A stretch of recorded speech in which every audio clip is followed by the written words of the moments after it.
Thank you, Eileen. Stonewall Jackson, Thomas Stonewall Jackson.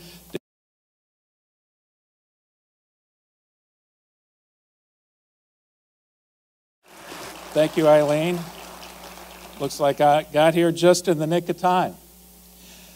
And thank you all for coming this evening. For those of you who heard my presentation about Vicksburg last time, a couple, 3 weeks ago, you heard me explain that I agree with many historians that think that perhaps Vicksburg is the more important battle strategically in the history of the Civil War. But I have been constantly reminded over the last few days as this flood of information coming out of the media that as far as the American public is concerned, Gettysburg is the battle to be paying attention to. And I've been thinking about why that might be the case. And there's plenty of very good reasons. There's no question that it is one of the turning points of the war. And that coupled with Vicksburg, in my mind, plus the Emancipation Proclamation, those are the main turning points of the war. But it's also easily the largest battle in terms of those who are engaged and especially in terms of the casualties involved. 3-day battle, all 3 days, very bloody, gruesome fighting that was going on. And it also has the distinction of being in the Eastern Theater. In other words, close to most of the newspapers of the day. So it got a lot of publicity because of that reason. And I think another big reason is that it was where a couple of the most prominent Confederate leaders served, and in the top of that list is Robert E. Lee. And that gets me to, I guess, thinking about more literary terms, and I don't know if this will work for you or not, but it makes some sense to me. There's something very tragic about this battle in some respects. Now, if you take the Union perspective, which most of us do, you think that's absolutely not the case. But there is this whole notion of the great lost cause, the glorious lost cause. And much of the Civil War history, the military history, has been written by Southerners. And so they look at this battle and try to figure out, how did we lose it? This is the place that we lost it. So it takes on the role of Greek tragedy. And I think that's in large part why Americans embrace this battle and are so fascinated by this battle, even to this day. But you didn't come here to hear me talk about that, so let's move on here quickly.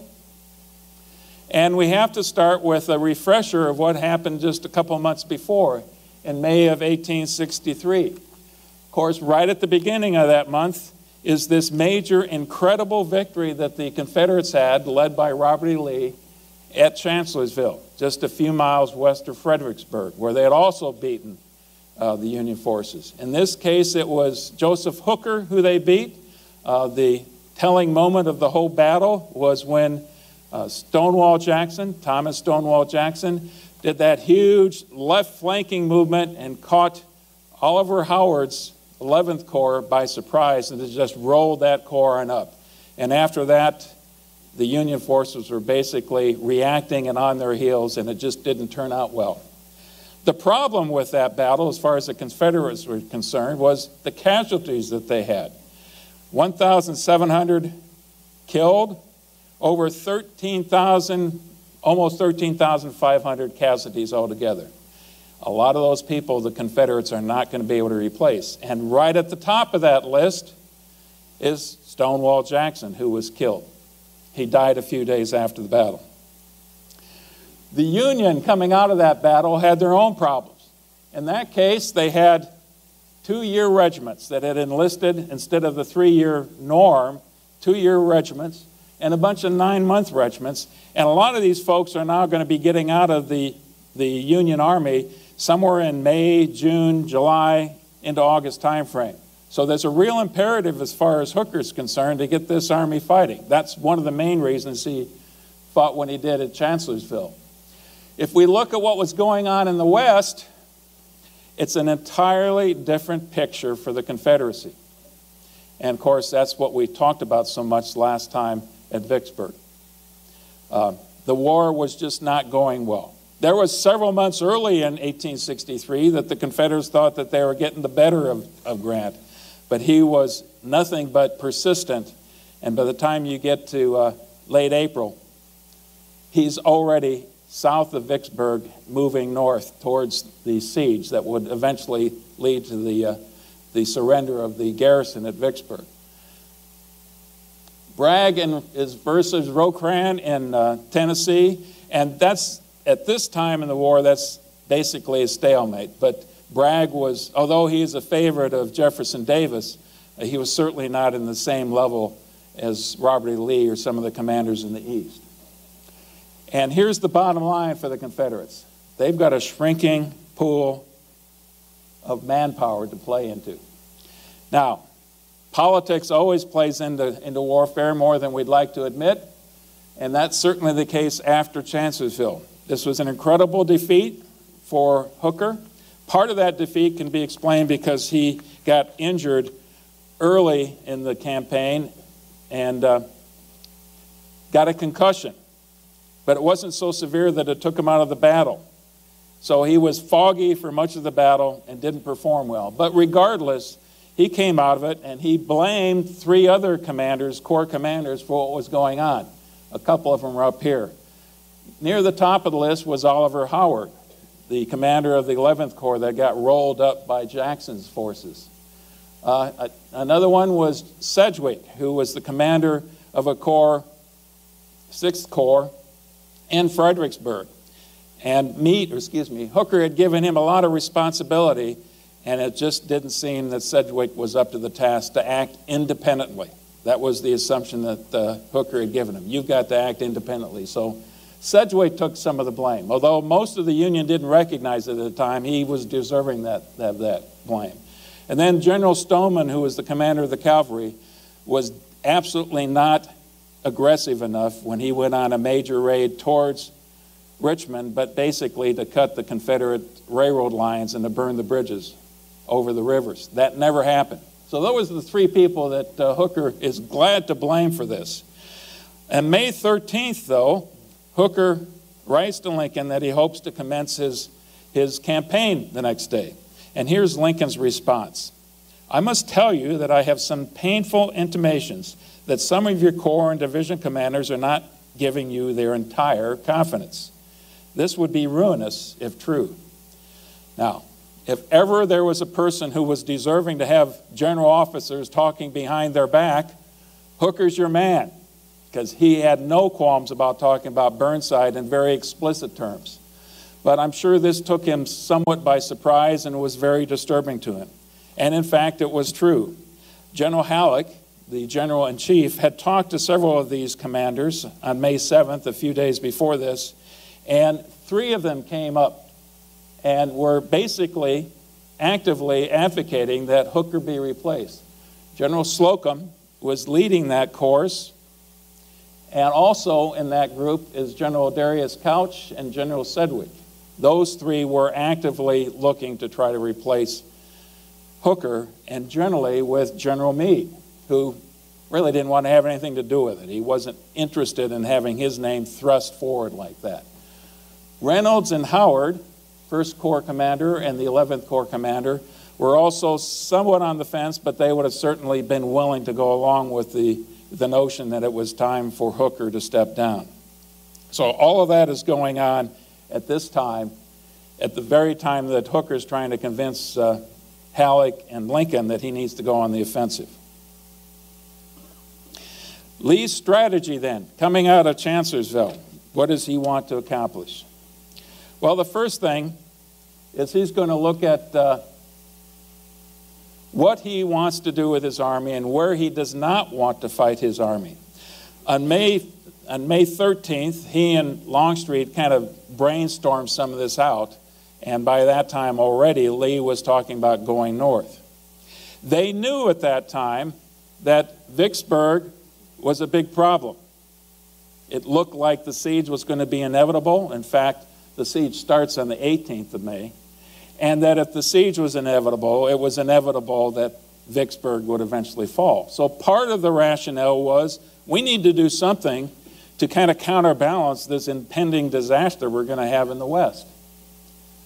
He had a low regard for Hooker. He liked the idea of going north and living off the fat of the northern land. Maryland was good in that respect when he went during the Antietam campaign. If he thought Pennsylvania would be even better in that respect. He doesn't want to fight south of the Rappahannock River. His army was essentially starving for lack of supplies there. Better to go north and do that. So he seeks to have battle on the South's terms. There is still this notion, although I don't think it's realistic at this time, that doesn't mean that they didn't hope for it, that they could get either England or France to recognize the nation, especially if they had success in this battle up north. So what is his objective, Lee's objective? Northern morale and peace Democrats. And let me just read one quote here, Robert E. Lee, and when he's writing to his wife. If successful this year, next fall, there will be a great change in public opinion at the North. The Republicans will be destroyed, and I think the Friends of Peace will become so strong that the next administration will go in on that basis. In other words, it's a long-range objective, but if Lee can sustain a decisive victory in the North, that would be great encouragement for those who are advocating for peace in the North, the peace Democrats. And by 1864, we know that George McClellan is going to be their candidate. The other objective, then, is a decisive victory.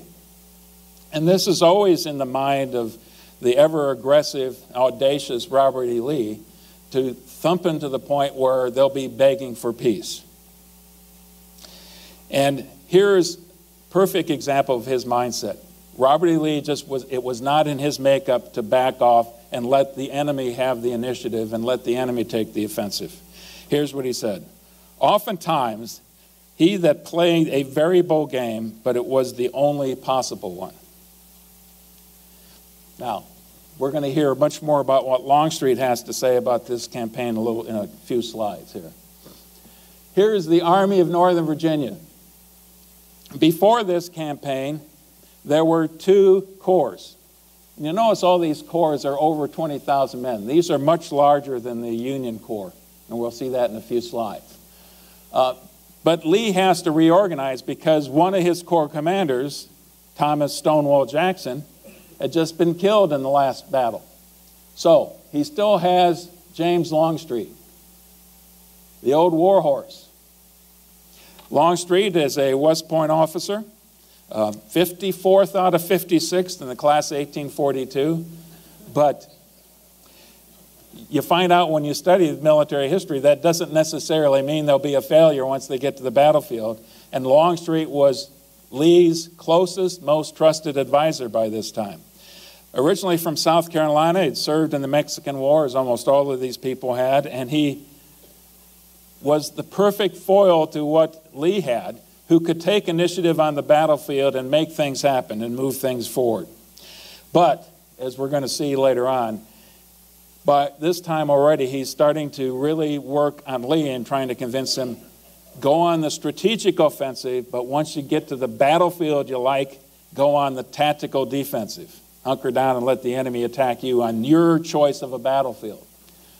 The Second Corps, 2 corps, Lieutenant General Richard Ewell with 3 divisions. They had to do some shuffling around with these divisions. He was known, this won't surprise you, what would you have for a nickname for that gentleman? Old Baldy. That's his nickname. 1840 West Point graduate, near the top of his class. Served with Phil Kearney in the Oregon and Santa Fe Trails. Was a veteran serving under Winfield Scott in the Mexican War. Was involved with the Valley campaigns. In other words, he's one of Jackson's proteges. And after the Battle of Second Bull Run, he got hit in the leg and his leg was amputated. So he's sitting out Fredericksburg and Chancellorsville, but now he's ready to come back to command, and he gets the Second Corps. The Third Corps goes to Ambrose Powell Hill. They normally refer to him as Powell Hill. We know him as A.P. Hill.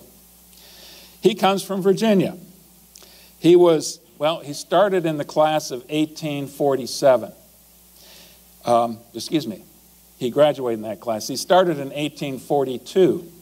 He was a classmate to begin with George McClellan and Stoneman and Pickett and Darius Couch, are the names you're going to hear tonight. He didn't stay in that class, though, because he got gonorrhea and was kicked out for a year and came back and finished up a year later. Now, here's one of the amazing parts of the Civil War. You study these people and the personalities really come out. His roommate for that first year at the academy was none other than George McClellan. In fact, he was engaged to this woman who eventually ended up marrying George McClellan. So it's a small army back in those days. And it tells you something about, imagine this also, what you know and what you remember about Stonewall Jackson, an incredibly pious religious man. How do you suppose Stonewall Jackson and A.P. Hill got along? Not well at all. And Stonewall Jackson had a way of taking some very general orders that gave him a lot of flexibility that he received from Robert E. Lee and giving very specific pointed orders to his subordinates. And top of that list are Richard Ewell and A.P. Hill. So these are gentlemen who are used to getting very specific orders where there's no question exactly what they're supposed to do. And that's important as we go down the road here. Okay, Brandy Station. As the Army now is moving north, just to begin, right before they do begin to move north, Jeb Stuart decides that he wants to have a grand ball. You know, this flashing, debonair cavalry officer loves to impress the ladies, certainly loved to impress the ladies of Northern Virginia, so he puts on this incredibly lavish grand ball on June 4th, and the next day he has his entire cavalry corps participate in a parade, a grand review. So he's got 5 brigades, 6 artillery batteries, well over 10,000 troopers. They're marching across in front of this large gathering of the citizens of Northern Virginia. And as they start, they do a trot, and then they go into a gallop, and they all go galloping across in front of the reviewing stands. And then they have a mock battle, and all the way to include having artillery fire that's blank rounds as the cavalry is attacking them. So it's a great show, just the kind of thing that Stuart loves. Well, the only problem was Robert E. Lee wasn't there. So June 8th, he does it all over again. And of course, Lee is favorably impressed. Everybody's impressed. The only problem was at about the same time, General Pleasanton, who is the commander of the Union cavalry, taken over from Stoneman since he was obviously a failure, is told to go on a major reconnaissance, a spoiling attack, to figure out where the Confederates are.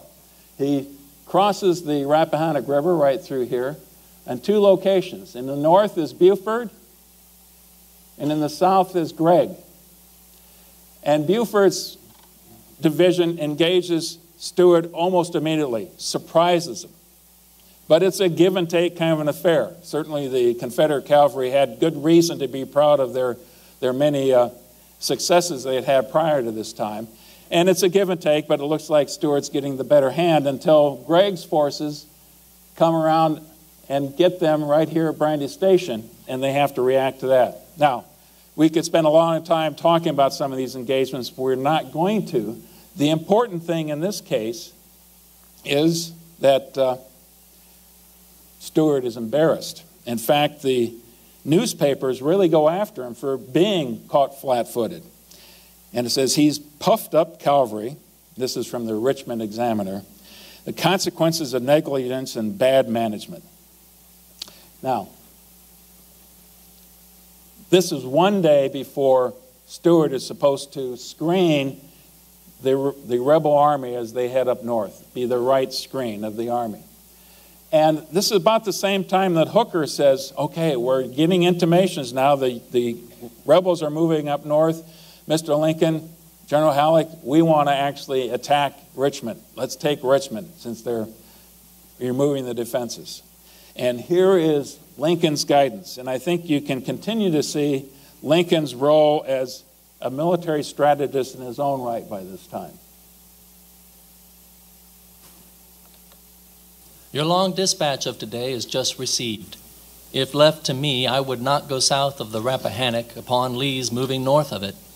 If you had Richmond invested today, you would not be able to take it in 20 days. Meanwhile, your communications, and with them, your army would be ruined. I think Lee's army, and not Richmond, is your true objective point. If he comes towards the upper Potomac, follow on his flank, and on the inside track, shortening your lines whilst he lengthens his. Fight him when opportunity offers. If he stays where he is, fret him, and fret him. There's Lincoln. By this time of the war, in fact, he's been very consistent on this point. The objective is the enemy army. It's not cities. It's the enemy's army. And so that's his guidance to Hooker. Now, let's take a quick look at the Confederates moving north. I'm sure you all can make sense of all these arrows going north. It does get a little busy, but stay with me here. You've got Ewell's corps that is leading this movement north. And they're basically going to get through the passes into the Blue Ridge Mountains, into the Shenandoah Valley, and then move north basically with that cover of the Shenandoah Valley. You can see here some cavalry. This is the Confederate cavalry here in the screening operation. So you've got Ewell, and then following Ewell is Longstreet's corps, and following Longstreet, right behind Longstreet, is A.P. Hill's corps, all moving north. And of course, as you do so, you're totally uncovering Fredericksburg and leaving Richmond somewhat vulnerable, although Richmond has its own defenses. The first major engagement they get at is right here at Winchester. And the Union commander was instructed to evacuate. He decides not to evacuate. And as a result, Robert Milroy's command is eventually going to be taken captive after putting up some stiff resistance. But that wasn't the point of the whole thing. He was supposed to have gotten out of there. And in the movie, the unit moves north.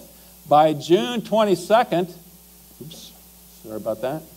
By June 22nd, Ewell is in Pennsylvania. And by that time, the Union is quite a ways south of that. Once they get into Pennsylvania, 2 divisions of Ewell's corps head north towards Carlisle, Pennsylvania, and then eventually they're going to head towards Harrisburg. And at least 1 brigade is going to head towards Gettysburg and then continue west to Wrightsville, right here. That's the plan, and that's what they actually did execute. June 25th, okay, June 22nd, the Confederates are here. June 25th, Hooker is just finally crossing the Potomac River. But there's one other thing that we need to know here before we get into the campaign in Pennsylvania itself. And that's this interesting experience that Stuart had. Now remember, the last time we were talking about Stuart, he's been embarrassed at Brandy Station. He is Lee's cavalry force. Actually, they had bolstered the force. They had additional brigades that were now added to the cavalry that Lee had to his availability. One was Imboden's brigade of irregulars. We're going to see Morgan's irregulars are going to play a role here later on, but there's also a William Grumble Jones who comes from the Shenandoah Valley, and a couple other units, smaller units. The whole rub is, though, that initially there's going to be this screening action, as we talked about. And early on in here, we have a series of battles. June 17th and 18th, the Battle of Aldie. This is Union cavalry against Confederate cavalry. June 18th, Battle of Middleburg. And June 21st and 22nd, Battle of Upperville. These are 3 engagements where Stuart is doing what he's supposed to do, preventing the Union cavalry from seeing what's going on behind those mountains. But it's about that time, though, that there's a discussion with what to do next. And I've got to read a couple quotes here. Lee at one time authorizes Stuart to go ahead, because Stuart's really just jumping at the chance to take this end run around the Union Army. He's done it twice before. The last time he did it was after Antietam campaign. He rode entirely around the Union Army. He's done it twice before. He wants to do it again. Is what literally another feather in his cap, so to speak. That's what he wants. here's Lee's conditional kind of instructions, that he would but only if he can move into Maryland and take possession of General Ewell's right, guarding his flank, keeping him informed of the enemy's movement, and collect all the supplies you can for the use of the Army.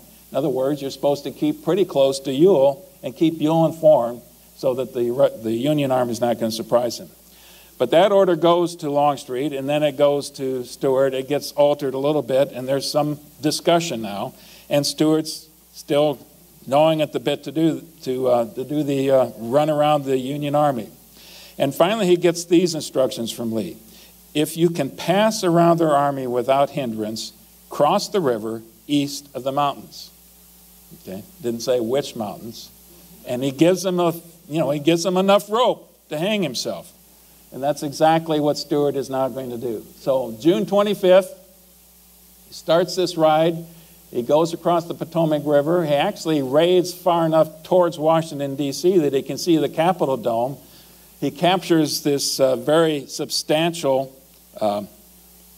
wagon train with lots of supplies, a lot of forage, and then he continues north. He gets into a little engagement here in Hanover, right here, runs into some Union cavalry, and instead of going straight west from there, he realizes he's got to head east and then a little north. And so for a long period of time, as far as Lee's concerned, he's blind. Stuart's supposed to be providing reconnaissance and telling him where the enemy is. And Stuart's not telling him anything because, quite frankly, Stuart doesn't know where the Confederate army is. In fact, they find out about some of these things by reading about it in the Baltimore newspaper. So, bit of a problem.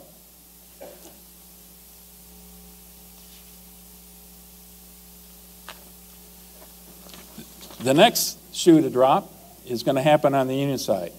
In this movement north, Harper's Ferry is bypassed. Now remember, in the Antietam campaign, they didn't do that. It was actually A.P. Hill's division in the Antietam campaign that took Harper's Ferry and then rushed up to Antietam to save the day. But in this case, they bypassed it. Now, there's a garrison there, and Hooker desperately wants to get the garrison. But General Halleck is being very tight-fisted with giving him control, allowing him control. This continuous feud between the two men is going on, and it's going to make things worse. So, Hooker writes to Halleck, is the army to be maneuvered from Washington? Is there any reason Maryland Heights should not be abandoned?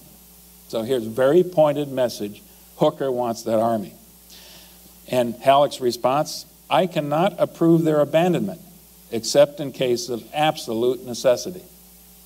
Well, I don't know exactly what's going on in Hooker's mind, but he turns around to General French, who is the commander of the garrison at Harper's Ferry, and orders him to accompany the army, to move north. Well, what's General French to do? He's not going to put his rear end that far out there, so he telegraphs Washington, D.C. to Halleck, and Halleck's response, pay no attention to General Hooker's orders. Well, as far as Hooker's concerned, this is throwing down the gauntlet. I beg to be understood respectfully but firmly that I am unable to comply with this condition with the means at my disposal, and earnestly request that I may at once be relieved from the position I occupy. He's asking to be relieved. Probably doesn't really want to be relieved, but he's going to, throw down the gauntlet and see what happens. It takes Lincoln and Halleck very little time to decide that they're going to replace him and put George Meade in his stead. Now again, George Meade was the general officer that everybody else was recommending take the command. I kind of jumped over a couple things. Lincoln and Halleck had actually offered the command to several officers. One of them was Reynolds, another one was Couch, another one was even Hancock, Winfield Scott Hancock. All of them turned it down. Reynolds turned it down at one time because he said, well, I'll take it, but only if I know Washington, D.C. is not going to interfere with my command. Well, Those were conditions that Halleck wasn't ready to accept. But everybody thought that Meade was the right guy. And so on June 28th, George Gordon Meade takes command. Now think about it. July 1st, we know, we're jumping up ahead. 150 years ago today is day 2 of the Battle of Gettysburg. July 1st is day 1. This is 3 days, 4 days in front of that. You're taking command of an army that's rapidly on the move north, heading for an engagement. You don't know where the enemy is. Imagine the uncertainty and what's going on in George Meade's mind at that particular point in time. It's incredible to even think about it. Here's the Army of the Potomac. Much more robust, but again, this concern over the 2-year units leaving soon. There's 31 New York regiments and 2 Maine regiments that are 2-year regiments. There's 16,700 9-month regiments, primarily from Pennsylvania and New Jersey. Now, these were ones that were raised when the fear of Antietam was going on. 25 units are scheduled to muster out in June alone. So that's already going on. In the midst of this, this number is being depleted on a daily basis. Looks like a big number, but it's being depleted steadily. And 48,000 fewer troops by July 1st versus May 1st. So, if you're going to have a battle, you want to have it soon, even though you're in the midst of this morale crisis as well as this numerical crisis in the Army. Now, you notice a couple changes here. General Couch, who was commander of the 2nd Corps, had asked to be replaced, relieved, and he was given another command. And Winfield Scott Hancock comes in. You've got Dan Sickles still in the 3rd Corps. We'll get to him later. George Sykes takes over command of the 5th Corps. That was Meade's old Corps command. So there's a little bit of maneuvering back and forth, but not quite as much turmoil as the Confederates had to place. And still in place is Sedgwick, who didn't prove quite up to the task as an independent command, but he still had his gumption when it came to being somebody else's subordinate.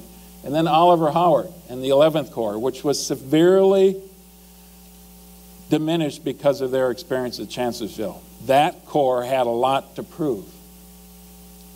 And a couple of these corps, 3rd Corps and Slocum's 7th Corps, are quite a bit smaller. 12th Corps. There is an artillery reserve, but one other thing that the Union did right before this battle was revert to their old artillery organization, and General Henry Hunt, who was a staff officer under George Meade, was the artillery staff officer, and he's going to give a great amount of latitude to control the artillery on the battlefield, and that's going to be important later on. So, the Confederates are into Pennsylvania now. And what are they to do once they get there, other than hopefully Lee finds the conditions for the right kind of battle? Here's his General Order number 72. To live off the land, but prohibit plundering of private property. And when you do so, if you have to seize private property, because after all, that's why they're going north, to get provisions, food supplies, forage for their animal, their livestock, they're going to pay for it. Well, what's the Confederate Army going to pay with? Confederate scrip. So as long as the Confederates win, it might be okay for you, but I'm sure they didn't think too much of it. Wanted to play one quote here. One of the Confederates, and here's his image of what Lee had ordered that they do.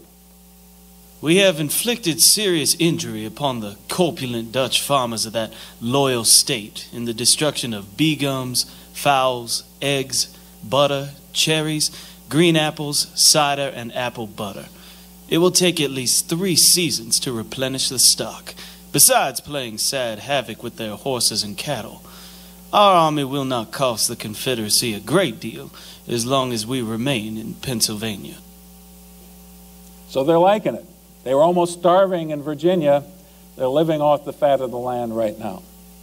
Now, another thing that the Confederates are doing as they move forward, they're seizing the things that they need, paying for them as they go. When they run across blacks, the question is, are they escaped slaves? Are they freedmen? In most cases, the African Americans are rounded up and shipped back south. So that's something the Union Army obviously wasn't doing. And they also were demanding tribute in many of these towns. Now here is Greencastle. It's one of the first places that they got to as they moved into Pennsylvania. The tribute for Greencastle, I just want to read this quickly. 120 pistols, 100 saddles and bridles, 1,000 pounds of leather, 2,000 pounds of lead, 200 curry combs, 12 boxes of tin, foodstuffs including onions, potatoes, radishes, and sauerkraut. Not sure that's what I'd ask for, but that's what they wanted. When they got to Gettysburg, and it was Jubal Early's division that got to Gettysburg the first time as they're passing through, the tribute was 7,000 pounds of bacon, 1,200 pounds of sugar, 1,000 pounds of salt, 600 pounds of coffee. They always wanted coffee. 600 barrels of flour, 10 barrels of onions, 10 barrels of whiskey, 1,000 pairs of shoes, and 500 hats, or $5,000 in cash. Now, the citizens of Gettysburg didn't really have either one of those. They certainly weren't willing to cough up $5,000. So some of the rebels kind of took some latitude and got the things that they needed, raided some cellars and grabbed some things. But one Gettysburg woman described them that they were all those in and around the streets behaved themselves well. Okay? When they got to York, another one of the brigade commanders, Extra Billy Smith, who was the former governor of Virginia. Well, he didn't just get to town and deliver the tribute demands, but he had to make a speech, being a politician.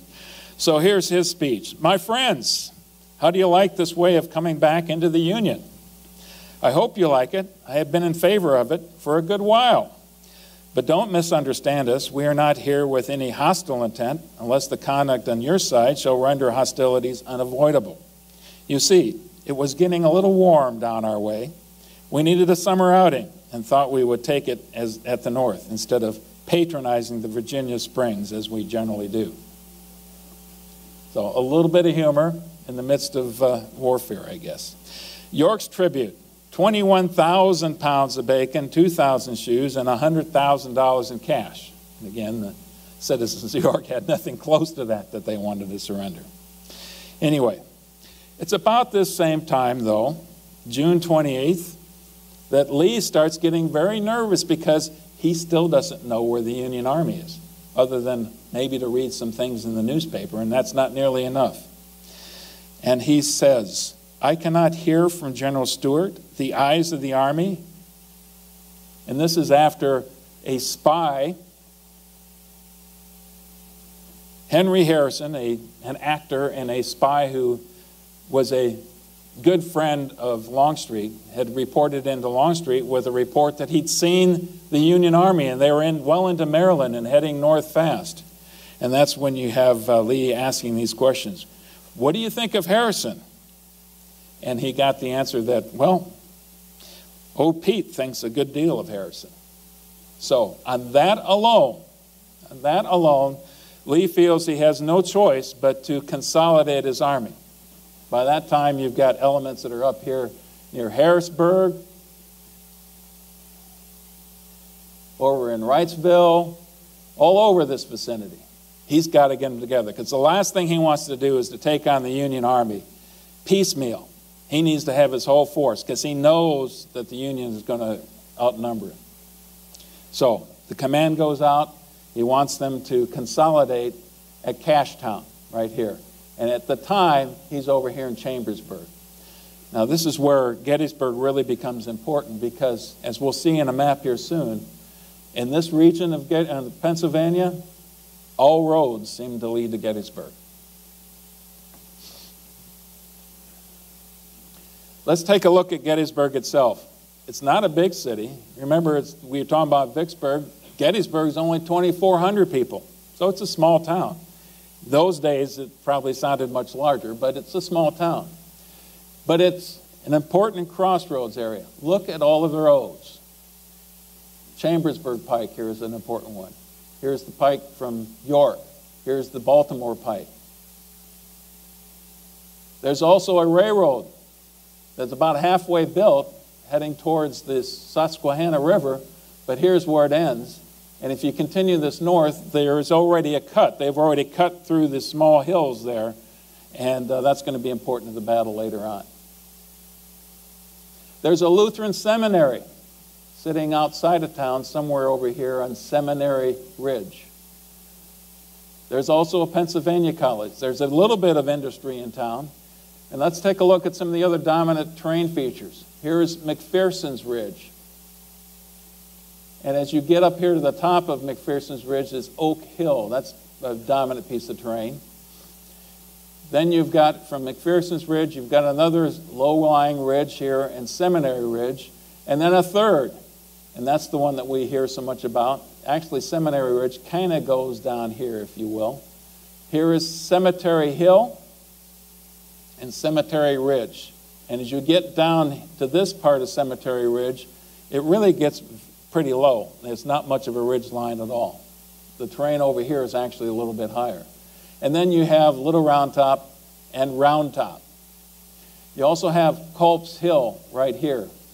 Cemetery Hill, Culp's Hill, both on the south side of Gettysburg itself. North of the city, you've got some pretty open, low-lying terrain right up here. Now, let's take a couple closer looks. This is the very imposing gatehouse for Evergreen Cemetery, right there on Cemetery Hill. Here is the Lutheran Seminary, which will eventually be an important place both on day one and once the Confederates take it on day two. Here is, gosh, my brain went just dead here. Devil's Den. And Big Round Top and Little Round Top. I should point out, Devil's Den, very close to Little Round Top, Big Round Top. The wheat field, the peach orchard, all very important pieces of terrain as we get into the battle itself. So that's the terrain that they're going to be fighting over for the next 3 days. First contact happens on July 1st in the morning. Lee's intent actually is to kind of let General Heath, it's spelled H-E-T-H, but it's pronounced Heath, to do a little bit of reconning, thinking that you might just run into some local militia when you head towards Gettysburg. But they're feeling out where the enemy is supposed to be. And Heath's instructions are, find where the enemy is, but do not engage in battle. I want to get my army together before we get to that. So instructions, do not engage in combat. Meade's intent, he's in northern Maryland. He's hoping to entice the Confederates down into his terrain. And it doesn't necessarily work out that way, but he gives some latitude to a couple people, primarily to Reynolds, who's going to be the first Corps commander on the scene. He wants to have battle at Pipe Creek, and he's just a few miles south of there. Those are locations that he feels comfortable to have battle with. But Buford is the one who first encounters the Confederates as they're moving eastward from Chambersburg and Cashtown towards Gettysburg itself. At 7:30, a small picket of Buford's soldiers is the first to encounter it, and it's actually the 8th Illinois, a lieutenant by the name of Marcellus Jones, who's out on the picket line, picket station, dismounted soldiers, and they spot in the distance some Confederates. So Buford asks for a carbine.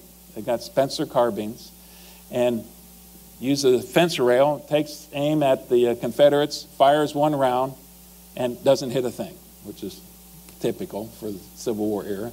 That's the first round, fired by an Illinois soldier. Heath knows that he's encountered the enemy, still thinks it's probably not much, so he continues to push. And at the same time, Buford deploys his cavalry along McPherson's Ridge. He tells them to dismount. There are a certain percentage of the cavalrymen who are always behind the front lines holding the horses, while the dismounted cavalry go forward and get in prone position and get their their carbines ready to go. Because they have carbines, they can put out a much higher volume of fire than the Confederates would expect. Make them even think that perhaps there's infantry there once they get there. So, Heath continues to attack. About 10 o'clock, Reynolds gets to the battlefield at the very beginning of the first Corps units that are getting there. And now you've got both Heath and the Confederates slamming straight up against first Buford, who's holding his own pretty well, and then Reynolds replaces his first Corps regiments with Buford, who is pulled back now, because that's not what cavalry is supposed to be doing. And Heath decides, we've got the better of these people. We're going to press the attack. Now remember, that wasn't in the cards at all.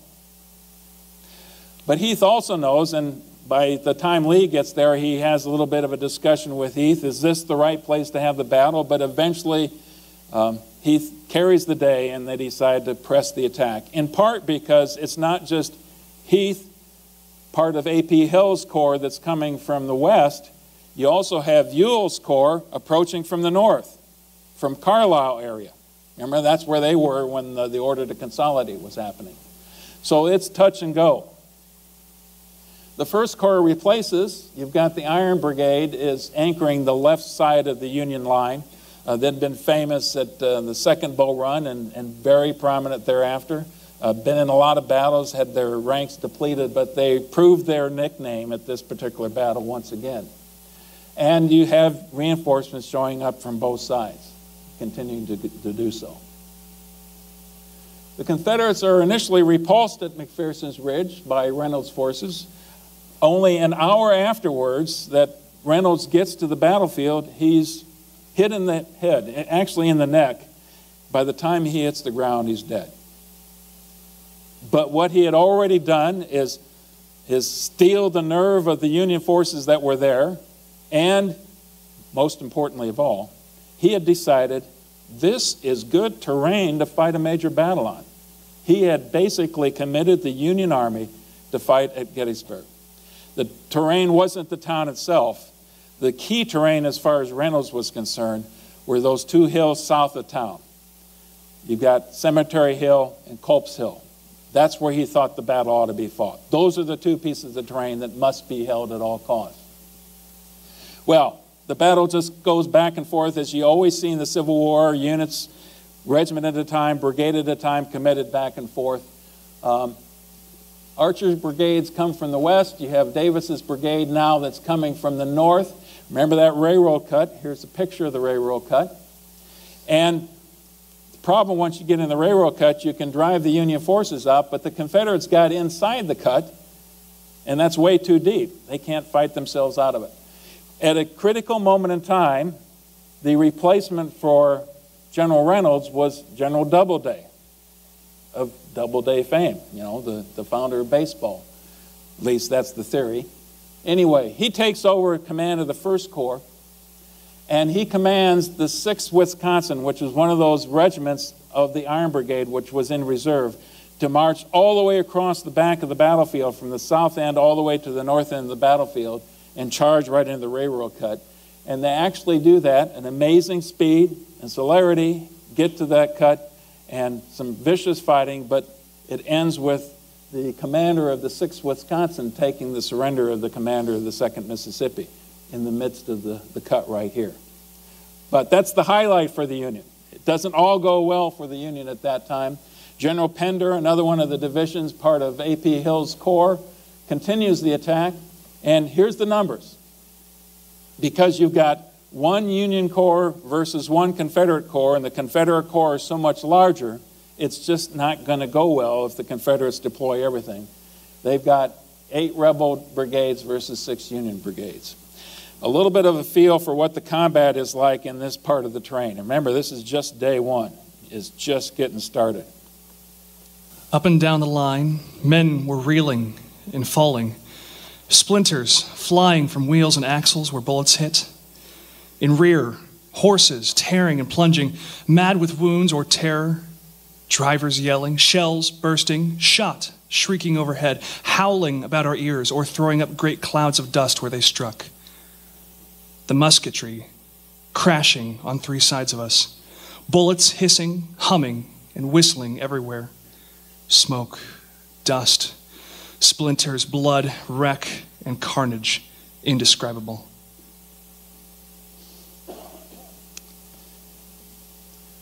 That's only half of what's going on in day one. The other half is what's going to be happening to the 11th Corps, which is arriving approximately at 12 noonish time frame and then moving north straight through Gettysburg, north into these positions. And at that same time now, General Early of Ewell's Corps is driving down from the north. So right here, this is a position right here it's worth taking a look at. Barlow's Knob. It's named Barlow's Knob because Barlow is the commander in that area. He moves forward because it's the most prominent piece of terrain in an otherwise very inconspicuous area of the battlefield. This is all pretty level terrain. But he's moving forward well in front of the rest of the Union lines. These are the units of the 11th Corps. And if you remember, von Gilsa's unit was the first unit to encounter Jackson's troops and the first unit to break back in May in Chancellorsville. Now they're put in an incredibly precarious position. A couple brigades against Early's division. And you can just see by the map right here that Avery's brigade is easily going to outflank them. Once you get outflanked, you've got the enemy in front of you and you got the enemy to your side with nothing else out there, you start to panic. And unfortunately, once again, Ames and von Gilsa are going to buckle under the attack of Jubal Early. There's 9 brigades here versus 4 brigades of Union. I should mention the 9 brigades versus 4 is only because there's 2 brigades that were posted down here on Cemetery Hill. Remember, that's what Reno identified as the key terrain. So let's put a couple brigades there right at the beginning. But it's not going to go well for von Gilsa and Ames, way up here in the front. They break at 3:15 in that neighborhood. By 4:15, you have a general retreat that starts in the 11th Corps and eventually is going to include the entire 1st Corps over here, which has done incredibly well, but suffered horrendous casualties trying to hold off an entire corps of the Confederates. And they retreat, move back through town. It gets really ugly. Many of them are captured as they retreat through Gettysburg. The Confederates are right on their heels.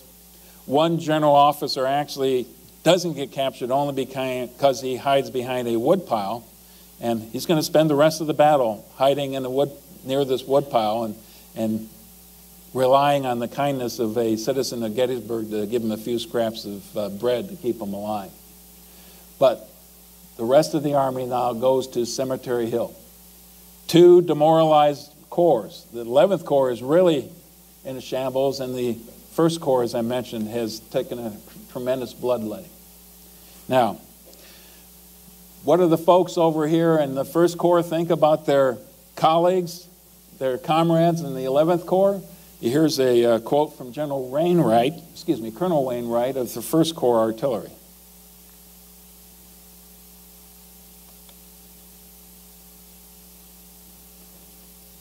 Not supposed to do that.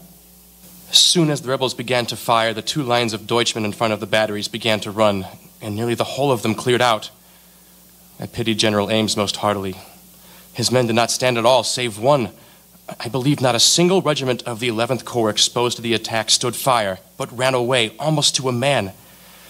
Stuart stretched his men along the road with fence rails to try to stop the runaways, but could do nothing. Officers and men, however, got a supper. They had been without food all day. For when they knocked a Deutschman down, they took his haversack from him. Okay. One other point here. Lee's on the battlefield by this time. It's getting close to the end of the day. He feels his blood up. This is the time to take advantage of the success that Ewell has had in the north. And so he directs Ewell, he sends him a courier to order Ewell to continue the attack, except the order is one of those conditional orders that Lee typically likes to give. Continue the attack and seize Cemetery Hill if practicable. If practicable. Those 2 words could make a big difference this entire battle. As far as Ewell's concerned, his soldiers are pretty well exhausted. It wasn't practical for him to continue the assault. So that doesn't happen on the night of day one. And this is where they form up. By this time, General Hancock, who's the commander of the 2nd Corps, has ridden forward with instructions from General Meade to take command of all of the forces that are already there at Gettysburg. And the rest of the Union Army is rapidly going to be occupying the town that evening. It's an interesting choice because Oliver Howard easily outranks Hancock. He's got the data rank by a long shot, and I think Doubleday does as well. But by this time, Meade had the authority given to him by Halleck, I believe, to ignore date of rank and appoint the people he thought were best able to command. And Hancock was definitely the right choice for this. And as soon as they get there, they're going to start to build barricades and to dig in, because they're expecting the Confederates to attack, obviously. Meade's plan then. What should they do? Once they've got the commanders there, to stay on the defensive.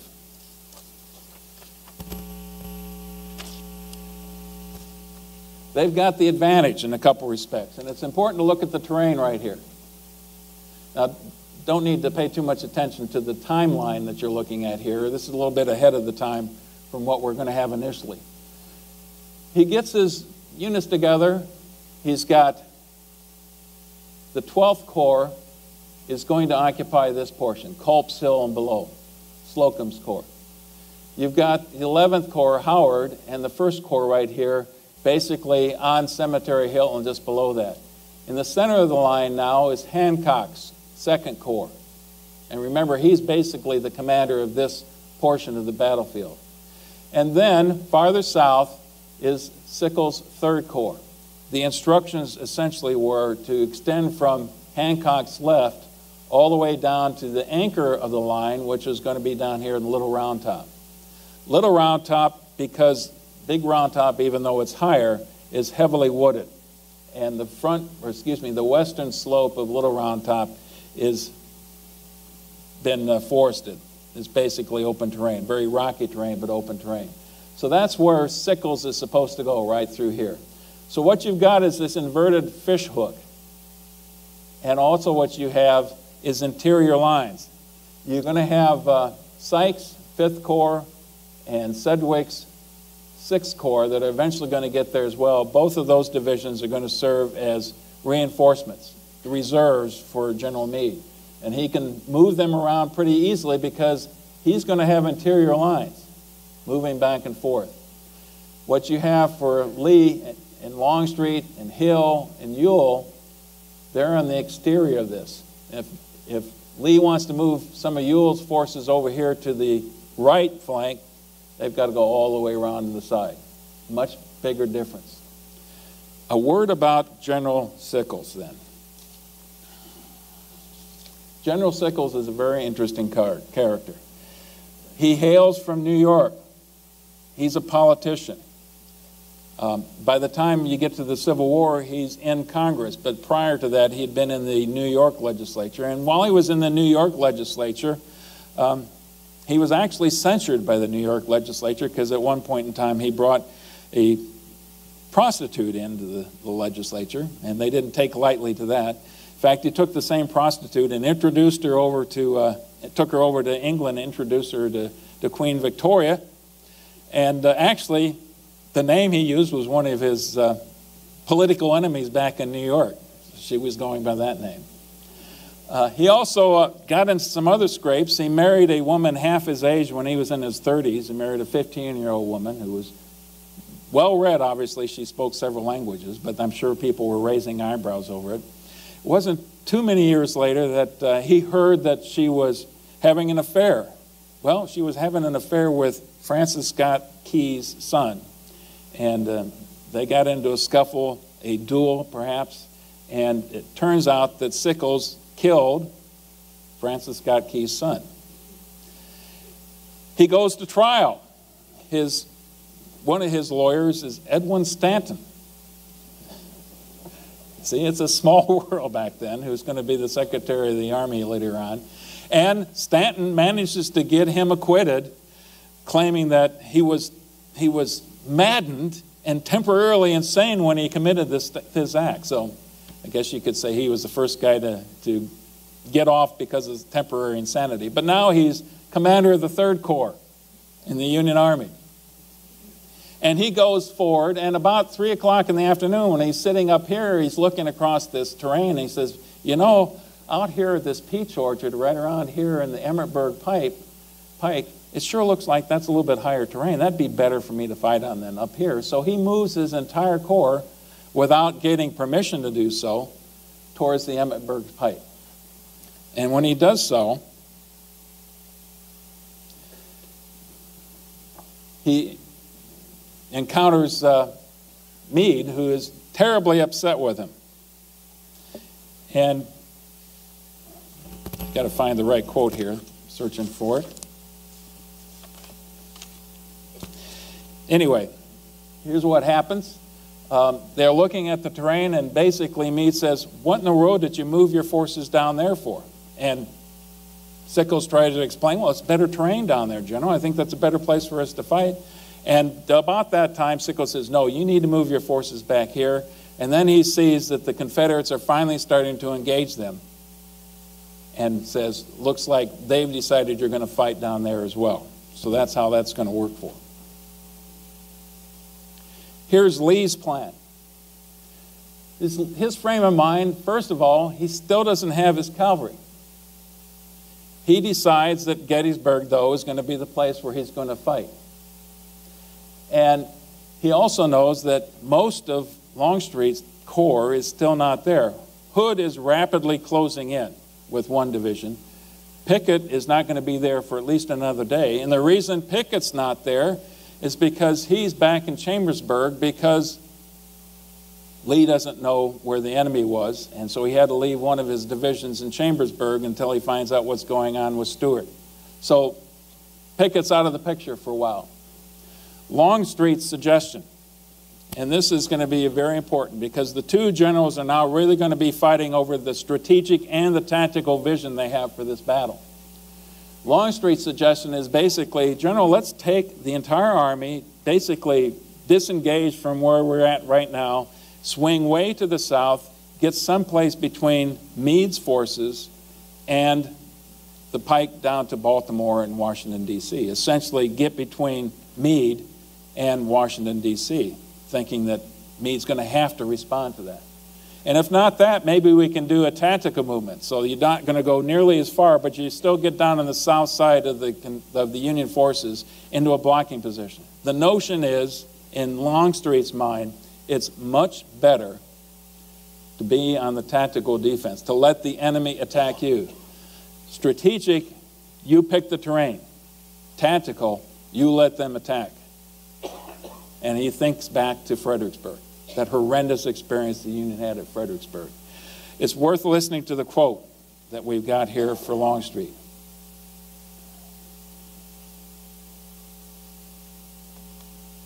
If we could have chosen a point to meet our plans of operation, I do not think we could have found a better one than that upon which they are now concentrating. All we have to do is throw our army around by their left, and we shall interpose between the Federal army and Washington. We can get a strong position and wait. And if they fail to attack us, we shall have everything in condition to move back tomorrow night in the direction of Washington, selecting beforehand a good position into which we can place our troops to receive battle next day. Finding our object is Washington, and that army, the Federals, will be sure to attack us. When they attack, we shall beat them, as we proposed to do before we left Fredericksburg. And the probabilities are that the fruits of our success will be great. Lee's response essentially was, if the enemy is there tomorrow, we must attack him. Lee knows exactly where they're at. He's audacious. He always wants to be on the offensive. He wants to be on the offensive because that means he has the initiative. Longstreet's response, if he is there, it will be because he is anxious that we should attack him. A good reason, in my judgment, for not doing so. So there's real tension. For the first time, you're really seeing some real tension between the senior leaders in the Army of Northern Virginia. And I'm not sure that it's something that Lee was used to or entirely comfortable with. Who would be? You've got some serious contention from some of your most respected officer.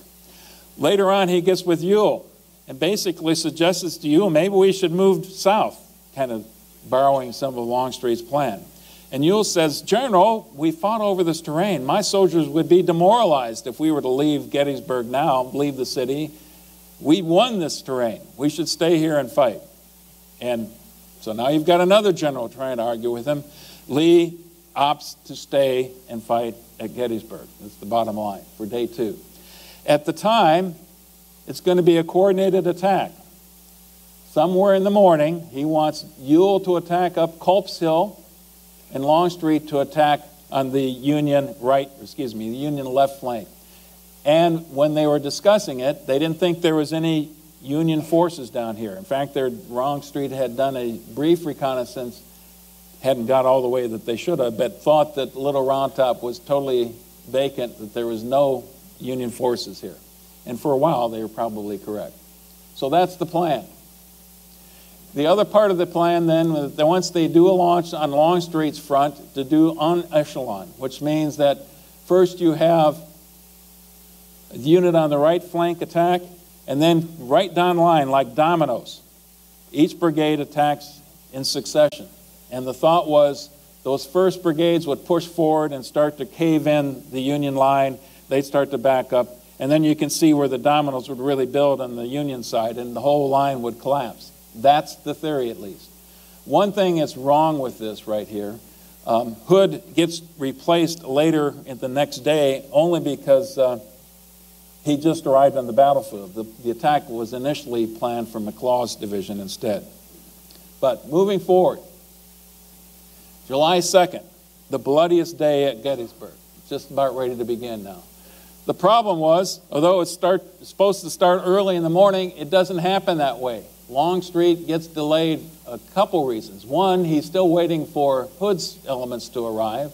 Another reason, part of the plan was that he had to move his forces over to the Union left flank, over to the Confederate right flank here, in such a way that the Union couldn't see what was going on. And they got out to about here and realized, you can watch everything that we're doing.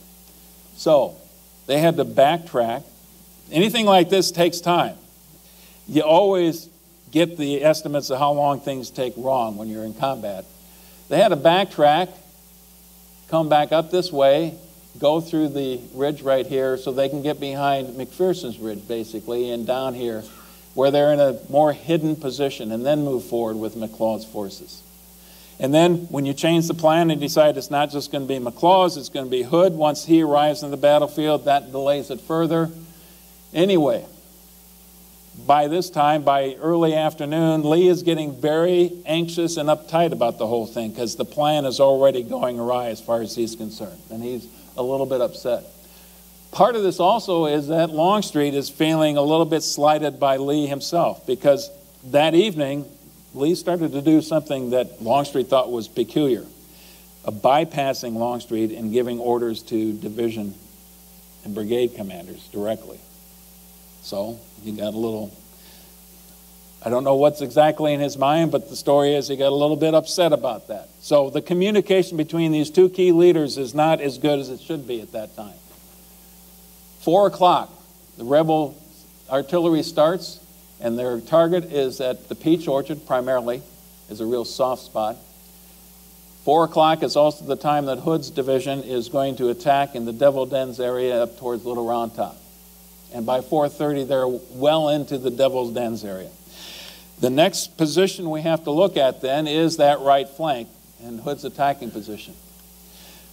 Roughly about the same time, General Governor Warren, who is Meade's chief engineer officer, is scouting ahead and actually rode up to Little Round Top and realized, oh my gosh, there's a signal detachment up there with their signal flags.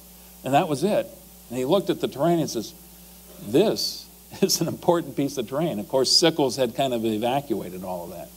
and realize he's got to get somebody up there as quickly as he can, because they can already see in the distance some glimmer of bayonets that obviously the Confederates, under Hood in this case, are getting ready to attack.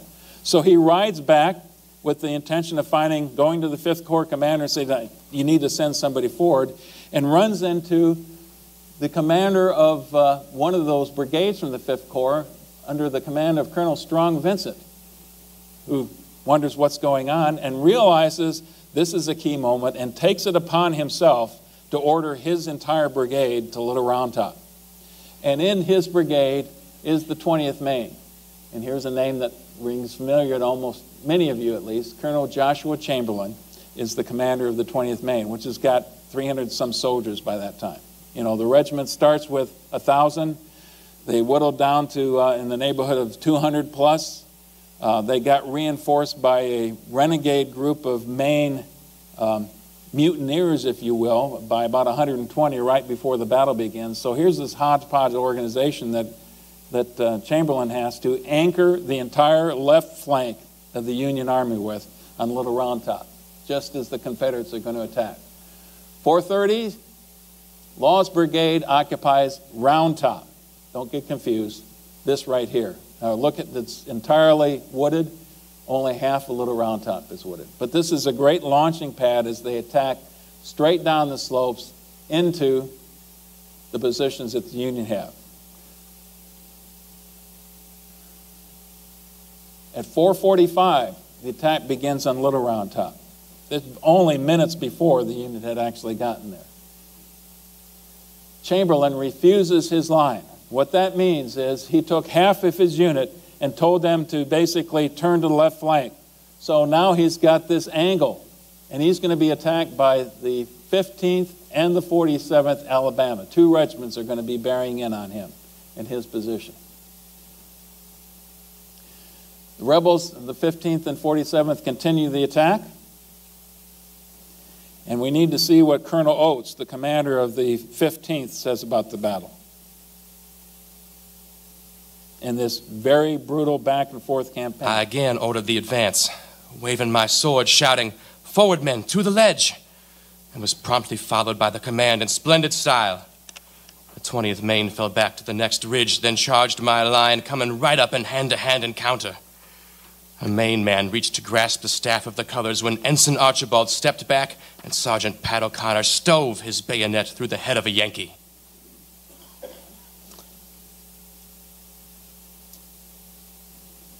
In the crucial moment of the battle, after a long engagement back and forth, and Chamberlain's troops are practically out of ammunition completely, even after they've rummaged through the dead and the wounded, the Confederates that they've encountered, scraping up as much ammunition as they had, realize they don't have enough ammunition to repulse one more Confederate assault. So here's a crucial point in American history, if you will, because this is an important piece of terrain. Chamberlain decides, rather than withdraw, to have his soldiers fix bayonets and charge into the advancing Confederates. And imagine the surprise of the 15th Alabama as they see these Union forces spilling off the top of the ridgeline and carry the day. Here is a short excerpt of how Chamberlain described the battle years later. We opened a brisk fire at close range, which was so sudden and effective that they soon fell back, only to burst forth again with a shout, and rapidly advanced, firing as they came. It did not seem possible to withstand another shock like this now coming on. The edge of the conflict swayed to and fro, with wild whirlpools and eddies. At times I saw around me more of the enemy than of my own men. Gaps opening, swallowing, closing again. Squads of stalwart men who had cut their way through us, disappearing as if translated. All around, a strange, mingled roar. That happens at 6 o'clock. We're going to jump back a little bit because the combat that's going on in the rest of Longstreet's line is every bit as brutal and desperate. But this is a key moment in part because if the Confederates had gained Little Round Top, then been able to haul their artillery up, they could have fired right down the line of the Union forces as they were, the rest of the Union forces on Seminary Ridge, they would have been pretty vulnerable. The wheat field and peach orchard. 4 o'clock again is when that initial artillery barrage begins against the peach orchard, some artillery units that the Union had there. 4:30, you've got the 1st Brigade under Robertson attacks into Rose Woods. Now that's actually not into the peach orchard area, but towards the wheat field, if you will. By 5 o'clock, another brigade moves forward and attacks towards the wheat field. And I want you to notice a couple things here. I did this deliberately. In this, boy, I didn't do that deliberately. In this case, the wheat field is lowercase. These places, Devil's Den, wheat field, peach orchard, become so significant in the lore of the Civil War and the lore that's attached to the Battle of Gettysburg that they are now proper names. Wheat field and peach orchard. And more than any other battle you can think of, it's a cottage industry of the kinds of painting and artwork and things that are meant to memorialize this particular battle. And so I've picked quite a few of these as we go through the next few slides. Here's the 4th Michigan in the wheat field. Another give and take, back and forth. Rebels throw in one regiment or a brigade. The Confederates are serving, or they're sending in other units as well. Meade is coordinating much of this. Hancock is coordinating much of this. And what's happening as the battle goes back and forth over the next few hours, the 3rd Corps isn't all that's going to be able to hold the line. Everybody recognizes that. So Meade starts sending in units from the 5th Corps and from the 6th Corps. He starts pulling units from the 12th Corps on Culp's Hill and from the 2nd Corps, all being fed into this part of the battlefield as it goes back and forth. Both sides are committing reinforcements. Here's another quote that gives you a sense of the sounds of what it must have been like with this cannon and rifle shot and the screams and the horses and everything else that's going on. And this is a Massachusetts private we're going to listen to here. The hoarse and indistinguishable orders of commanding officers, the screaming and bursting of shells, canister and shrapnel as they tore through the struggling masses of humanity, the death screams of wounded animals, the groans of their human companions, wounded and dying, and trampled underfoot by hurrying batteries, riderless horses, and the moving lines of battle. A perfect hell on earth, never, perhaps, to be equaled, certainly not to be surpassed, nor ever to be forgotten in a man's lifetime. It has never been effaced from my memory, day or night, for 50 years. He's not the only one. This battle, for whoever was there, this battle is going to stay with their memories. 6 o'clock, Barksdale Mississippian Brigade attacks the Union forces at the peach orchard. Now, they'd had attacks there already, but this is the one that's really going to carry the day. And they move forward. Now, this is exactly the same time as you recall that the final climactic action at Little Round Top is going on. 6 o'clock, it's going exactly the opposite direction. The Confederates are beginning to move forward. And suddenly there's this huge gap in the Union lines as the Union starts to withdraw. 2 more brigades are fed into the attack. Sickles' headquarters, which is a little bit farther up the slope, is taking fire. He mounts on. He's nothing if not brave and conspicuous in his performance in the battlefield, but he takes a round shot through his leg, and he's seriously injured now. Taken off his horse, put on a stretcher, and here's the next chapter of Sickles' very colorful life. He's on the stretcher, smoking a cigar, still encouraging his soldiers forward as they haul him off to the battlefield. And once he gets to the surgeon's tent, insists that they hold on to his leg so he can preserve the leg bone that had been cut off.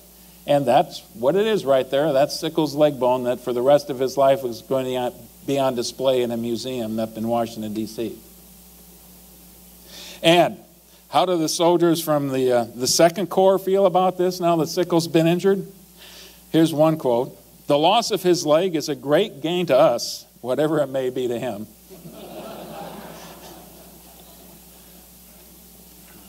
Okay. I've got Confederate high water mark here. It's a matter of debate. Many people, most people would say it's at the height of Pickett's charge. But this is really the greatest success at this particular point. It's Barksdale's brigade continuing right into the gap that had been formed now as these forces right here start to disintegrate. Here's Barksdale's brigade coming through here like this. And they're all hustling back as quick as they can, and Hancock is desperate now to form some kind of a defensive line right along the ridge line, what little ridge line there is for Cemetery Ridge. And he can find nobody except one small Minnesota regiment of a couple hundred soldiers. They had seen action in practically every major battle up to this point, and they had only a couple hundred soldiers left in their particular regiment. But he feeds the 1st Minnesota into this.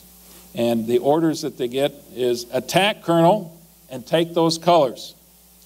And Colonel Colville, the commander of the unit, says, I immediately gave the order, forward, double quick, and under a galling fire from the enemy, we advanced. And again, it's one of those moments that has been immortalized in paintings, the 1st Minnesota's attack. Unfortunately, they did stop the Confederates, put them on their heels long enough that Hancock can form some kind of a defensive line behind them, and suffered something in the neighborhood of 82% casualties in doing so. That gives you the scale of the bloodshed that's going on throughout this area. It's about this time that Crawford's division from the 5th Corps arrives, more reinforcements being fed into this area, and finally the Confederates face reality and start to withdraw. Now they hold possession of the peach orchard, they hold possession of the wheat field. These are fairly far forward for them, but they can't take Seminary Ridge. It just was not going to happen. Longstreet, having observed all of this, and he's also very conspicuous in his role on the battlefield, here's the comment he had about that particular day on the battlefield. It was the best 3 hours of fighting by soldiers on any battlefield. From somebody like Longstreet, that's saying a lot. So, that does not end what's going to be happening on the 2nd of July. And again, that's 150 years ago today. Culp's Hill. Now remember, Lee wanted to have the attack on Culp's Hill by Ewell's Corps and Longstreet's Corps on Seminary Ridge happening roughly the same time in the morning. Well, Culp's Hill doesn't get attacked until 7:15 p.m. And I'd already mentioned that before that time, Meade had robbed a lot of the forces that were on Culp's Hill to feed into the line on Seminary Ridge. There was only one brigade left on Culp's Hill by that time. It was a brigade under the command of a Colonel Green, who was an engineer by training, and he'd spent the day having his soldiers build as robust of barricades as they possibly could.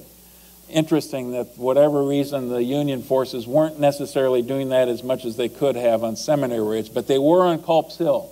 So they were attacking into, the Confederates are not going to attack into these barricades. The only problem is Greene with his 1,300 some men didn't have nearly enough to man all the barricades once they'd been stripped away. His troops had been stripped away. So now you've got something like 6,000 rebels attacking at 7:15 against his 1,300 who are dug in behind these barricades. That also goes seesawing back and forth.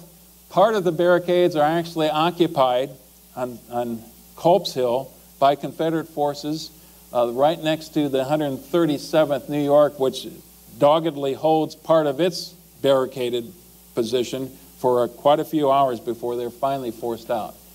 I should also mention 745, Early's division, another division out of Ewell's Corps, is going to be attacking Cemetery Hill. Remember that picture that we saw before? Evergreen Cemetery? That's the gate to the cemetery as the Confederates are attacking towards that.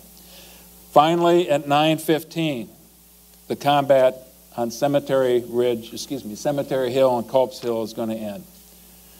It's been quite a day. And it's time to start planning for what's going to be happening the next day. Meade conducts a council of war that night on July the 2nd. He gets all of his corps commanders together. He gets Governor Warren, that engineer officer, General Hunt, his artillery officer, together, and basically gives them 3 questions to consider. Should we stay where we're at? Should the Army of the Potomac stay right here in Gettysburg? And the answer was a unanimous yes. Should we defend or attack? And almost a unanimous consent on this one as well. Defend. Once you got to that point, then the third question was obvious. For how long? If Lee doesn't do anything, how long should we wait? And the answer was generally, at least a day, and then we'll see what Lee's doing and respond to what Lee does. But the thought was, knowing Lee's mind, that he probably was going to attack. The last piece of advice then that Meade is going to give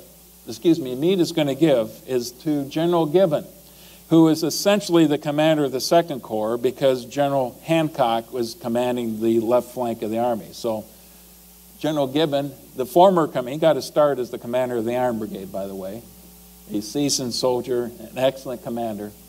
This is the advice he's given by Meade. Meade says to me, if Lee attacks tomorrow, it will be in your front. I asked him why he thought so, and he replied, because he has made attacks on both of our flanks and failed, and if he concludes to try it again, it will be on our center. And here's Gibbon's thoughts. I expressed a hope that he would, and told General Meade with confidence that if he did, we would defeat him. So you're almost inviting Lee to attack exactly where Meade wants him to. So what's going on the other side, on the Confederate side? That's a very different story. And you can begin to see the relationship of the Confederate commanders. It's strained already on day 2, but it's going to continue that way. And what doesn't happen this night, and that's a reflection in part of how Lee likes to command, is he doesn't have a council of war. He sends couriers back and forth. He does have General Stuart finally arrive about 3 o'clock in the afternoon on the 2nd. Now, if you watch the movie Gettysburg, if you read Killer Angels, there's all this wonderful dialogue that's supposed to be happening between Lee and Stuart. It's doubtful if any of that actually happened. What is reported is that one of the comments that Lee said to Stuart, "Well, General, you are here at last." From Lee, that's a pretty stiff reprimand. And I'm sure that Stuart felt that. Here's what Shelby Foote said, and you probably have heard this as well if you watched the Gettysburg series, the Civil War series. General, I bring you 200 Yankee wagons full of supplies. And Lee's response, General, they are an impediment to me now. I ask that you help me whip these people. So, Stuart's finally there. His troopers are riding hard. They're going to be there later that night. Pickett's division will soon be there as well. So there's a couple of things that are going to be different now for Lee. He's got his cavalry finally, and he's got that new division that has not been committed to battle up to this point. And there's a little bit of dialogue, not directly, between he and Longstreet. Orders for July 3rd. The attack would the attack would be renewed at daylight. Basically, just a repetition of the night before. And we're going to see that's going to be tweaked the next day. 4:30 in the morning. The Union starts this time, and they now have the initiative. Small as it might be, they're setting the stage for this change that's going to occur in Longstreet's plan because they attacked at Culp's Hill by starting a vicious artillery duel with those units that had seized part of the breastworks the evening before. That goes on for close to 7 hours, back and forth, as they jockey for position. By this time, General Geary's division had reoccupied some of Culp's Hill. They were moving forces back and forth between Cemetery Hill and Culp's Hill. By noon, the Confederates start in a serious way with their assaults. And again, it goes on back and forth. And what also occurs now, it's obvious to Lee that a coordinated attack on the 3rd is not going to happen because the Union had seized the initiative and it's obviously that Ewell's not going to be able to attack by the time that Longstreet's forces are ready. So some adjustments have to be made. I already mentioned the initial plan. Let's talk a little bit about the Union preparation, because that's important. Cemetery Hill positions and Cemetery Ridge. Here's Cemetery Hill and extending down the ridge line. And I already told you that this really tapers off as you go farther south. Right here in the center of this is a stone wall. It's not a very high wall. It's probably about this high. And then the Union throws some wooden rails on top of that to bolster that a little bit. I believe it's also the farmhouse for a freedman slave who had been living there for a while. Right here is an angle in that particular stone wall that will forever after be known as the angle. And right adjacent to that is a group of trees, a copse of trees is what they referred to it as at the time. This eventually is going to be the aiming point for the entire Confederate Army for that attack. You see Hancock erase his forces here. And what you have on the south side then is Lee, and his plan now has evolved. And what we're going to see is Lee wants to have an attack kicked off by Pickett and his forces. Longstreet starts to appeal to him that that's not nearly enough, that he needs to have a lot more into this attack than just Pickett's division. So Lee turns to A.P. Hill's corps and gets, sorry for my being so clumsy on this, he gets Pettigrew. Actually, there's going to be 3 brigades right here under Pickett, and you've got 6 brigades here under Pettigrew and Trimble. So A.P. Hill is going to contribute more to this assault than Longstreet is, and that Pickett is. But it remains named Pickett's charge here to history today. Anderson's a couple brigades here in a supporting attack that got into the action a little bit later. But you can see how all of this is going to be centered right here on the angle. And that's the plan. And here's the dialogue. More important dialogue between Longstreet and Lee. He wants to renew the attack on Cemetery Ridge. And Longstreet tries to argue against it. He's still trying to convince him to go around the end, go around the south side. He's already had scouts going out to look at that area. And Lee says, the enemy is there and I'm going to strike him. And here's the response that many of you heard before. General, I have been a soldier all my life. I have been engaged in fights by the couples, by squads, companies, regiments, divisions, and armies. And it is my opinion that no 15,000 men ever arrayed for battle can take that position. That's Longstreet to Lee. That's how strongly Longstreet is against this idea of this attack. The Union is there. They're watching the Confederates line up. It just doesn't look like it's going well. And it's going to be successful at all. Longstreet's convinced it can't be. Lee, ever confident in his soldiers, thinks that he can carry the day. Part of the reason is because he's going to start with this horrendous artillery barrage. And that artillery barrage is aimed at the Union artillery to take them out or force them off the battlefield, and then start to deplete the Union forces that are under this, the trench lines, behind the stone wall, behind these wooden rails, to deplete them to the point where it's going to be at least an even match. And then he's going to throw something like 12,500 troops at that line against the Union that are entrenched in there. Here's the forces that he's got at his hand. General Pickett, I've already talked about Pettigrew and Trimble up in the northern part, but here's the ones that we've heard so much about. General Pickett with the 3 brigade commanders, General Garnett, General James Kemper, General Lou Armistead, leading the 3 brigades of Pickett's division. Here's another little anecdote of Gettysburg history. General Armistead and General Reynolds and General Hancock all served together in California. Immediately prior to the start of the war, those 3 men were best of friends serving together in California.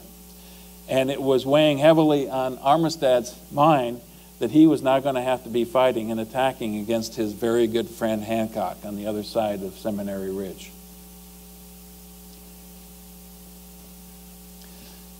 A little bit more about the artillery barrage. The Confederate preparations. What had happened prior to the actual artillery barrage beginning? William Pendleton was the commander of the Confederate artillery, though he didn't have the same centralized control that the Union side had. The Corps commanders retained that. And Pendleton, although he was a trained officer and a West Point officer, didn't have a good feel for the battlefield as well. A couple of things are going to be happening here on Pendleton's side. The artillery is up front. The infantry is going to wait for the attack to begin well behind those artillery positions. And the whole idea of this artillery barrage, as I already talked about, is to take out the enemy artillery and soften up the infantry. Part of the problem, though, was to keep the ammunition out of range. They moved the ammunition too far back. So far back they aren't going to be able to resupply in the midst of the battle itself. On the Union side, you have General Henry Hunt, who was a different kind of sort, who relished the notion of being in charge of everything, who personally positioned most of the artillery, positioned where not just the artillery was, but the artillery trains with all the extra ammunition, artillery reserve with extra batteries that they could rush into some of the hot spots later on in the battle. And then he goes through and talks to all his artillery commanders and tells them, when the rebel artillery starts, do not waste your ammunition firing on the rebel artillery. Wait 15 or 20 minutes. And then when you do fire back, do it at a very slow, deliberate pace, because what I want you to do is to have plenty of ammunition when the infantry assault begins. That's our main target. It's not the enemy artillery, it's the infantry. 1:07, pretty precise time. People were paying attention, checking their watches when that started, when the artillery barrage started. And it was intense. General Hancock in the center of the line with the 2nd Corps is amazed that the Union artillery isn't responding, because General Hunt hadn't talked to him about it. So he starts going up and down the line and telling his artillery, fire, for God's sakes, fire. This is demoralizing my troops, fire. And he's able to convince a few of them until he finally gets the message later on. But the bottom line is that the artillery in his part of the line, which is going to be facing Pickett's portion of the charge, depletes most of their long-range ammunition in the process of this 45-minute artillery duel. About 30 minutes into it, there's real concern on Longstreet's mind again. And here's what Longstreet tells Porter Alexander, who is in charge of his corps artillery.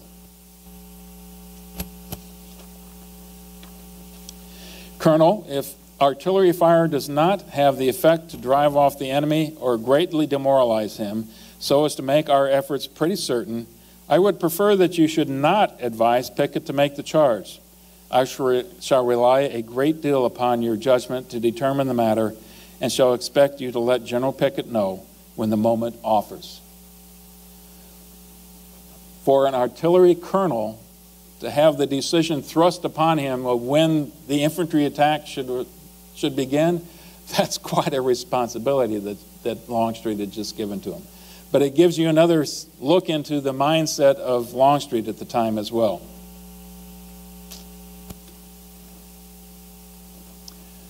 The artillery barrage goes on for 45 minutes. After this brief exchange between Alexander and Longstreet, we have this exchange. Porter Alexander sends a message to Pickett. General, if you are to advance at all, you must come at once, or we will not be able to support you as we ought. Meaning that he was running out of ammunition. He had little else to fire. And there wasn't time to go back to the Confederate artillery trains and get that ammunition and bring it forward. It just wasn't going to be, that would take practically an hour to do that. So, Alexander a little bit later writes another note. For God's sake, come quick. They just saw where the Union artillery fire starts to slacken measurably. And it looks like the Union is withdrawing their artillery guns away from the line. So here's the moment they've been waiting for. For God's sake, come quick. The 18 guns are gone. Come quick, or my ammunition will not let you be supported properly. Pickett finds Longstreet, approaches him, goes up and asks Longstreet, I'm going forward now, sir. Excuse me, General, shall I advance? Longstreet says nothing. He merely nods. And that's when Pickett says, I'm going to move forward, sir. And the attack is ready to begin. So, 3 o'clock now. The most famous attack in American military history is ready to be launched.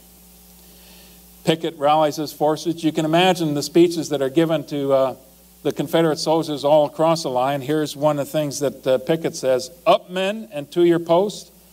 Don't forget today that you are from Old Virginia. Spoken like true states' rights. And they begin to move forward. As they move forward, what you have here on the left, you've got a long expanse before they get to the Emmitsburg Road. And in this part of the line, the Union artillery has not wasted their ammunition, so they can engage the Confederates at a long range with shell and shot, exploding shell. You get over into the midst of them, and sometimes you get an exploding shell that hits at the right place. You can take 5 or 10 men out. And what the Confederates do every time something like that happens, they're taking a swath of the line out as they move forward. They just simply close ranks. And again, everybody is focusing in on this one place of copse of trees right here at the angle. That's where they're all headed.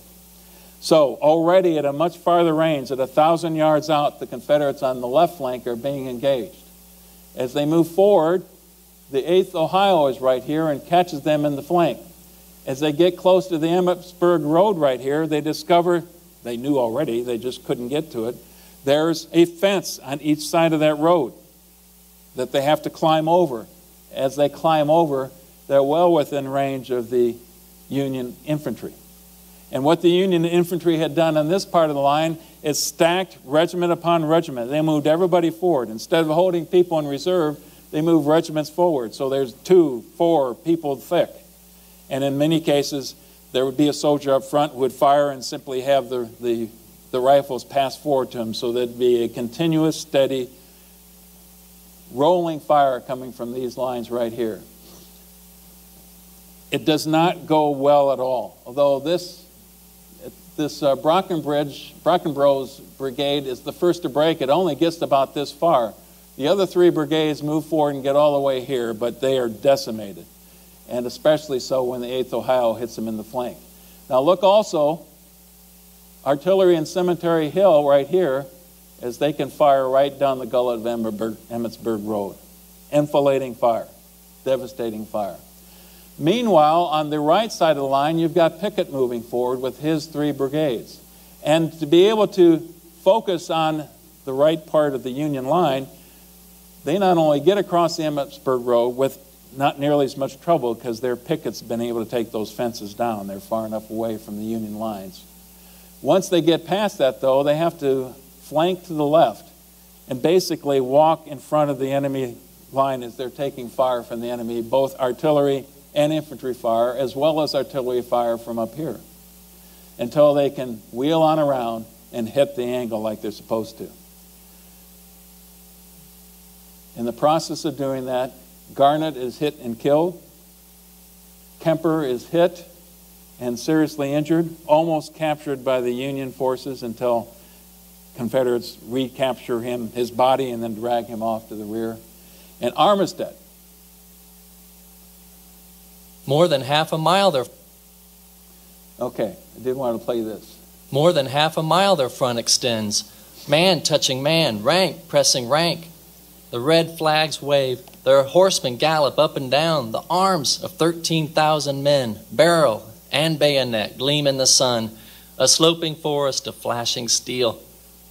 Right on they move as with one soul, in perfect order without impediment of ditch or wall or stream, over ridge and slope, through orchard and meadow and cornfield, magnificent, grim, irresistible.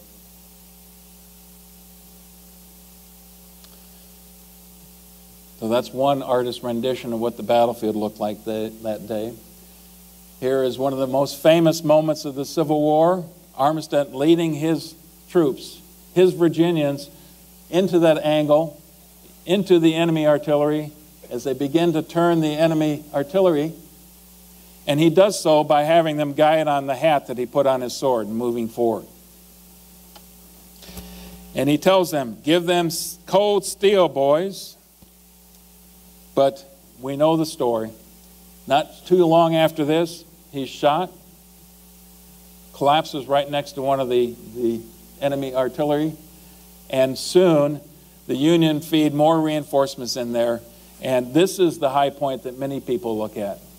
There was a brigade of Confederate infantry that made the angle, at least the remnants of a brigade that made it, a few hundred men, and they are forced back. And by 3:45, the whole Confederate line now is collapsing back towards friendly lines on Seminary Ridge. And as they get back,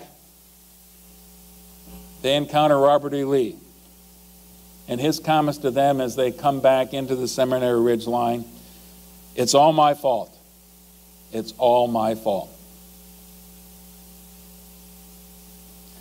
He also encounters General Pickett when he comes back, and tells Pickett, General, get your division ready for a counterattack. And Pickett's answer to General Lee, General, I have no division now. And to a certain extent, he was right. At least a third to a half of his forces were out in the battlefield someplace, captured, injured, or killed.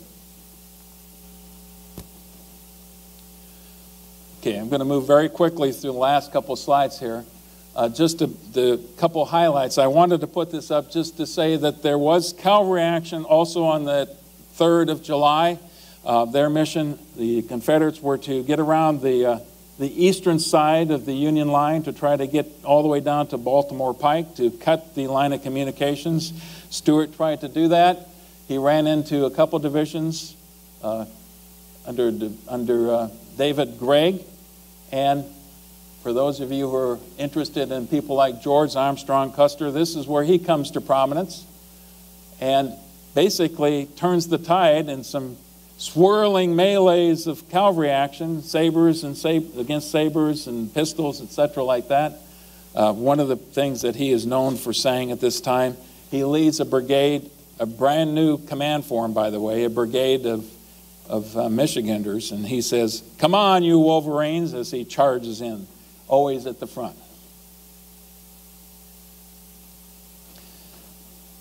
July 3rd ends horribly for Lee. That evening he decides they have to pull back. By the 4th, they're moving back. It's raining by this time in the battlefield. And again, to move through this fairly quickly,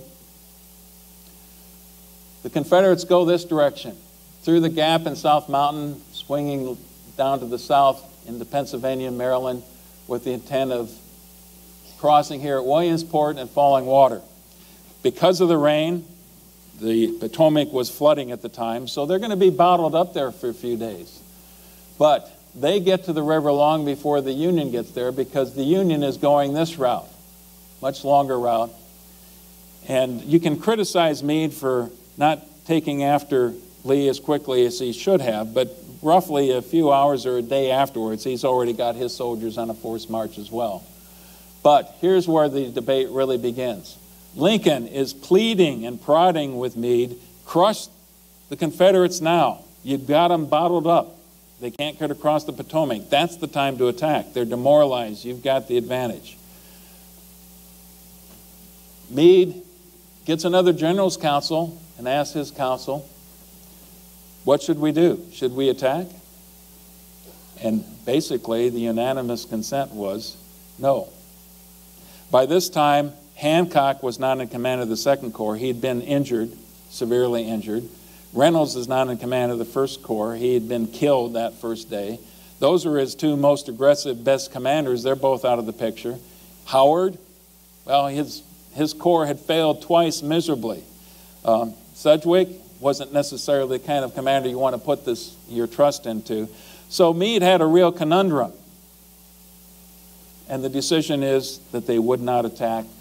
By July 13th and 14th, the rebels are able to get across the river and get back into Virginia again.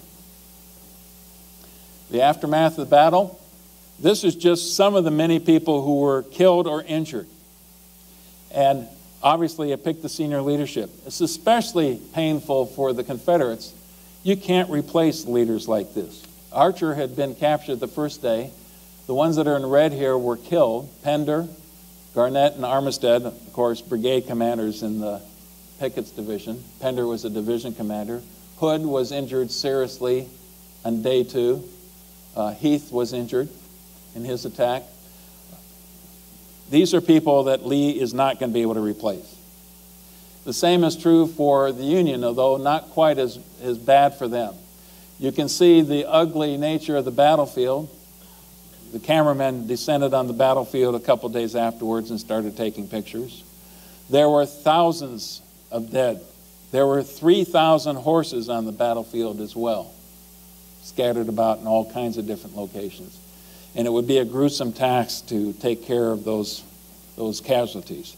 And to give you a real sense of what it had to be like to do that job. The dead bodies of men and horses had lain there, putrefying under the summer sun for 3 days. Corpses swollen to twice their original size. Some of them actually burst asunder with the pressure of foul gases and vapors. Several human or inhuman corpses sat upright against a fence, with arms extended in the air and faces hideous with something very like a fixed leer, as if taking a fiendish pleasure in showing us what we essentially were and might at any moment become. Here's a sense of the casualties just in that last day. Now remember, day 2 was the worst day as far as casualty is concerned, but in Pickett's charge, 6,600 of the roughly 12,500 were casualties just in that one action.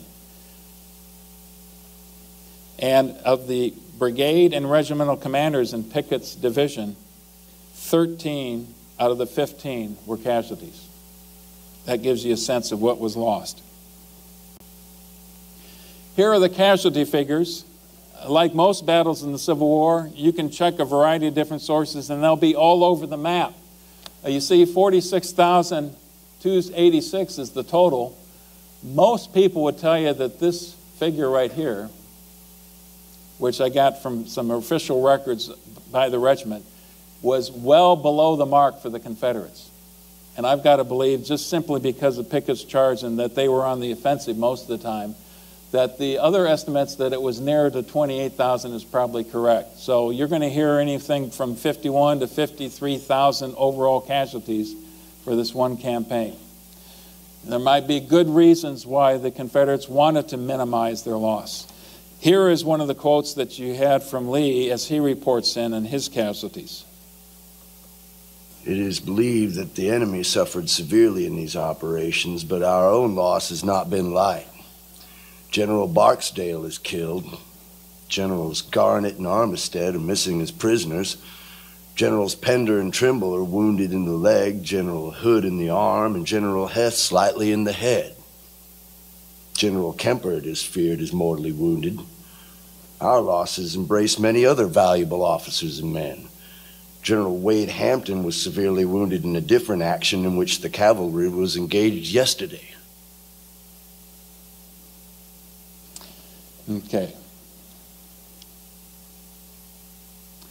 I'm not going to spend too much time in here. I think what I'd like to do now is to show what we've got here for at least my assessment of the strengths and the weaknesses of the two main leaders, Meade on the Union side and Lee on the Confederate side.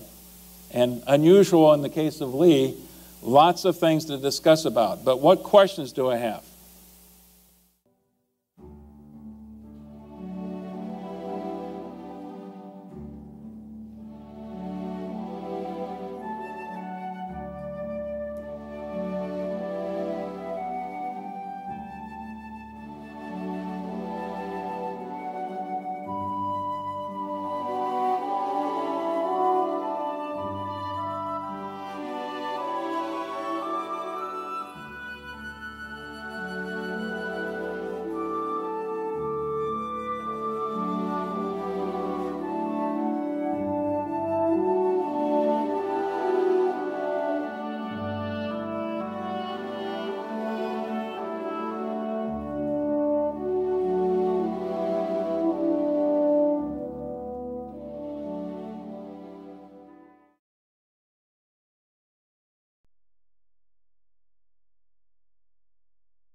We're going to go over, we'll probably be in the neighborhood of an hour and a half or so. I'll try to move along, but it's in that neighborhood. Okay, we have to start this one with taking a look back at the last battle we discussed, which of course is Fredericksburg. December of 1862, Fredericksburg, right there in the Rappahannock River. The problem that the Union had, not a very sophisticated commander looking in terms of his battle plan, wave after wave after wave of Union troops attacking into the teeth of some pretty robust Confederate defenses, especially on Mary's Heights, the Sunken Road, the Stone Wall. And they just beat themselves bloody to no end at all. This was probably one of the most lopsided battles of the Civil War, and easily the Union casualties outnumbered the Confederates by 2-1. So 12,653 was the official total. By the time you get done, you've got the winter of 62-63, and especially December of 62, things were looking pretty grim. The war wasn't going that great in the West. There was lots of political issues and problems. The financial strains in the country were growing. It was probably as low as the Union was going to get in terms of its morale and how it viewed things. The country is demoralized. The press, as the press was likely to do then and now, were savaging Abraham Lincoln. And I want to just play a real quick quote from the Chicago Tribune that will give you a flavor of the kind of criticisms that you heard. Failure of the Army, weight of taxes, depreciation of money, want of cotton, increasing national debt, deaths in the Army, no prospect of success, the continued closure of the Mississippi, all combine to produce the existing state of despondency and desperation. Now, not unlike today also, political cartoonists were active, and here's a fairly typical cartoon. Columbia says, "Where are my 15,000 sons murdered at Fredericksburg?" That was the approach. For no good cause, thrown away. Lincoln's response, well, this reminds me of a little joke. Go tell your joke at Springfield. Burnside's reputation was absolutely in the dumps after this battle. He was very tarnished, and the Army's morale had dropped precipitously. In fact, the number of desertions was sky high. Some of the problems the Army was having, Burnside proved himself not to be a very good administrator, and that counts in the long run. He didn't manage to figure out how to get his army paid on a regular basis, so most of these soldiers were serving and hadn't been paid for a long time. The food was growing increasingly poor. Hardtack, but there was no soft bread. The soldiers kept screaming for soft bread or fresh meat or fresh vegetables, anything like that. So even in an army that, for all rights, should have been well supplied, scurvy was growing as well as other diseases. And what time of the year is it? Virginia, we might think of Virginia as a balmy place. The winter is 62 and 63. It was by no means that way. It was at this same time that the generals, who were also disgusted, had totally lost confidence and faith in their commander-in-chief, Burnside, Ambrose Burnside. And on the 30th, you've got two people in the background here, Major General William Franklin and Major General William Smith, who are both involved in this cabal of quite a few officers, trying to figure out how to get Burnside removed from command. This is serious stuff. They actually had a couple subordinates, Generals John Newton, who was a West Pointer and a Virginian, a professional soldier, and General John Cochran, who had a political background, so he was savvy to politics of the day, went up to Washington, D.C. in search of Congress. Now, you think that Cochran, being a politician, would understand that once the legislative session is done, Congress goes back home. So he doesn't find Congress there. He found Seward instead, Secretary of State Seward, and they tell their tale of woes about how miserable a commander Burnside is and how they need to get rid of him. Seward takes him in to see Lincoln. That wasn't what they expected, but now they're in with the commander-in-chief, and they tell this story again to the commander-in-chief. And Lincoln quickly sends a message to Burnside without explaining what's the background of his message. And the message is this: I have good reason for saying you must not make a general movement of the army without letting me know. The reason for that was these generals had told the commander-in-chief that Burnside was planning another offensive. Now, the last one had just ended in a disastrous way. He's planning another one. No one has faith in this man. Well, this caught Burnside by surprise. He hustles up to Washington, D.C. on December 31st and meets with the commander-in-chief then. And that meeting does not go well. And he finds out that there are people who are lobbying against him, who are trying to get him removed. Imagine how a man with little confidence in himself is going to react to hearing that there are many people, many of his fellow officers are trying to get rid of him. So he goes back very despondent. Now, one person I haven't mentioned yet is Fighting Joe Hooker. He was, without a doubt, the most vocal. He wasn't necessarily involved with the same cabal of officers who were working behind the scenes to get Burnside removed, but he was out there, and he was very obvious in terms of what he was doing. In fact, he told one newspaper reporter from the New York Times of the day that he denounced the commanding general as incompetent. Well, he didn't stop there. He had to go farther. And the president and the government in Washington as imbeciles and played out. That's our man, Joe Hooker. And certainly this is no surprise to Burnside hearing these kinds of things. Burnside is able to convince the government, Lincoln in particular, and Stanton and Halleck, to launch an offensive in January. Now, if you know anything about soldiers, we don't like to fight in the wintertime necessarily. Can you think of a more miserable kind of an experience? Typically, you wait till the spring or the fall campaign seasons. But he launched an offensive in the height of the winter campaign.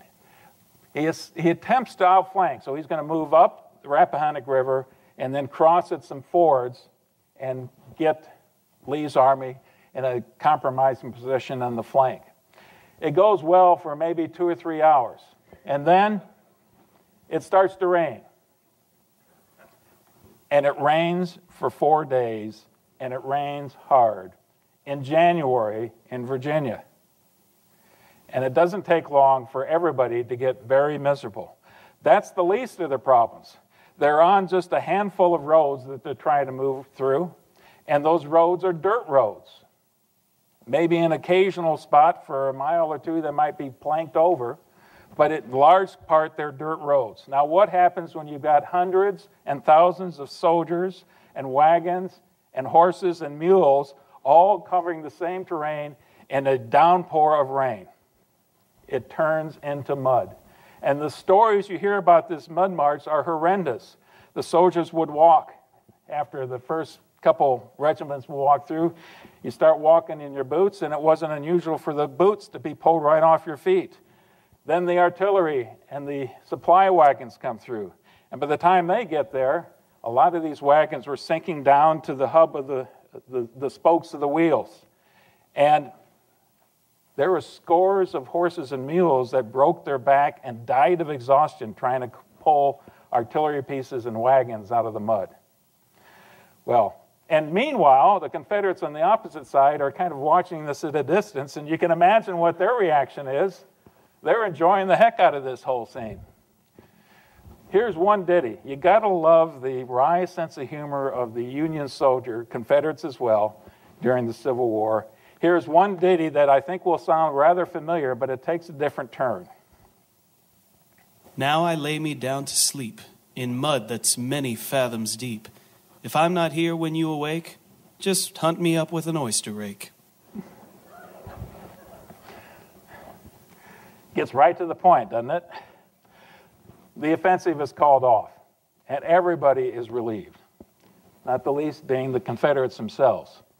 Not too long after that, On the 24th, Burnside has written a general order, and he is counseled by a couple of his staff officers. General, before you actually deliver this order, you need to go up and talk to President Lincoln about it. So he hustles back up to Washington, D.C., and sits down with President Lincoln. And here's part of General Order number 8. General Joseph Hooker, having been guilty of an unjust and unnecessary criticism of his superior officers, and having, by the general tone of his conversation, endeavored to create distrust in the minds of officers who have associated with him, is hereby dismissed from the service of the United States as a man unfit to hold an important commission during a crisis like the present. Now, Burnside goes on to mention a couple other names. These very officers we were mentioning before, saying they should also be relieved. And Lincoln's reaction is this. He ends up, and here's one of the terms, says, Mr. President, if you don't do this, I will resign my position. Lincoln took him up on the second part of the offer and decided to go looking for a new commander. So who do you look for?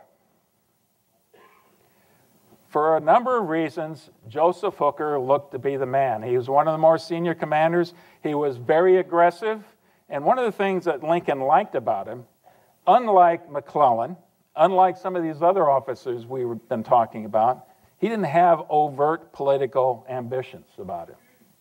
He certainly talked out of turn quite a bit, but for whatever reason, Lincoln decides that he needs to take a chance on Hooker, that perhaps Hooker can turn this thing around. Who is Fighting Joe Hooker? An 1837 West Point graduate. He fought in the Seminole War and in the Mexican War. He resigns in his commission in 1857. So many of these officers we talk about, that's the case. They were out of the Army when the war started. He comes back in, but late enough so that he doesn't make the Battle of First Bull Run. A few days later, he has a chance to get introduced to Abraham Lincoln. So what's he say to Abraham Lincoln? I was at Bull Run the other day, Mr. President, and it is no vanity in me to say that I am a damn sight better general than those that were on the field that day. Okay. Well, he does get a field command pretty quickly, and he does well. Starts as a brigadier general. In May of '62, he's promoted to major general. So he's commanded of a division by that time. And you might remember him at the Battle of Antietam, because his is the first corps now that's going to be attacking south across the cornfield towards Antietam.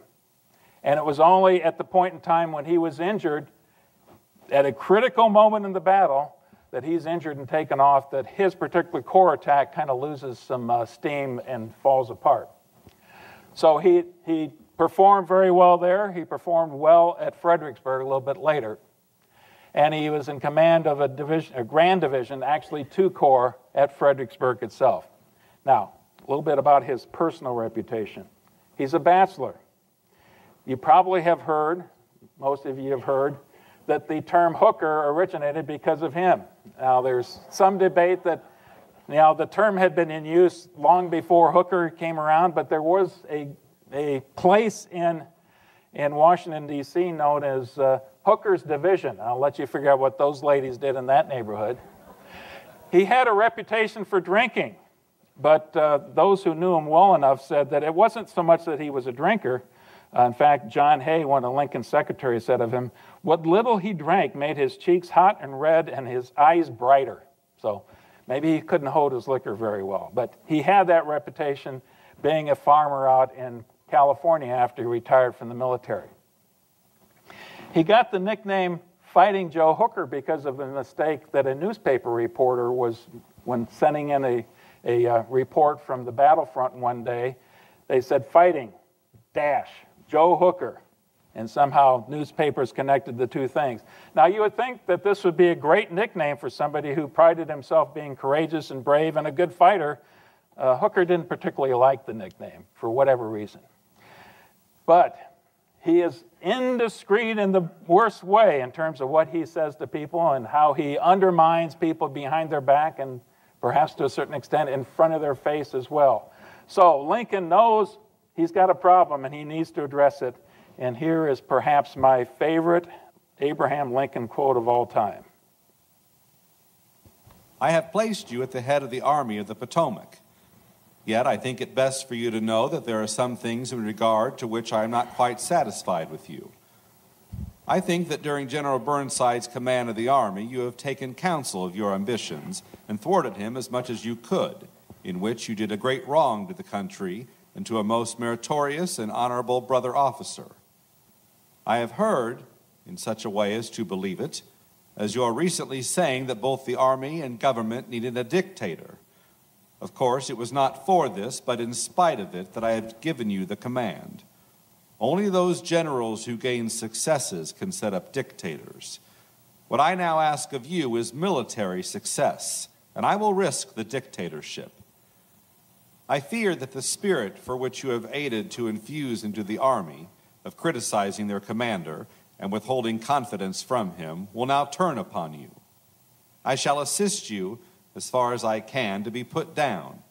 Neither you nor Napoleon, if he were alive again, could get any good out of an army while such a spirit prevails in it. And now, beware of rashness, but with energy and sleepless vigilance, go forward and give us victories.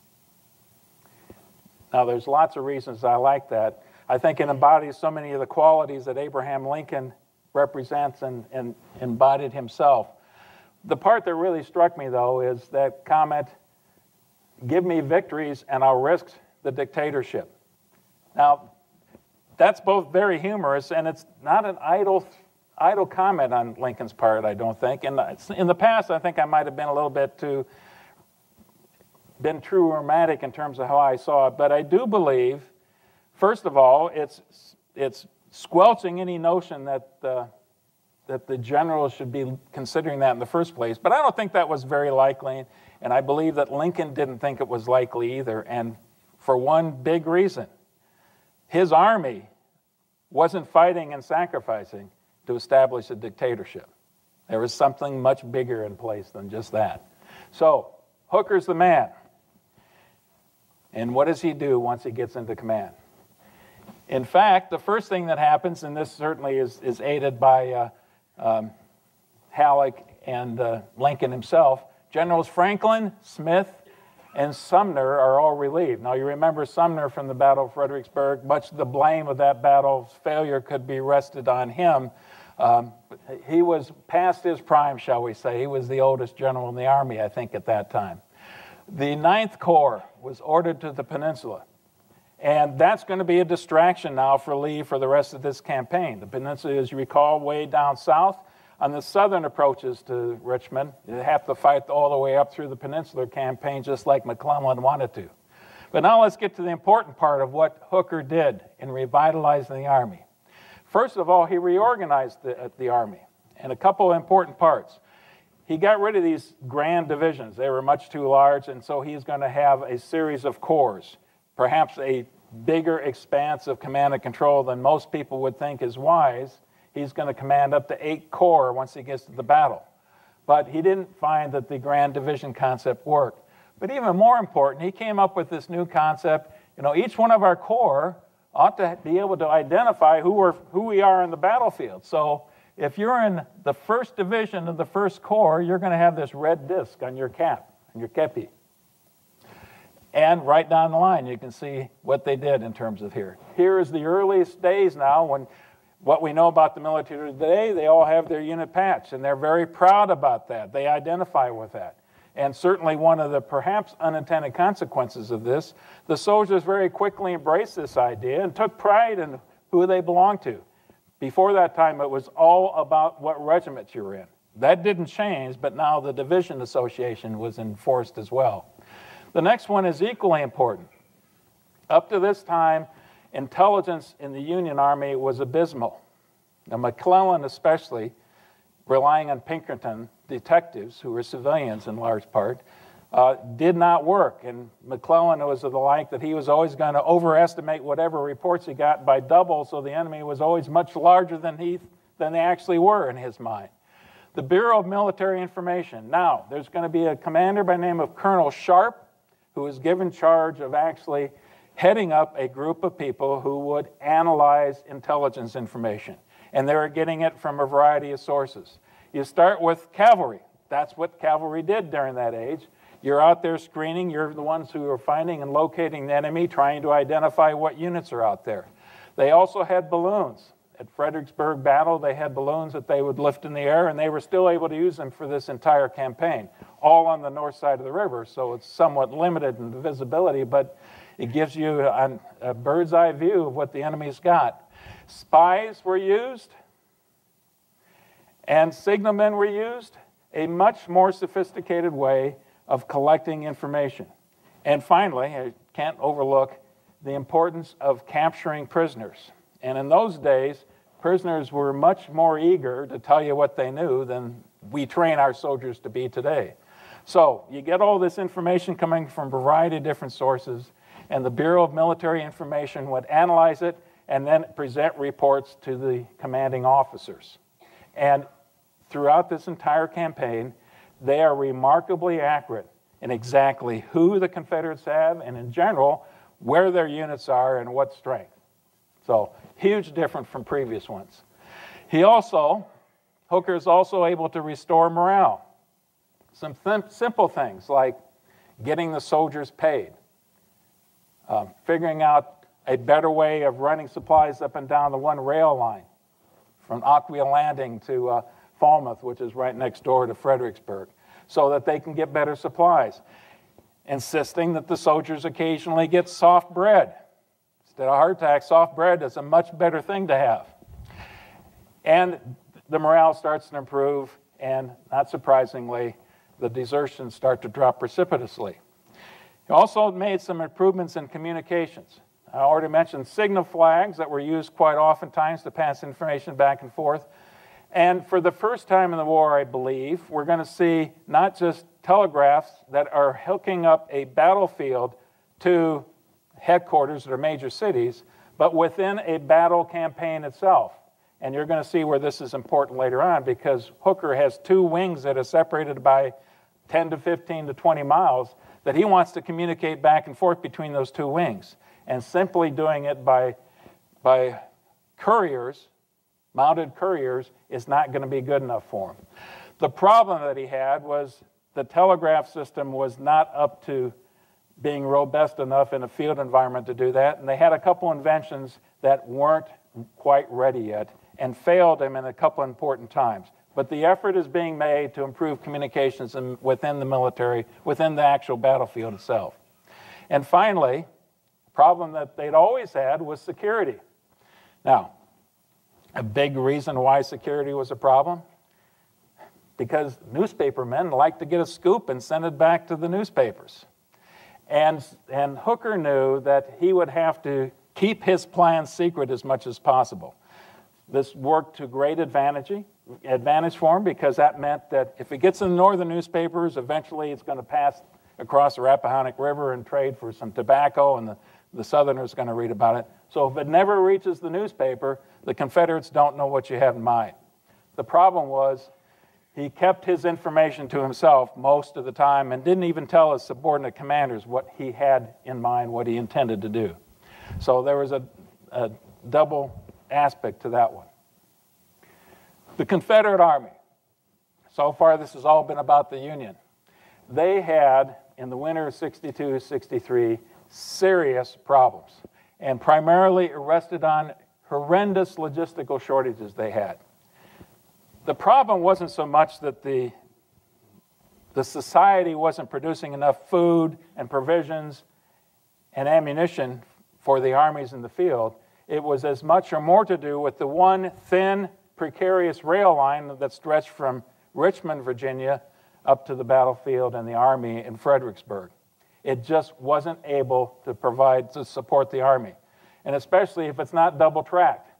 If it's not double-tracked, trains go one way and they wait. You can't have anything else going in the other direction when that's going on. So they were near starvation. The cavalry had to be dispersed for obvious reasons, but in the middle of this winter, they experienced something of a religious revival.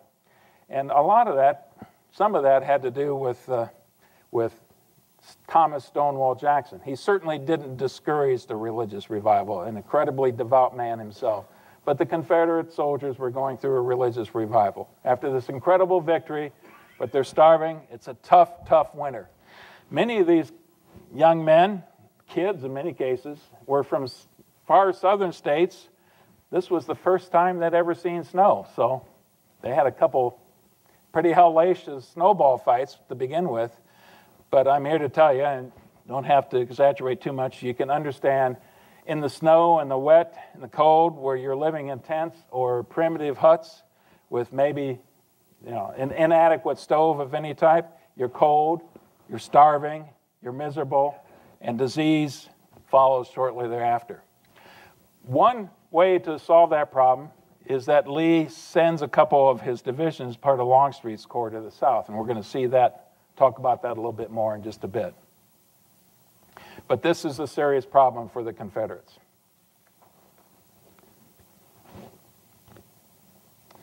Okay. The next two slides you've got in your handouts as well. But there's a couple points I want to make in each one of these slides. The Union, you can see that we've got 8 corps.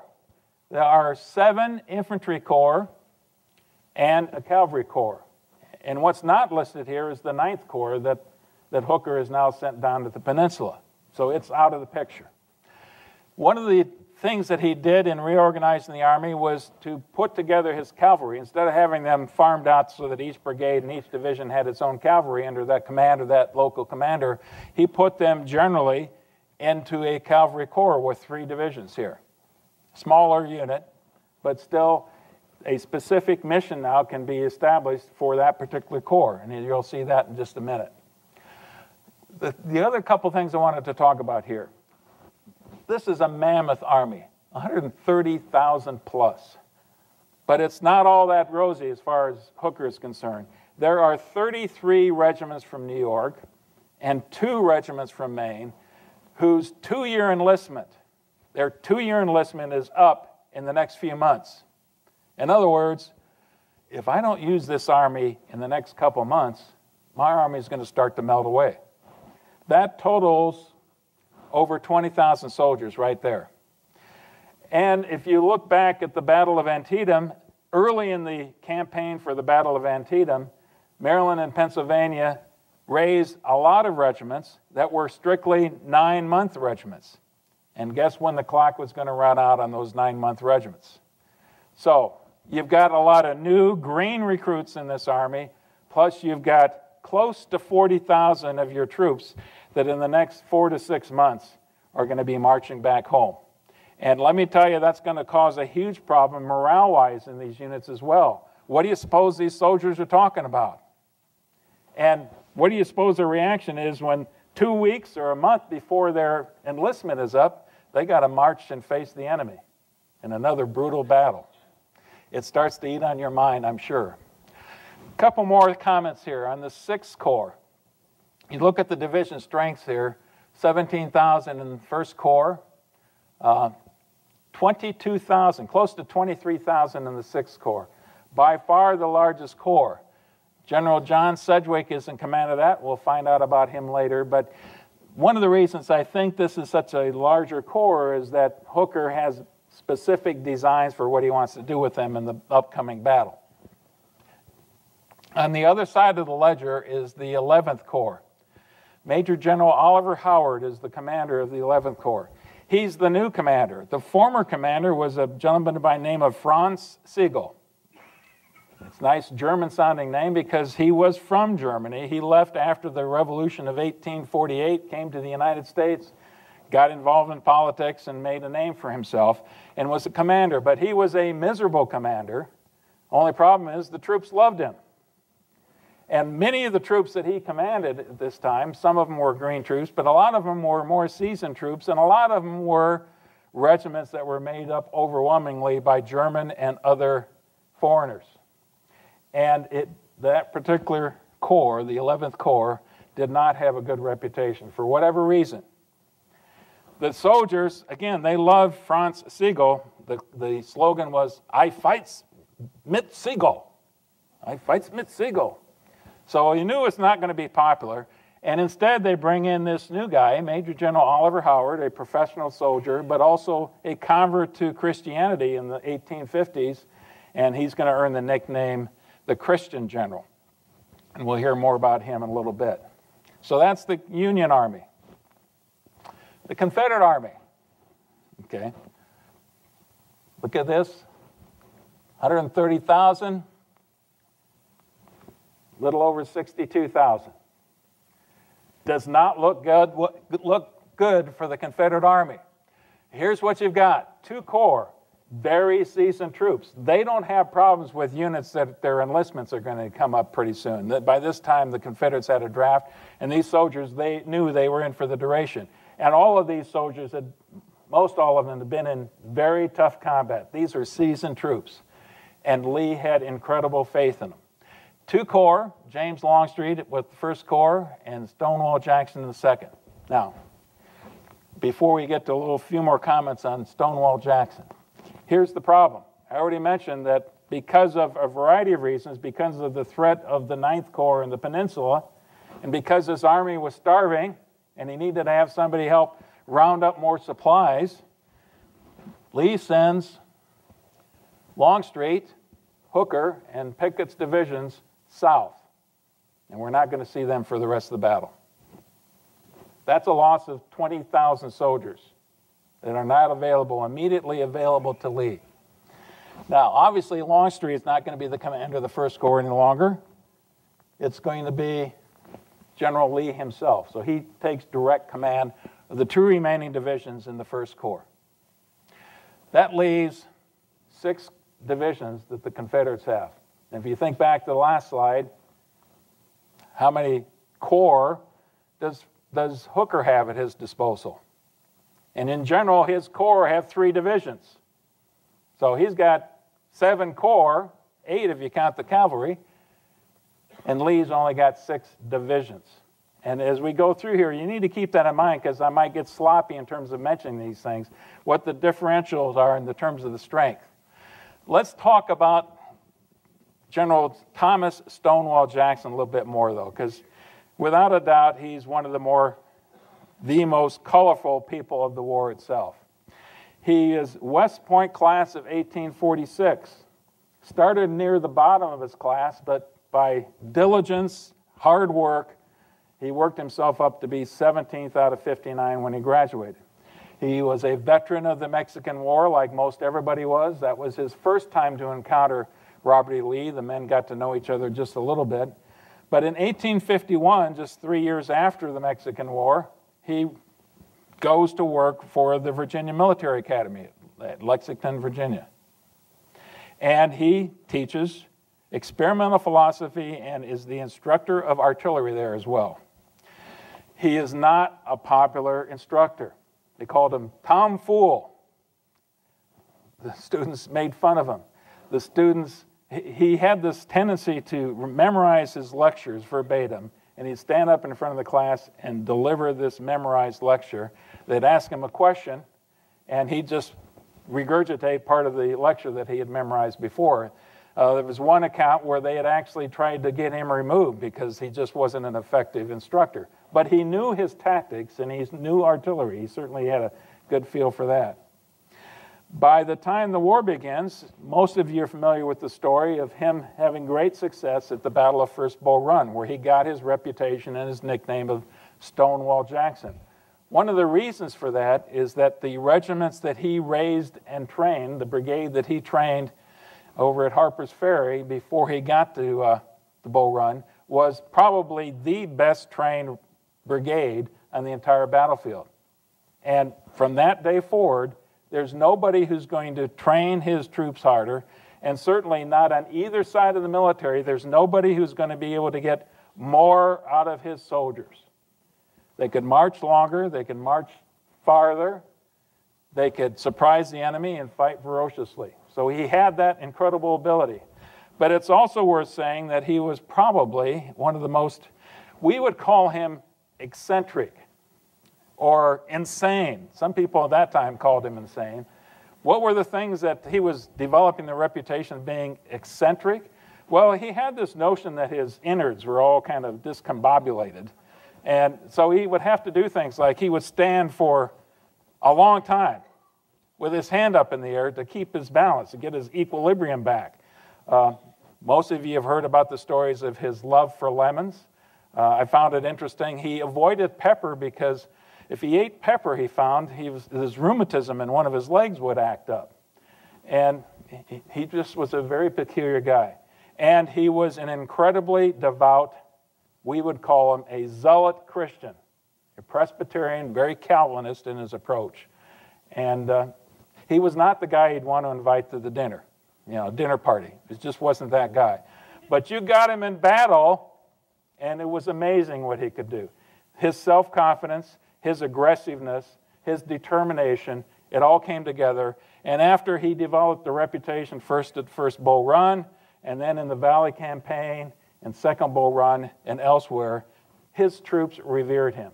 And he had this legendary reputation among the entire population of the South by that time. By the time we get to Chancellorsville, he is almost as well known and almost as highly regarded as Robert E. Lee himself.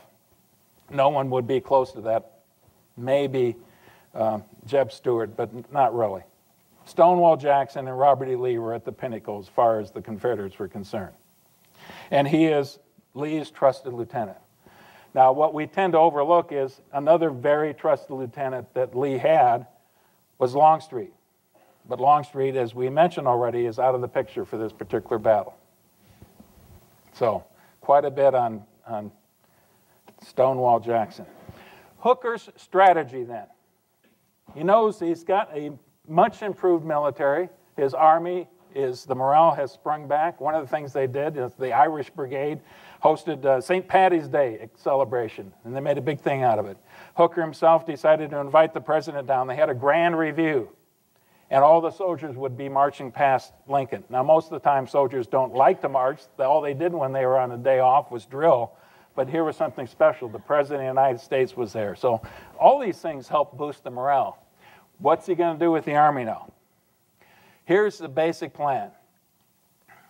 First of all, he'd learned his lessons well from Fredericksburg. And the lesson that Hooker learned was that it was a fool's errand to run against prepared defensive positions. All that would get you was slaughter of your own troops. That the thing to do was to somehow maneuver yourself so you could find a good defensive position and let the other guy attack you. That was the lesson that Hooker learned from the Battle of Fredericksburg. So here's the plan that he developed, and it's audacious. Most historians and military scholars would tell you it was an excellent plan. First of all, let's start with the cavalry. The cavalry would swing around in a wide berth, cut behind the enemy, and eventually the target would be, here's the rail line between Richmond and Fredericksburg. That's the target. We already mentioned they're practically starving. Hooker knew that. So if you cut that very tenuous rail line, then Lee has to withdraw. He can't possibly stay at Fredericksburg. This is the reasoning. To do that, you have to cut this rail line right here at Hanover Junction because that's the intersection of two rail lines. And just as important, you've got bridges over a couple of these rivers, the North Anna River and the South Anna River. You destroy those, you can't restore bridges overnight. Generally, if you tear up some rail tracks, you can get that fixed in a couple days, but not bridges. So that's the plan. Another part of this plan is deception. They knew that the enemy had figured out their signal flag system. So the enemy could read their signals when they were passing them back and forth. Well, one of the things that Hooker did was use that to his advantage and sent signals back and forth indicating that the army was going to move out in this direction and head over to the valley and deceive Lee in that respect. So those two things are going on. That leaves the 6th Corps and the 1st Corps to cross at Fredericksburg and basically to fix Lee's forces right there because they think they're being attacked by a major force. It is, after all, about 40,000 troops crossing the river. And then take the bulk of the army in a huge sweep well behind the lines so that the Confederates can't see you're doing this, find a place upstream to cross the rivers, and then come in on Lee's flank and catch Lee in this vise between two corps over here and the bulk of the army on this side. And Lee's forces would have to come out of the trenches. And one or two things would happen as far as Hooker is concerned. Lee would have to fight, and now we're going to fight on my terms, on Hooker's terms, or what he really thought, once this line of supply communication was cut, Lee would have little choice but to drop back towards Richmond. So he wouldn't even have to fight a battle. He could win in that respect. Let's take a look at the terrain of Chancellorsville. This is not ideal terrain to be fighting on. Here, this is kind of hard to see. I apologize for that. Here is the Rappahannock River, and then right here it splits off. The Rappahannock goes north, and here's the Rapidan River right through here. So we're looking kind of at the southern half of this. Here is Fredericksburg itself. And in Fredericksburg, as you recall from that battle, you've got commanding heights on both sides of the river. You've got Mary's Heights and the Sunken Road. This is the place where the last battle the Union had beat themselves bloody to no good effect. But on the north side of the river, in commanding positions, is the Union artillery. And Lee always respected those positions of Union artillery. He did not want to cross into the teeth of that. 10 miles to the west is this little place called Chancellorsville, and it's really nothing more than a house, a fairly fancy house as things were in that day, but it's just in a road crossing, excuse me, going the wrong direction here. And these are hardly advanced, improved roads. They're the same kind of dirt roads that we knew before, we talked about earlier. Right here, Catherine Furnace, this is an important thing to keep in mind. Prior to this, almost from the Revolutionary period, Catherine Furnace had been just that. It had been a place where they smelt iron ore. And that takes a lot of charcoal. And to get the charcoal, a lot of the first growth timber in this region had been cut down and thrown into the Catherine's furnace to make the charcoal to convert to work on the iron ore. So what you have here in a lot of places, you can see the dark green, that's forested terrain.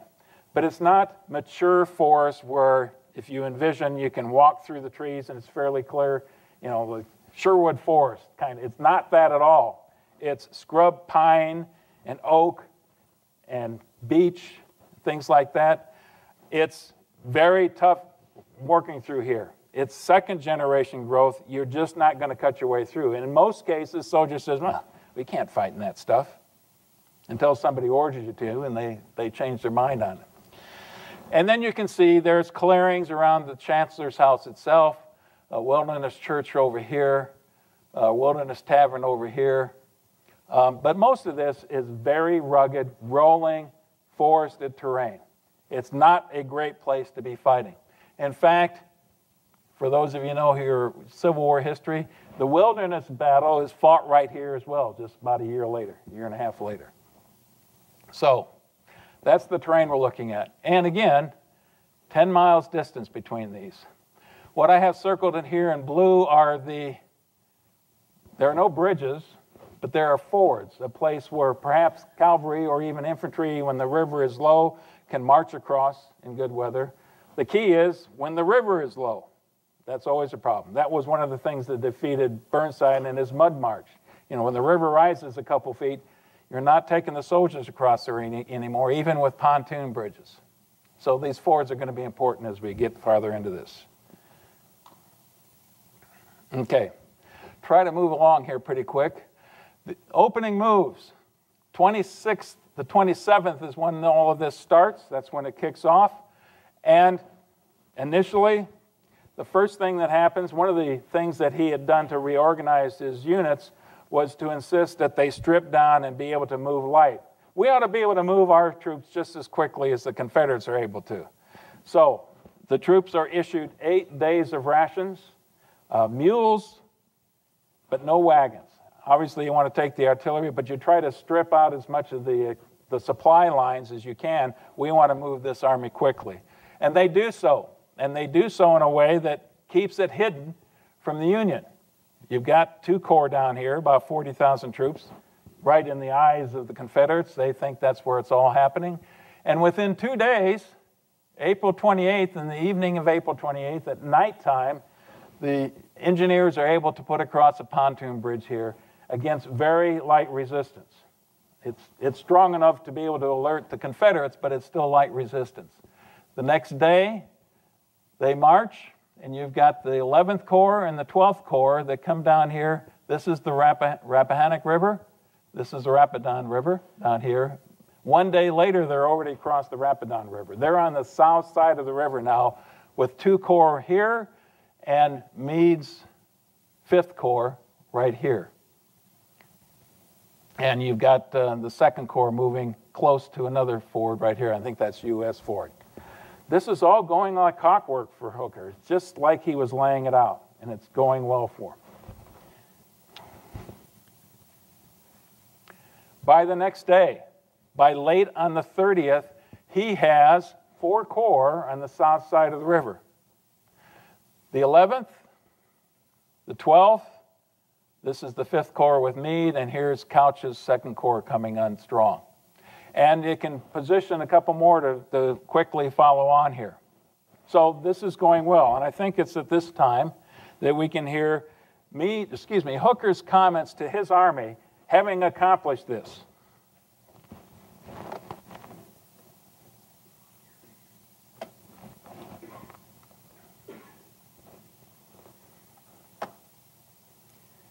Thinking about it. It is with heartfelt satisfaction the commanding general announces to the army that the operations of the last 3 days have determined that our enemy must either ingloriously fly or come out from behind his defenses and give us a battle on our own ground, where certain destruction awaits him. The operations to the 5th, 11th, and 12th Corps have been a succession of splendid achievement. There it is. As far as Hooker is concerned, he'd accomplished his goals. This is going perfectly, exactly like planned. He had Lee exactly where he wanted him. So, how do things sort out the next day? The 1st of May, Hooker sends his forces directly east towards Fredericksburg. In the north, you've got Meade and two of his divisions. Down this road right here, you've got, sorry, it's a little bit hazy here. You've got 1 division moving forward. You've got Howard and Slocum moving down in this direction. So everything is going according to plan. But by this time, it took Lee about 2.5 days to really respond to this because he was very much surprised and caught off guard on it. But he sends, Anderson had already had some elements there. He sends more forces. And Anderson's troops meet Slocum and Sykes' division right here on the road. And they clash. And very quickly after that, suddenly the Union troops start to withdraw. And Lee can't quite figure out what's going on. What had happened, though, is Hooker decided that he didn't want to have the major engagement. He didn't want to keep pushing forward. He wanted to find that good defensive position to fall back on. But having not explained this to a lot of his subordinate commanders, many of them were just as mystified as I think Lee was at that time.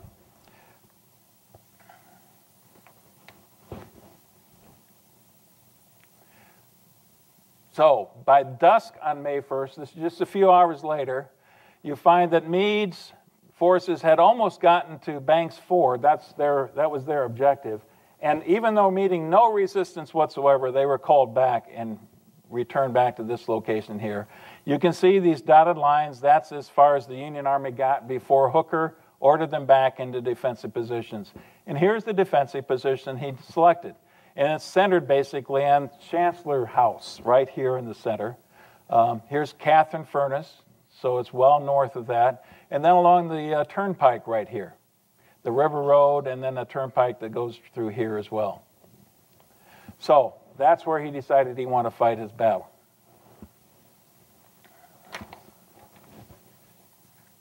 And Oliver Howard, I've got his picture up here, is the corps that's on the right flank of the Union Army. His weakest corps, the one that he had the least faith in. So by this time, Lee knows he has to do something dramatic. And we'll get back to Lee in just a second. I wanted to tell you a little bit more about Stoneman's raid, how that was going. Is because, as you recall, what Stoneman was supposed to do was head towards Richmond and north of Richmond to cut the railroad line and sever that communication line that was so critical to the Confederates. By May 1st,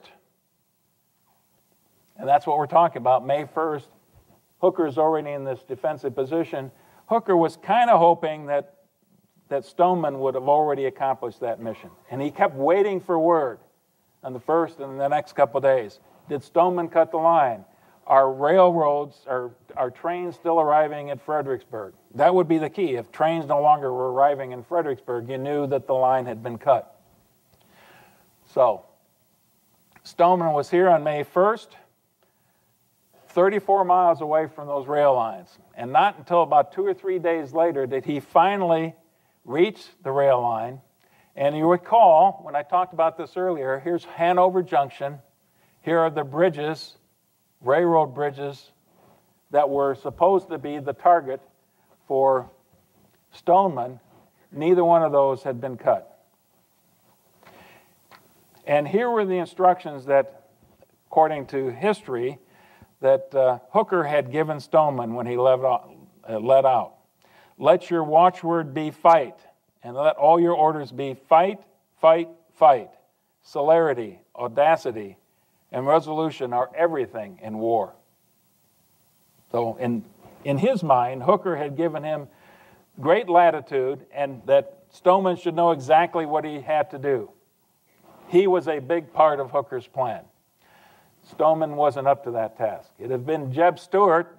All those things we talked about, celerity, audacity, resolution, those were Jeb Stuart, but by this time in the war, they weren't necessarily George Stoneman. He was a bit too tentative in moving south and never did accomplish the mission he was supposed to accomplish.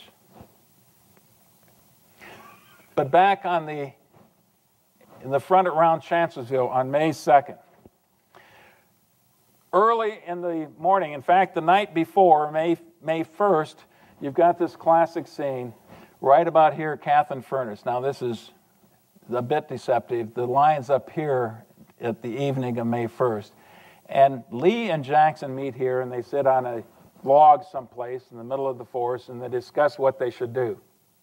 And Lee now has left, imagine this, he has taken the huge chance and left one division, Early's division, plus another brigade, over in Fredericksburg, facing the 2 corps that were across the other side of the river. Greatly outnumbered. And Lee brought his entire rest of his army over here to take on Hooker. And he's still grossly outnumbered. As they're sitting there talking about this, basically he's got 5 divisions, short of 5 divisions against, I don't know how many corps by that time, 5 corps. They're greatly outnumbered. They're sitting on this log. What should we do? And here's the classic conversation that's recorded in history. It starts off with Lee talking. Well, General Jackson, what do you propose we do? Jackson points to the map, and he points over here, because they had heard that the 11th Corps was in the air, that it wasn't anchored on anything. It was just out in the middle of nowhere and just there. And it did appear that it was all oriented towards the south, not towards the west. So I started with Lee's comment, and Jackson points to the map. I propose to go right around there. What do you propose to do with it? With my whole command. So Jackson's going to take 3 divisions he's got, move his entire command over. What will you leave me here to hold the Federal Army with? The 2 divisions that you have here. Well, go ahead. Talk about audacious. Talk about laying it entirely on the line. Why would Lee take such a horrendous chance? Because for almost a day, Jackson has to march. I'll master this someday. Jackson has to march down here, and these are rough roads with forest and encroaching on both sides. down here, all the way around the flank, and then up here, and then deploy his troops. That doesn't happen overnight. It takes a couple, 3 hours just to deploy your troops before he can attack. So by all rights, it was probably going to take till the afternoon, maybe the late afternoon, before he can kick off this attack. And in the meantime, Jackson's not any help to Lee. So here's Lee with 2 divisions, McLaws and Anderson, while the rest of the army is marching over here. Why does he think he can get away with it? Because in his mind, he remembers from the day before, Hooker had been driving forward. There really was no reason why he should stop, but suddenly he did stop. He withdrew in these defensive positions, and that night they're hearing chopping, and they're hearing digging in. They're hearing lots of commotion, like the Union is digging in, preparing for us to attack him. So Lee says, okay, I'm offensive-minded. I'm going to attack him. Now here I think it's the critical moment of the battle, and it's partly psychological. But Hooker started this knowing that there was strength in the defense. And there were people on both sides of the military who thought the better strength was in the defense, that these new weapons that we had in the Civil War always gave the defense the advantage. And we're going to hear this in future battles as well. Hooker, being a student of Napoleonic warfare, embracing the principles of war that as he understood it, realized that defense wasn't one of the principles of war, offense was one of the principles of war. And why was offense and not defense? Because whoever was on the offense had the initiative. The guy in the offense is the one who calls the shots, that determines where the battle's going to be, who determines when the battle's going to be, and under what conditions the battle's going to occur. And that's a huge advantage in most cases. So Lee seizes the initiative because Hooker led him. And Lee made an incredible calculated risk that Hooker wasn't going to go anywhere. He was just going to wait for Lee to attack him. Okay, and we'll accommodate you. But it starts with Hooker having a turning movement on Lee. Now Lee is going to reverse the tables and have a turning movement in the form of Jackson attacking his very vulnerable right flank. And again, remember, this terrain right here is mostly thick overgrowth.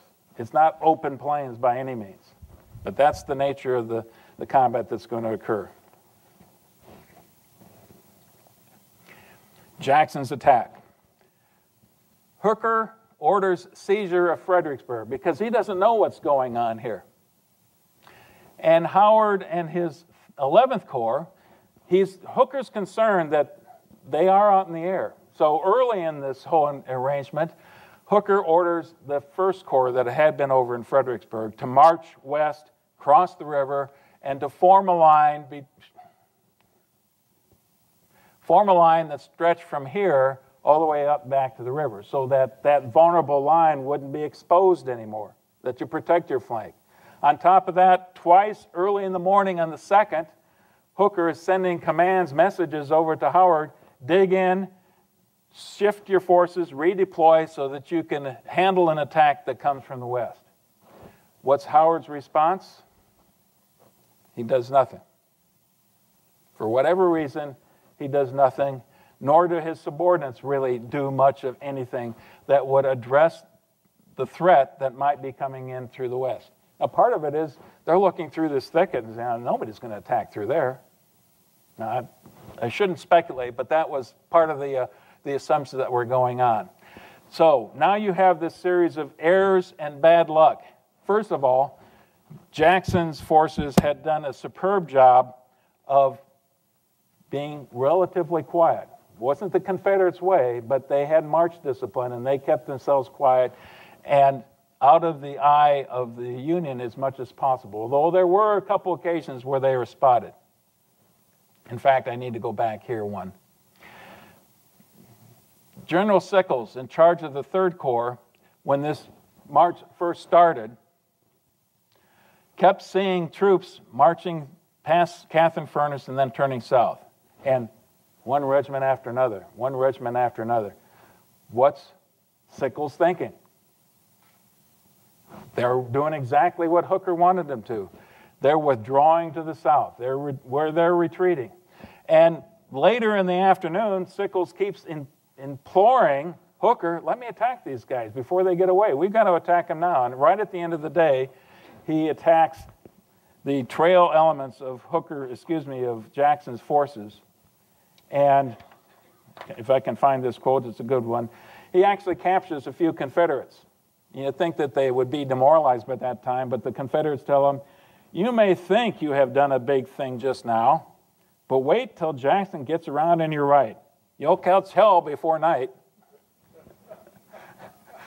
So you're passing this information forward. And okay, what is Hooker to think? What is Howard to think? It's easy to think what you want to believe that we're drawing. Hooker wasn't nearly as sure as Howard was about that, by the way. Anyway, going to the next day, the beginning of the attack. Errors and bad luck. I wanted to address what I mean by errors and bad luck in this respect. Two errors. One, the error that you had in calling up, the error that you had in watching all these troops marching past Catherine's Furnace and think that you're heading south. The bad luck was Reynolds was late in getting to that position on the flank of Howard. He was late because there was a breakdown in communication going back to Fredericksburg that lost several key hours. So he wasn't in position like he was supposed to be. Other part of the bad luck was having your weakest corps in that vulnerable spot. Why were they there? Because that's the last place Hooker expected to have to fight, so he put his weakest corps there. This is the luck of war. Sometimes you need both those things going in your favor. 5:30 p.m., late in the afternoon. You've only got a couple, 3 hours of daylight to fight now. Jackson's attack is launched, with General Rhodes' division leading the attack, followed by Colston's division, and then you can't see it down the bottom, but that's A.P. Hill's division. That's the 3rd division in line. Before the attack is launched, here's Jackson's message to General Lee. The enemy has made a stand at Chancellor's, which is about 2 miles from Chancellorsville. I hope as soon as practicable to attack. I trust that an ever-kind providence will bless us with great success. And it did. The Union forces are overwhelmed, very quickly start to break. And you can see just by the disposition of these troops right here, you don't want to have the enemy forces overlapping you. So you are being attacked right down the throat of this road, and you're also seeing troops break through on either side of that road. And you start to have units. Some units stand fast and fight hard, and many of the units broke. The next quote I wanted to play here then is basically Colonel Leopold von Gilsa, who is right at the tip of this. His unit is right here, and his description of what happened. Now, he obviously is going to embellish it a little bit to his favor, but I'll let you listen to it as well here. The whole line was at once engaged furiously, and my brigade stood coolly and bravely, fired 3 times, and stood still after they had outflanked me already on my right. The enemy attacked now from the front and rear, and then, of course, my brave boys were obliged to fall back. Retreating, I expected surely to rally my brigade behind our second line, formed by Schulz's division, but I did not find the second line. It was abandoned before we reached it. We were surrounded not by the few stragglers that always fly like chaff at the first breeze, but scores, rushing into the opening, some with arms and some without, running or falling. The noise and the smoke filled the air with excitement, and to add to it Diekman's guns and caissons, with battery men scattered, rolled and tumbled like runaway wagons and carts in a thronged city. More quickly than it could be told, with all the fury of the wildest hailstorm, everything, every sort of organization that lay in the path of the mad current of panic-stricken men had to give way and be broken into fragments. That quote right there tells you the advantage you have with initiative and the shock that's involved with taking advantage of that initiative, keeping the enemy off balance. They responded like Jackson figured they would. They broke and they fled the battlefield. Not all units. And increasingly, as the attack moved forward, the Confederate lines start to lose cohesion, and the Union line starts to get bolstered more and more. But it's very much a rout. There's no other way to be able to state it. The Union right is routed. Hooker tries to rally his troops as best as he can. He is courageous. He is out in front. He doesn't mind putting himself in threat by any means. And over time, as they move forward, the resistance begins to grow.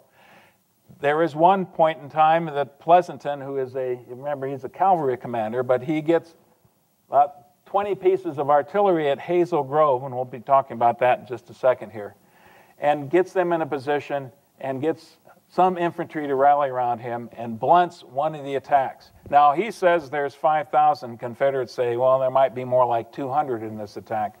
But I'll let you hear what Pleasanton has to say about that particular action. The rebels came on in line 5 and 6 deep with but one flag, a Union flag dropped by the 11th Corps. I suspected deception and was ready for it. They called out not to shoot, and they were friends. At the same time, they gave us a volley from at least 5,000 muskets. As soon as I saw the flash, I gave the command to fire, and the whole line of artillery was discharged at once. It fairly swept them from the earth. Before they could recover themselves, the line of artillery had been loaded and was ready for a second attack. I poured in the canister for about 20 minutes, and the affair was over. It was about this time that Jackson was fearing that he was losing momentum. By this time, Rhodes' units, that 1st Division, had pretty much exhausted themselves, and now Colston's units were in the fray as well. And Jackson is riding wherever he can, imploring his troops to go forward. And this was his comment over and over and over again that evening. Press forward, press forward, press forward. When he did discover that they had pretty much taken the ground as it was getting towards dusk, and by the time you get to nightfall, he still wanted to be on the attack. But his soldiers had pretty much gone to ground by that time. About 9 o'clock, he and a few of his staff officers actually venture out in front of the lines. Now, they think that they're still quite a ways away from where the Union lines are, and I think they were. But it's forward of the Confederate lines. And normally you do this, and there's somebody who knows you're passing through the lines. They expect you to come back through again. In this case, at 9:30, there's an awful lot of confusion when Jackson and his folks are returning to the lines, and there are Confederate units now that take the staff's under fire. Not just Jackson's staff, but there's A.P. Hill and several of his staff officers out there as well. And in the melee, Jackson is hit. He's hit in his right hand, he's hit in his left arm, and his bone is shattered right here in his left upper arm. And it's a devastating blow, but it's not a killing blow. He's quickly, everybody's concerned, of course, because he's reached heroic proportions by this time. They get a litter, and they start carrying him off the battlefield in the litter. But as they're carrying him off, in the middle of the darkness, you can't see. I've already talked about the nature of the terrain. There's a point in time where the litter bearers stumble, and Jackson comes spilling out of the litter and falls hard on his left side, only aggravating all of these injuries that he already had. They get him back on the litter, and they take him out. So, you've got an issue now of who's in command. At this critical moment, who's going to take command? Jackson hands over command to A.P. Hill. It's not too much longer that A.P. Hill's calf is clipped by a piece of artillery shell fragment, and he's now out of the picture. So he passes command to the one person who had the reputation and had the respect of the troops, and that was J.E.B. Stuart. Jeb Stuart, cavalry commander, now is going to be in charge of Jackson's 1st Corps for the rest of the campaign. Word gets back to Lee, and here's Lee's comments when he gets the word. I have just received your note informing me that you were wounded. I cannot express my regret at the occurrence. Could I have directed events, I would have chosen, for the good of the country, to be disabled in your stead. I congratulate you upon the victory, which is due to your skill and energy. So, in Jackson's moment of greatest triumph, he's cut down and taken from the battlefield. And this is part of the legend that has grown up about Jackson ever since. May 3rd is a very critical day in the combat. The morning of May 3rd. Stewart, if nothing else, he's a very aggressive commander, and he knows exactly what Lee wants him to do with his corps, and that's attack, attack, attack. By 7:30, they're on the attack. Now take a quick look at this. This is important also. They've got this peculiar pocket right here. This is the core of the Union position. The 3rd Corps, the 12th Corps, the 2nd Corps, all in here. 3rd with Sickles, Couch, Slocum. Howard now has moved from the right all the way over to the left of the position, a relatively secure position. Meade now is on the right flank, as well as General Reynolds' corps. And take a close look at this. If the Confederates are going to attack right here, what's to prevent Meade from attacking into their flank and handing them in their flank? Now, this is going to come up here pretty soon. This particular battle on the 3rd is every bit as vicious and as brutal and as extended as when we talked about Antietam a couple months ago. It went on for several hours. But something occurred right before the battle even began that was crucial. Right here, it's very hazy, you can't see, but this is Hazel Grove right here. That is the key terrain in this particular battlefield. But it's kind of this bulge. I mean, this bulge right here is bad enough, but then to have a bulge that would extend out here, Hooker decided to evacuate Hazel Grove before the beginning of the battle. The problem was, whoever controlled Hazel Grove had the best artillery position and controlled the entire battlefield. So Hooker made a mistake there as well. He surrendered that. And that's basically, eventually, what's going to turn the tables on this whole battle. It's a brutal combat. Wave after wave. One side would attack, the other side would counterattack, back and forth kind of thing. As the Union forces were depleted their ammunition, another unit would be brought forward. And Hooker was trying to control all these things as much as possible. And meanwhile, Lee with his 2 divisions are conducting attacks simply to hold this portion of the Union line in place. Now, what you can also see here, these 2 armies, the 1st Corps and Lee's 2 divisions, are still essentially separated. They're not able to coordinate. And the key now in this battle is to rejoin these 2 forces together. You can see now that the Confederates are starting to make inroads. Here is Hazel Grove, high ground, with a commanding position on Fairview Heights. That's where the Union artillery was. And generally, the Union had better artillery and better success in this battle because of the commanding position here. The Confederate artillery is going to win the day. As you get closer to the fight now, Stewart launches Heth's divisions, Colston's divisions, and Rowe's divisions. Wait a minute, who's Heth? Well, Heth is the person that took over from A.P. Hill, who was commander of that division before he's injured.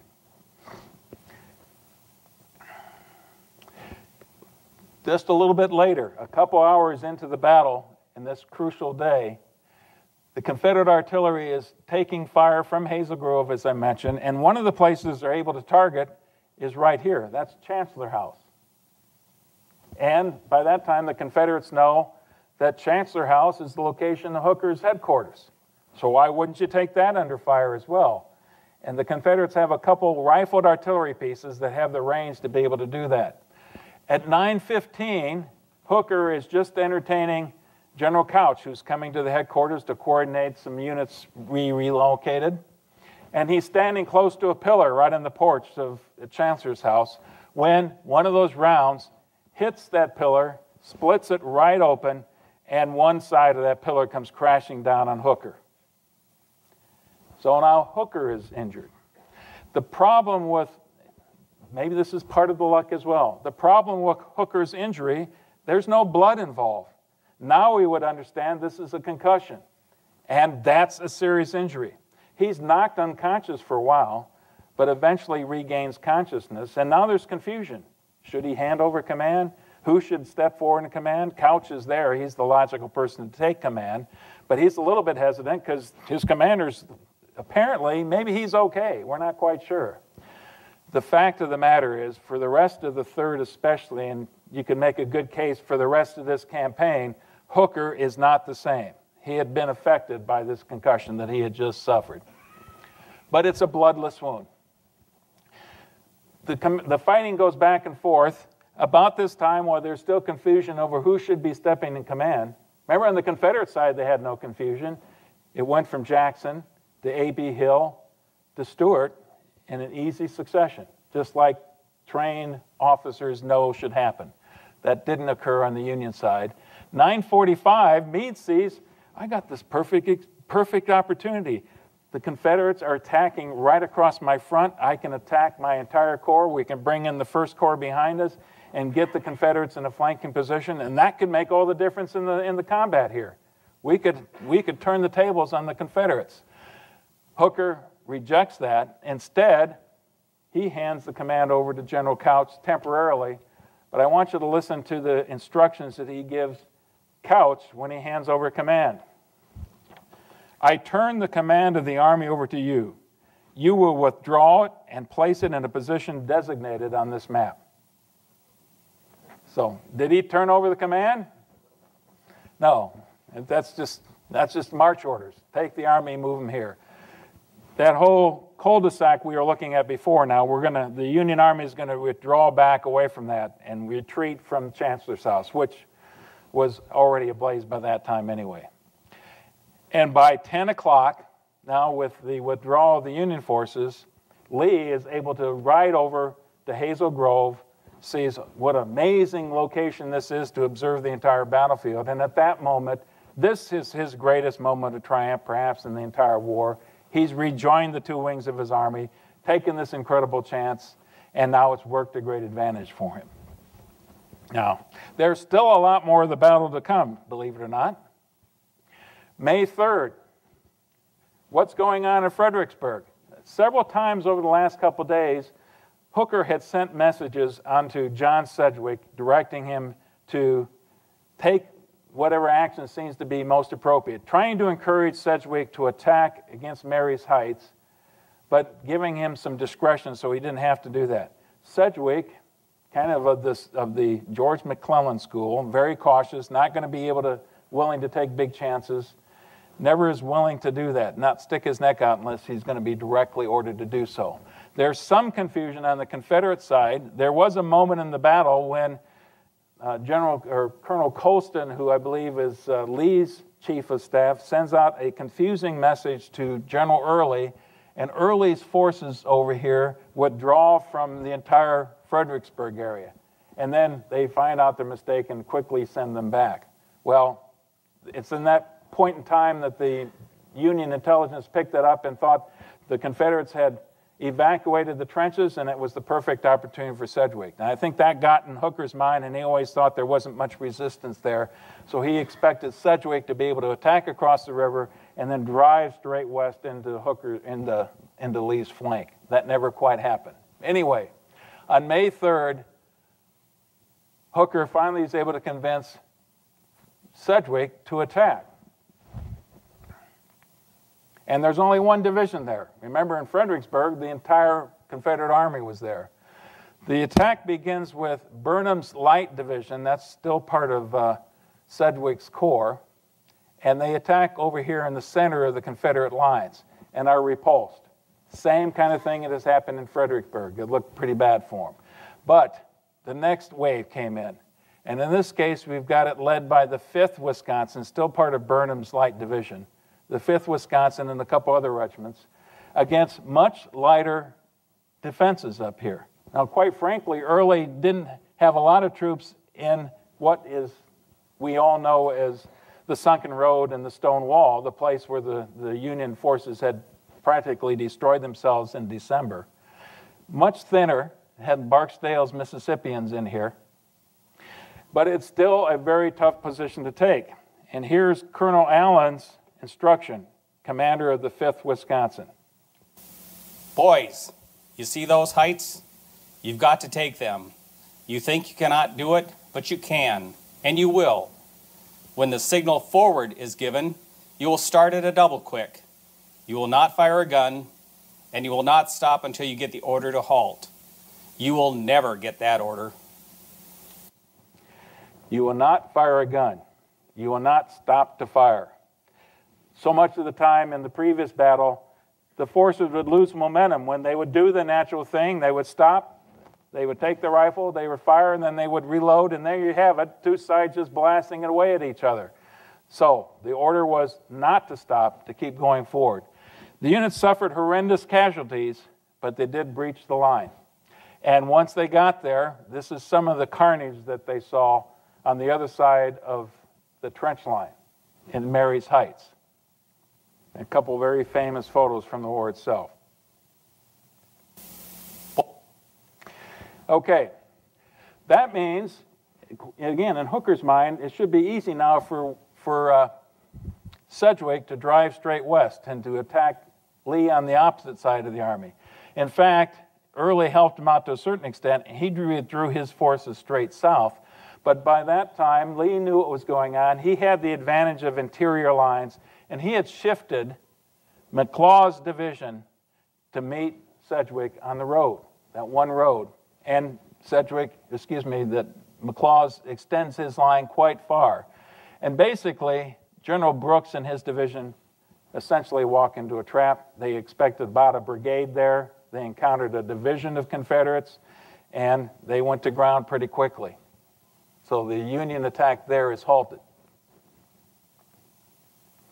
May 4th then, yet again, Lee takes some huge chances. He decides that he wants to consolidate half of his army, 3 of his divisions, against Sedgwick's corps near Fredericksburg. In other words, that leaves Stuart with just a couple divisions guarding Hooker's massive force over in Chancellor's area. Again, if Hooker had wanted to do something with it, this would have been the perfect opportunity. He could have overwhelmed that small force that was against him, but Lee thought he had the measure of the man, that Hooker would stay in the defensive and wait for him. And that's exactly what happened. So by the 4th, you've got 21,000 Confederates against about 19,000 Union troops in this pocket right here. Sedgwick is not an aggressive man in the first place. It takes, again, the Confederates quite a while to organize their attack. Can you imagine how exhausted the Confederate troops had to be by this time after 2 or 3 days of hard campaigning? But by 5:30, they launched the attack, and the 6th Corps. They'd done their job. They had dug in. They were ready for this attack. They held their ground, except for one New York regiment, one regiment that was Zouaves, whose enlistment was up in about a week or so. And they decided that was the time to leave the battlefield. So except for that glitch, Sedgwick's troop held their ground. And he's given some options. He can either go towards Fredericksburg, or he can withdraw across the river, and he elects to withdraw across the river that night and slips away from Lee. So now what's Lee do? Yet again, he shifts his forces over to face Meade, who's in a pocket right here up against the Rapidan and the Rappahannock River with U.S. Ford as his safety valve. And that's now the night of May 5th and May 6th. Lee's intention is to attack, a full-out attack at sunrise on May 6th against overwhelming odds. You've got the 1st, the 2nd, the 3rd, the 11th, and the 12th, and the 5th Corps all in this pocket. And he has 5 and a half some divisions to face that. But he's going to attack the next day. However, that night, Hooker calls a council of war. And he gives his corps commanders the option, should we attack or should we withdraw? Meade was the most vociferous, says, we got to attack. We got them exactly where we want. Reynolds was in agreement, and General Howard, the one whose corps had been humiliated a couple days before, wanted to resurrect his own reputation. He wanted to attack as well. That was the opportunity. General Sickles, we'll hear a lot more about General Sickles when we get to Gettysburg. Fascinating guy. Anyway, General Sickles was not a professional soldier, was an amateur. He had a lot of skills as a commander, but he did not want to venture forth. He abstained. I'm not a professional. You guys decide. Slocum was absent, and Couch, who was still angry now that Hooker hadn't handed over command to him, was fed up with Hooker and says, well, okay, let's just call it quits. We'll cross the river and we'll start over again. So it looks like the majority calls for staying put or actually attacking. Hooker, of course, decides to withdraw and assigns Meade and the 5th Corps rear guard. And the withdrawal begins that evening.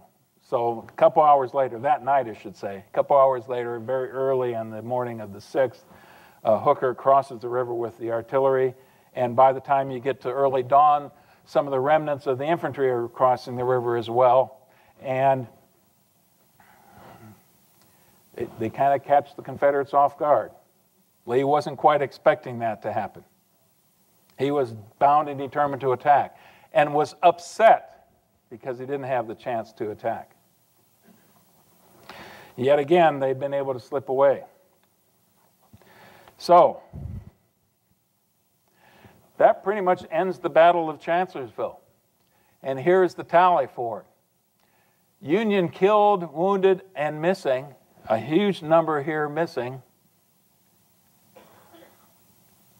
are actually prisoners of war. 17,000.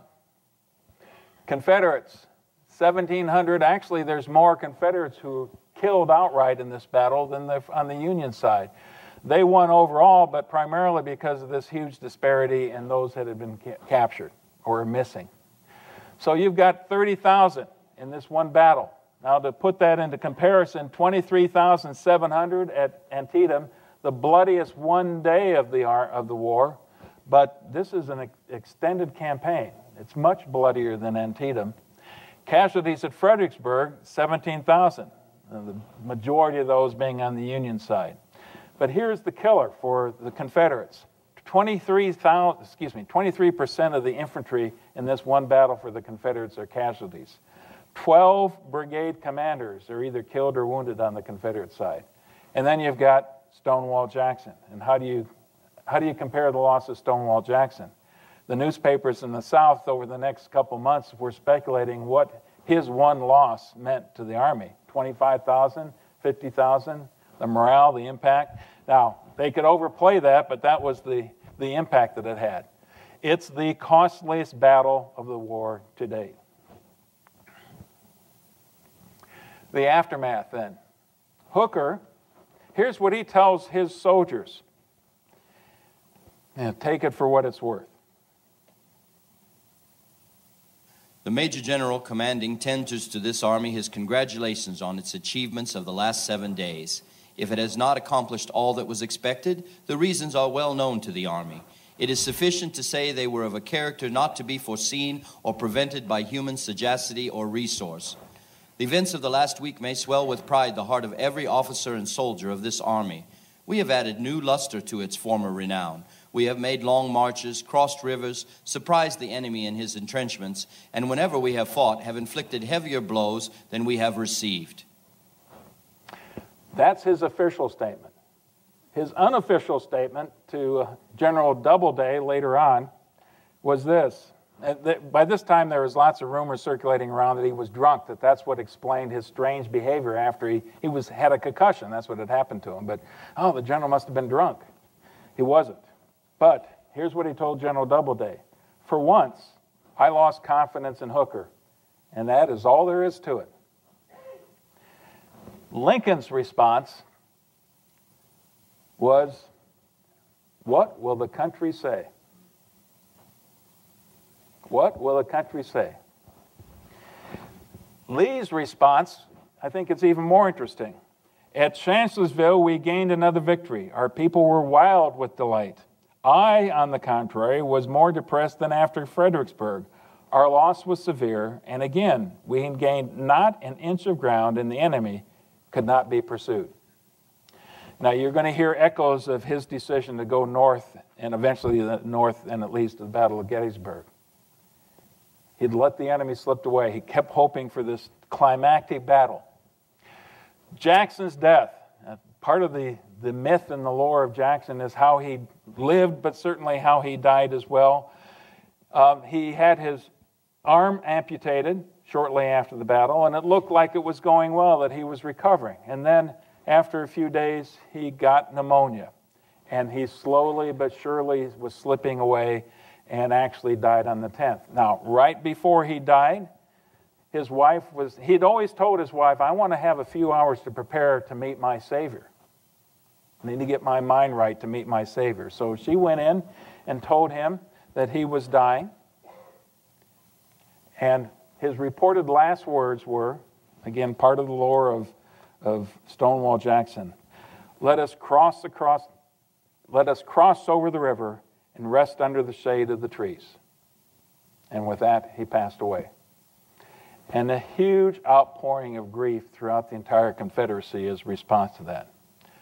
Now, personally, I think this wasn't nearly as devastating a defeat as Fredericksburg was for a couple reasons. One, the Union Army figured, well, they haven't beaten us. We fought well. We did everything we were asked to do. We had the Confederates at a great disadvantage.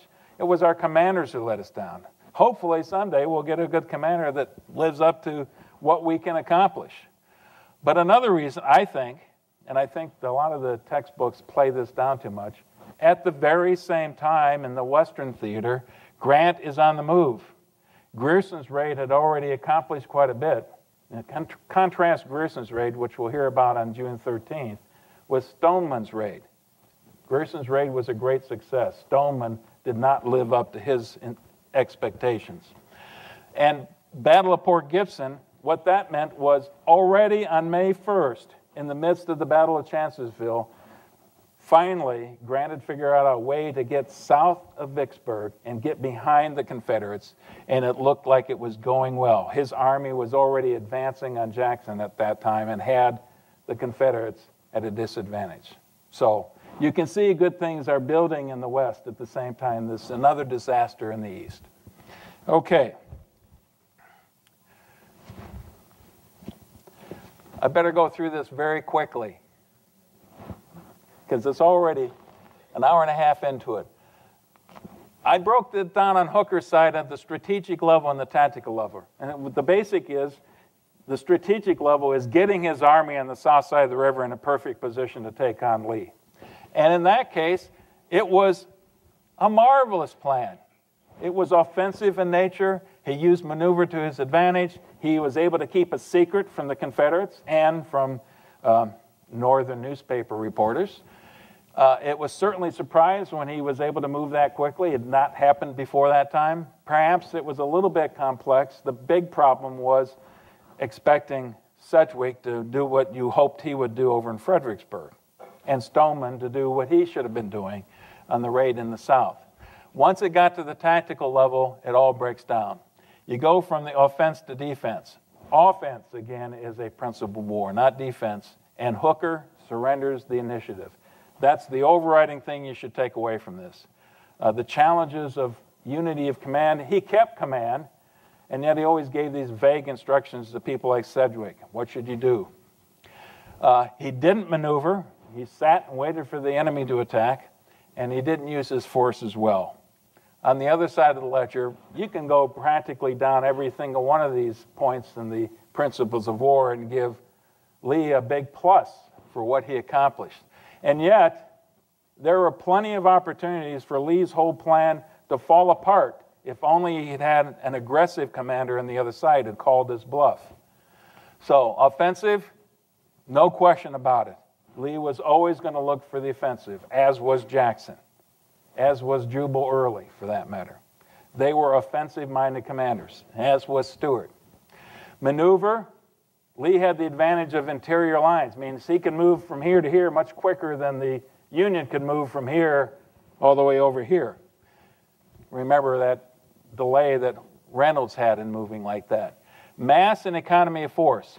Here's where he took his huge chances. You leave one division over there in Fredericksburg, you bring everybody else over in Chancellorsville, and then you split your army again.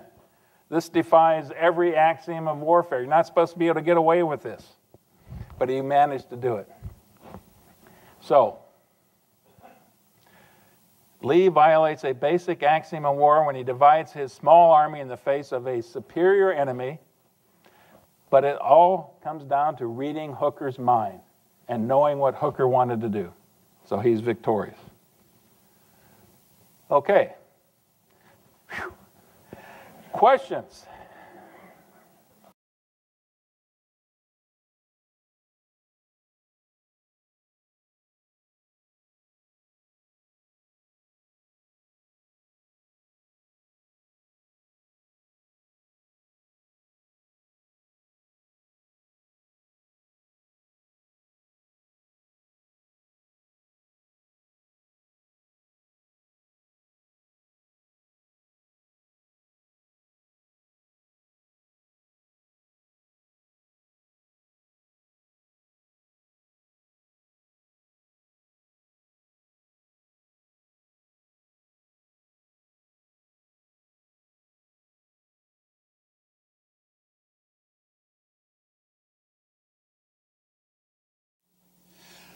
Vicksburg. I'm thrilled to have such a good crowd here tonight. The change of venue, it's a little bit more challenging for the folks in the back. I apologize for that, but if you know anything about warfare, and obviously you're interested in the subject, you understand a couple things. One, logistics. It always boils down to logistics, like where you can do these things. And the other thing is always have a contingency plan. And like Eileen mentioned, in this case, Grant just kept trying at it. And that's one of the things that most fascinates me about the whole battle. And it is a very interesting battle. To me, it's one of the two most important. The other one happens just 3 weeks from now with the defeat of Robert E. Lee at Gettysburg. And and all of you understand that those two are right up there equal with each other, and that historians have long debated which one actually was the more important turning point in the war. Was it Vicksburg or Gettysburg? Well, I was recently reminded of something else, that as far as the general public is concerned, there's only one battle that matters, and that's Gettysburg. Now, I was reminded of this because I got a call from a reporter from Peoria Journal-Star, I believe, who wanted to talk to me, and his question was, he'd been given an assignment. He said he needed to find out about all the Illinois regiments and Illinois' contribution to the Battle of Gettysburg. Well, I told him there was 2 Illinois regiments at Gettysburg, but there's 34 at Vicksburg. You ought to be talking about Vicksburg. And we have Grant, and we have McClellan, we have Grierson, we've got all these people that played such an important role in Vicksburg. No, my editor wants Gettysburg. So there you go. So come 3 weeks from now, I want to hear all about Gettysburg. But let's talk about Vicksburg tonight. And this is going to have to move pretty quickly because this is a long campaign. And we're going to start from right at the beginning of the war, 1861. And of course, that's Winfield Scott there. Chief of Staff of the Army that time, Senior General of the Army. And his plan that he laid out right at the beginning of the war was this, that we want to encircle the Confederacy, blockade all of the important ports to include Mobile and New Orleans down here, and then drive down the Mississippi River. And once you control the Mississippi River, you slice off a significant portion of the Confederacy. And as you slowly tighten this grip, the Confederacy will collapse, and you won't have to expend a lot of blood in the process. Well, a big problem with that was the American public on both sides of the equation were much too impatient for that kind of plan to succeed. So they started, of course, in the Virginia area, in the Virginia theater. Now, one other thing I want to point out in this map before we move on. If you look at this, there's essentially 2 theaters. You can divide it up into lots of sub-theaters beyond that point. But as far as the Confederacy is concerned, there's this theater right here, and that's the Virginia, maybe into North Carolina. But look at all the combat that was fought in Virginia, Maryland, and Pennsylvania.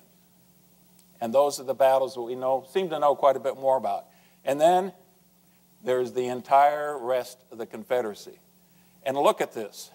This is an area that's much larger than France. So if you think about it, the scale of the operations here are mind-boggling. And what in recent human history had prepared these people to fight this kind of a battle. So, one other thing we want to look at here. The Mississippi River, this is a close-up. And we're going to see some other maps that talk about once you get down to the Mississippi. But this map shows a pretty good job, too. It's not just the Mississippi. It's 1,000 tributaries and backwaters and bayous and everything else that you've got. As a very young man, as a teenager, Abraham Lincoln got a chance to see what this looked like firsthand, floating down the Mississippi River. He saw slavery firsthand. He also saw things like these commanding bluffs at Vicksburg. And we'll look at some maps that really detail that a little bit better. But I wanted to give you a sense of this from Lincoln's perspective right from the beginning. Now, this is a quote that David Porter, Admiral David Porter, recorded, I don't know, several years after the war in a meeting that he attended. So he must have either had an incredible memory, but maybe he took a little license in quoting Lincoln at length. But I think it's the kind of quote that illustrates the point. See what a lot of land these fellows hold, all of which Vicksburg is the key? Here is a Red River, which will supply the Confederates with cattle and corn to feed their armies. There are the Arkansas and White Rivers, which can supply cattle and hogs by the thousand. From Vicksburg, these supplies can be distributed by rail all over the Confederacy. Then there is that great depot of supplies on the Yazoo. Let us get Vicksburg, and all that country is ours. The war can never be brought to a close until that key is in our pocket. I am acquainted with that region and know what I am talking about, and valuable as New Orleans will be to us, Vicksburg will be more so. We may take all the northern ports of the Confederacy, and they can defy us from Vicksburg. It means hogs and hominy without limit, fresh troops from all the states of the far south, and a cotton country where they can raise the staple without interference. So that's Lincoln, his view of the importance of the river. A closer view of this, and now you can begin to see what the terrain is really like. This is Vicksburg right here, and if you can imagine, without all the units there, I don't want to get you confused by that. Look at here's the Mississippi River. I've highlighted that a little bit darker, but look at all the backwaters and other rivers and bayous and things like that. This is what happened over centuries, millennia, eons with the Mississippi River. It repeatedly would change its course. Oftentimes it would leave places like this, which are nothing more than where the river used to be, and then it changed its course, and now you've got all these backwaters and bayous and swamps and everything else. Now, on the eastern side of the river, the reason why I didn't go any farther east is right through here is a series of commanding bluffs, and Vicksburg is right at the heart of that. And notice the hairpin curve it takes right here at Vicksburg. What that means, especially in the sailing ship days, if you're sailing up or down here, imagine trying to change course as you're in a sailing ship. But it's just as difficult for a steamship or these gunboats. They have to slow down to take these hairpin curves as they're going around the river. And so you've got high commanding bluffs looking down into the river. You've got to slow down as you're going around. It's a tough place to get beyond. So it's not just at Vicksburg. This line of bluff extends well north. And as we'll see in a couple other maps, it's just tough to get around to the backside of Vicksburg. That was Grant's problem. Over here, well, look at it. It's all low ground, especially up in here. This is all low ground, easily flooded. Most of this is as well. And then you get down on the south of Vicksburg on the eastern side, on the Mississippi side. You got a little bit better land, flatter land, less broken up by rivers and streams. The city itself, you can see the terrain. For those of you who had some military experience, you're used to reading topographic maps, you can basically see the commanding nature of not just the cliffs here along the river, but also this plateau that defined what Vicksburg was at the time. So it's going to be a tough nut to crack, and everybody recognizes it. And you recognize also that you might control parts of the river, but until you control that, you're just not going to sever the Confederate supply lines. So there's the bluffs from the river itself. You see Doesn't look like much, but I can tell you if you're trying to fight your way up in that, it's not going to be easy at all. The first attempt, notice that we're starting this discussion about Vicksburg, April 1862. Well, that's like a year, over a year beyond the point where it actually was going to be decided. April 29th, fall of New Orleans. The reason New Orleans fell to Farragut and not to the Army for a couple reasons. This is about the same time the Battle of Shiloh was going on. So the garrison from New Orleans had been stripped to be sent north for Albert Sidney Johnson's army to take on the Union force and hopefully gain victory at Shiloh. We know it didn't work out well for the Confederates, but that's why there was really no garrison to speak of in New Orleans. And after Admiral Farragut got past the first couple major forts south of the city, New Orleans was basically indefensible. It surrendered to General Butler and his 5,000 troops, and then he occupies the city, and you start hearing these horrendous stories of how brutal and how inhumane and uncaring the Union forces were. And most of that was correct at the time. May 18th, Farragut sails north. Now, I want you to take a look at this. Most of the ships he's got are blue water ships. These are old sailing ships. A lot of them had been converted or were steamships, but they also could be powered by sail. The river's wide enough that you can sail all the way up to Vicksburg. You get south of Vicksburg. He gets there May 18th. He asks for the city's surrender. And the mayor of the city said, or maybe it was Colonel Autry, who was the commander of the garrison, Mississippians don't know and refuse to learn how to surrender. Okay, pretty straightforward. So, June 25th, again, 1862, Farragut's fleet starts to shell the city of Vicksburg. City, about 4,600 people at that time. Pretty good sized place for a southern town, a vibrant place, a port. If you looked at the map before, you noticed the railroad did not go across, but there was a rail line right on the Mississippi side and another rail line right on the Louisiana side. You simply ferry the supplies across and reload them again. So this is an important supply center. They shelled the city for quite a few days. And at the same time, the brown water gunboats under Admiral Porter by that time come down south on the Mississippi. These are the same gunboats that were so important for Grant gaining control of both Fort Henry and Donelson. And these are heavy guns on these gunboats, but let's face it, if you remember the last slide, if I can get back there, if you're having guns on top of these cliffs and you've got gunboats in the water, it's just not a fair game. To elevate your guns that high and try to hit the thing that you're trying to shoot at on the cliffs is just going to be very tough, and it's not successful. So eventually, as the water starts to drop, Farragut gets nervous about his ships being on dry land, so to speak, and he has to head south. So that ends the Navy's first couple attempts to gain the surrender of Vicksburg at the time. One other very quick point. They started to dig, General Williams had troops that started to dig a canal across that narrow neck. You mean the hairpin curve? So start digging a canal across that. That didn't seem to be working out too well. So anyway, they headed south. Now, next step, Ulysses Grant. That's the guy who brought you here for tonight. And McClellan's challenge. Well, what do we know about Ulysses Grant? West Point class of 1843, kind of a mediocre student in many respects. He was known for being an incredible horseman, the best horseman in the class at that time. He went off to the Mexican War.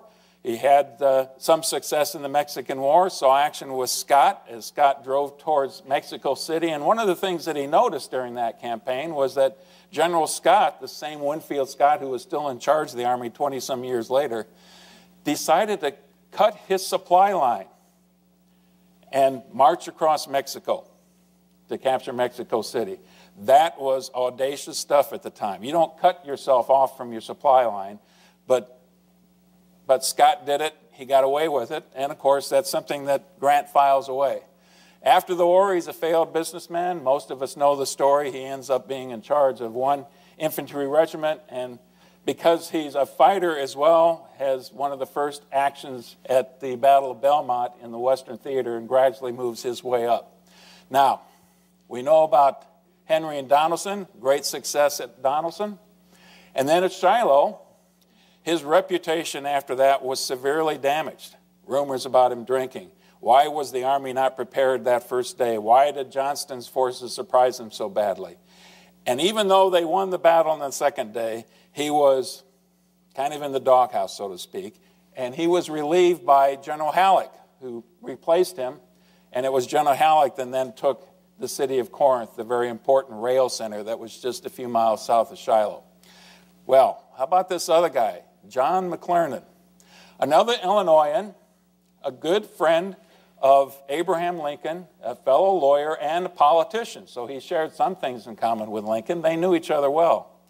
He was a relatively capable commander, military commander, but he was also very politically ambitious and saw being in the Army and being a successful general is his ticket to the governorship. And, well, let's face it, what happens if you have ambitions to be a governor? You probably also have ambitions to strive for the national level. And certainly McClernand did that.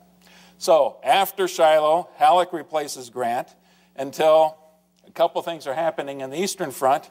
And because Lincoln is so disgruntled with McClellan, brings Halleck over as general-in-chief and demotes McClellan as just commander of the Army of Potomac for a while. Well, that kind of puts Grant back in the driver's seat. This is where McClellan enters into the picture again. And October 20th, he goes out east all the way to Washington, D.C., takes a leave, and meets with Lincoln and Halleck and probably Stanton by that time as well, and convinces them, and here's his pitch. Mr. President, if you let me raise troops in Indiana and Illinois and Iowa, I can guarantee you I'll raise 60,000 troops. You give me command of those troops, I'll take Vicksburg. Okay, what's the president to say? Okay, sounds like a decent plan to me. I don't think Stanton was ever too crazy about it, but his two political bosses, Stanton would be the political bias. Halleck was okay with it because Lincoln was okay with it. So McClellan comes back to the Midwest, raises 40,000 troops, no small feat, and starts to move south with that force with the intent of going after the city of Vicksburg. Now, here's where it gets a little bit interesting. What's Grant supposed to think when he hears wind about this? Whoa, what's going on? Remember, he's still in the doghouse to a certain extent, but this is not good as far as he's concerned. So he has this series of communications going back and forth by telegraph to Washington, D.C., and he he telegraphs. We are creatures of our society.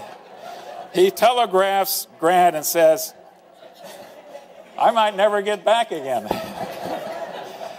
Am I to have Sherman move subject to my order, or is he and his forces reserved for some special purpose? Well, the special purpose is Sherman going to end up being controlled by McClellan? He didn't want that. Here's the answer Halleck sent back by telegraph. You have command of all troops sent to your department and have permission to fight the enemy where you please. Okay. For a guy like Grant, that's all the green light he really needs. Very, very quick comment about the Battle of Corinth. I mentioned right after the Battle of Shiloh, the Union forces took Corinth in a very important transportation node in northeast Mississippi. And October 3rd and 4th, the Confederates recognized its importance, go after it again. And the commander of the Army of Mississippi at that time, the Confederates named their armies after states, was General Earl Van Dorn, and he gets Sterling from the western side of the Mississippi, and together they attack Corinth, and it proves to be very unsuccessful. So yet again, the Confederates lose a significant battle in the Western Theater. It might be going well over in the east, but in the west it doesn't. And it's shortly after that that Van Dorn falls out of favor, and that's important to know because that's where Pemberton has a chance to come into this. So, next. These are busy slides. This is always part of your handouts, so you can look at the chain of command. We've talked about McClellan already. We've talked about Grant. William Tecumseh Sherman. Most of you know the story about Sherman as well. He started off fairly successful in the war, got command of the Army of Ohio, looked south and saw forces in the south that looked like they well outnumbered his, expressed his vehemence about how he needed to have more reinforcements and the enemy was very sizable, and was in part, and that's part of the reason why he was labeled to be insane and removed from command. He got back into favor while he was working under Grant at Donelson and especially at Shiloh, where they both, Grant didn't prove to be a good commander leading up to the battle, but once they got into the combat, they were unquestionably valiant, brave, and calm and collected once they were in command. So that's where Sherman is. He owes a lot by this time to his friendship with Grant. And I wanted to play this quote because this is one of my favorite quotes of the Civil War, actually. And this is Sherman's comments about Grant. I am a damned sight smarter than Grant. I know a great deal more about war, military history, strategy, and grand tactics than he does. I know more about organization, supply, and administration, and about everything else than he does. But I'll tell you where he beats me, and where he beats the world. He don't care a damn for what the enemy does out of his sight. And it scares the hell out of me. And I would submit to you that it would scare the heck out of all of us. That was the thing that separated so many people. McClellan always overestimated greatly what the enemy had. We're going to see a couple Confederates that did the same thing over and over again. You don't know how people are going to perform until you put them in that position. And when you can't see the whole battlefield, when you don't know what everything else is going on, that particular trait that Grant had counted for a lot. A lot. James McPherson, much younger. Sherman and Grant, actually Sherman was a couple years older than Grant. McPherson is a few years younger, also a West Point graduate, first in his class. And like so many West Pointers at the top of his class, the branch he chose was engineers.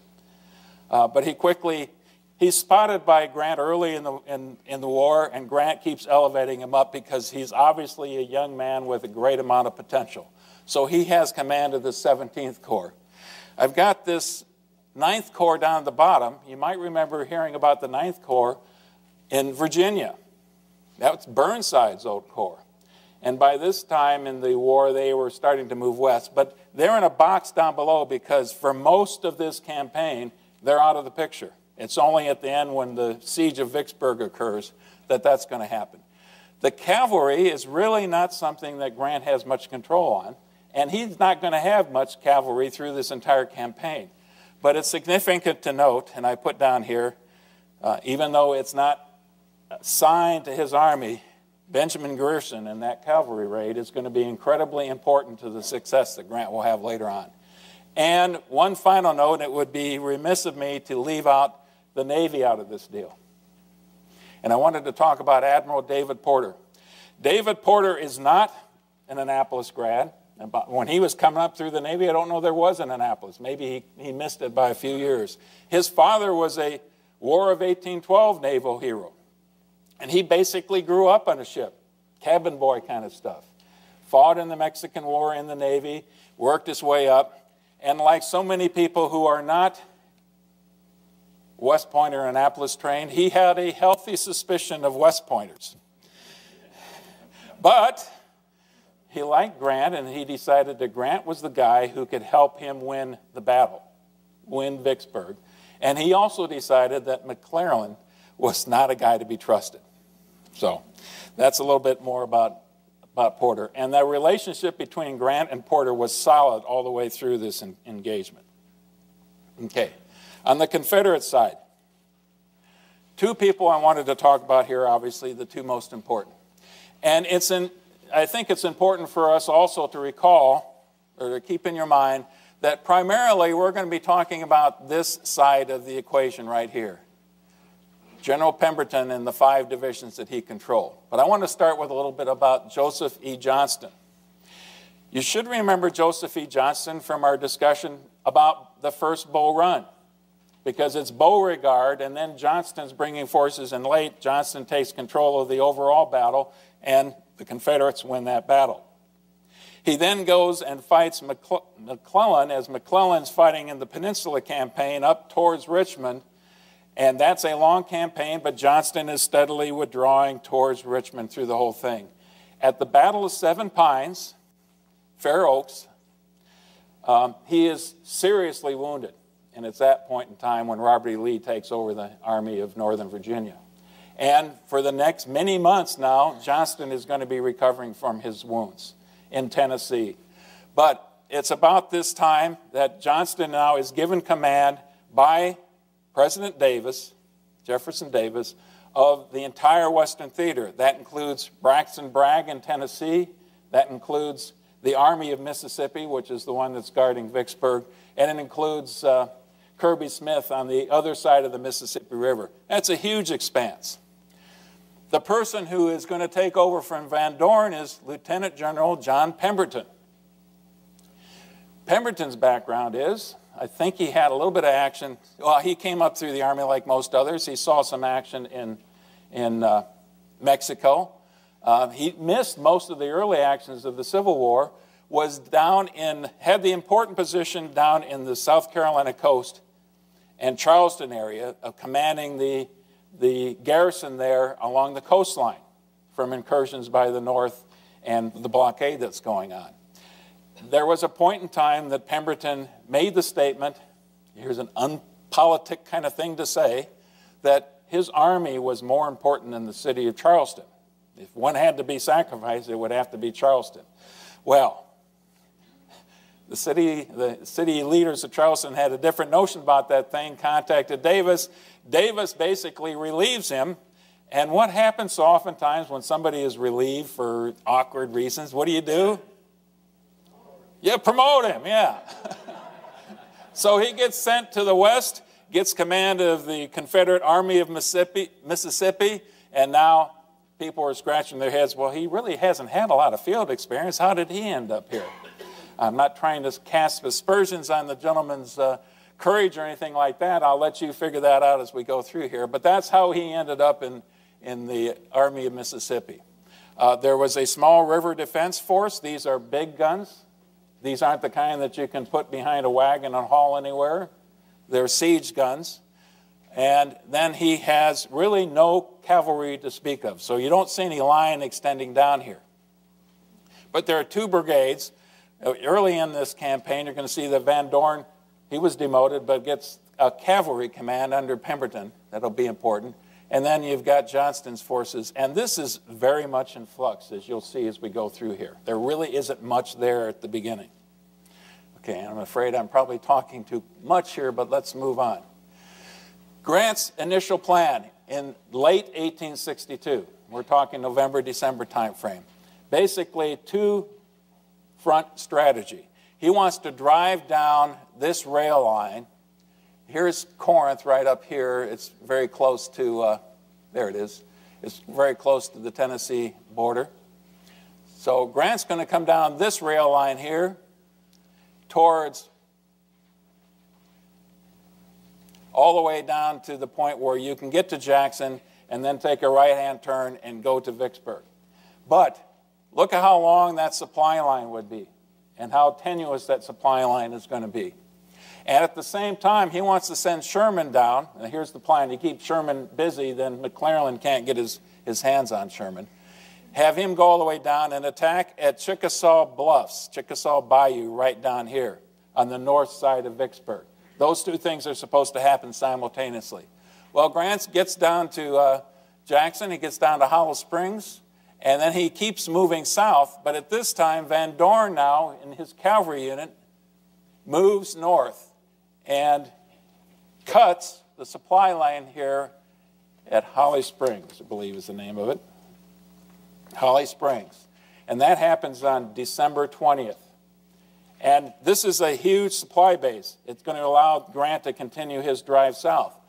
After Van Dorn hits that, he continues north, and on December 24th, he hits the town of Jackson, Tennessee. At the same time, you've got Nathan Bedford Forrest, who's ranging into western Tennessee, even farther north, and causing havoc across that whole supply line. And ultimately, you start to figure out, here's what Grant figures out. It's tough to have that long a supply line and to be that dependent on the rail lines. You've got to have the rail lines. The road network simply won't support an army of that size. You got to have that. And he also knows, boy, awfully tough to cut the Mississippi River. Can't do that. He can control that. So that's one of the lessons he's going to learn. One other lesson he learns. As he moves north after his supply base at Holly Springs has been destroyed, his soldiers don't have enough to subsist on. So he gives the order, go ahead and supply yourself off of the countryside as you move north. Get your provisions off of the countryside. We'll try to keep you equipped with ammunition as you move north. Okay, that's the second time something like that has happened in Grant's career. Meanwhile, we've got McClellan, and what he has done is get command of this force, and he's going to take his force up Arkansas Post. This is basically his own idea, going up the Arkansas River to control that. So it's good in a couple respects. McClellan is able to capture that garrison of about 5,000 there in Arkansas Post, and it keeps him out of Grant's hair for a little bit. So that's how the year ends in 1862. Now what's Grant going to do? And this is where it really gets interesting as far as I'm concerned. Who would have thought all these things? December 26th to December 29th, I didn't want to overlook this. This is Sherman at Chickasaw Bluffs. Okay, here's the bluffs right here, and you can see the Confederates. It's going to take the Union too long to actually get into position, so it allows Pemberton plenty of time to shift forces north from the Vicksburg area and really reinforce this ridgeline here with fortifications and bring in your artillery. And it's like going up the bluffs in Vicksburg, except worse, because to get there, you got to go across cypress swamps. You got to go across this. This is the Chickasaw Bayou down here. Bayou is nothing more than a backwater, stagnant water, swampy area. The whole place is a mess, impossible to maneuver in there. And you're doing it in December. Yeah, not when I'd want to be doing it, when I'm wet and miserable all the time. The first day on the 28th, there are attacks over here by Steele's division against the right of the Confederate line at S.D. Lee, Brigadier General S.D. Lee. He's commanding a brigade at that time. That's a miserable failure. The next day, the attack is across the entire front. And just to give you a sense of what they recognized when they were in the midst of this, one of the commanders, a brigade commander, gets the order from a colonel from Grant's staff to attack. And this is in Morgan's division right here in the center. And here's what this person says. This is John DeCourcy says, "My poor brigade, your order will be obeyed, General." That message is taken back to Sherman, and here's Sherman's response to this. "Tell Morgan to give the signal for the assault. We'll lose 5,000 men before we take Vicksburg, and may as well lose them here as anywhere else." Yeah, these are the kind of quotes that tend to be preserved in history, I'm afraid. Here's the casualty rates. Pretty lopsided affair, isn't it? 1,776 Union and 207 Confederate. So, Grant knows a couple things. That long supply line that you're relying on the rail line is not going to work. Chickasaw Bluffs, we can't get up that. That's not going to work. So what's next? Bypassing Vicksburg. And he's going to look at several different things. Now, you can decide if you thought at the time Grant was figuring that any of these things were going to be successful. Later on in his memoirs, he was saying he was just keeping his army busy. That's not the kind of thing you tell the soldiers once they're actually doing it, that they're just keeping you busy. But you're going to hear a sequence of these, and they're all amazing to me. The first one is to go back here and this canal that General Williams' troops were digging a few months earlier. It goes right across here. It's going to be I think, 60 feet wide and 13 feet deep. You got to dig this canal. On each end of the canal, there's a dam. You just haven't dug out the dirt at the time. You've got thousands of troops and thousands of contraband. Now, we all know what contraband are. Those are former slaves. And so they now start working for the Union cause. And they dig in January, in February, in miserable conditions, marshy terrain, poor health conditions by far. You start to see the number of illnesses go up. But McClellan's Corps is given this task. He manages to bring down a couple steam-powered shovels that go to work on this thing. The only problem with that is there is one Confederate gun called Whistling Dick that is in range of these steam shovels and can start the pots out at them. And it becomes something of the thing to do for the citizens of Vicksburg to go out on the bluffs and watch the Union forces dig the ditch. Well, a little bit later, the river starts to rise with the spring rains, and the dams, basically this earthen embankments on either side, gives way.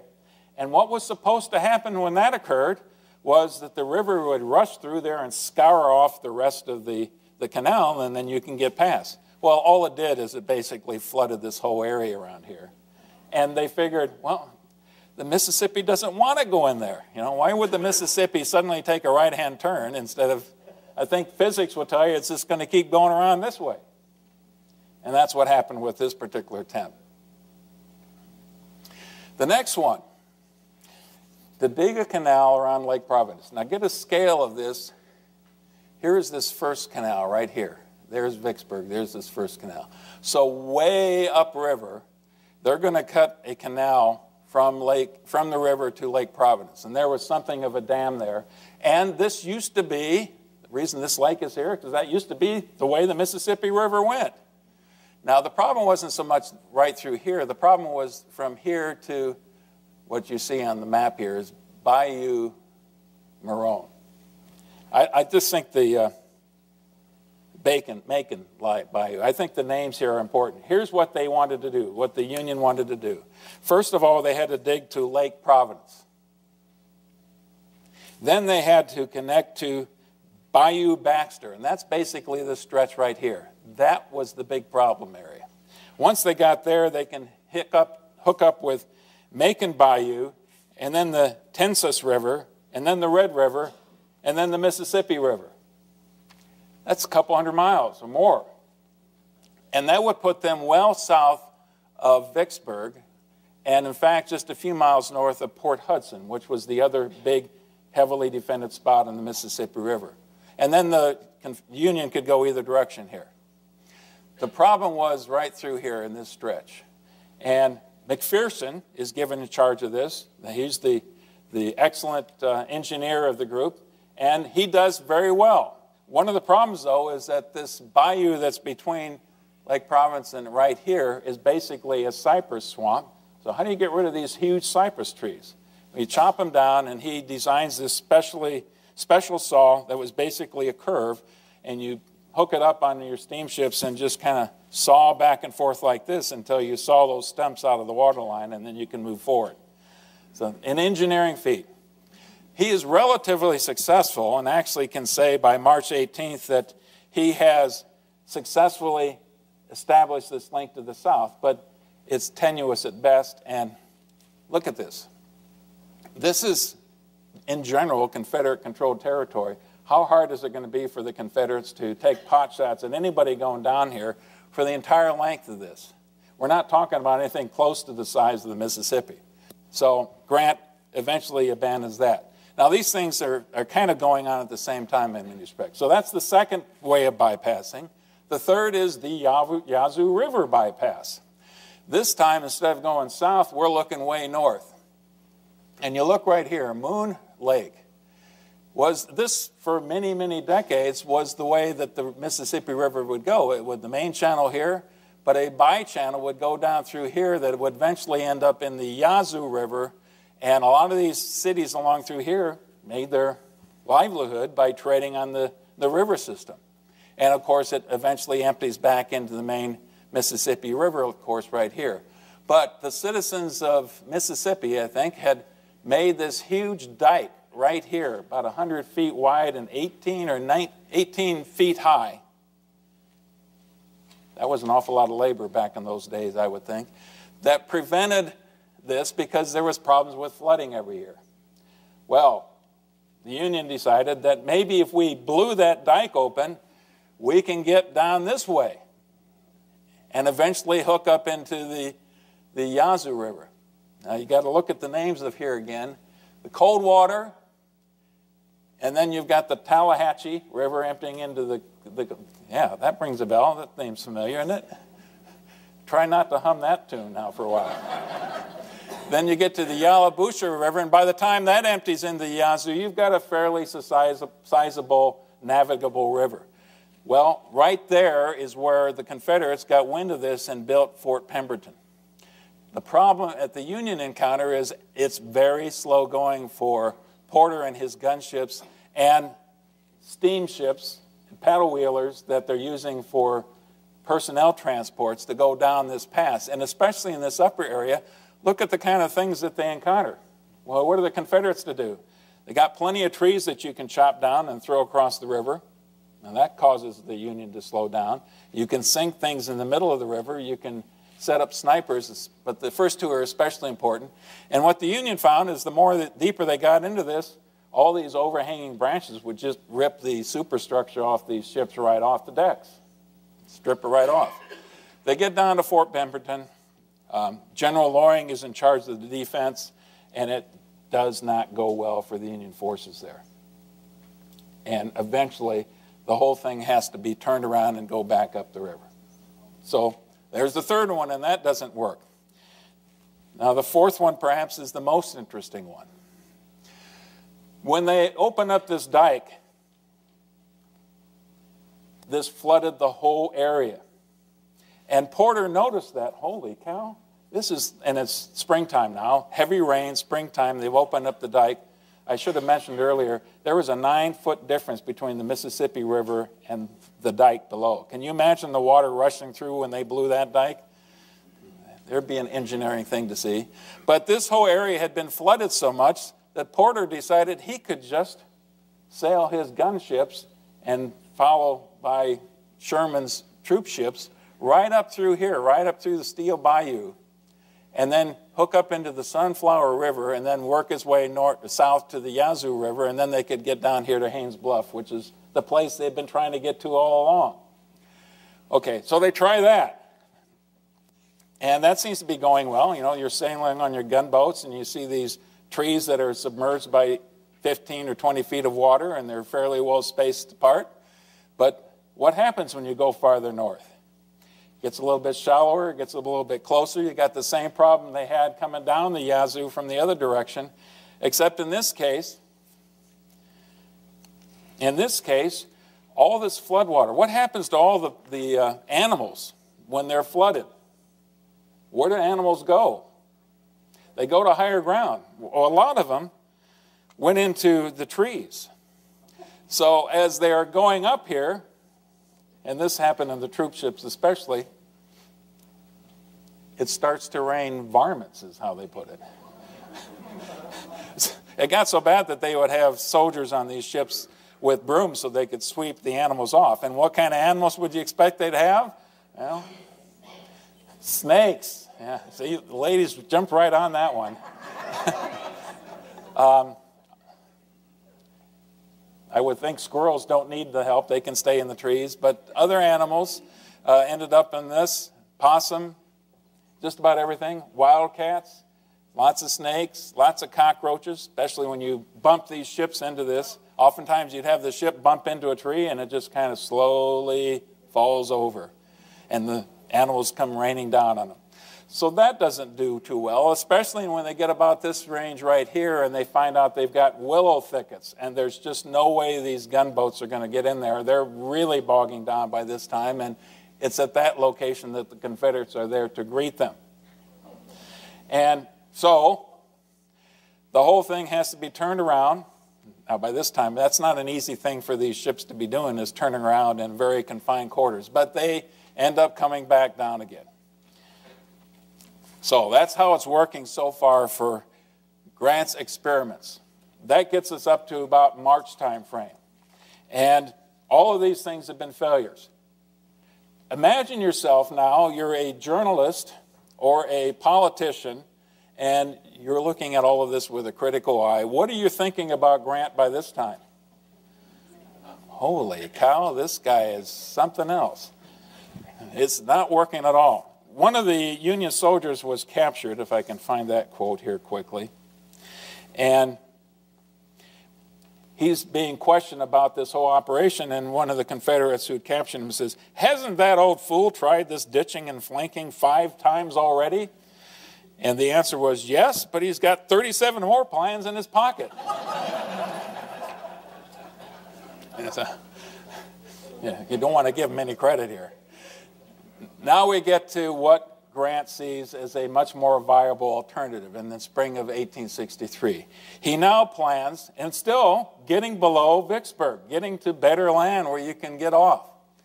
And he wants to march 2 corps, McClellan's and then McPherson's, down here through this marshy terrain, but he can find the roads. It's going to take a while, but eventually they're going to get to a little spot on the western side of the Mississippi named Hard Times. I love the names in this one. It's just great.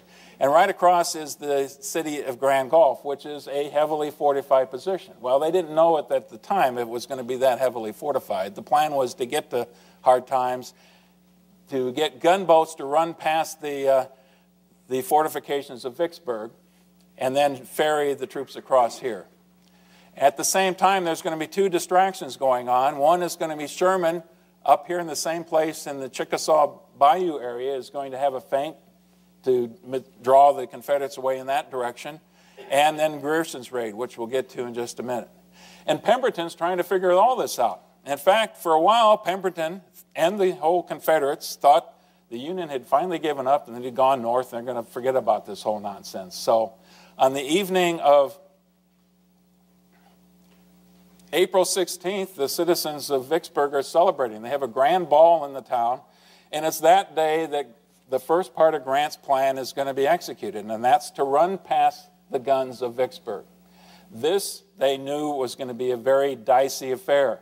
These are substantial fortifications. They command, because they're so high and shooting down into the river, it's going to be extremely tough to do that. So the scheme is to take the gunboats and empty transports.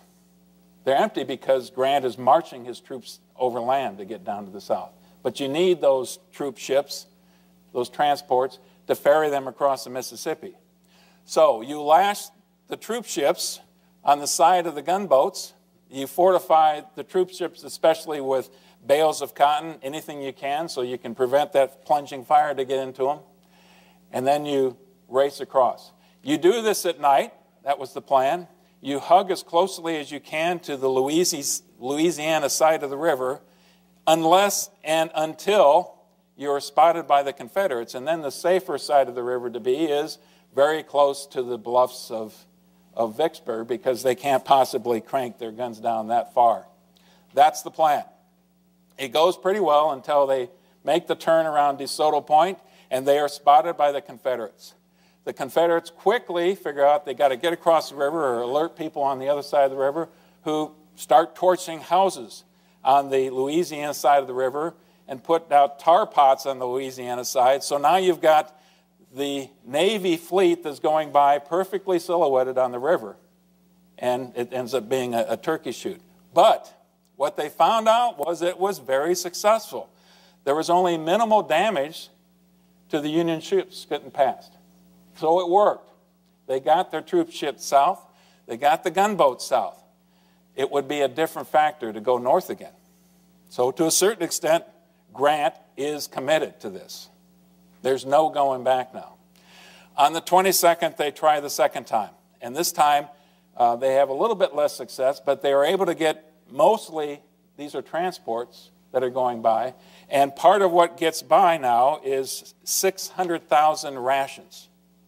It's going to keep that army supplied for a long time once they get down south.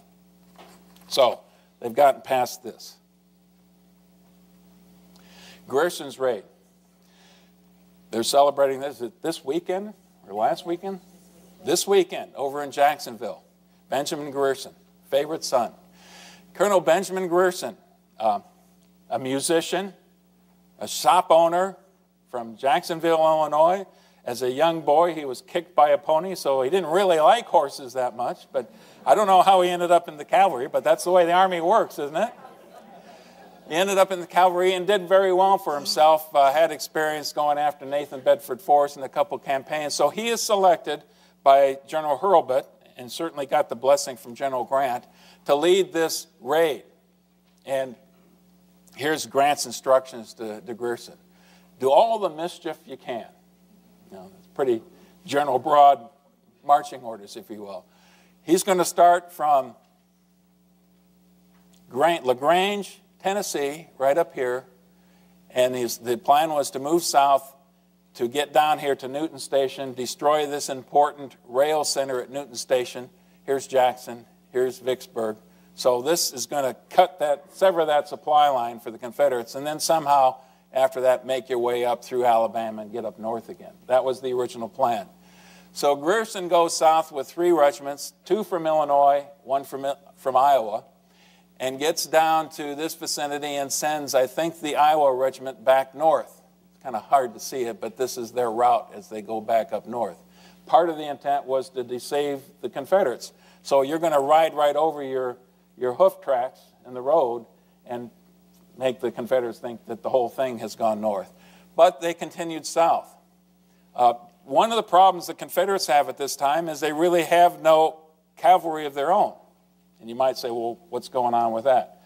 Van Dorn, by this time, was working in support of General Bragg in Tennessee, and Nathan Bedford Forrest had always been assigned, was already assigned at that time. And in fact, there's another raid that was going on at the same time that came from Rosecrans' force, the Army of the Tennessee. And this one is commanded by Colonel Abel Strait, 1,700 troopers. And since they were going through rugged terrain, these troopers got mules instead of horses. But they had a pretty successful raid until they got to Alabama and were cornered by Nathan Bedford Forrest, and the whole group was captured. But it took Forrest out of the picture, and Van Horn was out of the picture. So most of what was done in terms of trying to chase down Grierson was done by foot troops and local militia units, and that's not nearly as effective. He gets to Newton Station, they do all the damage they possibly can, and then at that point Grierson decides to head further south all the way down here to Baton Rouge. And incredibly successful. 600 miles in 16 days, captured or paroled 500 Confederate soldiers, destroyed 56 miles of track and telegraph wire, 3,000 firearms, lots of horses. He lost 3 killed, 7 wounded, and 9 missing. So, success in anybody's definition. Grand Gulf. Okay, again, here is the route that the Union forces are marching down to get to Hard Times, which is right here, right across the river from Grand Gulf. The assumption was that Porter's gunboats would be down here, would shell Grand Gulf until he puts them into submission. The Confederate defense would collapse, and then they could ferry the troops across. It did not happen. After something like 5 hours of bombardment, it still did not happen. So, it's time to adjust again. They find a slave and interrogated, talked to the slave, and the slave told them, General, if you were to get down here around Bruinsburg, that's a good place to land. There's an excellent road network here, and there's no defenses there. So that's what they tried. They boarded a few miles downstream from Grand Gulf. They took the ferries down to Bruinsburg, and they disembarked at Bruinsburg against no resistance at all. Once there, and this is April 30th now when they finally got across, I want to read you what Grant's opinion was at that time. Now, mind you, he hasn't even gotten close to solving the problem of capturing Vicksburg or destroying the Confederate Army. But here is his opinion after how many months he's been working on this in this particular point in time. When this was effected, crossing the river and getting to Mississippi, I felt a degree of relief scarcely ever equaled since. Vicksburg was not yet taken, it is true, nor were its defenders demoralized by any of our previous moves. I was now in the enemy's country, with the vast river and the stronghold of Vicksburg between me and my base of supplies. But I was on dry ground, on the same side of the river with the enemy. All the campaigns, labors, hardship, and exposures from the month of December previous to this time that had been made and endured were for the accomplishment of this one object. So that gives you an idea into what Grant is thinking. He'd finally achieved the thing, that the first and most important step was to get on the right side of the river in a position where he could then maneuver successfully against Pemberton. And he had the initiative. The ball was in his court. General Bowen was the commander who had deployed south. He was at Grand Gulf. His soldiers did so well in defending that position. But once they found out that the Union forces had landed south of the river, he quickly put them on the road and drove them south and south of Bayou Pierre River, which is the main river that now Grant is on the south side of that. He's got to get north of there. And that's the first place now that Grant's army is going to encounter the Confederate force. It's only one division. What's Bowen to do but to scream as loud as he can for reinforcements from Pemberton? Time is on Grant's side, but only if he acts quickly. And that's exactly what he does. Most of these battles, we're going to move very quickly because there's just so many of them. There's so much terrain to cover here. So, Bowen gets south, puts up a good defense, but quickly, McClellan is able to outflank him, 3-to-1 odds, and Bowen is forced to retreat. In the process, he burns the bridges across Pierre Bayou, but the Union forces quickly put up pontoon bridges and get across. Now, so here's just an image from that. This is the important point now. What is Grant to do after this? He's got a couple of choices and people telling him what he should do. First of all, President Lincoln and General Halleck are telling him, we want you to go south, about 20 or 30 miles down south at Port Hudson, and to support General Banks, who is besieging at that time, Port Hudson. That's what we want you to do. Well, that wasn't exactly what Grant wanted to do for a couple reasons. One, Banks had data rank on him. So if the two men got together, that meant that Banks might be a commander. But maybe more importantly, or more justified in this case, is that Banks was working his way up the Red River, going after the Confederates there. He didn't have that much going on at Port Hudson. So Grant used that as an excuse to kind of ignore what he was being told by the commander-in-chief. And he decides to advance against Vicksburg and to do so quickly. And to do that, he's going to have to cut loose from his supply base. He recognizes that there's no way that he's going to get this army supplied, that you're just going to have to forget about it. Now, that's an overstatement, and oftentimes when you read about this, a lot of authors do overstress that point. One of the things he did was he rounded up everything he could get, gigs and surreys and cotton wagons and buggies, everything you could find, and he told his soldiers to go out and get them, and they were good at doing that kind of thing. And they put together this makeshift wagon train. But the wagon train was only going to provide a few things. Ammunition, that was top of the list, hardtack, salt, coffee, and sugar. And everything else they would provide themselves from the countryside. And you start off with 3 days' provisions, and you start marching northeast. And basically, you're on your own.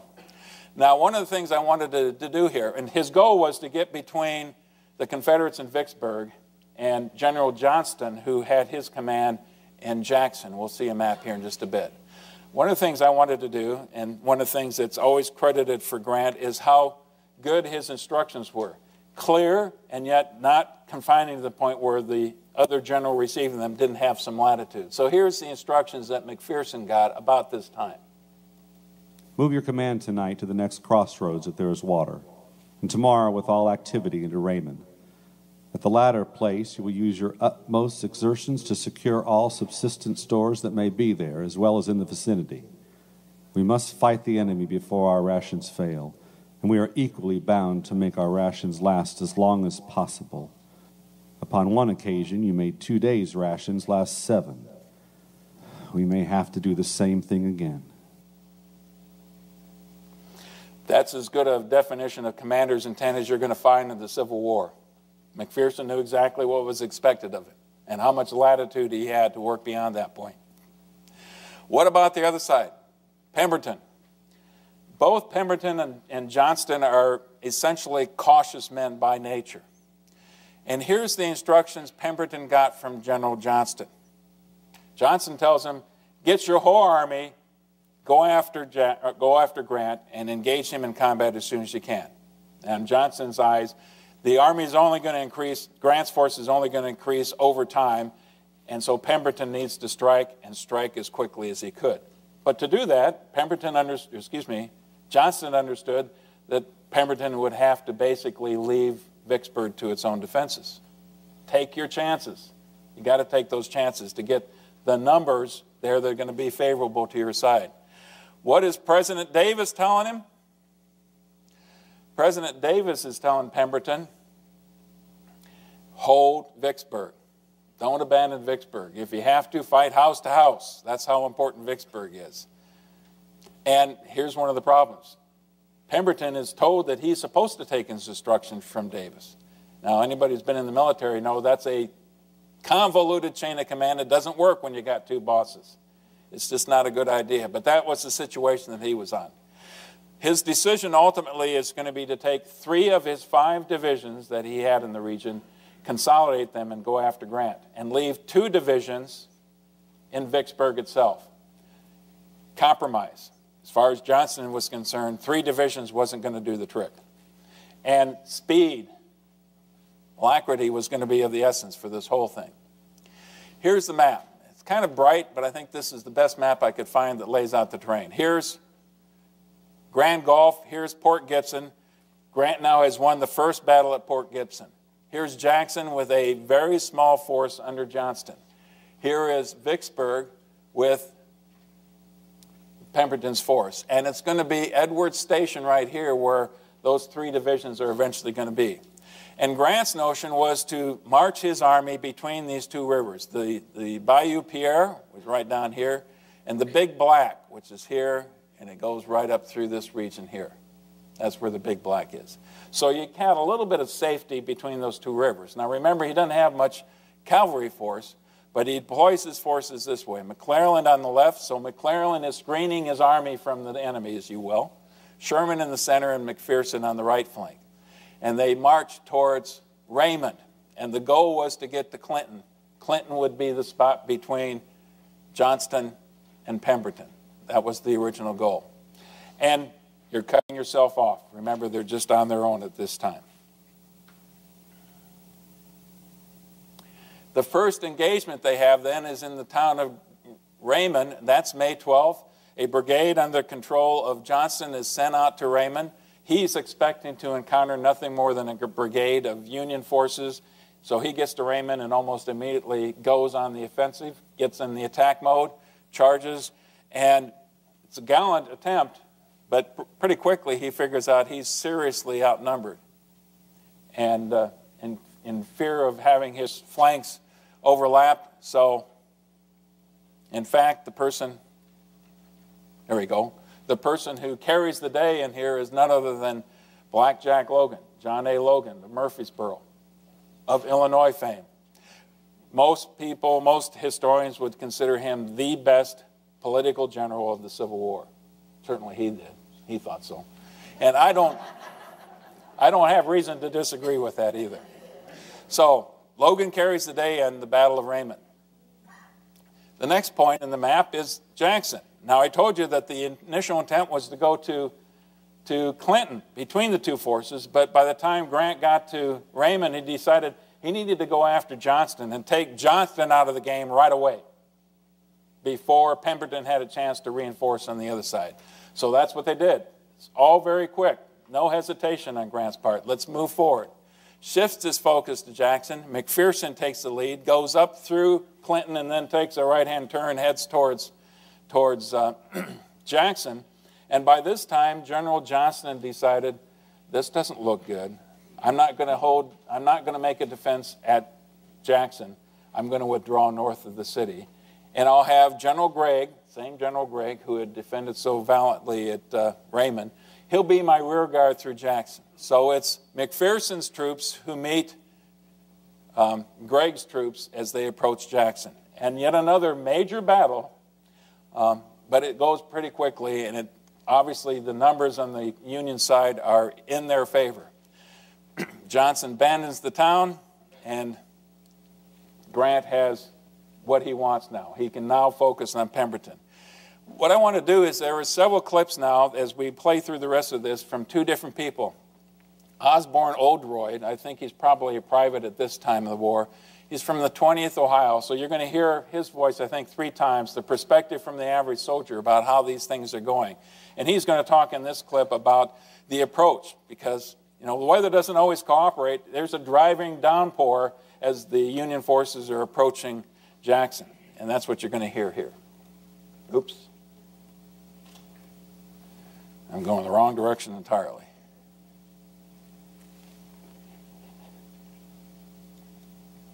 May 14th. Started again this morning for Jackson.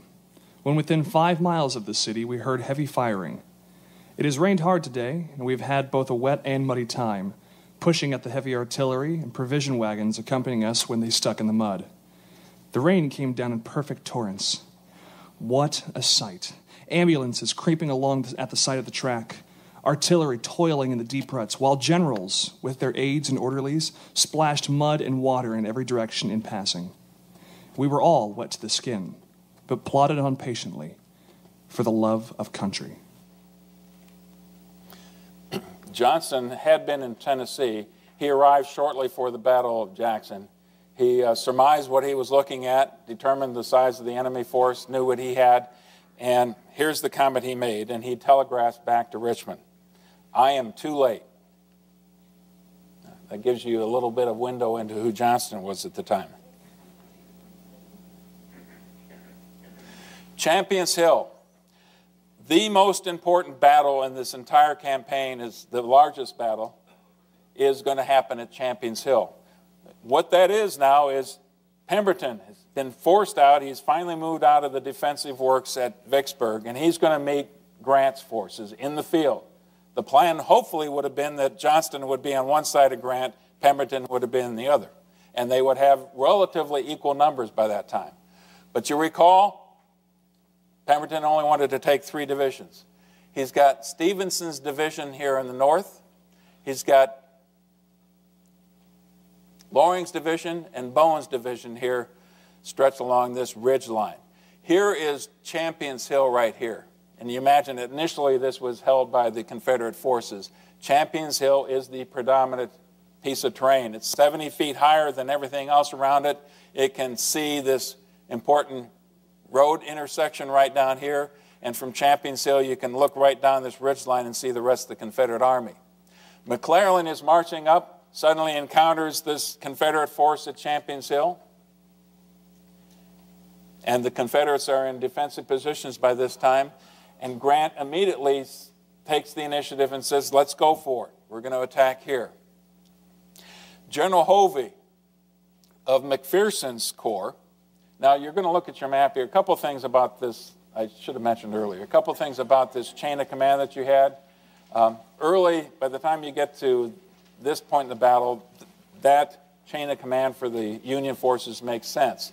Several months before, there was a lot of units that were moving around. But for whatever reason, at this point in the battle, Hovey's division, which I believe is part of McClellan's Corps, is actually under the control of McPherson.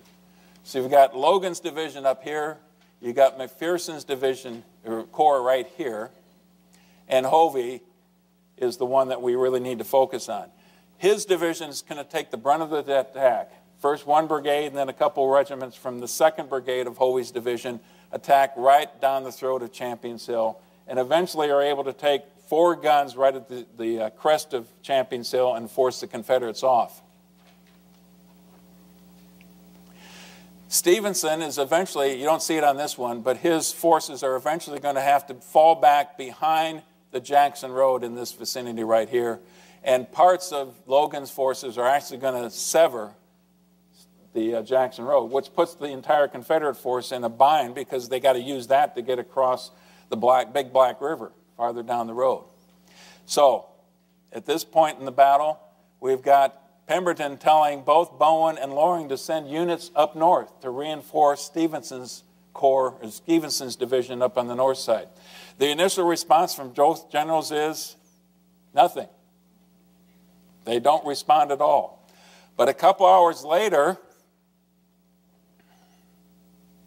in the afternoon, Bowen's division finally moves north. And as they move north, they slam into that same piece of terrain around Champions Hill and are able to retake Champions Hill after some very bloody combat around that location. Now, look at that cul-de-sac, though, they've got right there. And here's Osterhaus and his division right here. And Grant is pumping units in the front to blunt the attack of the Confederates. And so they're really in a very bad spot. Osterhaus' division attacks this direction, and it doesn't take long for the entire Confederate position to collapse. Well, it's just about this time that General Loring and his division decide to get into the action, so they start moving north as well. Just at the point in time when this road intersection is lost to the Confederates, and the whole rest of the Confederate force has got to move as quickly as they can back towards Vicksburg itself. So eventually what's going to happen is Loring's division gets cut off, and they have a hard time now getting back to Vicksburg. Wanted to show you this just as a good picture of the kind of combat that was at the top of Champions Hill around these guns. And then I've got a picture here of Private George Sires of the 24th Iowa. His particular company and that regiment was part of the attack right there, that crucial attack at Champions Hill. He was 25 at the time this picture was, at the time he was at the battle. I'm not sure how old he was here. This is his sweetheart back home in Miles, Iowa. She was 15 at the time. When he left for war, she was 14 years old, and he spent the war writing her letters. So I wanted to hear his version of how this battle went. Again I write and can announce myself alive and well by God's mercy, for who but him could lead me safe through so fierce a shower of death and destruction? It would be vain for me to attempt to describe so fierce a battle. On the 16th day of May, we was told the enemy was ahead of us, so we was taken into a rye field and formed into battle line, where we sent out skirmishers who found the enemy, and the work of death began. First, the 1st Brigade of our division, then 2 regiments of the 2nd came into action. Then we was called upon, and away we went. We soon captured a rebel battery of 4 guns, but had no support, so we was driven back again, and a large number of our men killed and wounded. I was in the whole of it, but did not know a man was hit until we received orders to fall back. Then I looked back and saw half of the company was down. Our regiment lost in killed and wounded 201. But it was bravely done and worthy of the name of Iowa soldiers. Our regiment lost the most men in that fight, more than any other one, and our company the most of any company. We was the last company to leave the ground, and that only when 29 men of ours lay on the ground, and some of them we took away with us. What monster war is here. It teaches us to kill our fellow mortal and joy in it. Those are the kind of letters that were always written by the soldiers on both sides to their mothers and sweethearts and relatives and friends back home. And they paint such a vivid picture of the war. And I can say, to a certain extent, I can thank George Sizer for my interest in history and in the Civil War in particular, because these 2 people were my great-grandparents.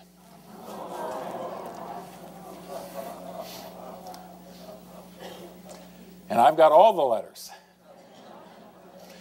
The next step on the battle, then, is the Big Black River. The Confederates are withdrawing straight west towards Vicksburg.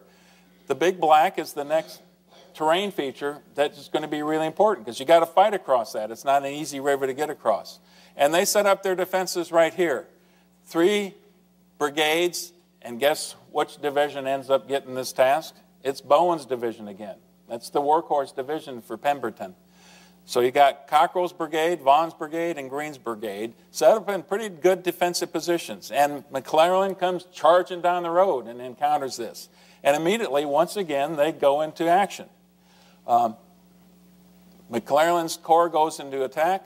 There is one brigade right up here, Lawler's brigade. These are actually 3 divisions and through here, Smith, Osterhaus, and Carr.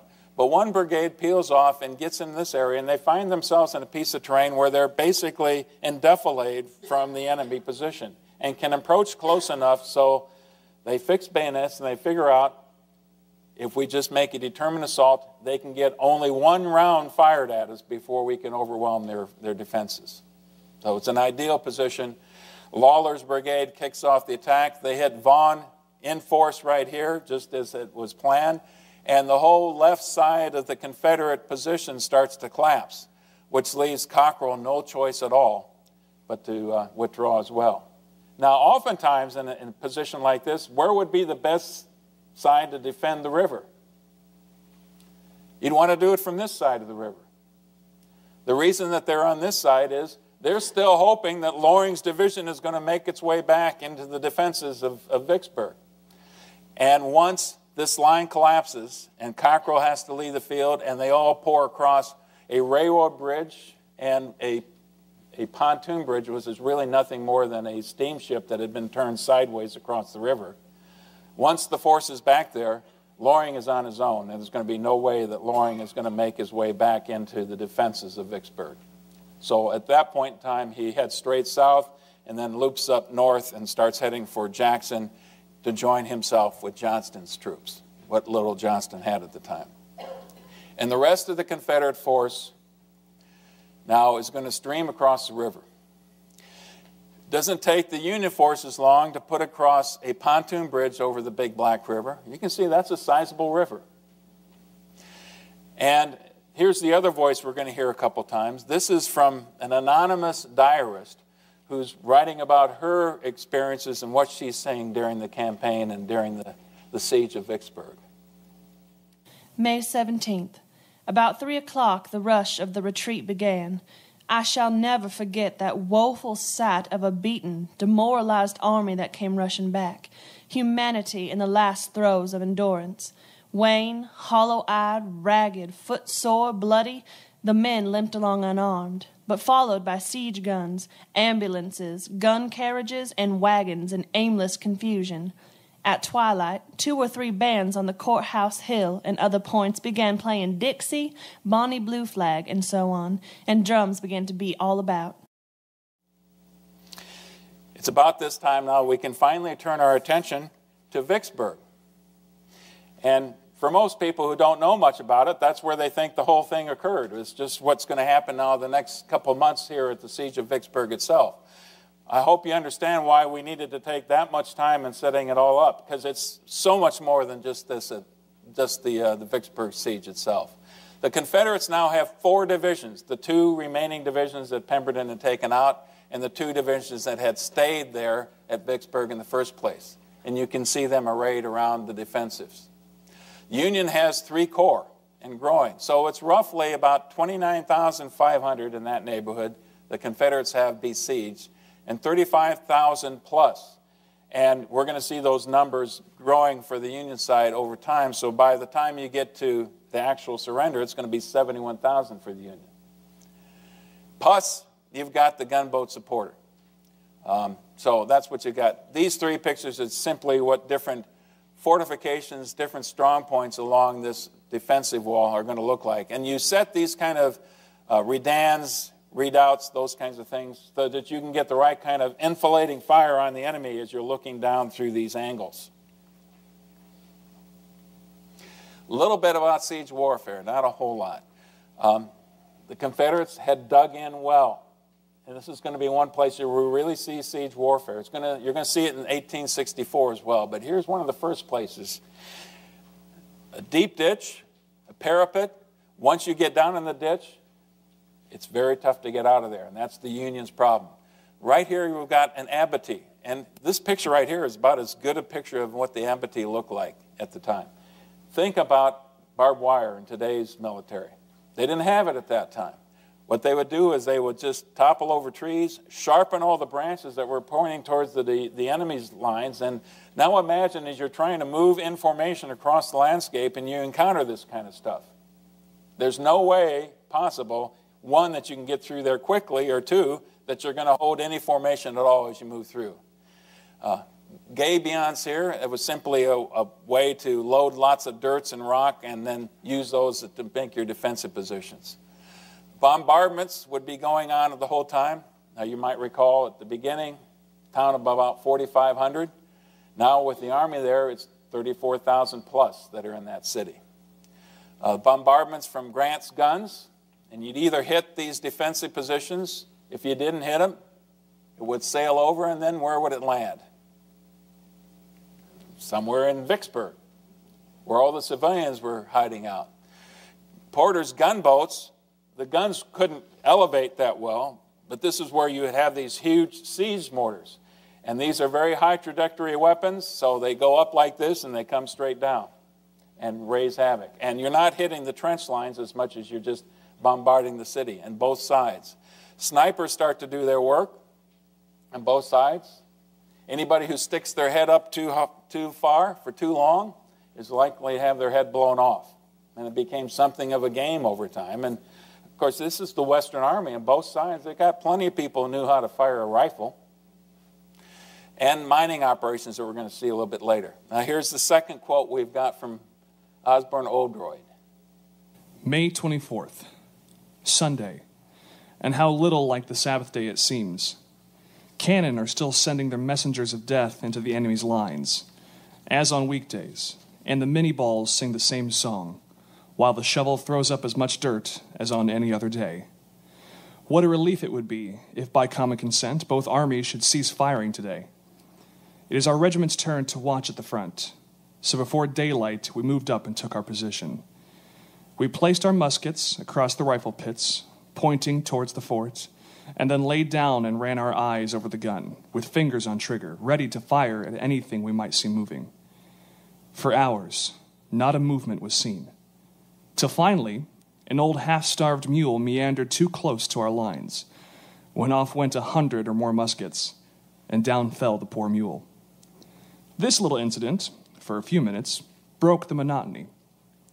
A coat and hat were elevated on a stick above our rifle pits, and in an instant they were riddled with bullets from the enemy. The rebels were a little excited at the ruse, and probably thought, after their firing, there must be one less Yankee in our camp. In their eagerness, a few of them raised their heads a little above their breastworks, when 100 bullets flew at them from our side.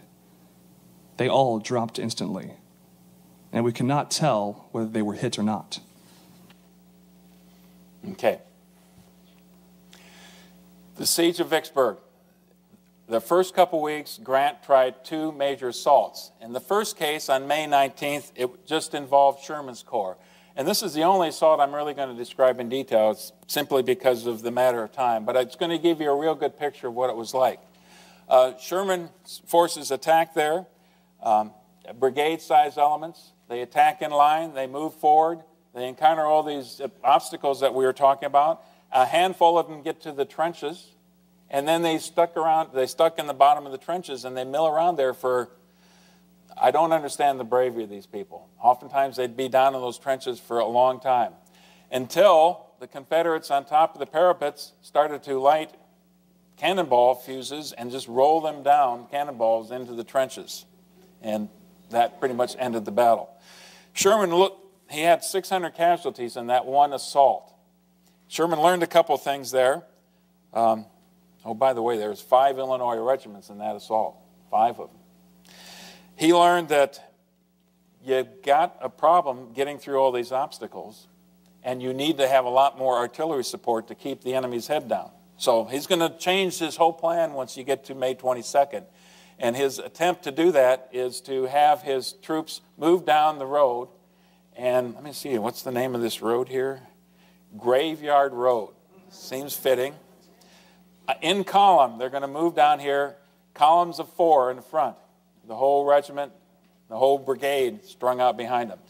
In front of that was a specially selected, entirely volunteer group named the Forlorn Corps. And it was forlorn because it was assumed if you volunteer for this duty, you're probably not going to come back. They were armed with two things, with planks and with debris. I said, okay, planks and debris. The idea was to get the debris up into this trench line, to throw the debris in there, to throw the planks over across the debris, and then the troops that would follow after you would use that to get up the wall high enough and into the enemy defense works. Well, I don't need to tell you how that worked. It didn't work well at all. Most of the Forlorn Corps, again, some of them got to the trenches, not a lot of them. Many of them died right there. The other troops behind never even made it to the trenches. There was supporting attacks after that in other portions of the line. And by 3 o'clock in the afternoon, after a few hours of this, Sherman says to a subordinate, "This is murder. Order those troops back." Now, by this time, this was on the 22nd. This was all three corps, McPherson, McClellan, and Sherman, were launching attacks in the same time and the same day.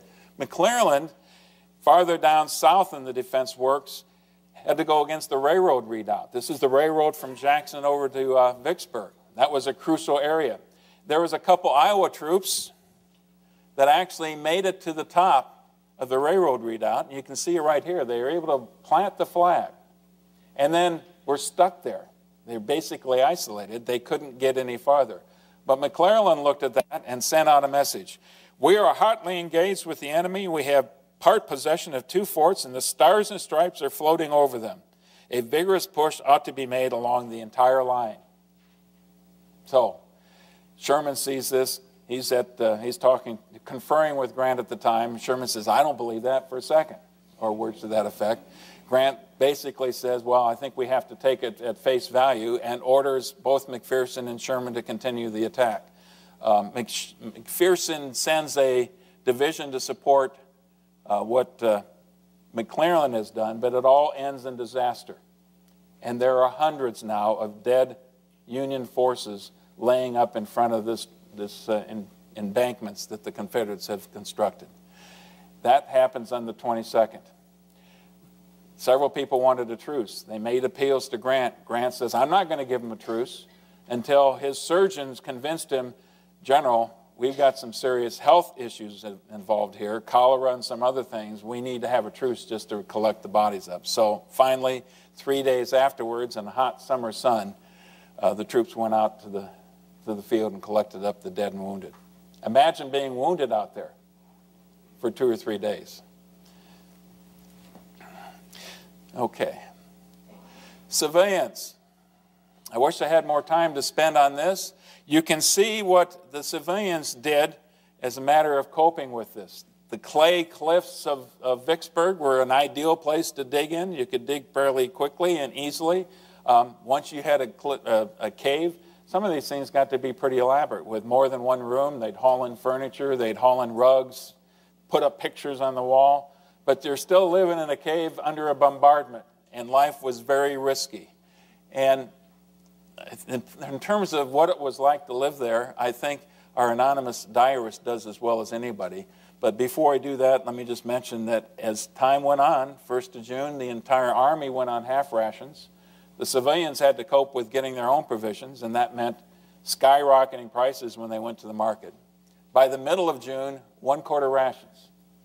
So the clock is ticking, because if something's going to happen to break out of this, the longer you're there, the weaker the soldiers get, the less they're able to actually do. But just take a look at this, or take a listen to this quote. I think it's pretty graphic. Gives you an idea of what it was like. May 28th. The regular siege has continued. We are utterly cut off from the world, surrounded by a circle of fire. The fiery shower of shells goes on day and night. People do nothing but eat what they can get, sleep when they can, and dodge the shells.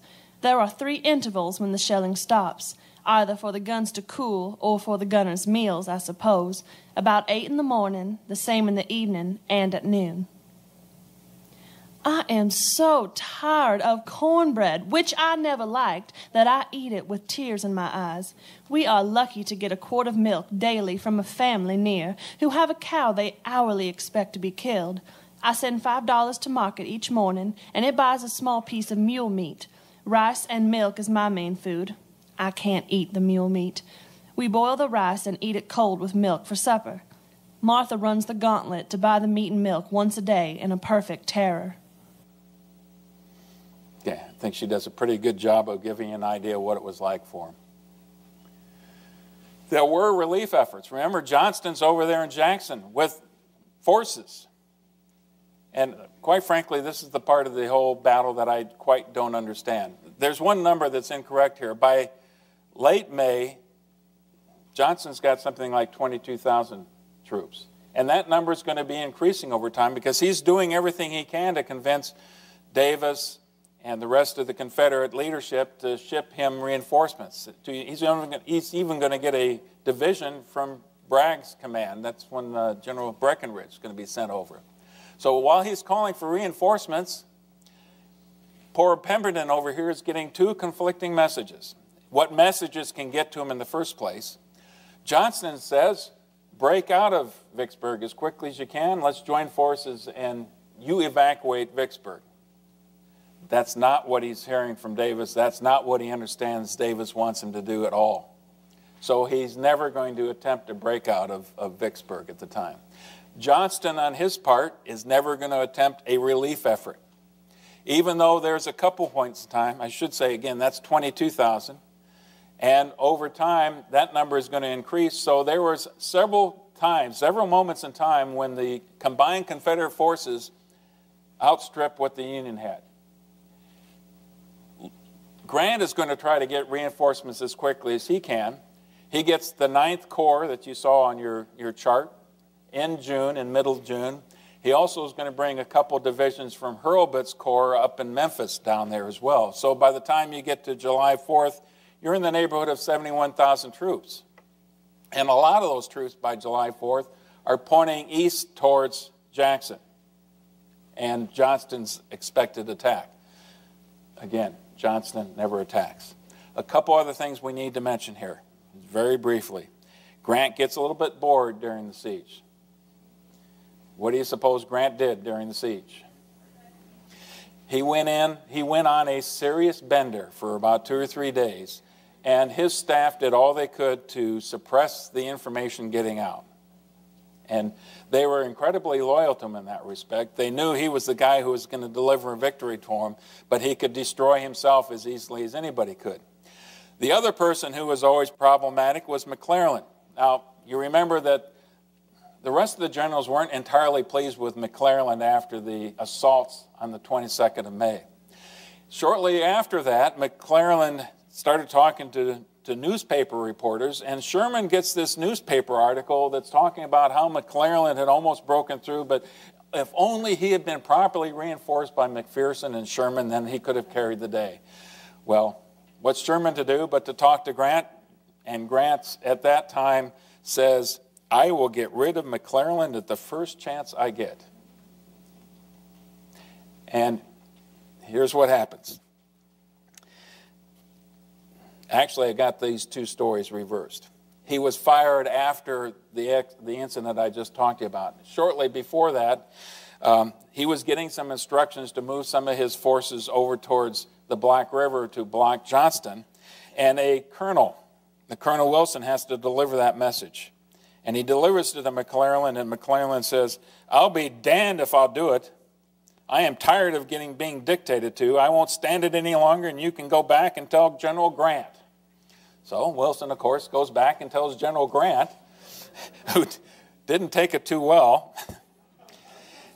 But before he goes back, Wilson, obviously a little bit indignant, says, General, do you really want me to say that? He says, well, I'm not cursing you. I was simply expressing my intense vehemence on the subject matter. So when Wilson goes back and he tells Grant about this whole thing, he tells him about that last comment. I'm simply expressing my intense vehemence about the matter. And that became the joke around the camp for a long time afterwards. Anytime somebody got a little bit lively, well, I'm simply expressing my intense vehemence about the matter. Well, Grant finally gets his reason to relieve McClellan and is happy to do so. That leads us to the surrender. Right before that, you've got an occasion where a letter starts to circulate and ends up in Pemberton's hands, and the Army, the anonymous letter, who would sign this thing? The Army's saying, either feed us or surrender us, because we're starving. On July 1st, he takes counsel of his generals and asks them if they think it would be wise to try to break out of Vicksburg. And all the generals are saying the same thing. We don't have the strength to do it. No, that's not a good idea. One more quote here from our anonymous diarist. June 25th, a horrible day. The most horrible yet to me because I've lost my nerve. We were all in the cellar when a shell came tearing through the roof, burst upstairs, tore up that room, and the pieces coming through both floors down into the cellar. One of them tore open the leg of Henry's pantaloons. When Martha went for the milk, she came back horror-stricken to tell us the black girl there had her arm taken off by a shell. For the first time, I quailed. Every night I had lain down expecting death, and every morning rose to the same prospect without being unnerved. But now I first seemed to realize that something worse than death might come. I might be crippled and not killed. Life without all one's powers and limbs was a thought that broke down my courage. I said to Henry, "You must get me out of this horrible place. I cannot stay. I know I shall be crippled." Now the regret comes that I lost control. You can hear the desperation where they've gotten by that time. July 3rd, negotiations begin. And General Bowen, once again, is the courier between the two armies. He goes and meets with Grant's command under a flag of truce. And in the process, he managed to convince both sides that the other general officer would be willing to meet his counterpart and sit down and talk. Well, that wasn't true. He was stretching the truth quite a bit. But the two men, Grant and Pemberton, did meet on July 3rd. And Grant was able to tell him in person what his surrender terms were. Now, what would we expect Grant to say? Exactly the same thing he said at Donelson. And at that point in time, Pemberton says, "I can assure you, you will bury many more of your men before you will enter Vicksburg." Well, the negotiations aren't going well at all. So Bowen convinces the two generals to go off and talk. I mean, these two gentlemen probably knew each other before the war. It was a small enough army. And now the negotiations occurs between subordinate officers on both sides. And they were able to negotiate the surrender terms. And the surrender terms are pretty straightforward. That Pendleton's entire force would be paroled. They would surrender their weapons. The officers would be able to keep their firearms, their personal property, and that meant they would be able to keep their horses. For a while, they thought that meant they would be able to keep their slaves or their servants that were with them as well. But that part of it was renegotiated. That would not be the case. But the entire force would be paroled, and they would be able to leave the city honorably in that respect. The way parole worked at that time is you were on parole until you could be exchanged with a person of the equal rank on the opposite side. And pretty elaborate structure by that time. Why did Grant agree to this? He had a force in Johnston that was about 30,000 strong by that time. He had to worry about them. He had other things to concern himself with. And what was he going to do with close to 30,000 captured soldiers? That's how it's ended. The other issue at hand was July 4th. July 4th, do we really want to surrender on July 4th? Now, I failed to mention earlier something that I should have mentioned definitely. Pemberton was born in Philadelphia. He was a son of a Quaker. He was a Pennsylvanian. He was only a Southerner because his wife was from Norfolk, Virginia. And he stayed with the Southern cause in part because of that. So I'm sure there was suspicion about his true intentions all along. But he said, "I know the Northerners. We will get better conditions. We will be treated better if we surrender on the 4th of July. And that was the reason he decided to do that. So, the 4th of July, you can see the Union forces marching in. Logan was given the distinction to lead them. and the deed was done. Now, there's agonizing stories to talk about afterwards about their entry into the city, what happened to the city afterwards, what happens to Pemberton's forces afterwards. Generally, they had to march out and then surrender their weapons and then come back into the city, and that at point in time they would do all the parole paperwork. But we don't have I don't want to spend too much time on that. I wanted to get to some of the reactions of the impact of the battle. First of all, Johnson is taken care of pretty quickly. He withdraws to Jackson without actually taking any combat, and then evacuates the city as well. He's still not ready to take on Grant and his forces. You remember that Port Hudson downriver was being besieged by Banks and his forces. It surrendered a few days later. And once that happened, the entire Mississippi River now is controlled by the Union forces. And here's the reaction. You've heard this quote, I suspect, before. Lincoln's quote, "The Father of Waters again goes unvexed to the sea." Grant, "The fate of the Confederacy was sealed at Vicksburg." Now, all these quotes get to how important they thought the surrender of Vicksburg was. Sherman, "The results at Vicksburg and Gettysburg," of course, remember Gettysburg, the battle was ended on the 3rd of July, and now you've got Vicksburg on the 4th of July.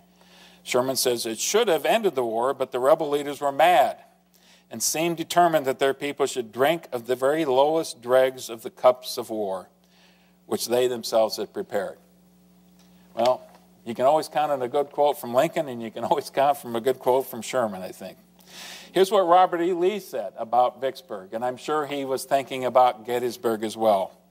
"For myself, I felt that our last hope was gone, and that now it was only a question of time with us." That's pretty telling, because the war is going to last 2 more years. Davis, well, he continued to call Lincoln a despot. The Yankee armies were criminals and savages. I mean, he had plenty of evidence of that. And as far as he's concerned, there was no going back. And the last hope now was that election of 1864. And Lincoln loses. Maybe we can win the war that way. One other comment here, one quote, and this is Lincoln's letter to Grant. And this is another one of my favorites. Major General Grant, my dear General, I do not remember that you and I ever met personally. I write this now as a grateful acknowledgement for the almost inestimable service you have done the country.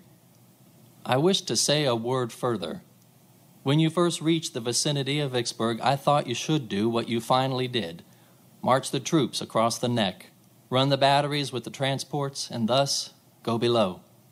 And I never had any faith except a general hope that you knew better than I that the Yazoo Pass expedition and the like could succeed. When you got below and took Port Gibson, Grand Gulf, and vicinity, I thought you should go down the river and join General Banks. And when you turned northward east of the Big Black, I feared it was a mistake. I now wish to make the personal acknowledgement that you were right and I was wrong. Yours very truly, A. Lincoln. Yeah. Would that be the kind of thing our politicians would say today?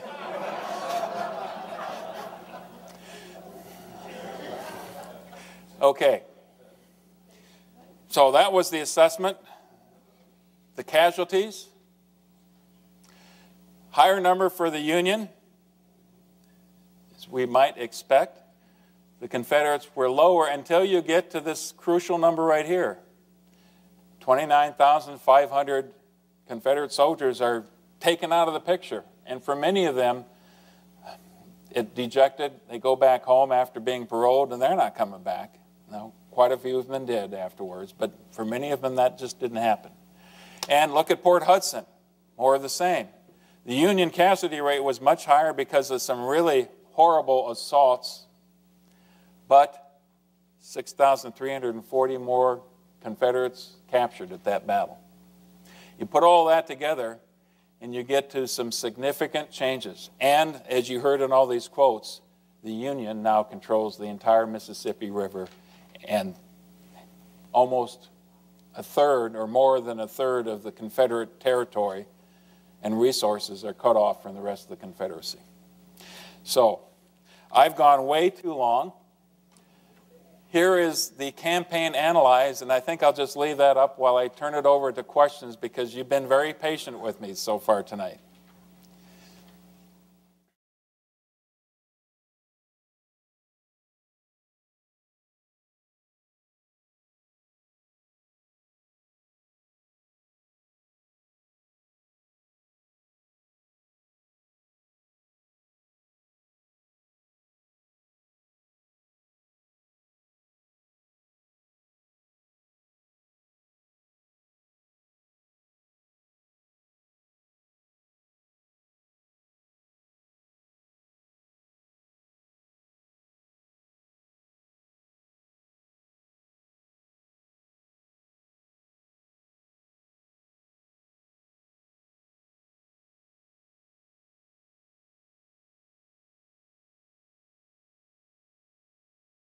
Thank you, Eileen. I was kind of hoping for a furlough after the Civil War. The wilderness to Cold Harbor, otherwise oftentimes referred to as the Overland Campaign, Grant's Overland Campaign. It's not one of the battles that is well known in the Civil War. Actually, it's a series of battles. And tonight we're going to focus primarily on the first two portions of it. It's going to be the wilderness, and then very shortly after that, the Spotsylvania battle.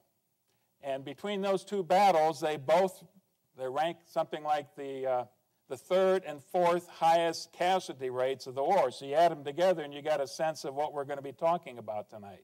And yet, people don't know about them nearly as much as battles like Antietam or Shiloh, certainly not Gettysburg or Vicksburg. But there's a couple things I want to have you keep in mind here. I've grappled with myself as I try to understand this.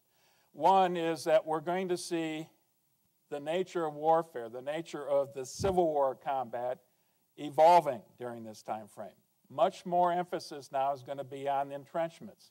The soldiers wised up. They figured out a much better chance to survive if they're in the defense and they have some kind of barricades up. The other thing that, and then it's a matter of trying to figure out for Grant how you can overcome that, either by maneuver or by head-on assaults.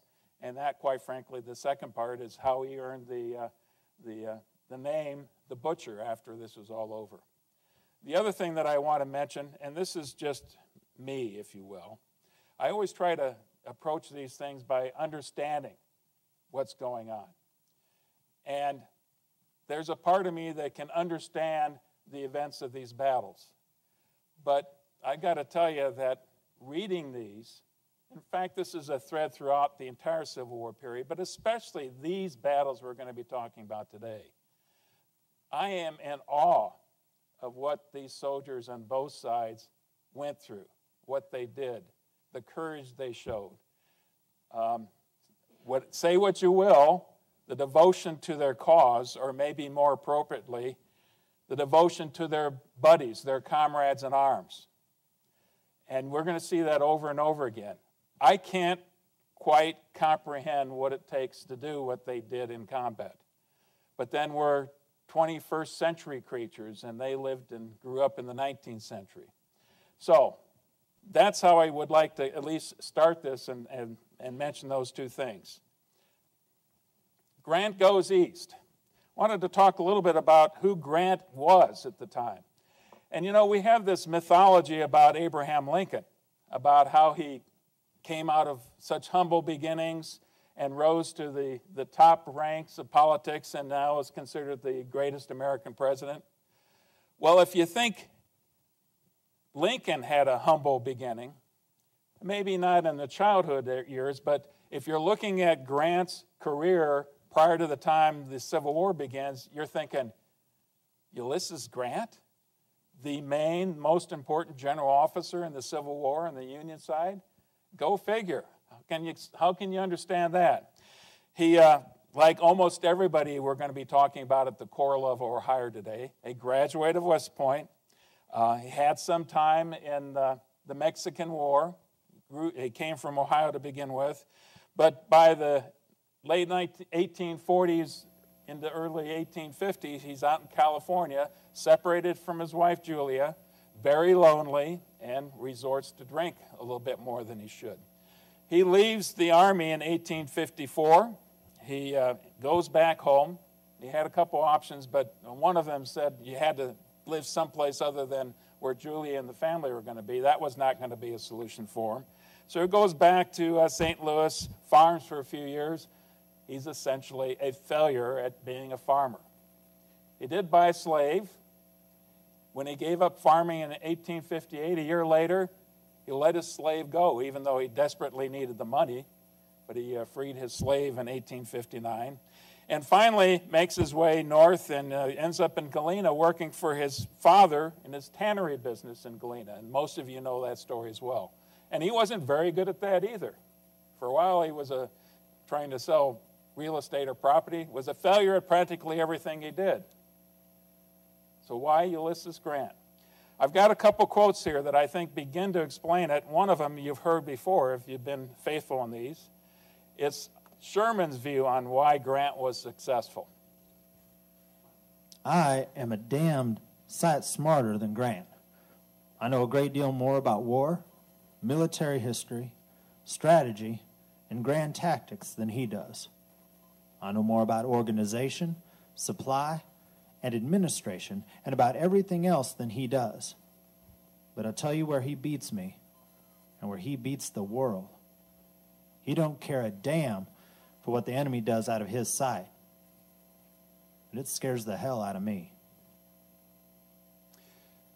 Sherman had a wonderful way of words and very succinctly described what was unique about Grant. And we're going to see that today, the audacity of the man. And a parallel with the audacity that you see in Robert E. Lee, I think, as well. And willing to risk all.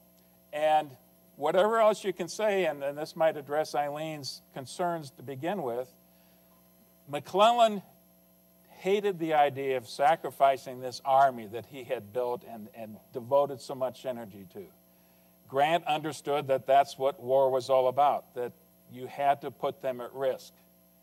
And he had, whatever else he had going for him, he had an ability to be able to relax in the heat of combat and to keep things straight in his own mind.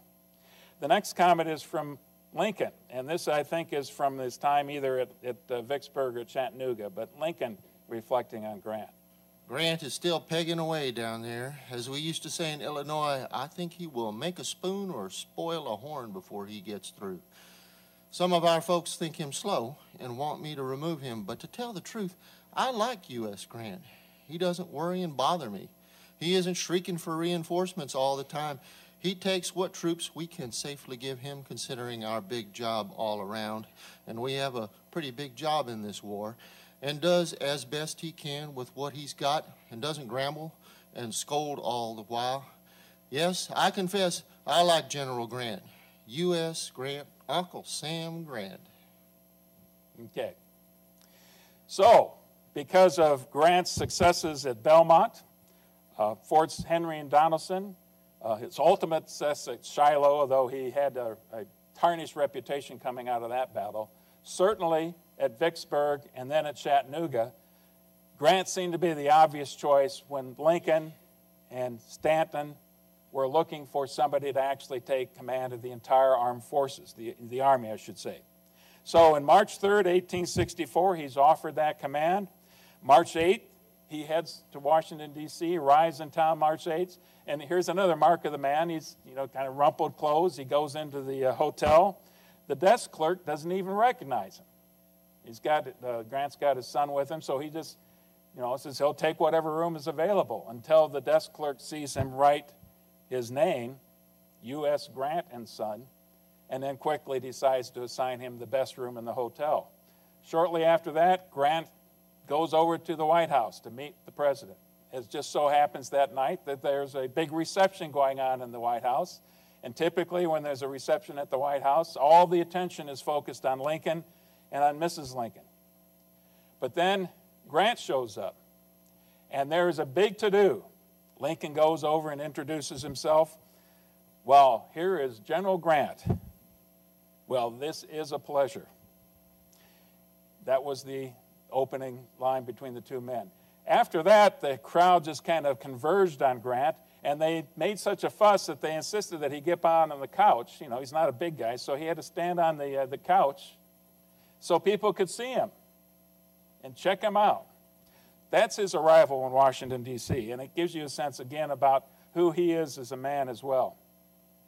Now, the comment here about decision to go east, what that's in reference to is now Grant has given command of the entire army. One of the most important decisions he has is, where is he going to put himself? Is he going to go back to the West, where he's been so successful, and continue to lead the armies in the West? Or is he going to stay east? Now, when he left from Chattanooga region, he had the notion that he would be coming back west. But after checking things out for a little bit, he decided the place he had to be was in the east. And so he stayed there. Now, let's talk quickly about his strategy. What's the basic strategy? And Lincoln was very much in tune with this. What Lincoln wanted to see happen all along was certainly very much in the mind of Grant as well. So here's the essence of his strategy. In the past, the armies in the East and West acted independently and without concert, like a bulky team, no two ever pulling together, enabling the enemy to use to great advantage his interior lines of communication for transporting troops east to west. I therefore determined, first, to use the greatest number of troops practicably against the armed forces of the enemy. Second, to hammer continuously against the armed forces of the enemy and his resources, until by mere attrition, if no other way, there should be nothing left to him. His first decision has to do with General Meade, General George Meade, the victor at Gettysburg. But beyond that point in time, Meade had been rather lackluster in his performance. They fought the Army of Northern Virginia retired behind the Rappahannock and the Rapidan rivers, and then dug in at Mine Run, a location, Mine Run, west of Fredericksburg, west of Chancellorsville region.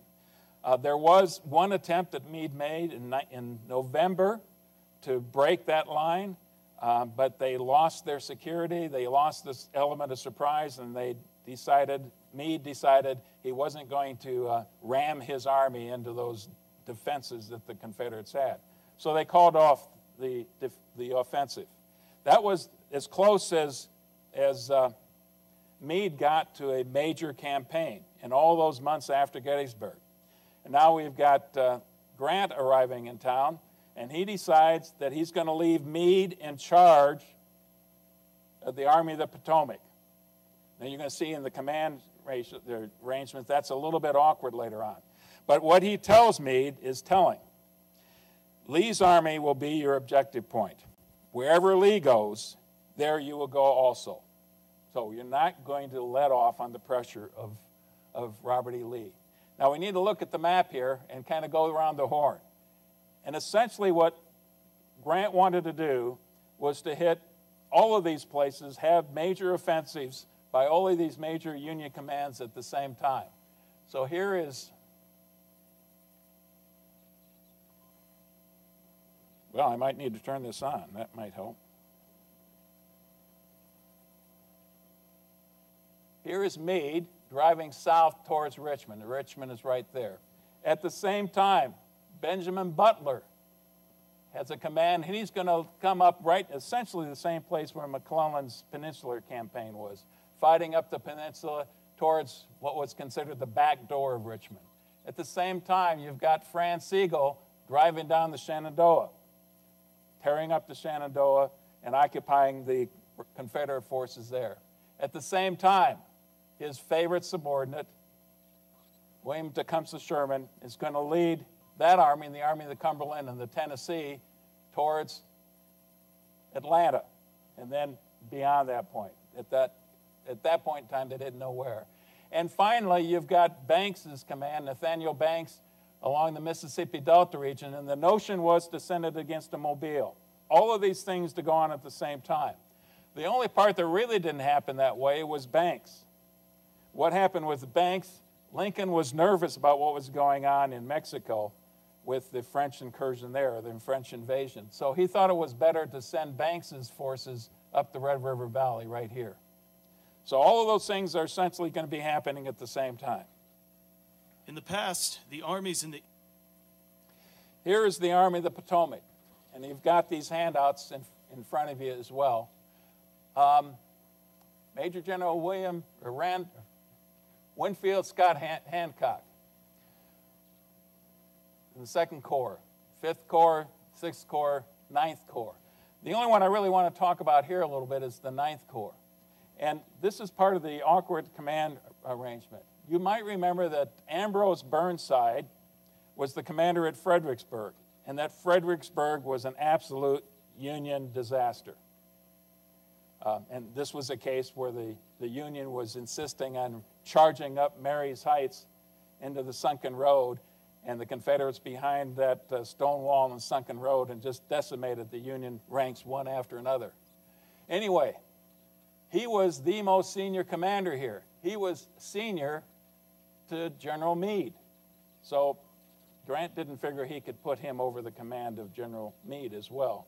So Burnside reported to Grant. Meade, Army of the Potomac with 3 Corps and with the Cavalry Corps, report to Grant. All of them do that. But there's a couple other things to remember about this as well, and I'm going to move through the battle a little bit more quickly, but I need to kind of lay out some markers on this case. 118,700 men. That's a huge army. There's some things to remember here. First of all, roughly half of the regiments in the Union Army in the early part of 1864 were coming up to their end of their 3-year enlistment term. Half the regiments, something like 60,000 men in Grant's force alone. If they all left, if the cream of the army left, what are you going to fight with? You'd have a lot of raw recruits, inexperienced soldiers, commanders that might stick around. So the first thing they have to do is to re-enlist as many people as they can. One of the things they did is the United States offered up a $400 enlistment bonus. Well, that sounds like a decent amount of money now. It sounded like a big chunk of money to them at that time. But this is in an era when salaries for people back in the civilian world were on the rise for obvious reasons. But they were able to entice people to do that. Bounties as well were going on. Certainly the draft, although by this time that didn't amount to too much. But a lot of pressure was put on units, individual regiments, and by this time they might have started at 1,000, but a lot of the regiments had maybe 200 or 300 or 400 men in them. 400 would be a high mark. But to convince 75% of the people in a particular regiment to re-enlist would mean that the regiment can continue to keep its colors and to continue to be in existence. And that meant a lot to the soldiers. And they would start to pressure each other. You've got to join, you've got to re-up. A lot of them, they re-up because they wanted to see the end of it, and they thought they might see the light at the end of the tunnel, to use a bad metaphor. But roughly 50% of them did, 50% of them didn't. Something like 27,000 of them remained in the force. A lot of the people in Burnside's 9th Corps were new, a lot of new regiments. The Union at that time tended not to take new replacements and to farm them out throughout the entire army. They would form brand new regiments. So that inexperience would all be concentrated in these units. Something like only 6,000 of 17,000 men in that 9th Corps are going to be experienced soldiers. So the 9th Corps is going to be weak to begin with. And just a marker here, the 4th Division was essentially color troops. U.S. color troops is how they were referred to at the time. And for most of the campaign that we're talking about today, they spent their time guarding trains. In other words, the wagon trains and supply depots and things like that. So not as well trusted as the more seasoned troops. Still, having said all that, I do want to have you listen to this quote. Never since its organization had the Army of the Potomac been in better spirits or more eager to meet the enemy, and never did an army seem to be in better condition for marching or fighting. I've never seen the army move with more exact order, with a less number of stragglers, and with so little apparent fatigue to the men. So they went into this campaign with high morale and certainly high numbers. Never since its organization. Union commanders, I'll just talk about them very briefly. Winfield Scott Hancock, one of the heroes from Gettysburg, considered one of the best soldiers of that era, had a very solid reputation.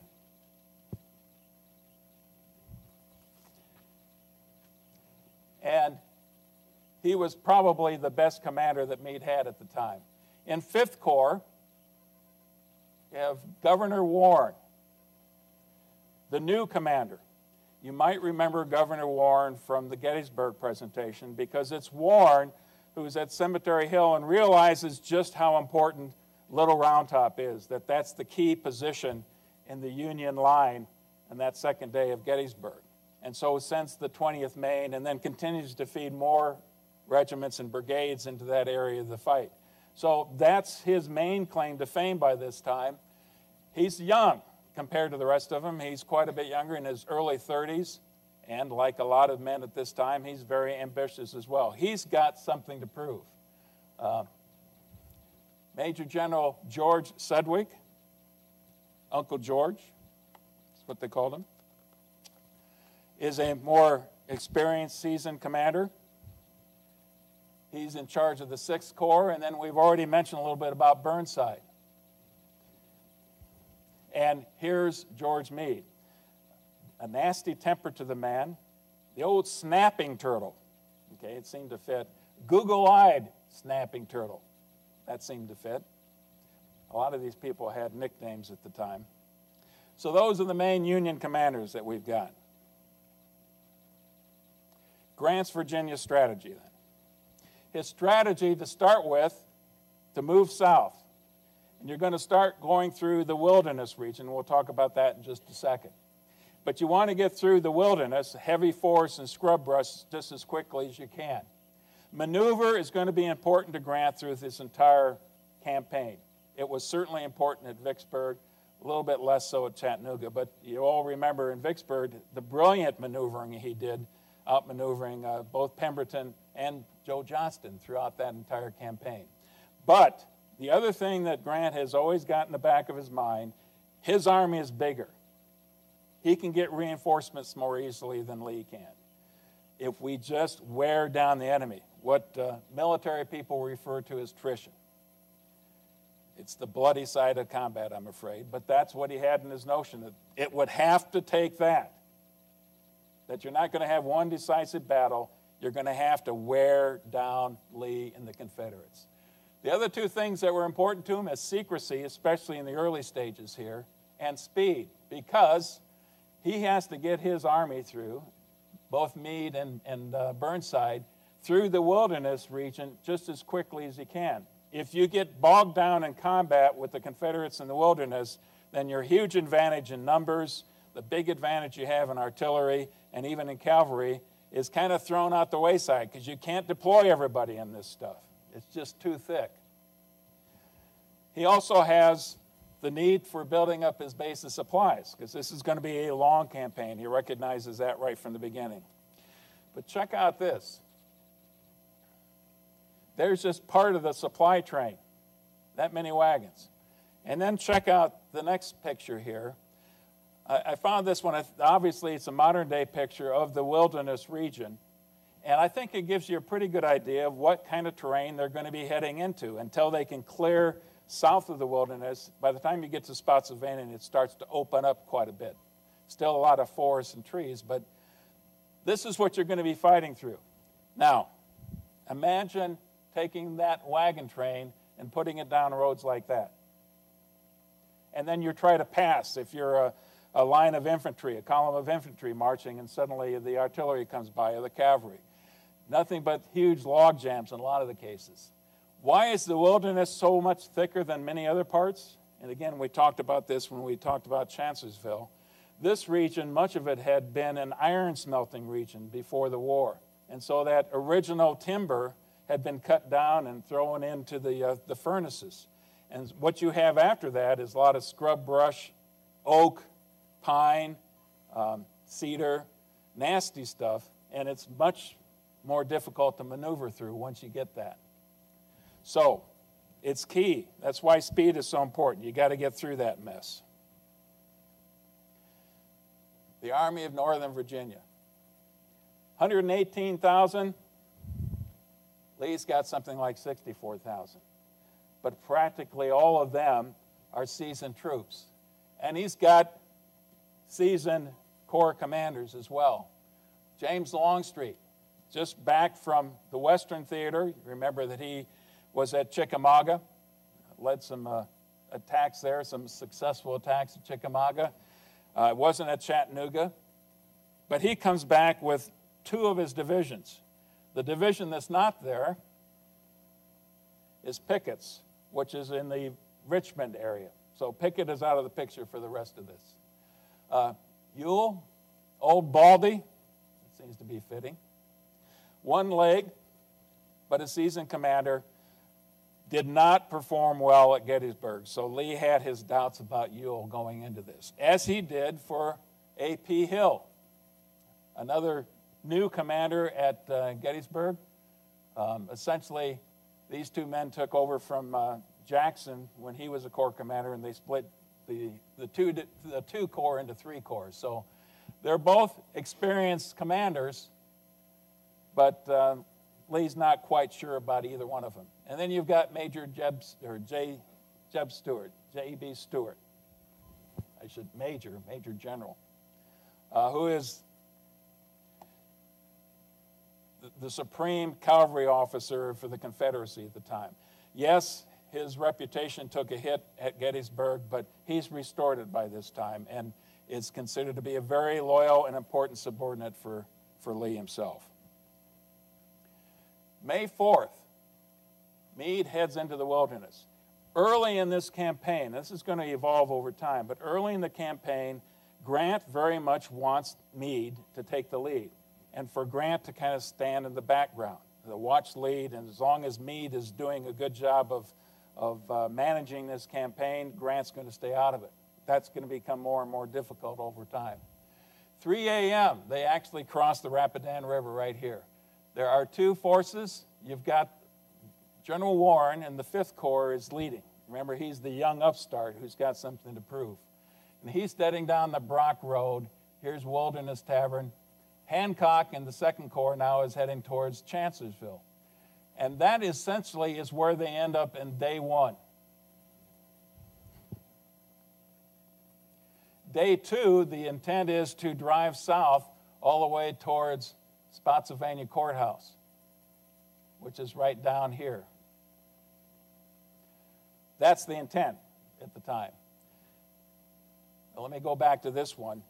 They overnight at the Wilderness Tavern and at Chancellorsville. Lee, he is thought to be over here, off the map, behind the Mine Run fortifications. Mine Run is actually a little stream that feeds into the Rapidan River.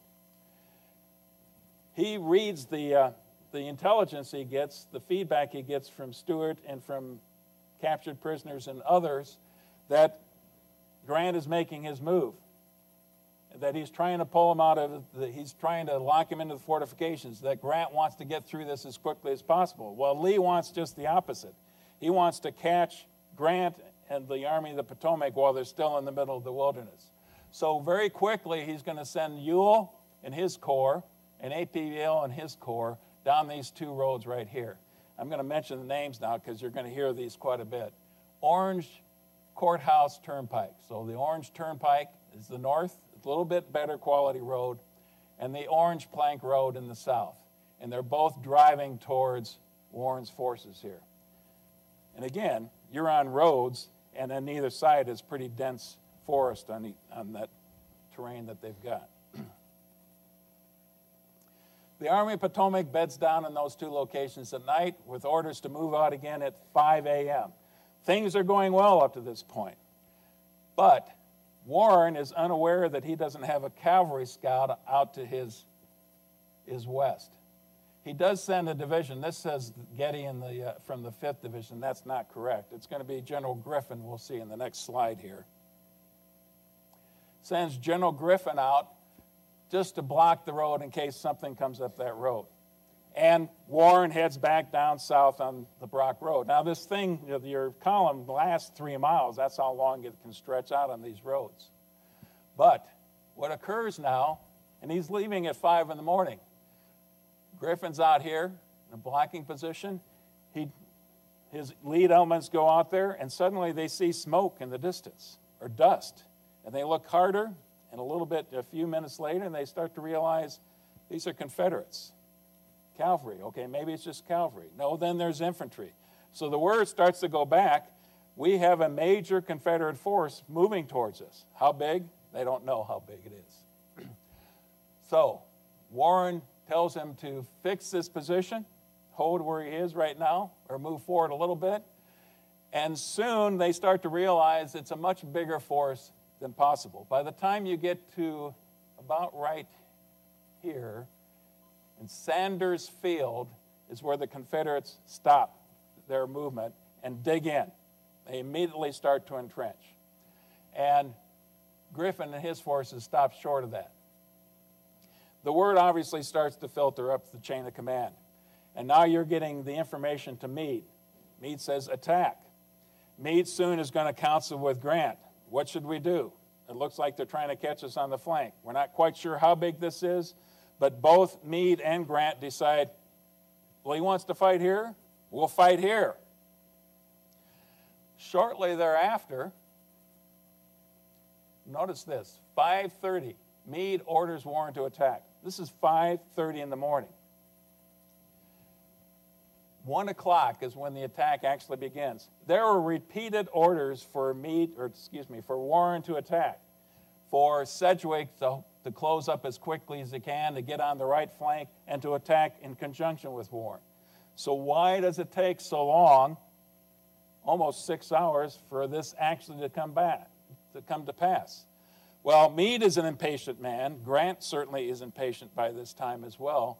The problem is Warren doesn't want to attack until he's got his lines all coordinated. The worst thing you can do is to throw your units in one at a time, what we say a piecemeal attack, because that just exposes to the strength of the enemy, and then another group comes forward and they have the same results. So you want to get everybody in line as much as you can.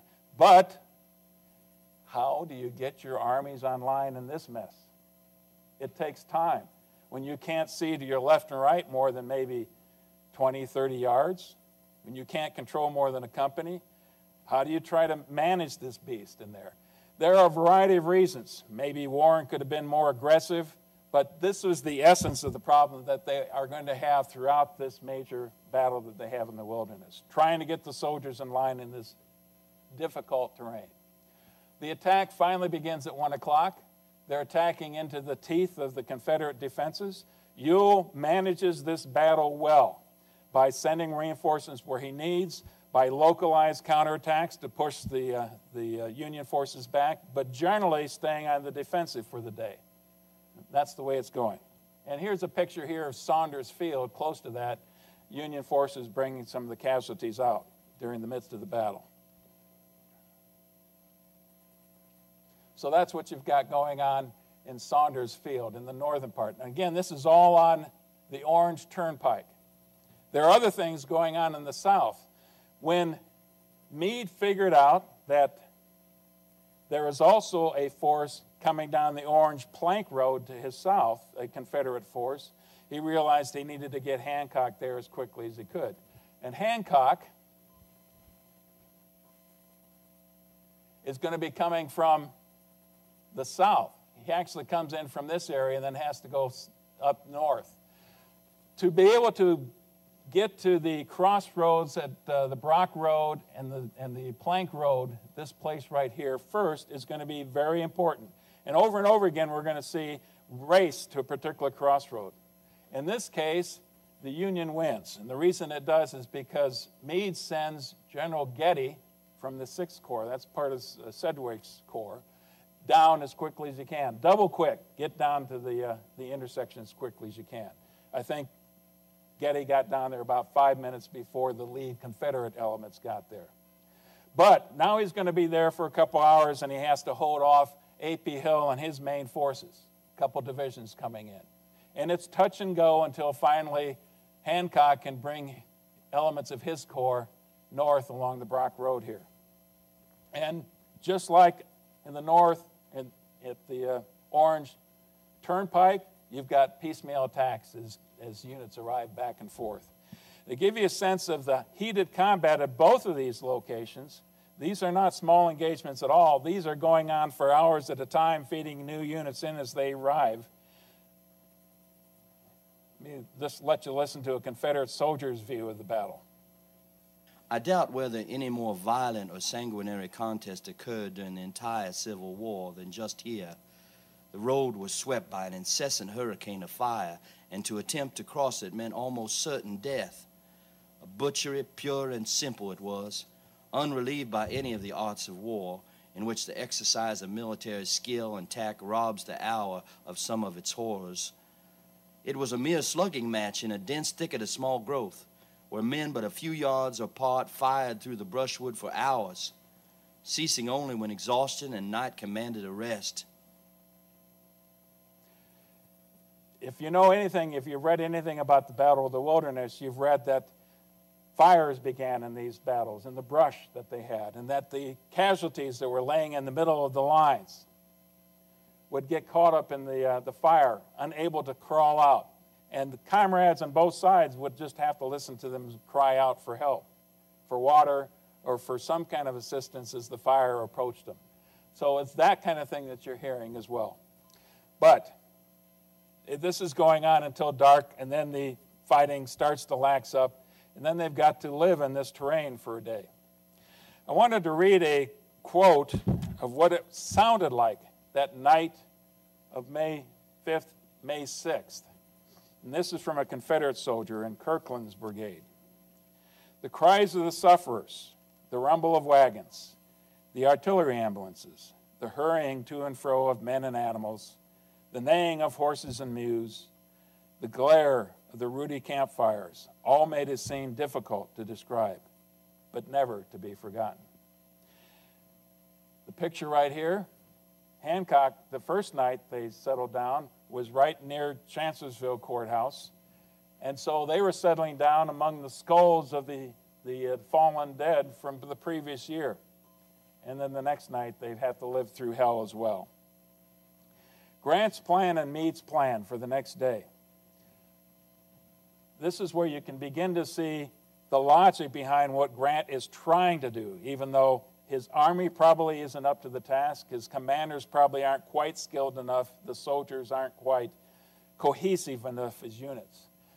Grant wants a very early morning attack by all four corps.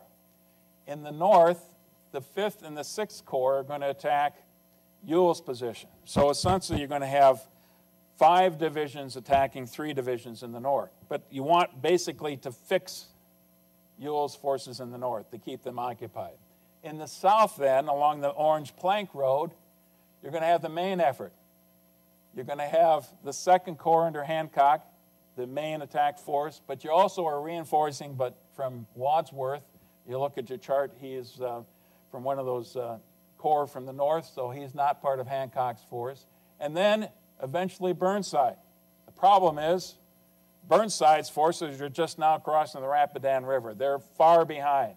And the question is, how quickly are they going to get there? Most of the soldiers, and certainly the experienced commanders, knew that Burnside had quite a reputation for having the slows. And they didn't count on him being there anywhere close to 4:30 in the morning when Grant wanted to launch this attack. Lee's plan, just as audacious, that Ewell will attack at first light. Now here's the important part. Longstreet's Corps and Anderson's division, part of Hill's Corps, are still quite a ways away. They've got to get to the fight. Lee understands that for Hill to be successful in the south, Longstreet and Anderson have to get there.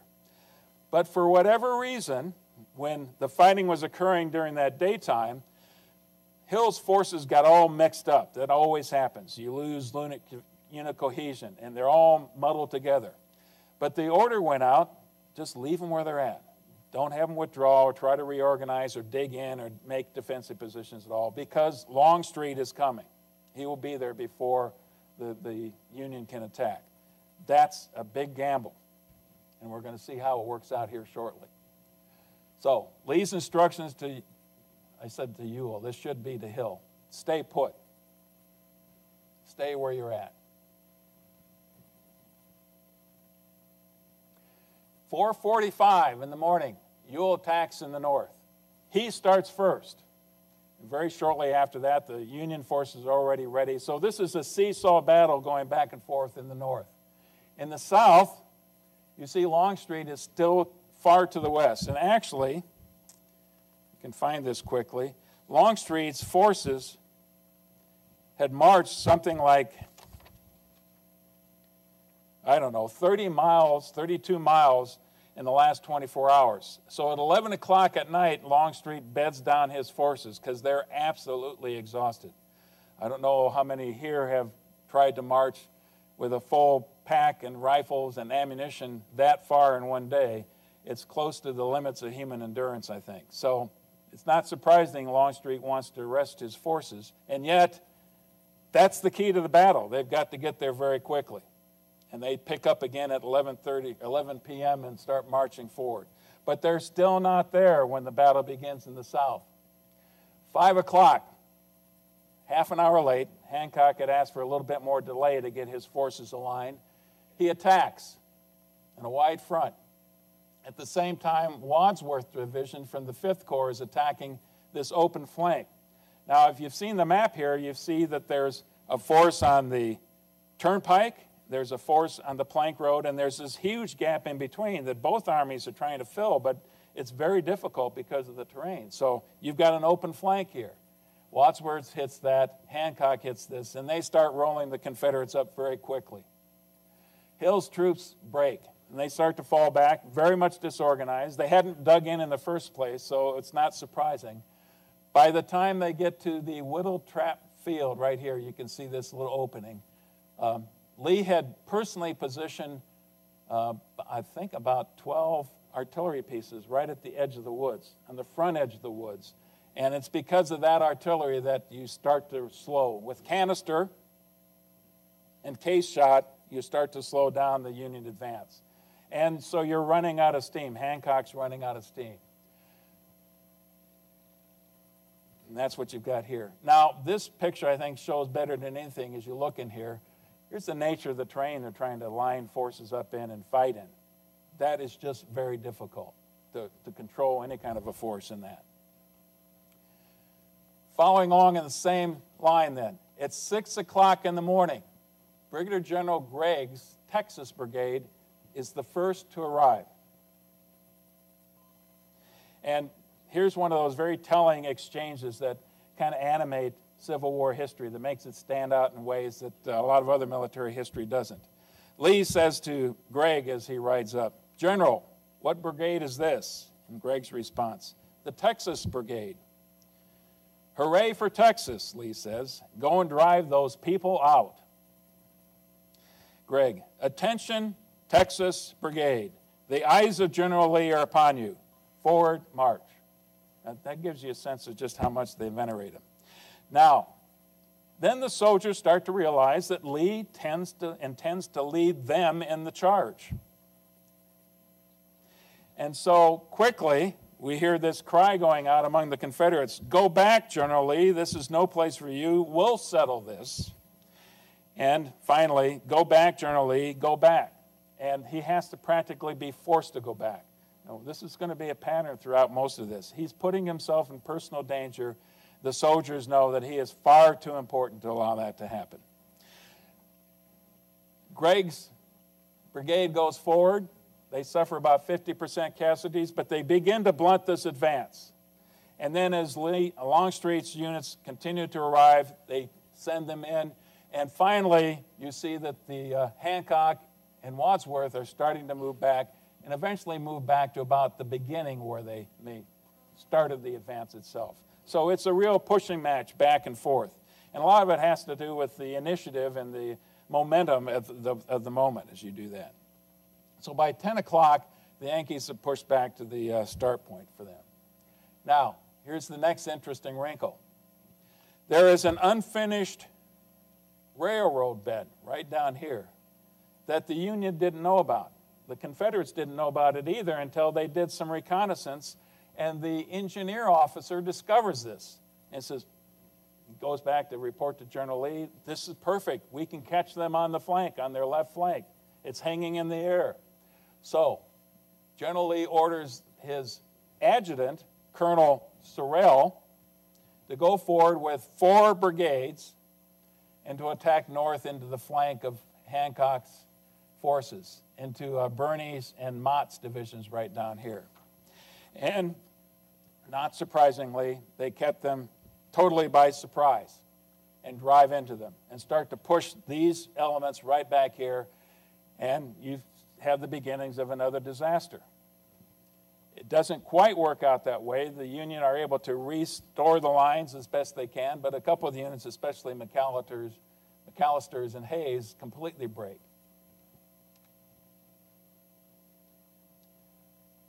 It's at this time frame that Wadsworth is actually in the neighborhood of the road itself, is trying to rally his forces because of these attacks from both the front and now from the side. His horse begins to bolt and rides forward into the Confederate lines until Wadsworth is taken down by an enemy bullet and mortally wounded there. So he soon is going to be dead, and he's honored on both sides. Actually, it's the Confederates who recover his body and take it back to their hospital where he actually dies there. 12:30. The Confederates start to lose steam on this. There's only so much time, and once you get these units all jumbled together, you lose command and control to a certain extent. It's hard to keep pressing the attack forward. By this time, the Yankees are along Brock Road right here at this point in the battle. And it's also about this time that another catastrophe happens in the Confederate side this time. As Longstreet is conferring with a couple of staff officers, parts of Mahone's brigade see him, and they mistake them for Union officers. So the whole party is taken under fire. Brigadier General Kershaw says, "Friends, we are friends." But one of the staff aides is hit, and then Longstreet is hit through his throat and into the shoulder by a rifle bullet. And he is taken off his horse. Now, what's the irony of this? It wasn't that far away, and it was only 1 year away and practically the same piece of terrain that Jackson was killed by friendly fire, by somebody who mistook him for a foe. So now you have the same thing happening to Longstreet. This is the kind of rumor that goes through the Army very quickly. Oh my God, Longstreet's now hit. And they start to see him being taken off the battlefield. Somebody places a hat over his face. And Longstreet hears people whispering and talking about, oh, Longstreet's dead. Longstreet, they're telling us a lie. He's not alive, he's dead. So Longstreet, I guess, has the presence of mind to take his hat while he's laying on the stretcher and lift it up and hold it in the air, to great cheers from the rebels who were seeing this.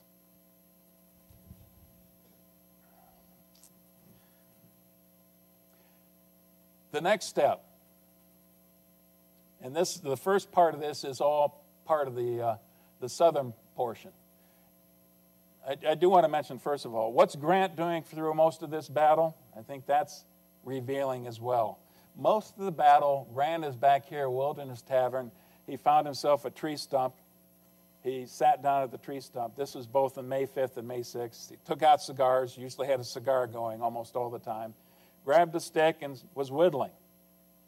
So here you have the commander of the entire Union Army whittling next to a tree stump.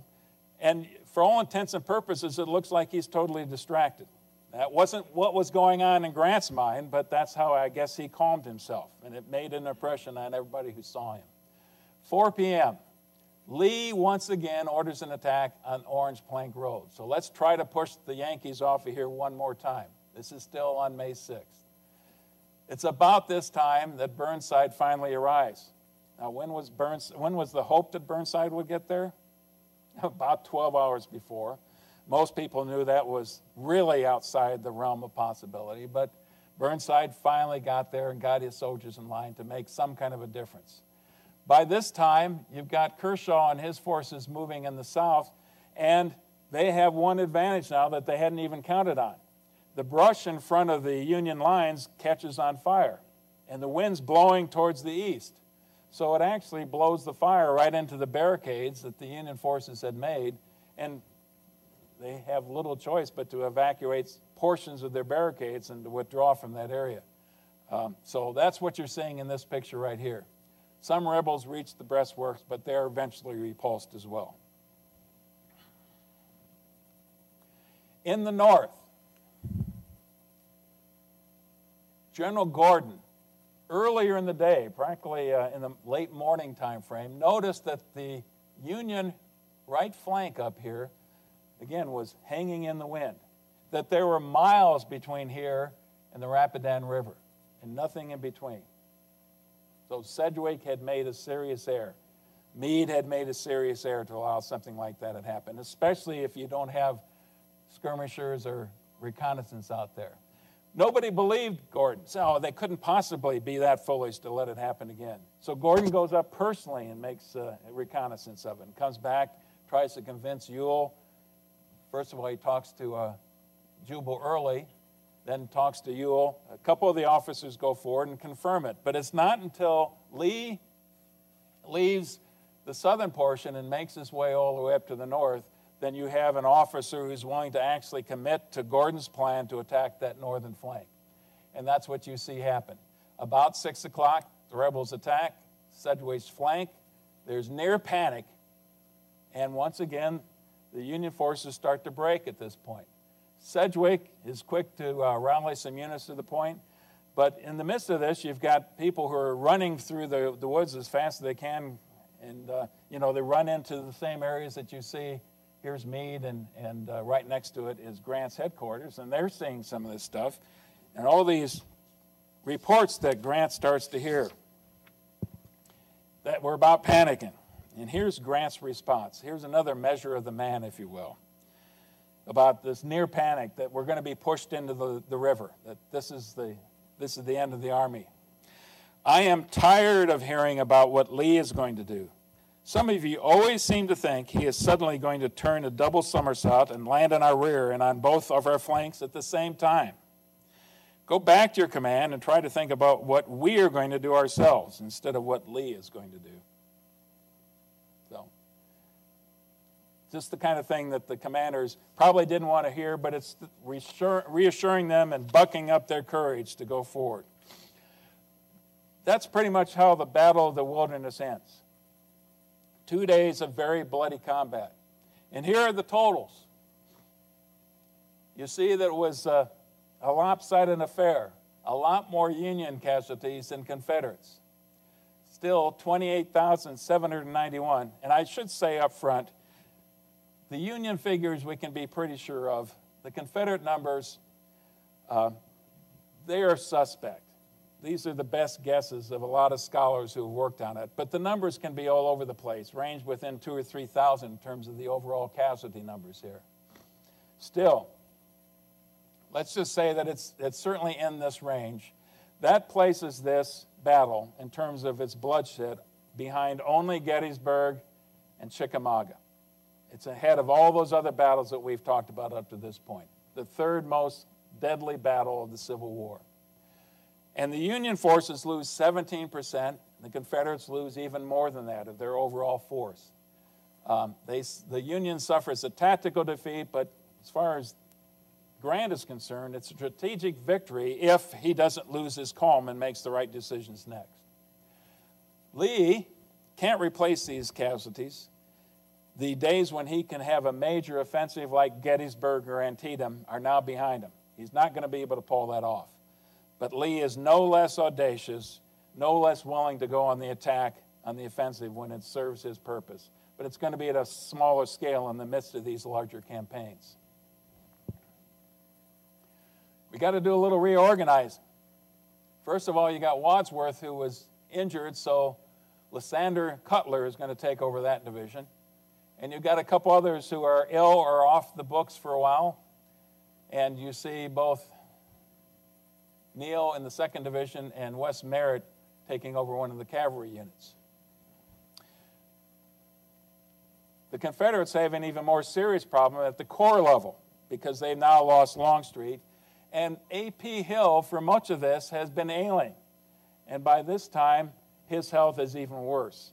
And one of the curious things that I don't know if they realize exactly what was wrong with A.P. Hill now. I've not read anywhere where they could speculate what his problem was, but he was not going to be able to command for this next phase of the battle. So, Longstreet is going to be taken over by General Anderson. You see General Anderson over right here. So he's taking the division commander from the 3rd Corps and making 1st Corps commander. And for 3rd Corps, you're going to take Jubal Early and make him commander there. Jubal Early is an interesting fellow as well. Got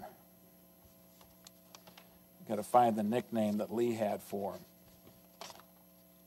because I think it's telling. The bad old man, that's what Lee called him, because he was an irascible sort of a guy. He could get in an argument with a lot of different people. Interesting man in terms of what happened at the end of the war as well. He had a long-standing feud with Longstreet that especially flared up after the war. But that's a different story for a different day. A couple of division commanders obviously now have to be changed out as well. So you've got Brigadier General John Gordon, who we saw led this wonderful charge that finished the day before, and Brigadier General Mahone, also elevated to command the division. Now, here's the next crucial step. What's going to happen next? Both Union and Confederates were trying to read Grant's mind. Well, what are the options? Every other battle in the Eastern Theater up to this point, where the Union had got thumped as severely as they'd got thumped here, what happened? They withdrew, they went back across the Rapidan or Rappahannock River, they regrouped, they spent months and months reorganizing the army, and then came back a few months later. What's Grant going to do? Is he going to head back to Fredericksburg? Is he going to go back across the Rapidan and the Rappahannock River? Or is he going to go south?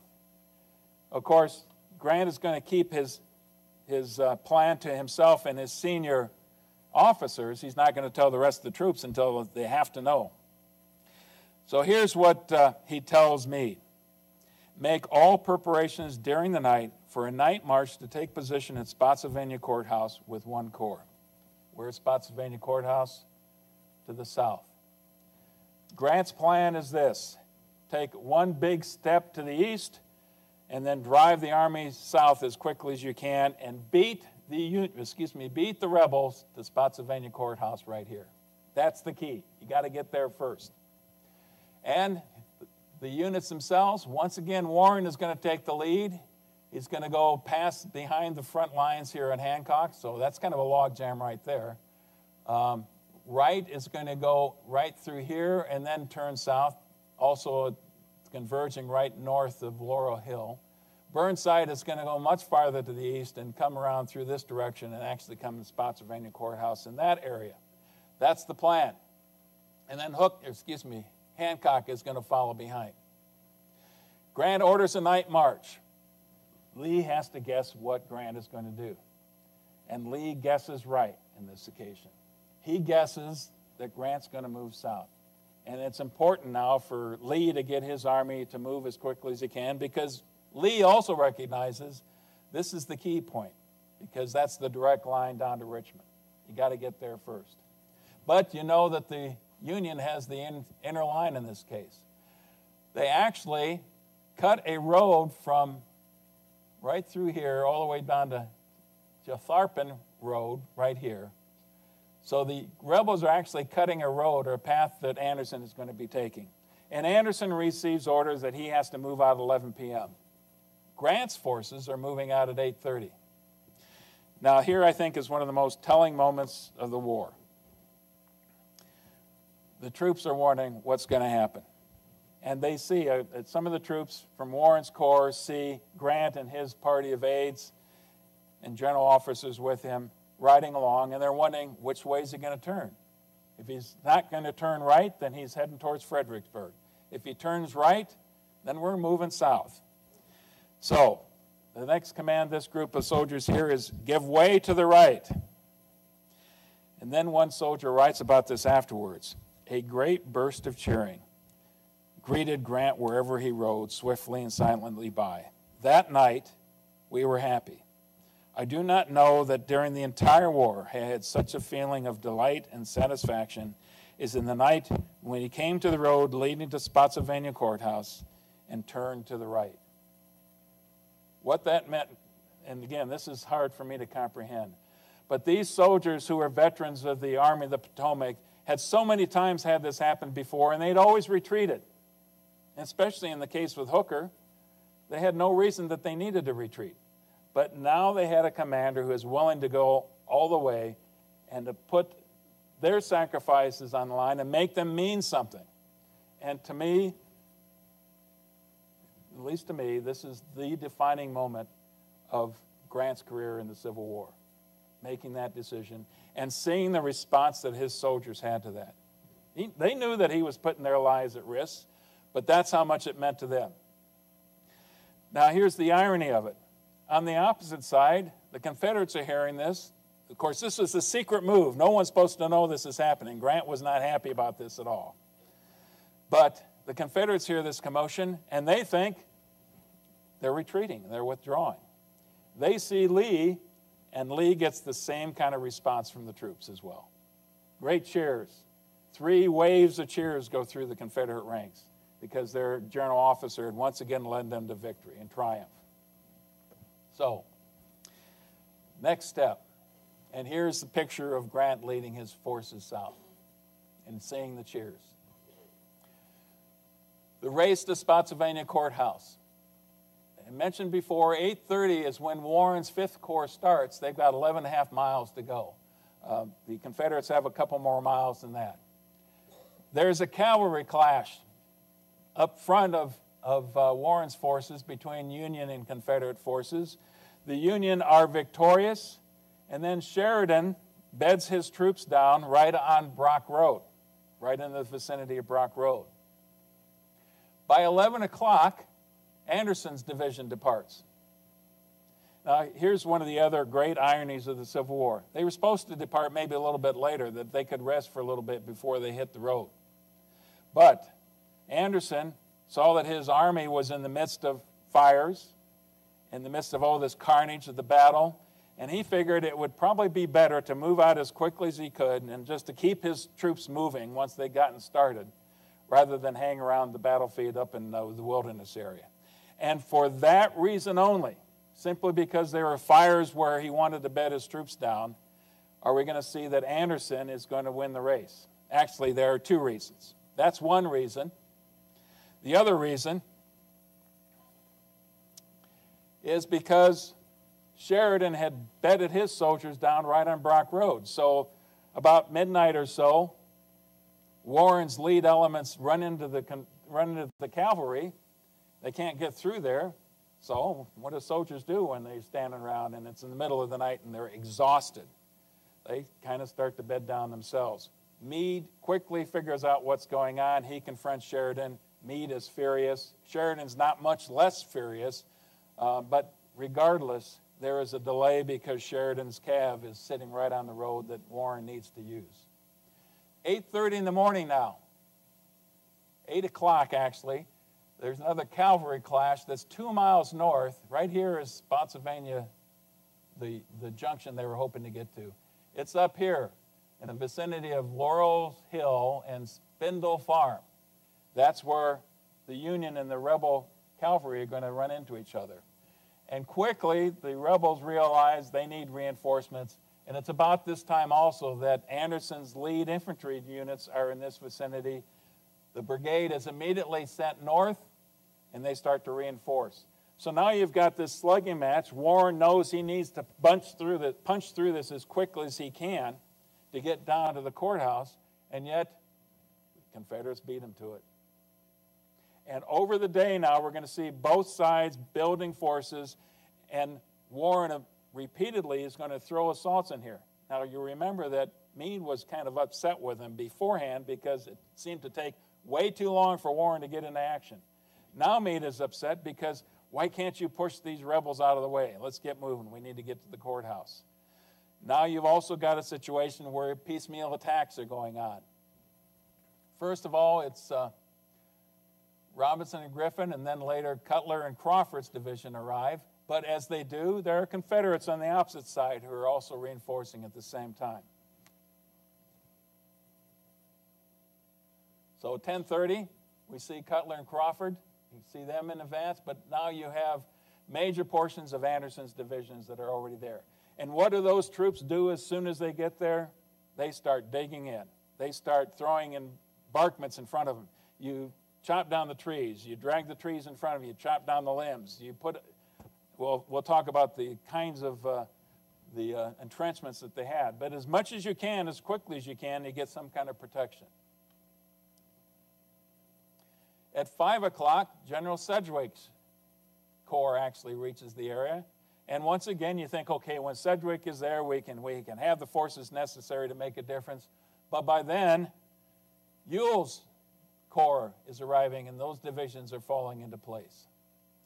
And what you've got for the 2nd Corps in Hancock is up in this neighborhood right here, Todd's Tavern. They're in a blocking position, trying to figure out what Early is going to do now. So that's the situation at dusk.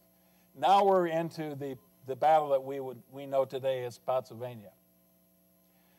One other thing I want to throw in here, we talked before about the clash between General Meade and his cavalry commander, General Sheridan, one of Grant's old associates from the Western Theater, who'd come east with Grant. At noon on May 8th, Meade and Sheridan have a climactic battle of wills, if you will. And Meade is furious, and he leads it off by essentially dressing down Sheridan as best as he can. Meade, and here's a quote from one of Meade's officers, Meade was possessed of an excitable temper which under irritating circumstances became almost ungovernable. He had worked himself into a towering passion regarding the delays encountered in the forward movement, and when Sheridan appeared, went at him hammer and tongs. I like that phrase, hammer and tongs. How often do we hear that?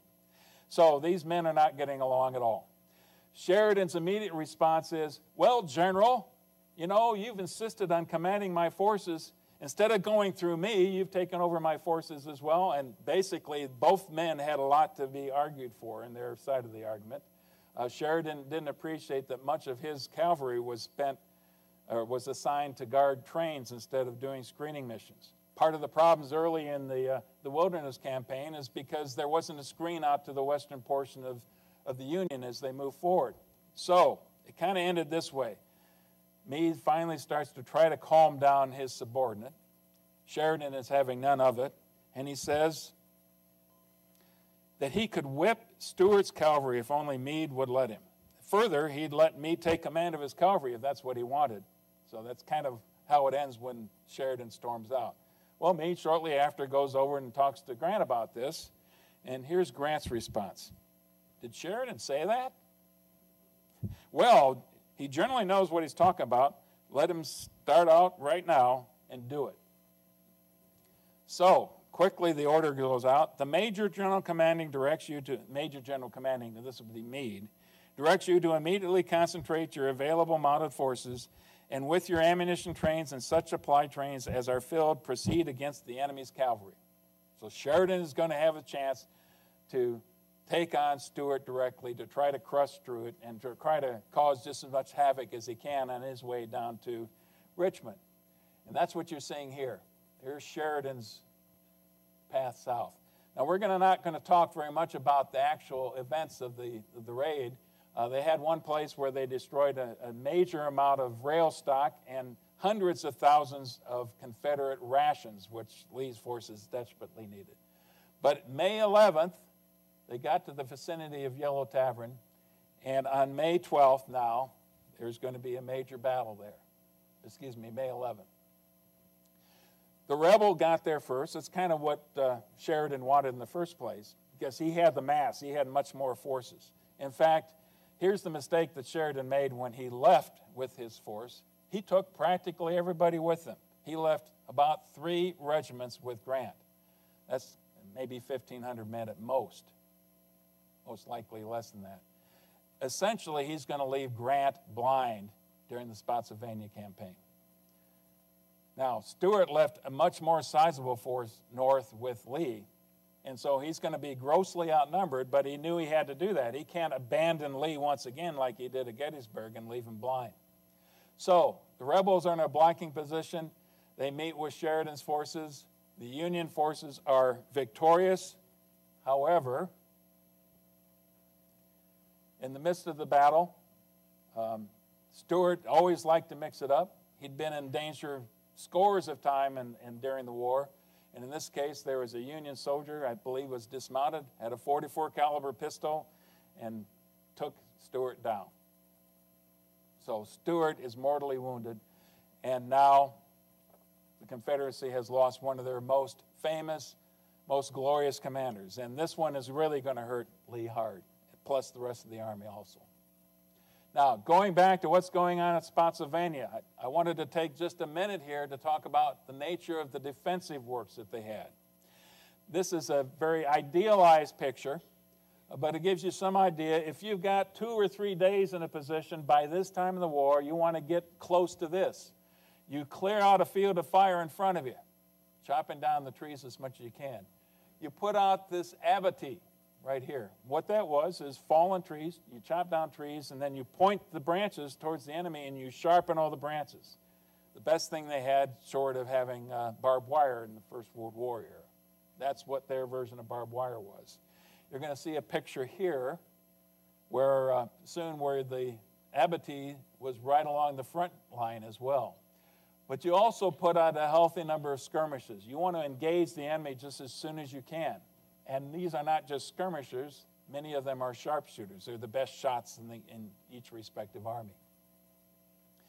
The trenches, you start off by throwing logs, anything you can in front of you. And if you got time now, you start digging the trench in behind you. And if you notice this, you got overhead cover as well. And you're firing through these cracks right here. That's the ideal kind of a situation for the defensive.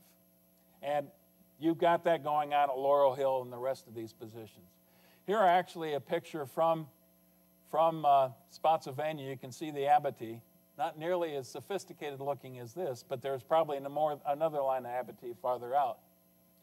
And again, if you got more time, and another picture from Spotsylvania in the Mule Shoe area, much more substantial fortifications. And this especially would be seen in artillery positions and things like that. And angles, so that you don't have a straight line trench. If you're the enemy, you get in the trench, you can fire right down the trench. So you want to have angles in here as much as you can. That's the terrain now that Grant has to try to fight through. And that's his challenge. You can flank it, perhaps, but Lee has always proved very adept at anticipating any move that the Union makes and always getting there first. Or you can try a direct assault. Spotsylvania on May 9th now. Not too much fighting is going on, maneuvering and entrenchments, especially on the Confederate side, but both sides really. The Union disposition. Here's Warren. Wright falls into his left flank. Here we finally see Burnside coming into position. Huge amount of separation here, as you can see. And Hancock is coming down from this area, Todd's Tavern, and crossing the river with an attempt perhaps to be able to flank. He doesn't have enough time in the day to complete that action, so it's kind of a short a disappointment, at least that day. Now, Lee anticipates he sends Mahone's old brigade over here, the division, I should say, over here as a blocking position, and he also pulls a unit out of Early's forces over here, General Heth and a division, to try to outflank the people who are trying to outflank him. But none of this actually comes to pass, essentially, in the 9th. The area that you're looking at right here is what is known as the Mule Shoe. And for the next couple days, that's going to be the focus of much of the attention. Now, in the process of setting up the defenses, you see, I said General Wright. This is actually General Sedgwick's corps until a sniper A sharpshooter took General Sedgwick out. And here's what Sedgwick said right before he was hit, as his soldiers are trying to tell him to get under cover. General, get under cover. There's sharpshooters out there. Well, they couldn't hit an elephant at this distance.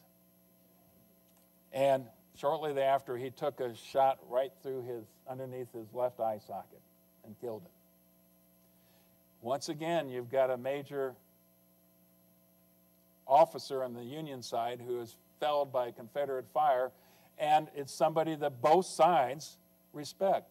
Now, all of the Corps commanders we're going to talk about today, every single one in Union, Confederate, were West Point officers, were professional officers. They knew each other. They respected each other in most cases. So that was a loss. It was hard to take for both sides, but certainly the biggest loss for Grant and his people. Uncle John Sedgwick is dead, and Wright takes over the command now. May 10th, morning.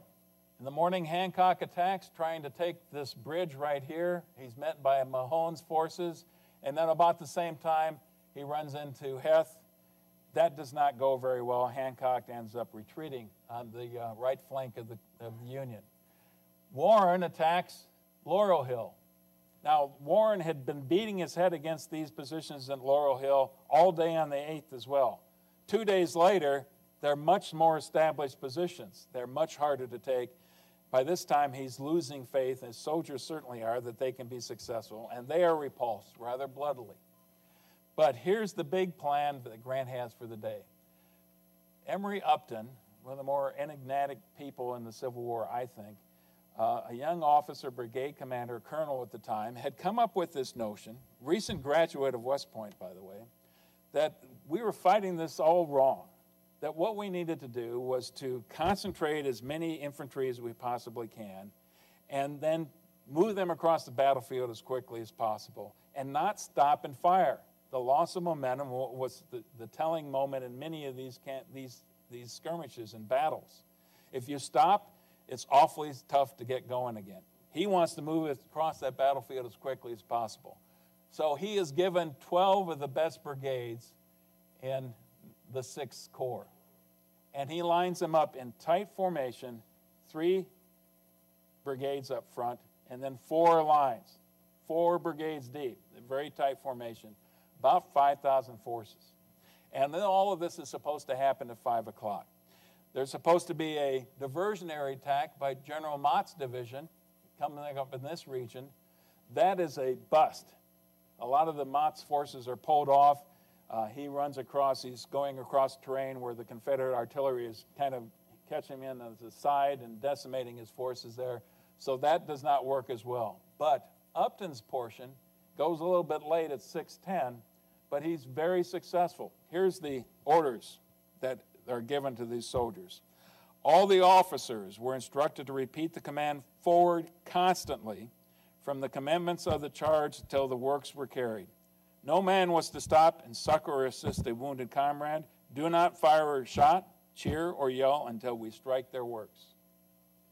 And just because of the speed of the movement, they suffered plenty of casualties. They crossed the killing field so quickly, they were able to overcome the enemy, get into the trenches, and then, as Upton had anticipated, the brigades on the flanks would start pushing out the sides of the entrenchments, and those follow-on units would keep pushing forward and drive deeper into this. That's exactly what happened.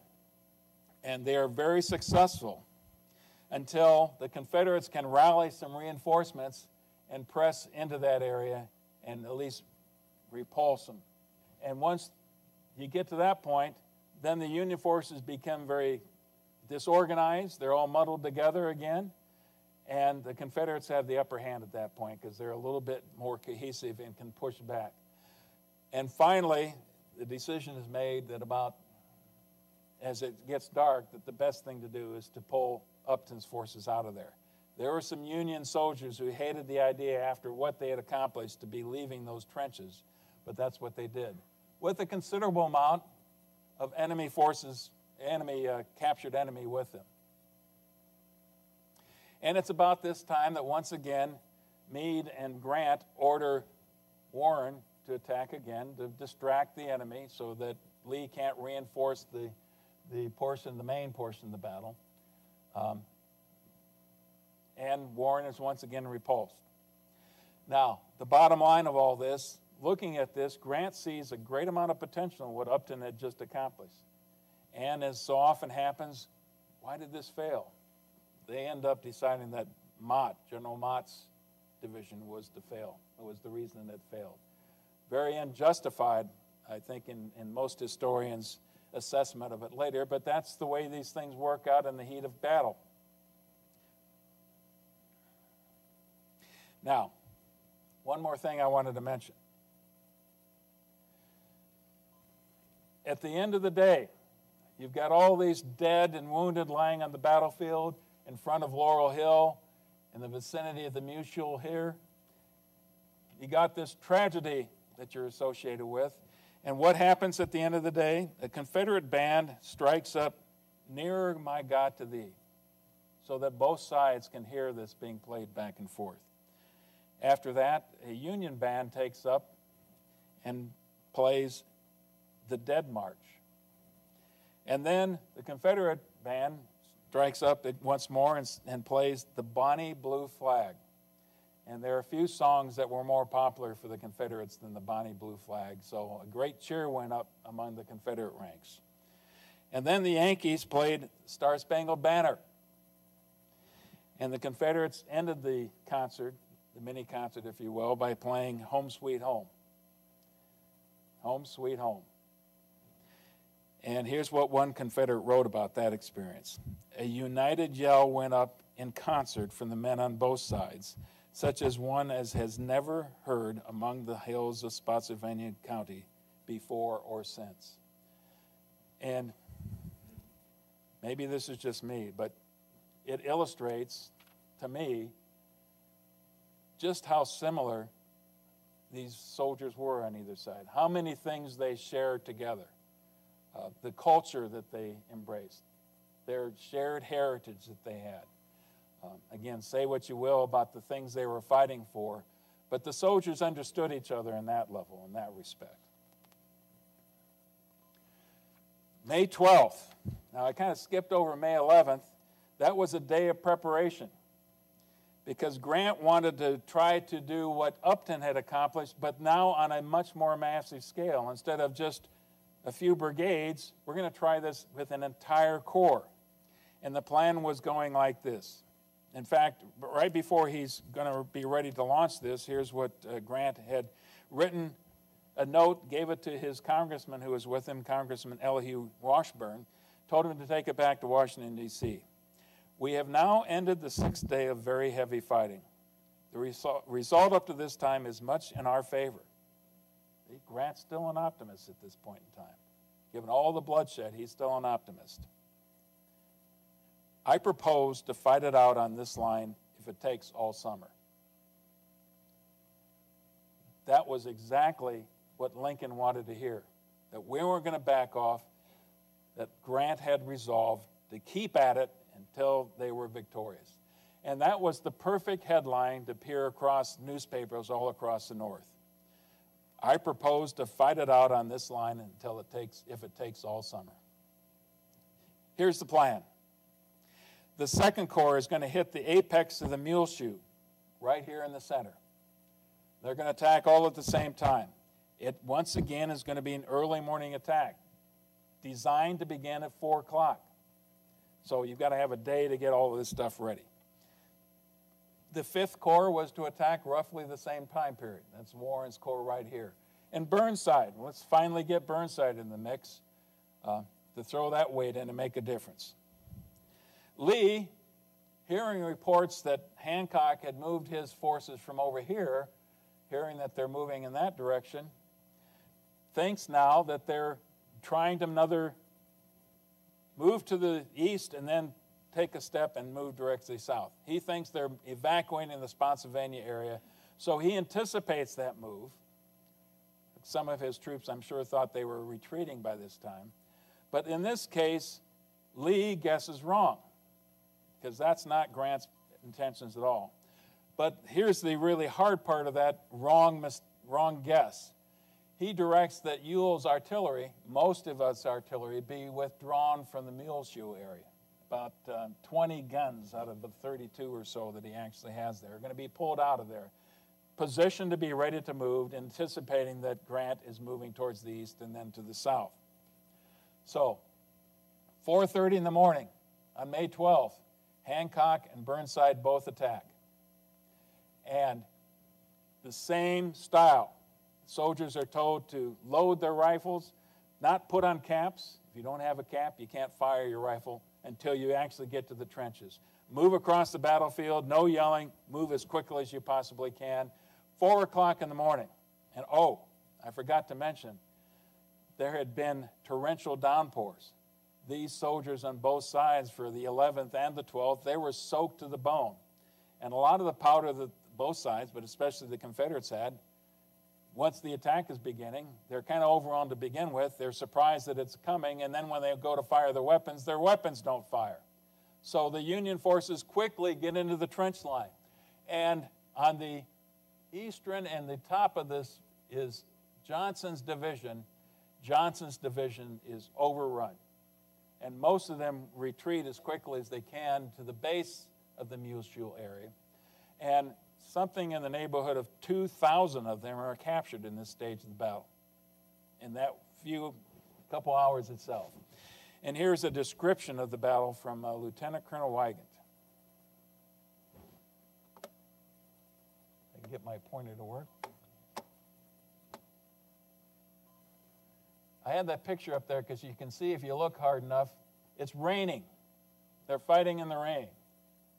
There ensued one of those hand-to-hand encounters with clubbed rifles, bayonets, swords, and pistols, which defies description. Officers of the opposing sides cut and slashed with their swords and fired with their revolvers into the very faces of each other. Once broken through, the men, without waiting to reform, or for the orders of their officers, rushed on through the forest shouting like madmen, shooting at every fleeing Confederate they saw, picking up prisoners by the score, and sweeping away every living thing from in front of them for fully 1/3 of a mile. Okay. Continuation on May 12th, because this is really the height of the battle and maybe one of the most important days of the war itself. The rain is continuing. The Second Corps is in the salient, but they're crammed in there on top of each other.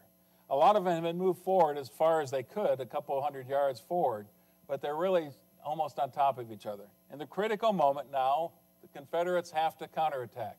And once again, we see General Gordon is in the lead in this. He takes his unit, which was right here on the western flank of the salient, and he pulls them offline to run straight into what Hancock's corps has now done.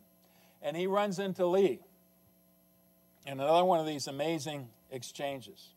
And here's the order now that General Gordon is going to give to his troops once he runs into Lee. In a voice which I hope might reach the ears of my men and command their attention, I called out, "General Lee, you shall not lead my men in a charge. No man can do that, sir. Another is here for that purpose. These men behind you are Georgians, Virginians, and Carolinians. They have never failed you on any field. They will not fail you here. Will you, boys?" 5:30. This is 5:30 in the morning. They've been at it for an hour and a half. Brutal combat that early in the morning. It gives you an idea of what's going on at this point in the war. Once again, Lee wants to lead the charge. Once again, Gordon and his troops are going to refuse that to happen. And when it still looks like Lee wants to do this, they gather around him, he's riding his favorite Charger Traveler at the time, and force Lee to the back. They will not let him expose himself to danger like that. 6 o'clock. That's when General Wright's corps, right here, that used to be Sedgwick's corps, hits the left flank of the salient, right in this area here, that will forever after be known as the Bloody Angle. And it's here that you see General Rhodes' Confederate division blunt this attack. They're almost flanked on the side here because most of Johnson's corps or Johnson's division has disappeared. But they are dogged and determined to stay in those trenches. And what you have now, from about 6 o'clock on for really the rest of that day and into the early morning hours of the next, those two forces on either side of the trenches. The Union side gets to the front face of the trenches, the Confederates on the back face of the trenches, and they're fighting right there, that close. Sometimes you could practically hold your rifle and point down over the top of the trench lines. It is gruesome combat. Obviously, Rhodes's division isn't going to be able to hold that forever. Lee reinforces by pulling Mahone's corps, and you can't really see it on here, over and throws that into the Rhodes area as well. And Union reinforcements are fed into here. It continues all day long, essentially. More on May 12th. Rebels in the process, while this is going on at Bloody Angle, you recall that the remnants of Johnson's division had fallen back to the base of the salient. They are now busy building another line of trench works there. And the order goes out to Rhodes, you've got to hold on until these defensive works are ready, and then we'll withdraw you back. Not the kind of order that Rhodes probably wanted to hear, but he understood what that meant. Wright is reinforcing at the angle all along. Warren attacks Laurel Hill once again in this vicinity. And that's all part of the diversion so that Lee can't pull forces off of there. Another failure. Warren is ordered again at 10 o'clock. By this time, it's 4 or 5 attacks that these soldiers had made against Laurel Hill. They know it's not going to come to anything, but they end up having to do it anyway, and with the typical predictable results. 2 p.m., both Grant and Lee order assaults on the eastern flank. If you recall in the pictures, the maps before, that's where Burnside's corps was. Both sides try to outflank each other in that area. It doesn't work. Both are bloody repulsed. Here is the nature of the fighting in the Bloody Angle. Remember, that's how close they were in some areas.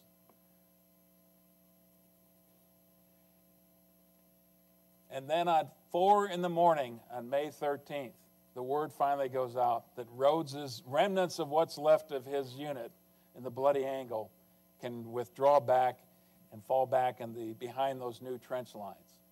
And we hear now what one officer in Union Army had to say about this experience and the soldiers that he saw on both sides. And maybe before I play this, when the Union finally took over those Confederate trench lines that were just a few feet away from where they had been fighting, there was one area, in fact, 12 feet by 15 feet, that they found 150 bodies stacked on top of each other. In some cases, wounded had been buried by the dead who were falling on top of them. It gives you a sense of what this was. Not pretty at all. This was brutal combat and the kind of thing that most of those men would have to live and try to forget for the rest of their lives, I'm sure. My feelings while looking at the bodies of our dead enemies were not of joy alone.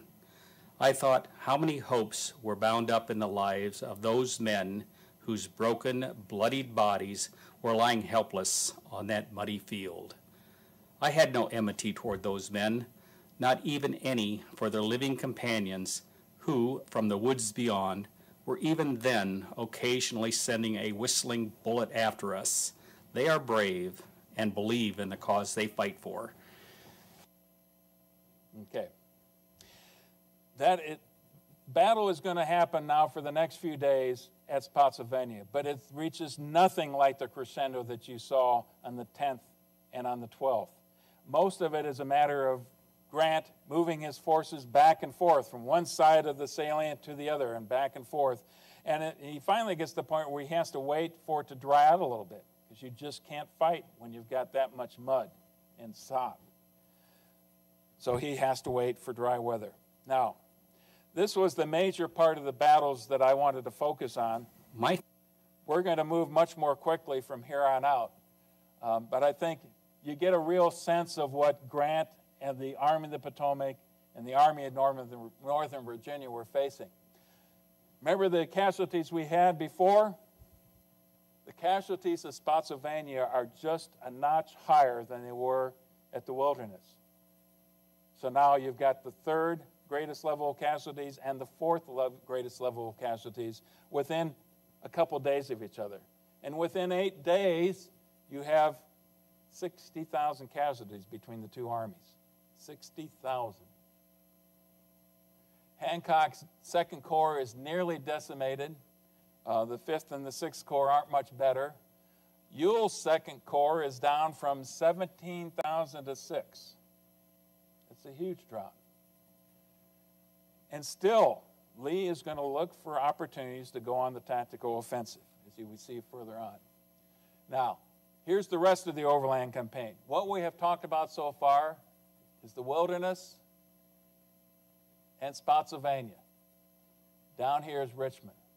That's Grant's one objective. His real objective is to destroy the Confederate Army. The next move now is going to start on the 21st and take them all the way down to North Anna. Here is one of the classic pictures that some of you have most likely seen before. Right here is Ulysses S. Grant, a gathering of his staff and general officers outside a church. They just went into a church at the Massaponack Church and pulled out the pews and did their staff planning that way. So the next part of this then is to move to the North Anna River, close to Hanover Junction. The only thing I wanted to mention here is you begin to see the game of chess played with massive armies that Grant and Lee have going on. Lee moved his army just to the south side of the North Anna River. And look what he did. I can use the right button here. He makes an angle like this. And so if Grant wants to get to him, he's got to cross the river here with one corps, cross the river here with another corps, and if he needs to reinforce one side or another, he's got to make 2 major river crossings to move his forces back and forth. And meanwhile, he's facing entrenched positions here. One more time now, Lee and Grant are trying to anticipate each other. Lee obviously is hoping Grant's going to be foolish enough to attack here. Grant figures this is not the place to go. But how do you pull your army out of here, sneak them out without the enemy knowing? Because if the Confederates know you're trying to get across the river, that's the perfect time to attack. And Grant's got that problem on both sides. But he is able to fool Lee and the Confederates on one night by having a major demonstration in this area and move the rest of his army well to the east and continue to move south. One other battle. There's a lot that's going to be happening in between here, but there's one other battle that I want to illustrate. It's what many of you have heard about. It's Cold Harbor. It's actually a couple battles. On June 1st, the Union finally was able to get across the river first and actually beat the Confederates to the region of Cold Harbor. We're only talking 7 miles now from Richmond. And so they have relative success on June 1st. Enough success that that Grant now figures that he has the Confederates where he wants them. They are decimated. They are exhausted. One more big push might make the difference. So he plans on the 2nd of June for that big push. He now has 5 corps because Smith's corps right here was brought up from, remember when Butler's army was moving up the peninsula? That corps was borrowed from Butler's army, so now he's got more forces to deal with. Lee has gotten a few reinforcements, but not nearly to the same extent. So 3 corps right here and a massive attack on June 2nd. The problem was that Hancock, in moving to the attack positions, got lost. So now it's not going to happen June 2nd. It's going to happen June 3rd. Now you have not 1 day, but 2 days for the Confederates to prepare for this attack, with predictable results, I'm afraid. And I think the best way to illustrate this, without going into too much detail, is to listen to a rebel soldier's view of the combat that day, on June the 3rd now. Our officers had great difficulty in restraining the men from opening fire too soon, but when close enough, the word fire was given, and the men behind the works raised deliberately, rested their guns upon the works, and fired volley after volley into the rushing but disorganized ranks of the enemy. The first line reeled and attempted to fly the field, but were met by the next column, which halted the retreating troops with bayonets, butts of guns, and officers' sword, until the great number were turned to the second assault. All this while our sharpshooters and men behind our works were pouring a galling fire into the tangled mess of advancing and retreating troops. I got just a little bit ahead of myself. I do want to read you one more quote of one of Grant's staff officers, senior staff officers, observing the troops prepare for this attack in the early morning on June 3rd. He observed, the men were calmly writing their names and home addresses on slips of paper and pinning them on the backs of their coats so that their bodies might be recognized and their fate made known to their families at home. That's the attitude that they had going into the attack, and yet they went into the attack nonetheless. And again, that's part of why I can't quite comprehend the level of courage and dedication that they had. This is a total disaster, and this is basically the culmination of this long campaign.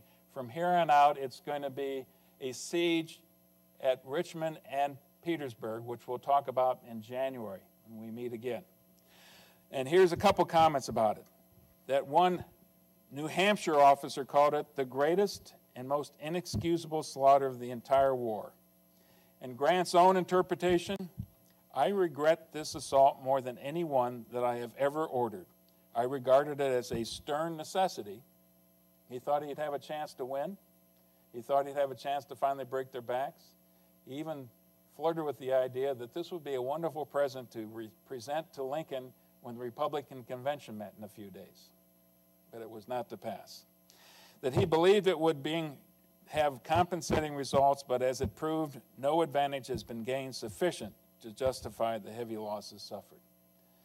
That is the one major error that he had to live with for the rest of his life, basically. Our officers had Cold Harbor casualties on the top. That's not just on June 3rd, but for the entire Cold Harbor portion of the battle. And look at the numbers at the bottom. We're close to 90,000 troops, north and south. The Confederates had lost something like 51% of their men. The Union, 46. The problem was the Union had a better chance of replacing them. And finally, Grant's reputation was certainly severely damaged. I'll let you judge whether or not he earned the right to be known as the Butcher. But the other part that probably is just as important, and we're going to talk about this quite a bit in July when we talk about Sherman's march through Georgia, Lincoln is fighting for his reelection. And by the time you get done with that campaign, it looks less and less likely that Lincoln is going to be reelected. Not with these kind of casualty figures, not with this kind of result in the battle. So, thank you very much. I know I've gone on quite a long time, but I did want to cover the necessities of both of those major battles of Wilderness and Spotsylvania. I think they're fascinating, and you can see how the nature of the war has really fundamentally changed by the time we get to 1864. So, thank you very much.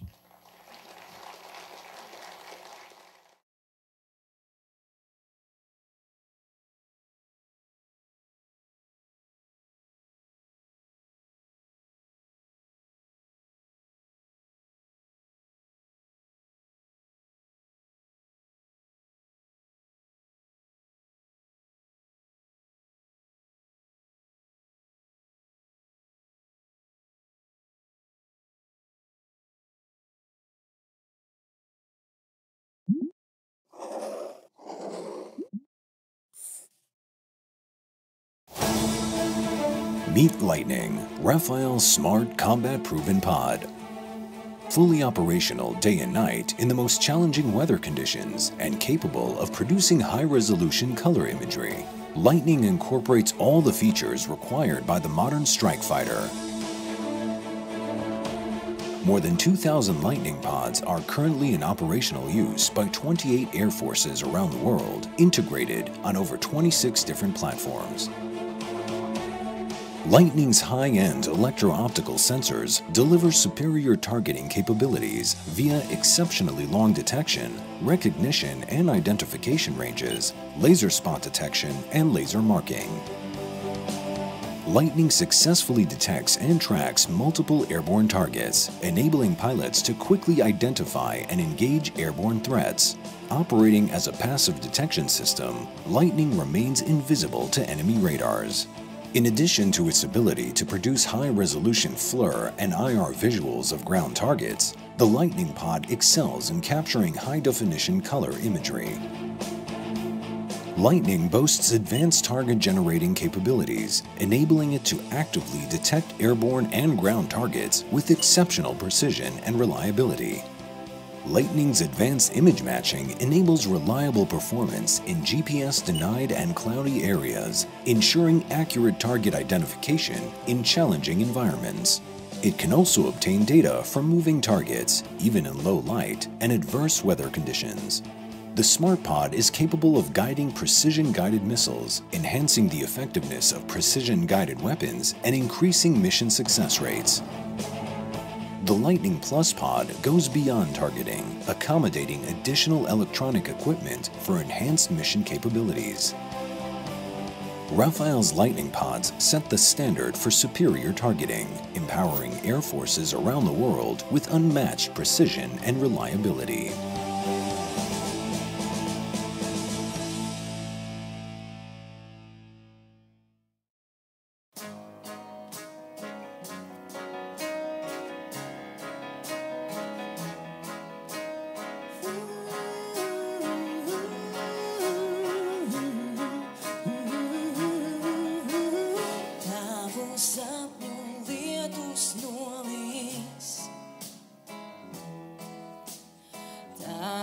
Visas zvaigznes debesīs, tavas lūpas vārdus sasildīs, tavās rokās saulē uzausīs.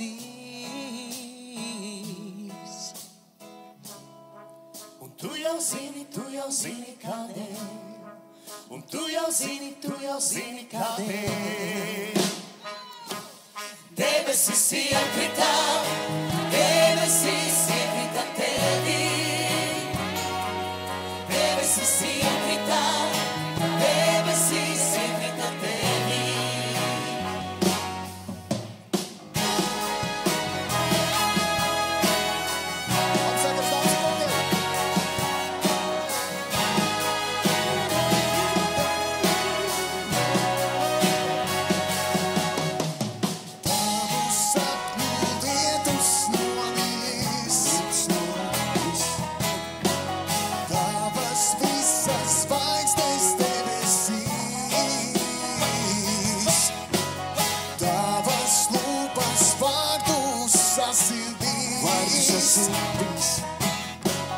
Tavas rokas saule uzausīs.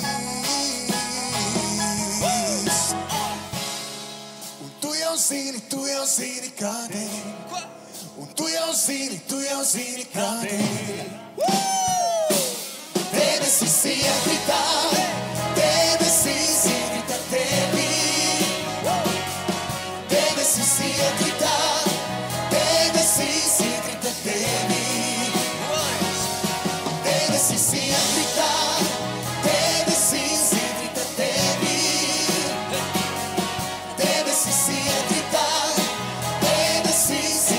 tevī. Kaut kur dziļi debesīs, draudīgs mākonis, kas sāc plīst. Ceļā uz paradīzi, tavi spārni man lidot iemācīs.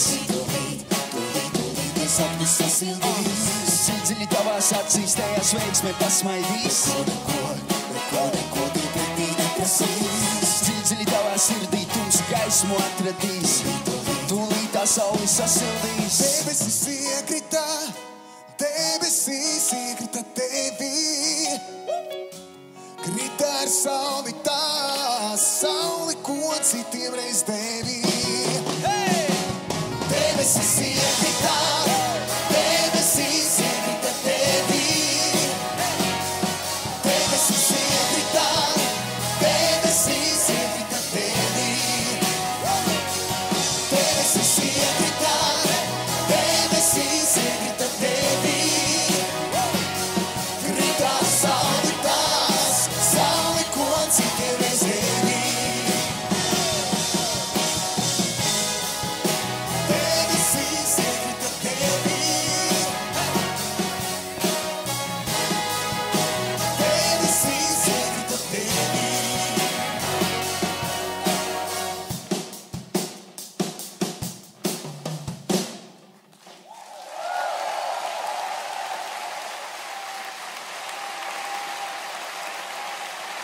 Thank you for that introduction, Eileen, I think.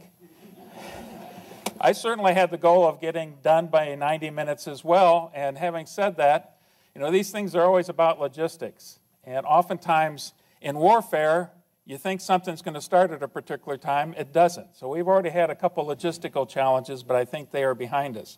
I'm determined to get done by about that time, and that means that even though we're talking about an 8-month time frame here, there is so much to cover. I've decided there's only one thing to do, and so we're going to be flying at a much higher level over the battlefield than we have in the past. There's only a couple places we're going to swoop down and get much closer and examine what was going on in the combat a little bit more closely, and primarily that's going to be at Kennesaw Mountain. A couple themes that we need to understand about tonight. One of them is that this is very much about the changing scope and the nature of warfare. If you want, it's about the changing boundaries of warfare, and Eileen already kind of alluded to that. We're going to see the boundaries get much blurrier and get much larger and take in a lot more of the population as we go through this. Another one is the importance that these things don't just happen in a vacuum, that this is happening in an important election year, and that's why I've asked James to come here. I mean, nobody better to talk about the election in '64 and Lincoln's challenges in '64 than James about that. And I suspect that for most of you, you're here because you want to hear about what we think of today as Sherman's march through Georgia. That's certainly going to be a big part of it, but there's so much to talk about before that, and primarily his campaign approaching and then capturing Atlanta itself. So let's jump right in. And bear with me as we do this. Sherman and his relationship to Grant.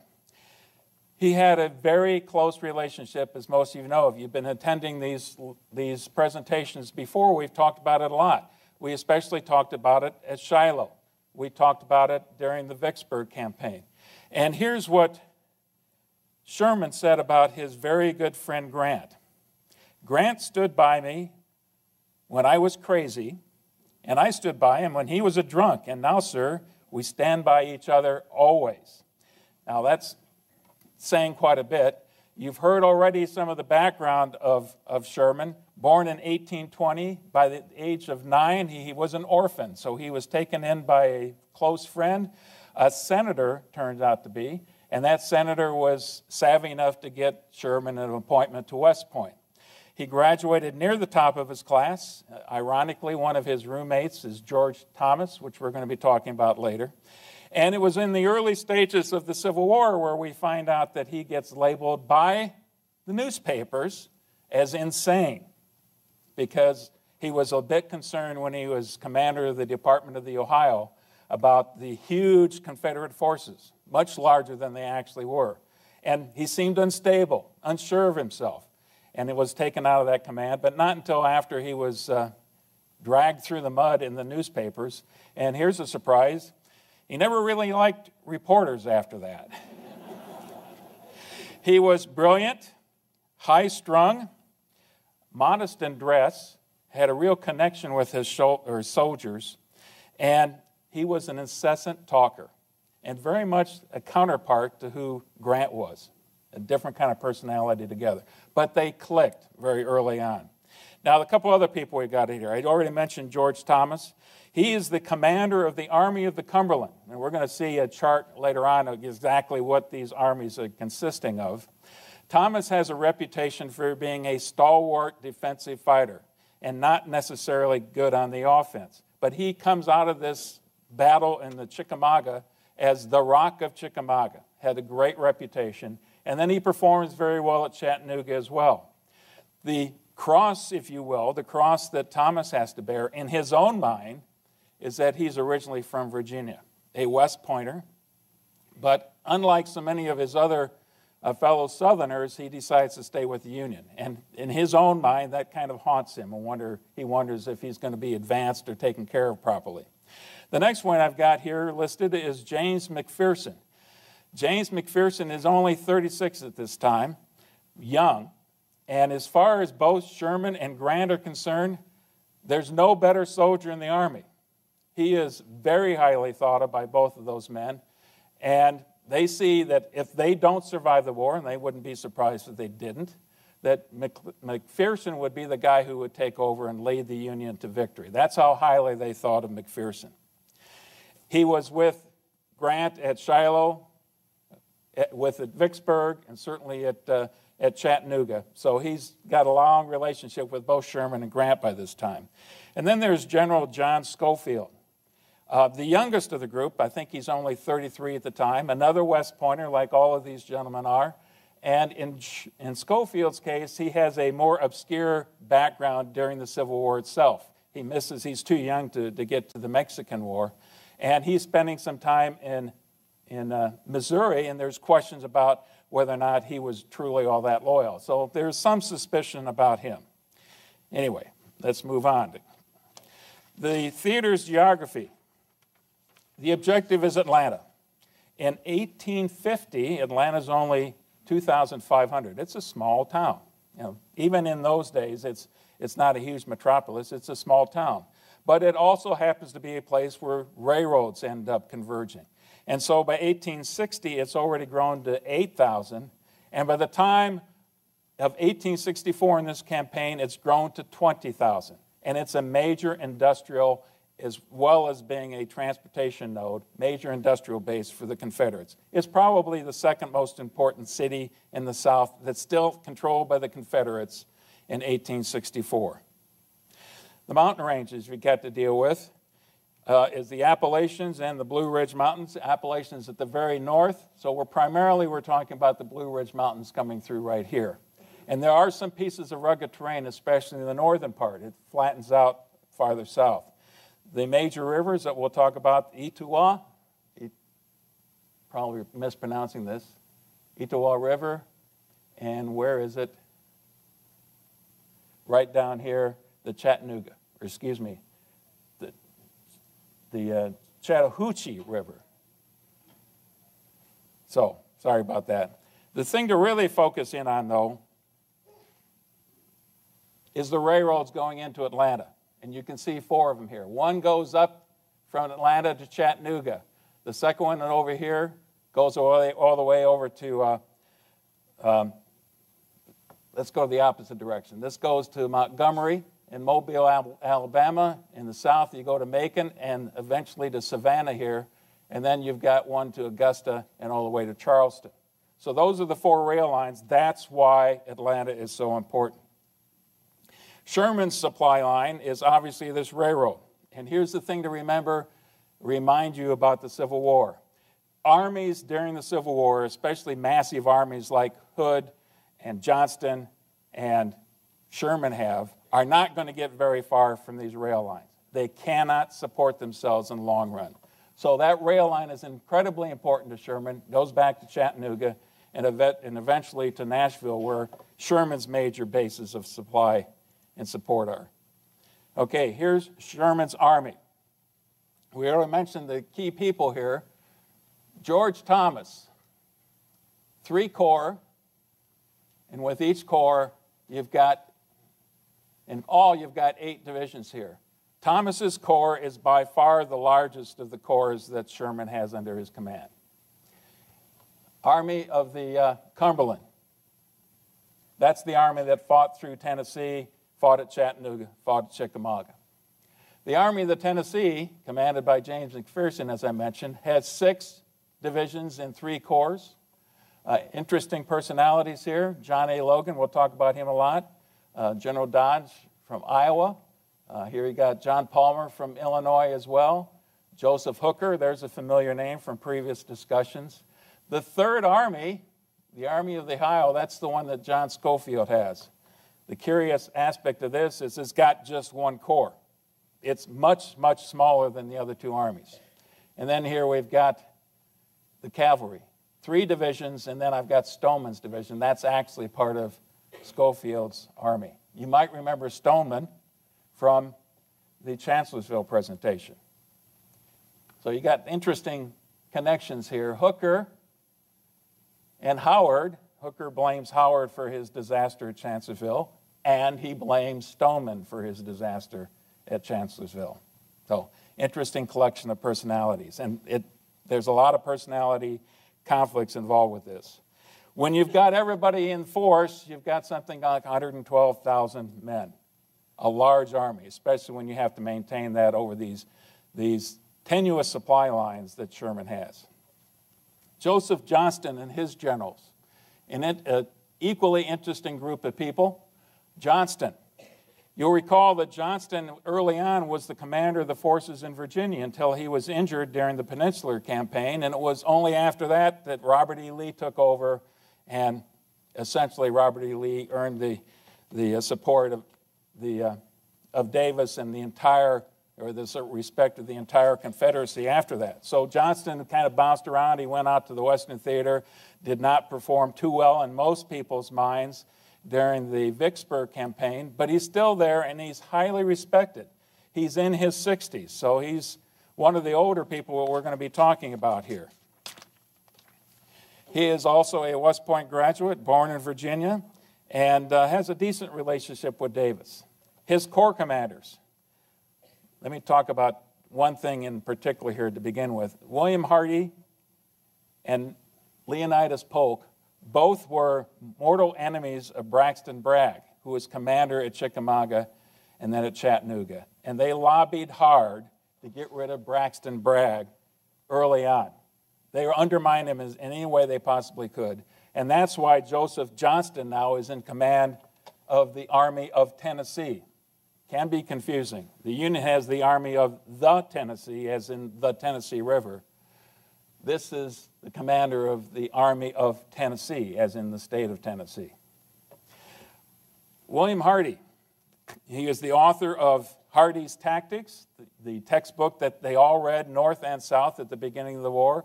He's well respected, but he has a history, a little bit of intrigue later on, and doesn't have a good relationship with the next gentleman, John B. Hood. John B. Hood, you remember, got his start in the Virginia theater, came to fame under the Texans, even though he's not from Texas originally, but he leads the Texas Brigade. That's where he initially gets his fame. He has his, get this straight, I think it's his left arm is injured seriously at Gettysburg, and so he no longer has use of his left arm. He loses his right leg at Chickamauga. So now he has the inglorious experience every time he goes into battle of having his men strap him to the horse so he can ride off to battle. He is incredibly aggressive and assertive and full of confidence. The third one is Leonidas Polk. Leonidas Polk, also a graduate of West Point, but shortly after he graduated from West Point, he decided that he wanted to be an Episcopal minister and eventually became a bishop in the Episcopal Church. At the beginning of the war, he comes back into the Confederacy, joins the Confederate Army, and quickly is elevated to fairly high command. He's very well respected among the other soldiers and the generals. His military prowess is a little bit suspect, but he's dependable. He's reliable in that respect. So here's the Army of the Tennessee, another look at it. Hardee's Corps, 4 divisions, the largest of the corps. Hood's Corps, 3 divisions, and then you've got Leonidas Polk with 3 divisions as well. And a fairly robust cavalry force. The Confederates still to this time are considered to have a better cavalry force. And you notice one of the names that's not up here is Nathan Bedford Forrest. His operations at this time are primarily in Mississippi and Alabama and then into Tennessee. For much of this campaign, Johnston is going to be appealing to Davis to get Nathan Bedford Forrest to raid the Sherman supply line all the way up into Tennessee, and it's normally not all that successful. At the beginning of the campaign, Leonidas Polk's corps is not present for battle, but he soon is going to join. We'll talk about that in a bit. And at that time, 74,000 in strength. So 112,000 versus 74,000. Let's take a look at the plans then.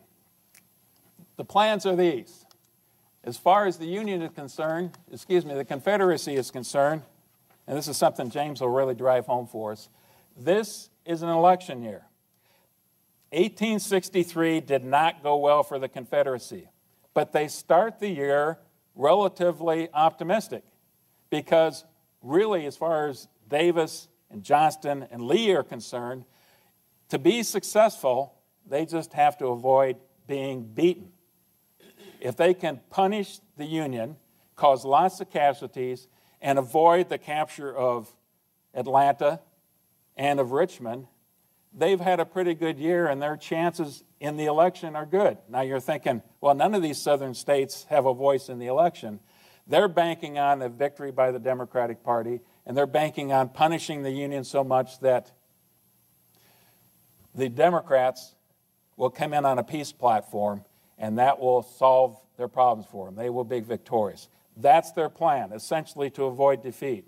Johnston is very much a defensive-minded commander, but what he knows he has to do is he's got a lot of space, about 100 and some miles between Chattanooga and Atlanta for maneuver.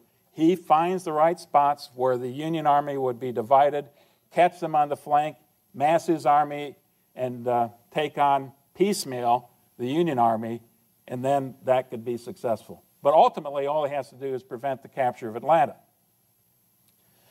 Sherman's plan is quite different. You've really got to talk about Grant and Sherman together. And early in 1864, this is after Grant has been appointed Supreme Commander for the entire Union Army and elevated to the rank of Lieutenant General, the only one in the Union Army. The two of them meet in Cincinnati and basically chart out their strategy. And it's pretty simple. Grant's going to push hard in Virginia and try to defeat Lee and eventually try to capture Richmond, but much more important for Grant is to crush Lee's forces in Virginia. And Sherman's going to do the same thing in the West. Now, there are other armies. In Grant's mind, they're all supposed to be on the offensive at the same time, but these are the two major forces, and they're very close. They're of the same mind on this. But Grant sees things a little differently, as I've already alluded to, than Sherman does. Sherman is going to rely much more on maneuver. Grant wanted to, but he's got a very cagey opponent in Lee, who always can seem to outmaneuver more quickly. Sherman is much more willing to rely on maneuver and much less willing to get into a slugfest, into major combat. It will happen. We're going to see a couple occasions here, but in general, Sherman wants to avoid major combat.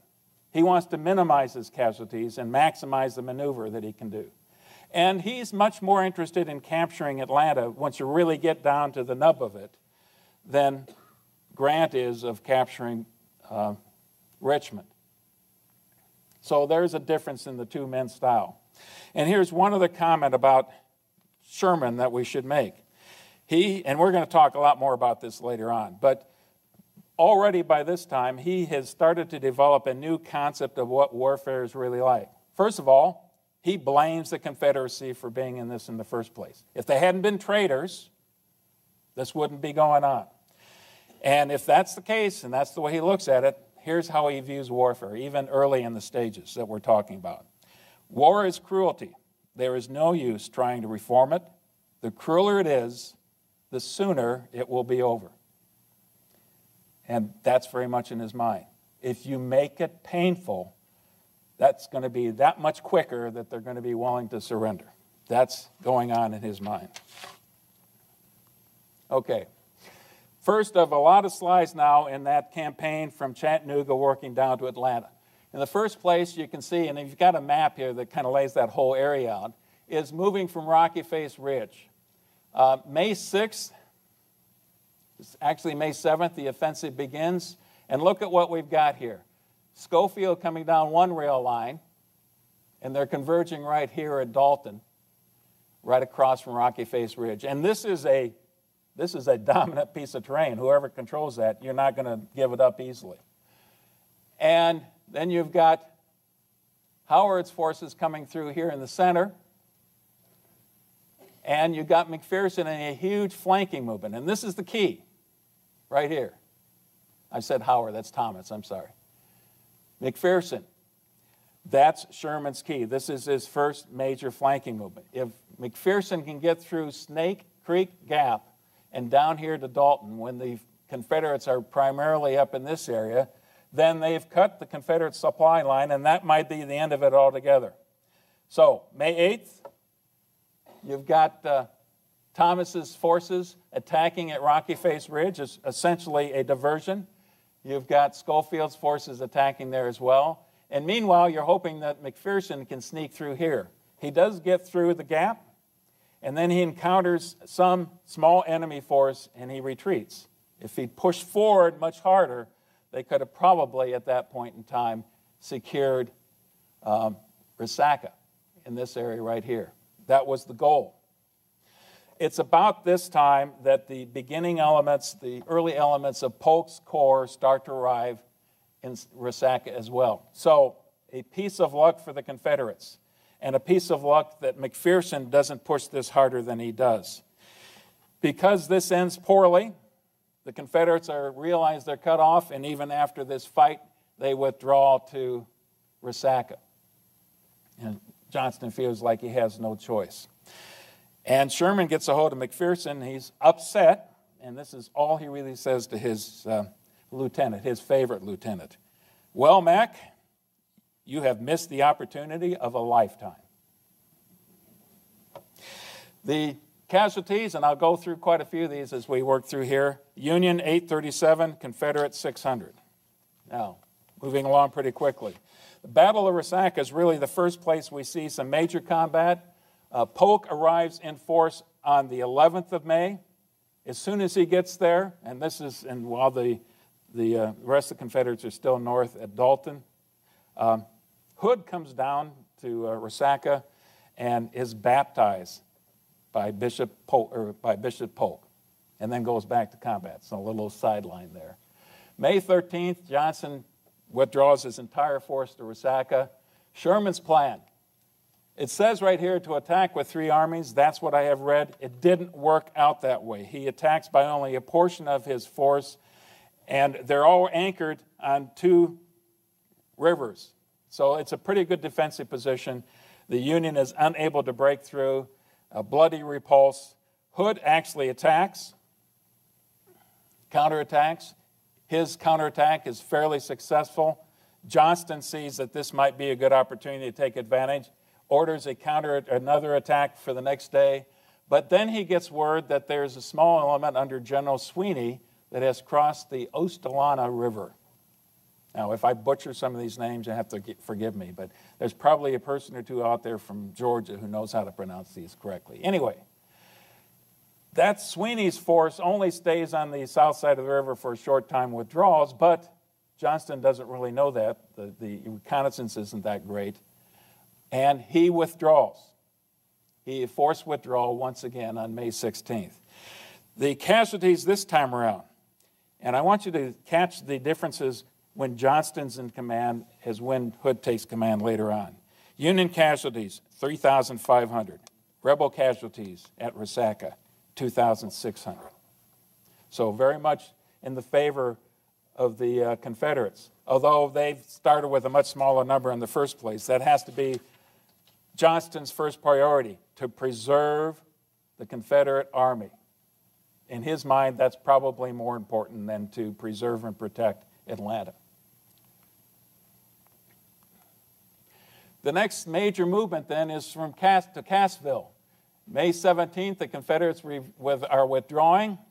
As they withdraw south, what Johnston does is he deliberately splits his force. He has a force going from Kingston and then immediately over to Cassville, another one taking the Maid Road straight to Cassville, with the thought in mind that he will trick the Union and they will split. And once they will split, he can then defeat this isolated unit of Union forces, probably Schofield and Hooker, and then go after Thomas's corps. Now, yet again, Sherman is going to outthink him and outmaneuver him in this respect, because he's got Schofield coming through here with Hooker's corps as well. He's got Thomas coming through here, just like Johnston had hoped. He's got McPherson coming down this road and then angling over. But the key here is one of McPherson's divisions under Jefferson Davis. Yes, Union Commander Jefferson Davis, one of his division is heading down to Rome and then further south. Yet again, Johnston is in danger of having his supply line cut, because as soon as this happens and Davis is uncontested, he gets over here and gets over behind the Confederate lines and cuts that rail line. So, Johnston is forced to withdraw once again. Sherman, now at Cassville, with the bulk of his force, decides to break free from the rail line. And this is an important step in Sherman's mind as well. He's been tied to the rail line up to this point. But he directs that he has his force hit open country, 20 days of supplies, 20 days of rations, normally have a few days less for forage for the animals you've got. But now you're going to risk it and go into open country. And you only got a limited amount of time that you can move. May 23rd, the Union crosses the Etowah River. So there's yet another opportunity for the Confederates that's been lost. Yet, the rebels beat them, to Dallas, right here. And I'm going to have to move pretty quickly still. There are 3 battles in succession that happened just a couple days apart. Now, think about it. From May 7th all the way through May 28th, they've been in almost constant movement and constant combat. Both sides have to be close to exhaustion by this time.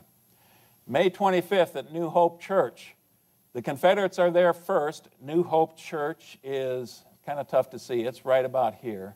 You've got Hooker encountering Confederates under Polk.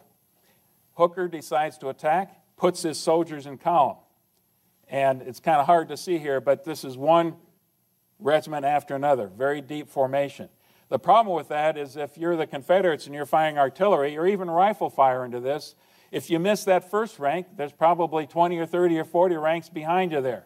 So it's a little bit deadlier formation. It's got a lot of punch as you go through there, but it's pretty deadly, and you got to get across the killing field quickly. Hooker does not. And let me see if I can get some casualty rates as we go through here. For New Hope Church, Hooker loses 1,665 men.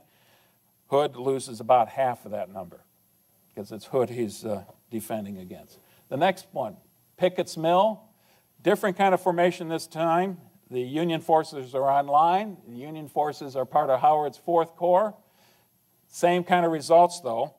For this particular battle of Pickett's Mill, 1,600 versus 500. So, this is all in the favor of the Confederates as we go through here. Dallas on May 28th. You notice I've got it here in a different color. In this case, it's because Hood gets in that position, and like Hood so often does, he decides to go on the attack. Actually, it's got, I'm sorry, I'm ahead of myself. Bates's division attacks here. He attacks into entrenched positions. And here's another theme as we go through all of this. That we're attacking, when you give anybody, a soldier at this time of the war, any time to entrench at all, they will do it immediately. They might have been lazy in 1861 and 1862. By this time, they realize it's a life and death matter. And the longer they have to stay in some place, the more elaborate their defensive works get. And so they've been in position for a couple of days. Bates's division is attacking an entrenched position. They attacked John A. Logan's 15th Corps. And very high casualties. Now, Logan is in threat. His corps is in threat of being overrun in portions of it. He rallies his troops. Damn your regiments, damn your officers, forward, and yell like hell. And they stop the attack. Casualties in this case. Logan and the Union, 2,400. Bates and the Confederate, 3,000. So this one is in favor of the Union, especially when you consider that the Union's got a lot more to lose. Kennesaw Mountain. Now, we said we wanted to spend a little bit more time on Kennesaw Mountain. I'm going to have to pick up the pace a little bit, though. And what we've got here is a 2-staged attack, or combat. And this is going to be over a longer period of time. June 4th, Johnston is withdrawing a fairly large perimeter. It's about right here, roughly right here. Digs into a 10-mile perimeter.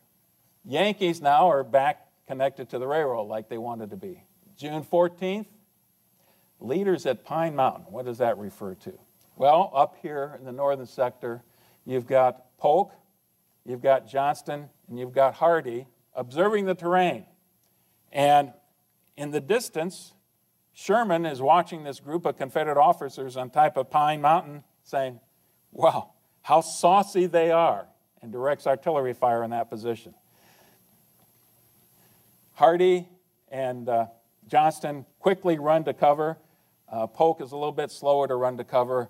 The second volley catches Polk in the arm and passes right through his midsection, and he's killed immediately, right there on the spot. So they lose Polk, just like that, one of their seasoned commanders. June 14th and 15th now, because of activity, Johnston is forced to withdraw to a much tighter perimeter right here. On June 15th, rain. And it's not just a light rain, it's several days of rain. The kind of rain that bogs down any army over the long period of time. So for a long period of time, they're not going to do too much. In fact, you basically have to wait not just for the rain to stop, but for the roads to dry. June 22nd is really the first clear day, and General Hood, now I can get Hood into this, decides to attack on the southern perimeter into Schofield's force. Here's an example of the way sometimes the casualty rates don't work well for the attacker. Hood is attacking. He loses 1,000. The Union loses 300. Not the kind of odds you want. Both sides that continue to entrench after that.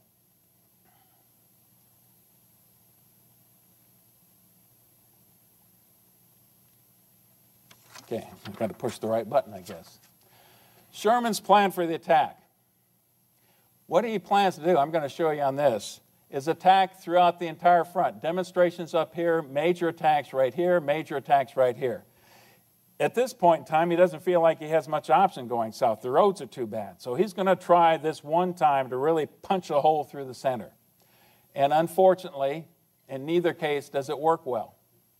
You've got Logan's 15th Corps attacking right here. Starts with an artillery duel at 8 o'clock. Morgan Smith's division attacks. It ends up being a bloody combat like I've explained so many. You've got forces attacking up a hill. You've got entrenched positions at the top. In between, as you're going up the hill, you've got abatis. These are trees with their sharpened branches. You've got all kinds of boulders, slippery boulders that you're dealing with. It's very rough terrain, and yet the Union forces climb up there, crawl up there as best they can, and are finally repulsed in a bloody repulse. Here's General French's view of the thing as it starts to roll out. General French is a Confederate commander. He's got a bird's eye view. As if by magic, they sprang from the earth, a host of men, and in one long line, waving line of blue, the infantry advanced. But it ends up poorly, obviously very poorly. And it's Logan's troops who are involved in this. The second part, farther south now, we've got Thomas's Corps, Newton's division. It's got, I thought this would be interesting, 9 Illinois regiments in this corps, 6 Illinois regiments as part of this attack. And both these gentlemen exhibit incredible courage. Harker anticipates, he predicts that he will die in this, but he gets all the way top to the parapets and helps plant the flag of his regiment, the American flag at the top of the parapet before he's cut down.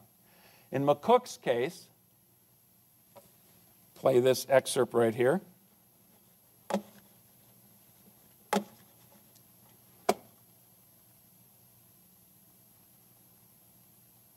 Then out spoke bold Horatius, the captain of the gate.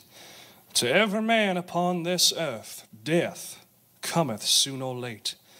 And how can man die better than facing fearful odds for the ashes of his fathers and the temples of his gods? He's quoting poetry. He's inspiring his men before the battle. And he also leads his troop forward, very conspicuous, very obvious, riding a horse as he's going up the hill, leading his forces forward. They also get very close before McCook is cut down. And in his troops' case, they stop. They're parked right below the parapets, just yards away from the Confederate positions, and they basically stay there for a day or two.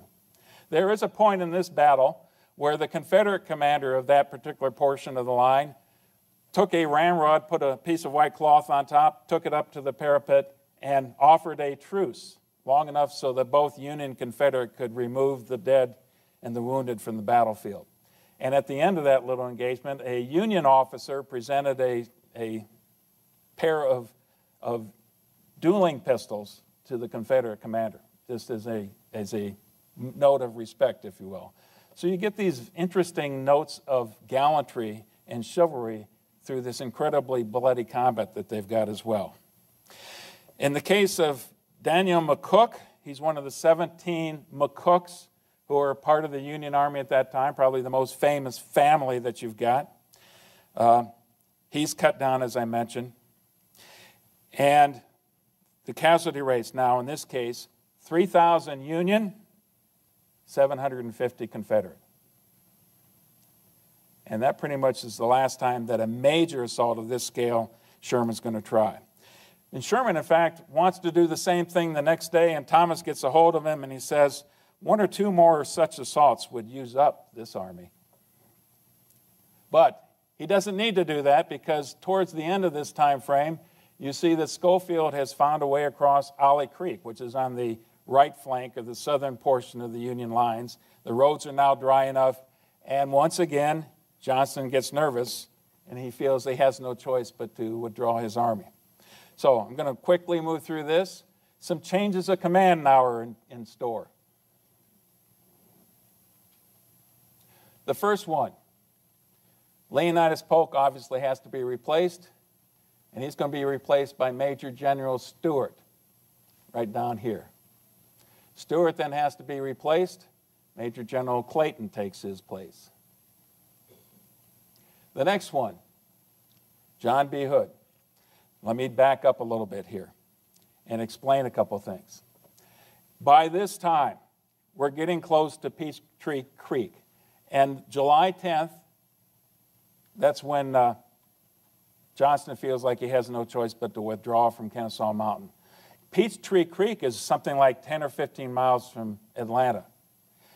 Davis and Braxton Bragg, who is now his chief of staff, are extremely nervous. They're thinking, Johnston's going to give away the whole story. He's going to hand over Atlanta rather than defend the city. We can't have this. Already by this time, General Hood has been sending messages covertly telling them that, Johnston just doesn't have the offensive spirit that he needs to have. So Braxton Bragg is sent out to check the army. He talks to Hood. He obviously talks to Johnston. He's not pleased by what Johnston tells him. They confer back and forth, and they ask Robert E. Lee what he thinks. And here's what Robert E. Lee tells him, because he knows Hood very well. It is a bad time to relieve the commander of an army situated as that of Tennessee. We may lose Atlanta and the army too. Hood is a bold fighter. I am doubtful as to his other qualities. Still, if necessary, it ought to be done. If Johnston abandons Atlanta, I suppose he will fall back on Augusta. This loses us Mississippi and communications to the trans-Mississippi. We had better therefore hazard that retain the country. Hood is a good fighter, very industrious in the battlefield, careless off, and I have had no opportunity of judging his actions when the whole responsibility rested upon him. I have a very high opinion of his gallantry, earnestness, and zeal. General Hardee has more experience in managing an army. May God give you wisdom to decide in this momentous matter. So Davis and Braxton Bragg decide it's time for Johnston to go and give Hood command, the ever-aggressive John B. Hood. He is replaced by General Cheatham. General Cheatham temporarily is replaced by General Maney. Later on, we're going to see that, Brown is replaced because there's an injured commander, that Stephen D. Lee is brought over from from Mississippi and Alabama. He is no relation to the rest of the Lee family that are in Virginia. but he also is an incredibly aggressive commander. So now you've got a completely new set of command. Let's see how Hood does with it. Peachtree Creek is really the first place that he's going to be tested. Sherman moves his army to the south, so he's going to envelop Atlanta from the north and the east. McPherson is well over here to the eastern side of Atlanta. That's the plan. And here's the opportunity Hood is looking for. Actually, it's practically the same plan that Johnston want to have, to isolate Thomas right here in the vicinity of Peachtree Creek and defeat him in detail. And that's the plan. He comes up with that. An aggressive attack. As so often is the case in Hood especially, he is incredibly ambitious and demanding of what he expects his troops to do. But he's got two corps. He's got Hardee's Corps and he's got Stewart's Corps now in command of that of Polk's old corps. And they attack here at Peachtree Creek. You can see that that does not turn out well. 1,900 Union casualties, 2,500 Confederate casualties. Here's the first test for Hood. Basically, the battle ends because he now hears that McPherson's coming in from the east side towards Atlanta, so he sends Cleburne's division over there.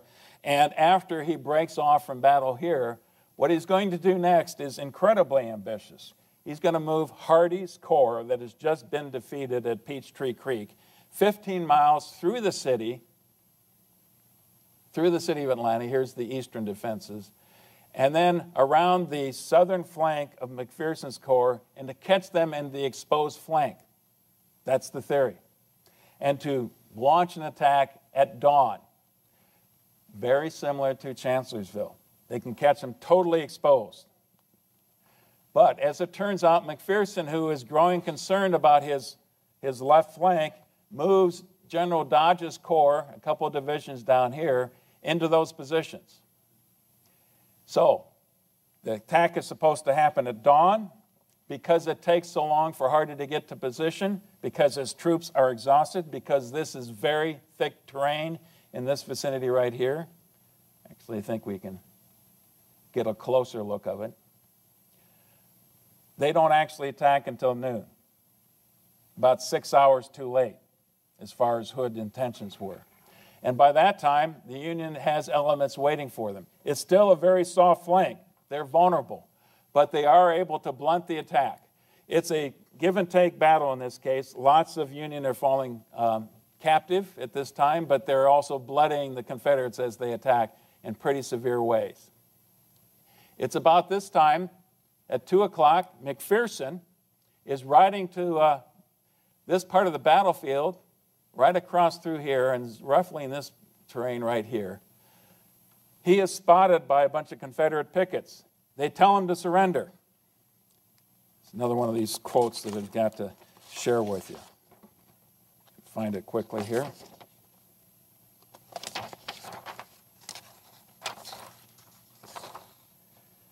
He checked his horse. This is from one of the captains who has seen him on the battlefield. He checked his horse slightly, raised his hat as politely as if he was saluting a lady, wheeled his horse's head directly to the right, and dashed off to the rear in a full gallop. It's then that he's leaning forward, he's hit in the back, and the bullet passes right through his heart. And he's killed almost instantly. This is one of the main Army commanders, the ideal of what Grant and Sherman thought the commander was supposed to be. He's cut down. And one of the captains that the Confederates capture, a Union captain, he asks, well, who is this person? And his response is, sir, you have killed the best man in our army. That tells you a little bit how they felt about it. At that point in time, Logan takes command of the Army of the Tennessee. John A. Logan of Illinois.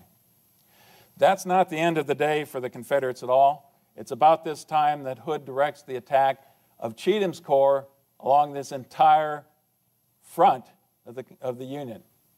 And it's a real tough fight. The main part of the battle is right here on a railroad cut. It's about 15 feet deep and 50 feet wide. You can see where a lot of the fighting occurred. Confederates get up in this building right here, and sharpshooters start taking shots at the Union forces. That becomes a nice target for the Union artillery. It's a bloody combat, both Sherman and Logan realize there's been a half-a-mile breach right here in the line that the Confederates have made. Both Sherman and Logan send reinforcements, and they finally blunt the attack. And what's the end result of all of that?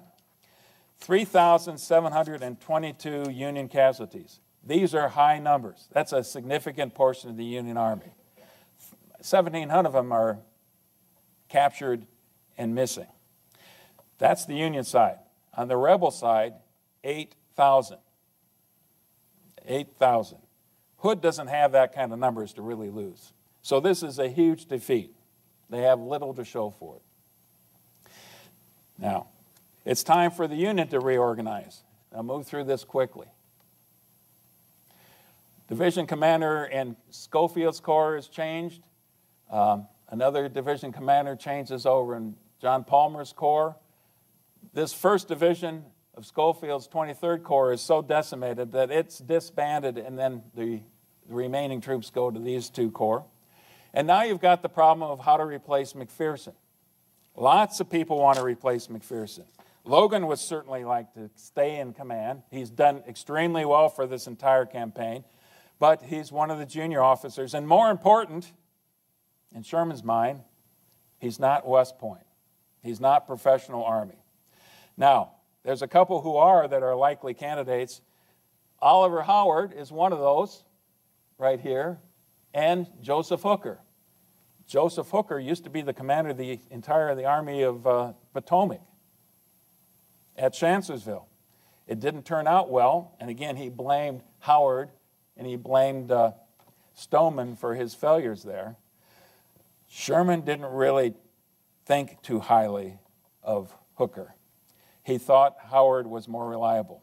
Howard was also known as the Christian general, also another officer who had an amputated arm. A safe bet, not taking risk, and Sherman picked Howard to replace McPherson. So that's what you've got. Howard has to be replaced by Stanley. Stanley is backed up there. And now you've got problems with Hooker. Hooker gets upset. He should have been the commander. He had date of rank. He quits. He resigns. And Slocum eventually is going to take over. Actually, Alpheus Williams takes over for a short period of time until Slocum can get there. One other officer, a couple other officers we need to look at. Sweeney gets into a fist fight, if you will, with his corps commander Dodge, and he is relieved after that. And finally, John Palmer. This is a little bit ahead of the schedule here, but John Palmer leaves in the middle of a combat action because he is upset over something that occurs in Utoy Station that we're going to talk about in just a bit. And Jeff Davison takes over corps command there. Anyway, Ezra Church and beyond. The next stage. Already, Hood has been defeated decisively at 2 locations. Ezra Church is the same kind of an experience. It's over here on the eastern side, or excuse me, the western side of Atlanta on the defensive. And again, the Confederates are defeated there. Whenever they go on the attack, they're going to end up getting beat. Cavalry raids that the Union are taking, Lovejoy Station and Stoneman's raids, 2 different divisions are involved with those. Lovejoy Station starts well and then ends up in disaster. Another one of the McCooks, Edward McCook, is leading that force, and basically his force is almost entirely destroyed. Stoneman decides he's going to rescue all those beleaguered prisoners down in Andersonville, and he goes way south, and he's cut off, and his division is essentially destroyed. He ends up being captured himself. So a huge portion of the Union cavalry is out of the picture. It's about the same time that the Confederate cavalry is moving north. Wheeler's divisions moving north, trying to cut Sherman's supply line. So both sides have given up their reconnaissance ability. Utoy Creek goes poorly for the Union.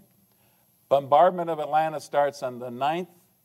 About 5,000 rounds in that one day are being pumped into the city. It had been going on before that, but it's really intensive by that time. And there's still 10,000 civilians in the city. But the defenses are incredibly strong, that the Union knows if they attack, it's going to be ugly. The key to the operation then is to figure out a way to get south of the city.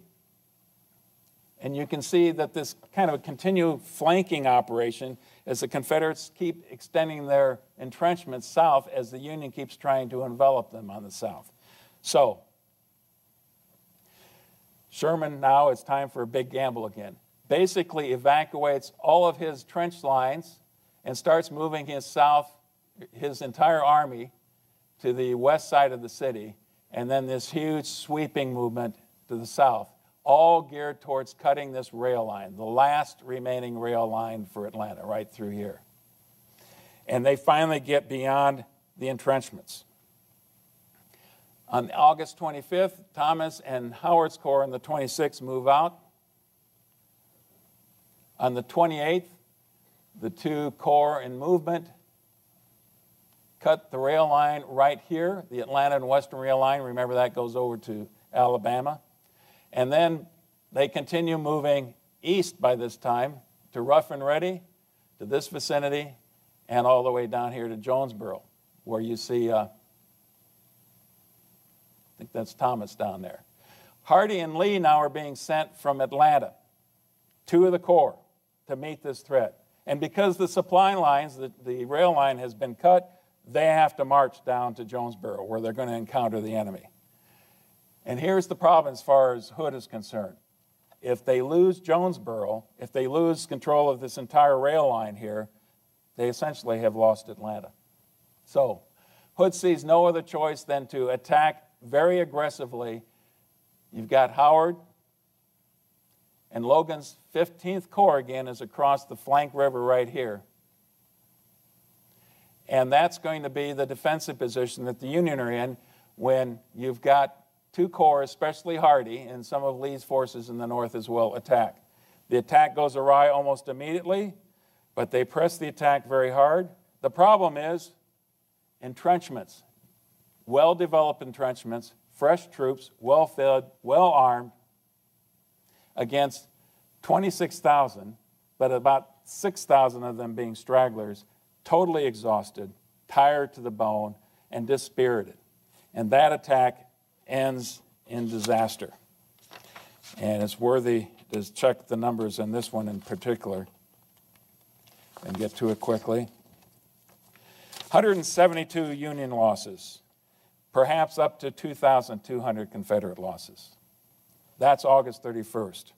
The next day, the Confederates go on the defensive.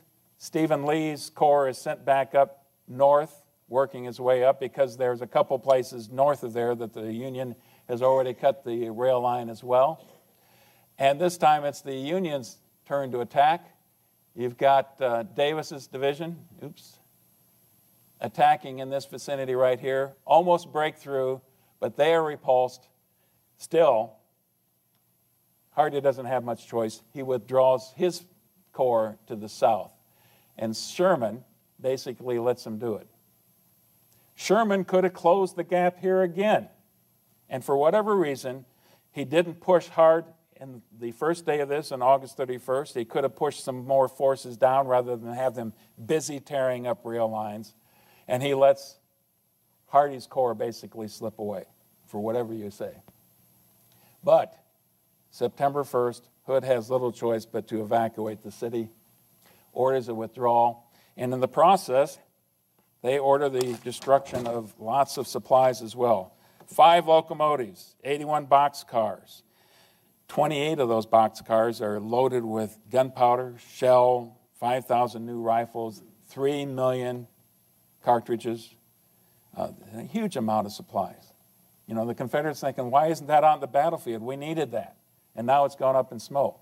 So all those images you see in Gone with the Wind, this is what they're talking about. It was when the Confederates put torch to the rail cars. And then they withdraw. September 2nd, the Union occupies. Sherman orders the cities the next day, the next couple days, the civilians to be evacuated.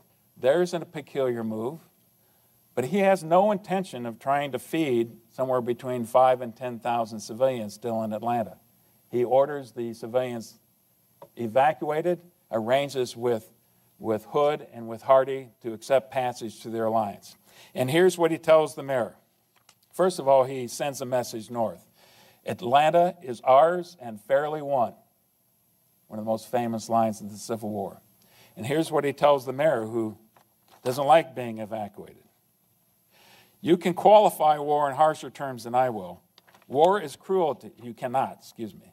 War is cruelty, and you cannot refine it. You might as well appeal against the thunderstorm as against the terrible hardships of war. We don't want your Negroes, or your horses, or your houses, or your land, or anything you have. But we do want and will have first obedience to the laws of the United States. If it involves the peace, destruction of your improvements, we cannot help it. But, my dear sirs, when peace does come, you may call on me for anything. Then I will share with you the last cracker. That's basically the attitude that he had. So, casualties. And what I've done here is compare the casualties for the Atlanta campaign, about 5 months versus 2 months for Grant's Virginia campaign. At first, you might think the numbers are relatively comparable, but look at the Union casualty here that Sherman had in 5 months, taking the city, and Grant has in just a couple months. Huge disparity. And there's the rub. Until September 2nd, that was the problem. And I want to play this clip here for Abraham Lincoln. Entitled The Blind Memorandum, he wrote this on August 23rd when he was despairing for his chances of being reelected. This morning, as for some days past, it seems exceedingly probable that this administration will not be reelected. Then it will be my duty to so cooperate with the President-elect as to save the Union between the election and the inauguration, as he will have secured his election on such ground that he cannot possibly save it afterward. He wrote that, he folded it in half, he had all of his cabinet officers sign it, and then tucked it away. They had no idea what was on that piece of paper. James. Thank you, Mark. Thank all of you. We'll start here with the motto, plus ça change. In 1860, on the left, Mr. Lincoln was running with Hannibal Hamlin. Wide Awakes were leading the campaign, and they won. So why not use the same image in 1864 when he's running with Andrew Johnson on a new party, the Union Party? Just a little reminder that if you think politics is always changing, sometimes it's not.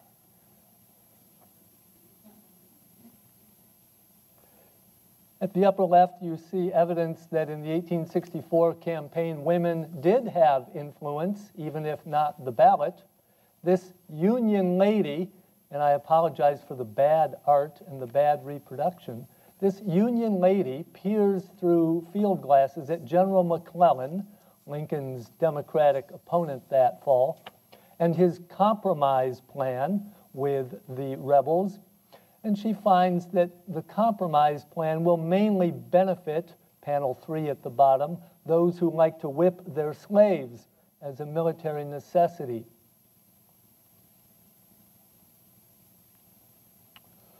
There are other difficulties for Mr. Lincoln in 1864. The French-Canadian newspaper that you see here is simply a symbol of the ongoing problem that Confederate agents working from Canada, not just from Quebec, but also from Ontario, were aiding elements, including those who raided into St. Albans, Vermont in 1864, robbed a bank, took some money, and caused people to have to look north rather than looking toward Virginia and toward Georgia all summer. This is simultaneous in 1864 with two other developments overseas which Mr. Lincoln can barely do a thing about. There is in April and May the Prussian takeover of Schleswig-Holstein, the southern provinces of Denmark, in a very rough and ready fashion. The German, mostly Protestant empire is beginning to expand there, scaring Napoleon III in France and his Roman Catholic mini empire a good deal. And it is at this point that Napoleon decides to continue with the plan to try to take over Mexico as part of a Roman Catholic or Latin empire. The brother of Franz Joseph II, Emperor of Austria-Hungary, is a gentleman named Maximilian. Napoleon convinces him to take his wife, Carlota, and go to Mexico and become emperor in a French-sponsored empire there, perhaps causing difficulty for the Union. There are Union generals, there are Union politicians in the summer and fall of 1864 crying for Lincoln to send troops immediately to the Mexican border to put down these traducers of the Monroe Doctrine, these Roman Catholics, these Europeans, these agents of the French, the British, you name it. Lincoln refuses. He says, we have enough to do. Here is Emperor Maximilian himself. He was not quite the man for the job.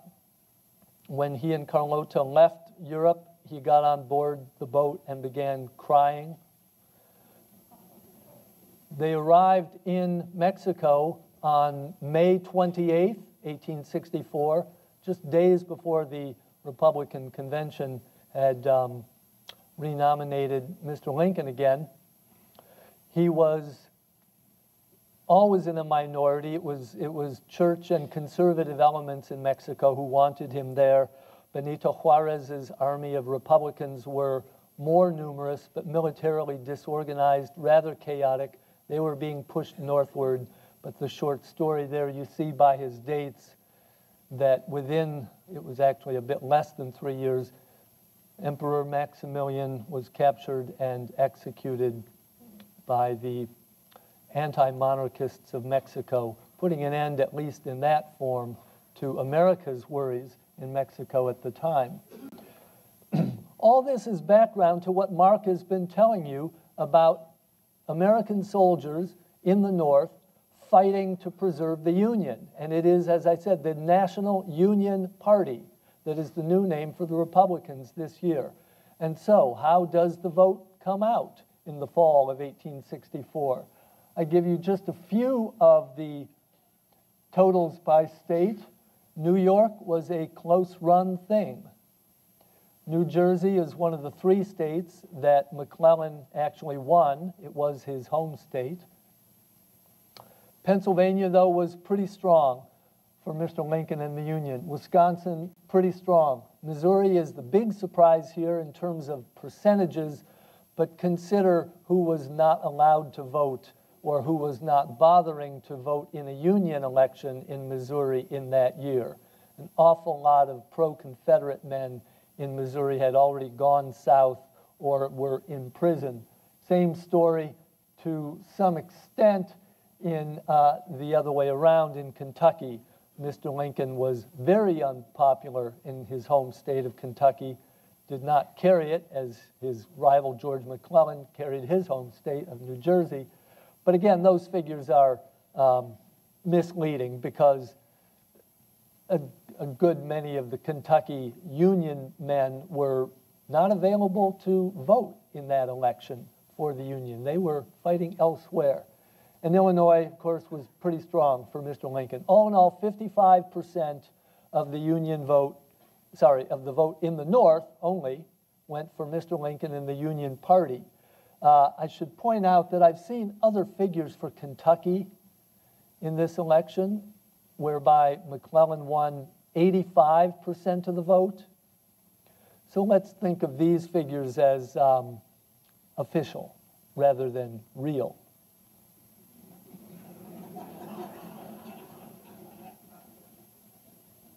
It is the soldiers' vote that in some older histories of the Civil War were given credit for carrying Mr. Lincoln up and over the top.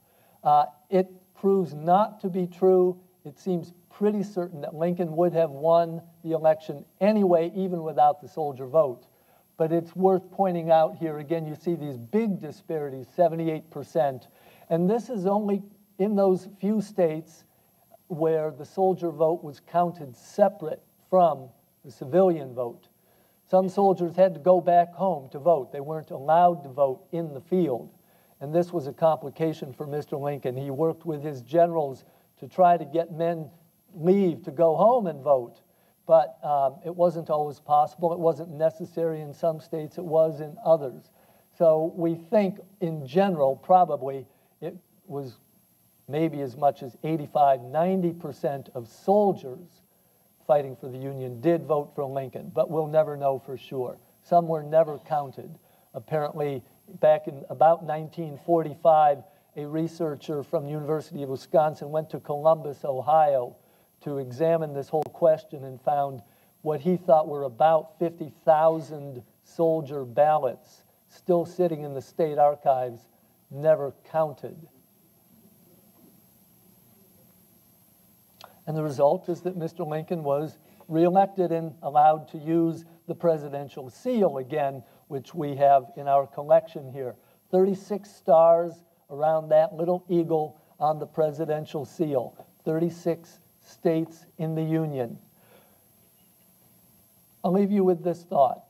It was William Seward, Secretary of State, back in 1861, who proposed to Mr. Lincoln that rather than fight against the South, that the North and the South together ought to declare war against the British, that this would unite the country in a way that our own political differences could never be easily or quickly united against.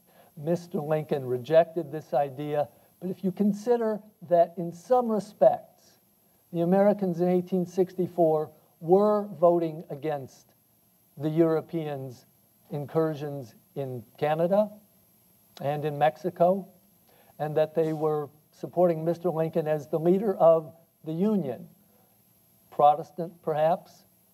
Union, if only by political definition temporarily, but in all minds, still 36 stars, 36 states. And there was this crazy idea continuing even into January and February in 1865 that Lincoln should send troops immediately to Mexico to put down that French incursion. And Lincoln knew otherwise. That the program, the platform of the Republican, that is the National Union Party, back in 64 had been restore the Union as it was, end slavery, pass a 13th Amendment. Everything else, including Mexico, would be a diversion from that. Mark?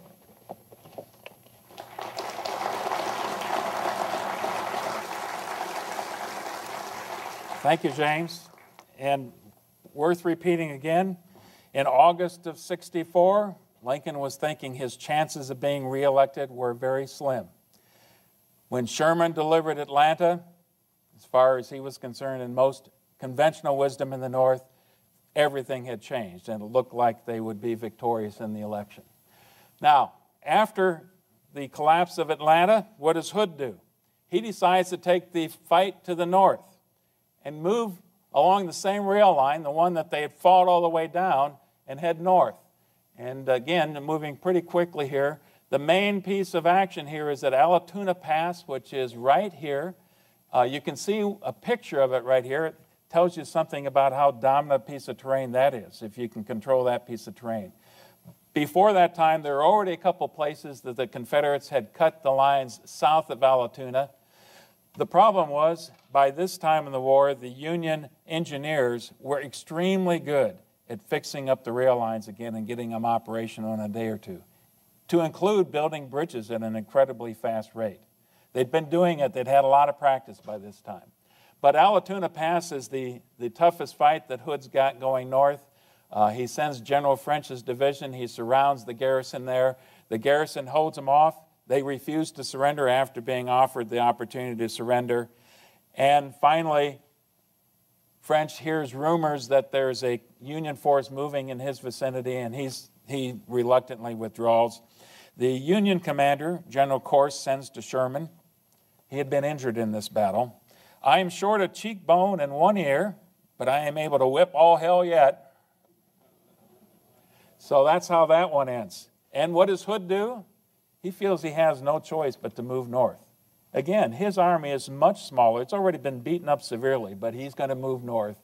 And eventually, doesn't take on Chattanooga. That was a bit too much to do. He moves over to Atlanta. Now, through this whole time, Sherman's been shadowing him, moving north. I don't know how seriously Sherman was trying to engage in major combat. It doesn't seem that he has the spirit for it. What he's interested in doing is, why did I leave Atlanta? I just fought to get to Atlanta. I want to go back to Atlanta. I don't want to stay in Atlanta, but I don't want to let him dictate the terms. I want to retain the initiative. So Sherman basically lets Hood slip into Alabama.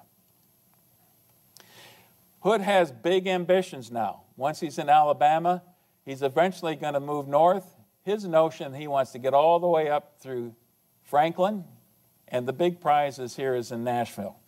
What his concept is, if he can take the fight to the north, once he gets to Tennessee, many of his soldiers are from Tennessee, lots of recruits will come join the army again. How many times have we heard this dream? Both sides. Lots of troops will flood to the army. He can get to Nashville. He can take on piecemeal the Union forces, defeat them one portion of the army at a time, take it all the way up to Cincinnati perhaps, and then eventually head over to the east and join Lee in Virginia and help Lee defeat Grant. Well, there's a pipe dream for you, but that was what his concept was. And Sherman, as far as he's concerned, is content to let that happen. He had already, long before this time, sent Thomas up north with his army, and they're going to settle in Nashville. Really, Thomas's mission was to guard this portion of the supply line, because you still have Forrest who's raiding in that vicinity. When he sees that Hood is intent to keep heading north, he sends General Schofield and some reinforcements north as well to eventually join up with Thomas. So he feels like he's got more than enough in Tennessee to take care of Hood and do what he wants to do up there. Now, I want to take a little bit of time and explain this. What is the proper objective? And we're going to go all the way back to the beginning of the war. If you remember, Winfield Scott's first plan was the Anaconda plan, that you want to minimize casualties, you want to set up a barricade or blockade on all of the major ports, seal off the South's ability to get any of their cotton out of the country, divide the South on the Mississippi River, but then just squeeze them. This is economic warfare. And the reason that that was thought of first is that it would minimize casualties, even though it would take a long time. But the minimized casualties might mean that the Confederates would be more willing to come back into the fold. Well, that didn't work after the First Battle of Bull Run. It got bloody. And by the time you get to Antietam and Shiloh, things had gotten so bloody that it was obvious that the objectives had to change. So what should they be? Seizure of territory, seizure of key cities and terrain. Predominantly that meant Washington, D.C. for the Confederates and Richmond for the Union, but then it became Vicksburg and it became Chattanooga, these key cities. Why are those cities important? Because they're on these logistical bases. Those are the places where rail and water meet in many cases. And it's important. You realize you can't supply your armies unless you control these major rivers and you control the rail lines. So increasingly, you see the enemy's logistical base, their manufacturing base, their harbors and port cities, the rail centers is the place where you ought to take the fight. Now, there always is the discussion about, shouldn't it be the enemy's army? Classic Napoleonic strategy would say that's the real objective. So, and Lincoln absorbs that, agrees with that, and most of his commanders in the East, and Grant as well, believe that. If you look at what Grant's trying to do with Lee in Virginia, that's what it's about. He's trying to destroy Lee's army. The problem is a couple things had changed from what had happened in Europe in the Napoleonic Wars. It's not easy to do that. One, the weapons had changed. Two, the scale of warfare had changed. And I think three, most important of all, these are democratic armies. These aren't soldiers hired to pay who are essentially mercenaries. These are soldiers who believe in their cause. And just because they're defeated seriously in the battlefield doesn't mean they're ready to give up the cause. And over and over and over again, we're going to see that in the Civil War. So all of that doesn't seem to be working. Now, this is where we get to Sherman, because he thinks maybe there's a different way. Maybe we've got the wrong objective. Now, I don't know how subtle or how specific some of this discussion is going to be. Certainly by the time we get to late 64, it's pretty well formed that you ought to have a war of exhaustion. Now, what's the difference between attrition and exhaustion? If you're a war of attrition, which is what Grant is doing now in Virginia, he's wearing down Lee's army at Petersburg and at Richmond. And it's long, and you've got a siege, but you just eventually are going to wear him out until the army is exhausted. A war of exhaustion means not just the army, but the people. And that's connected with this logistical base and their ability to resupply. Now, here's the final step as far as Sherman's concerned, what's important. He now is going to go after the will of the people. He wants to go and punish the South so severely that they recognize we can't win this. It's not worth it.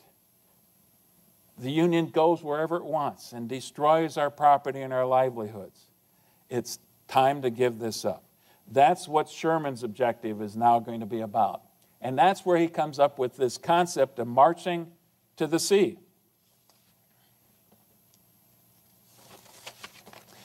I propose that we strike out with our wagons for Savannah.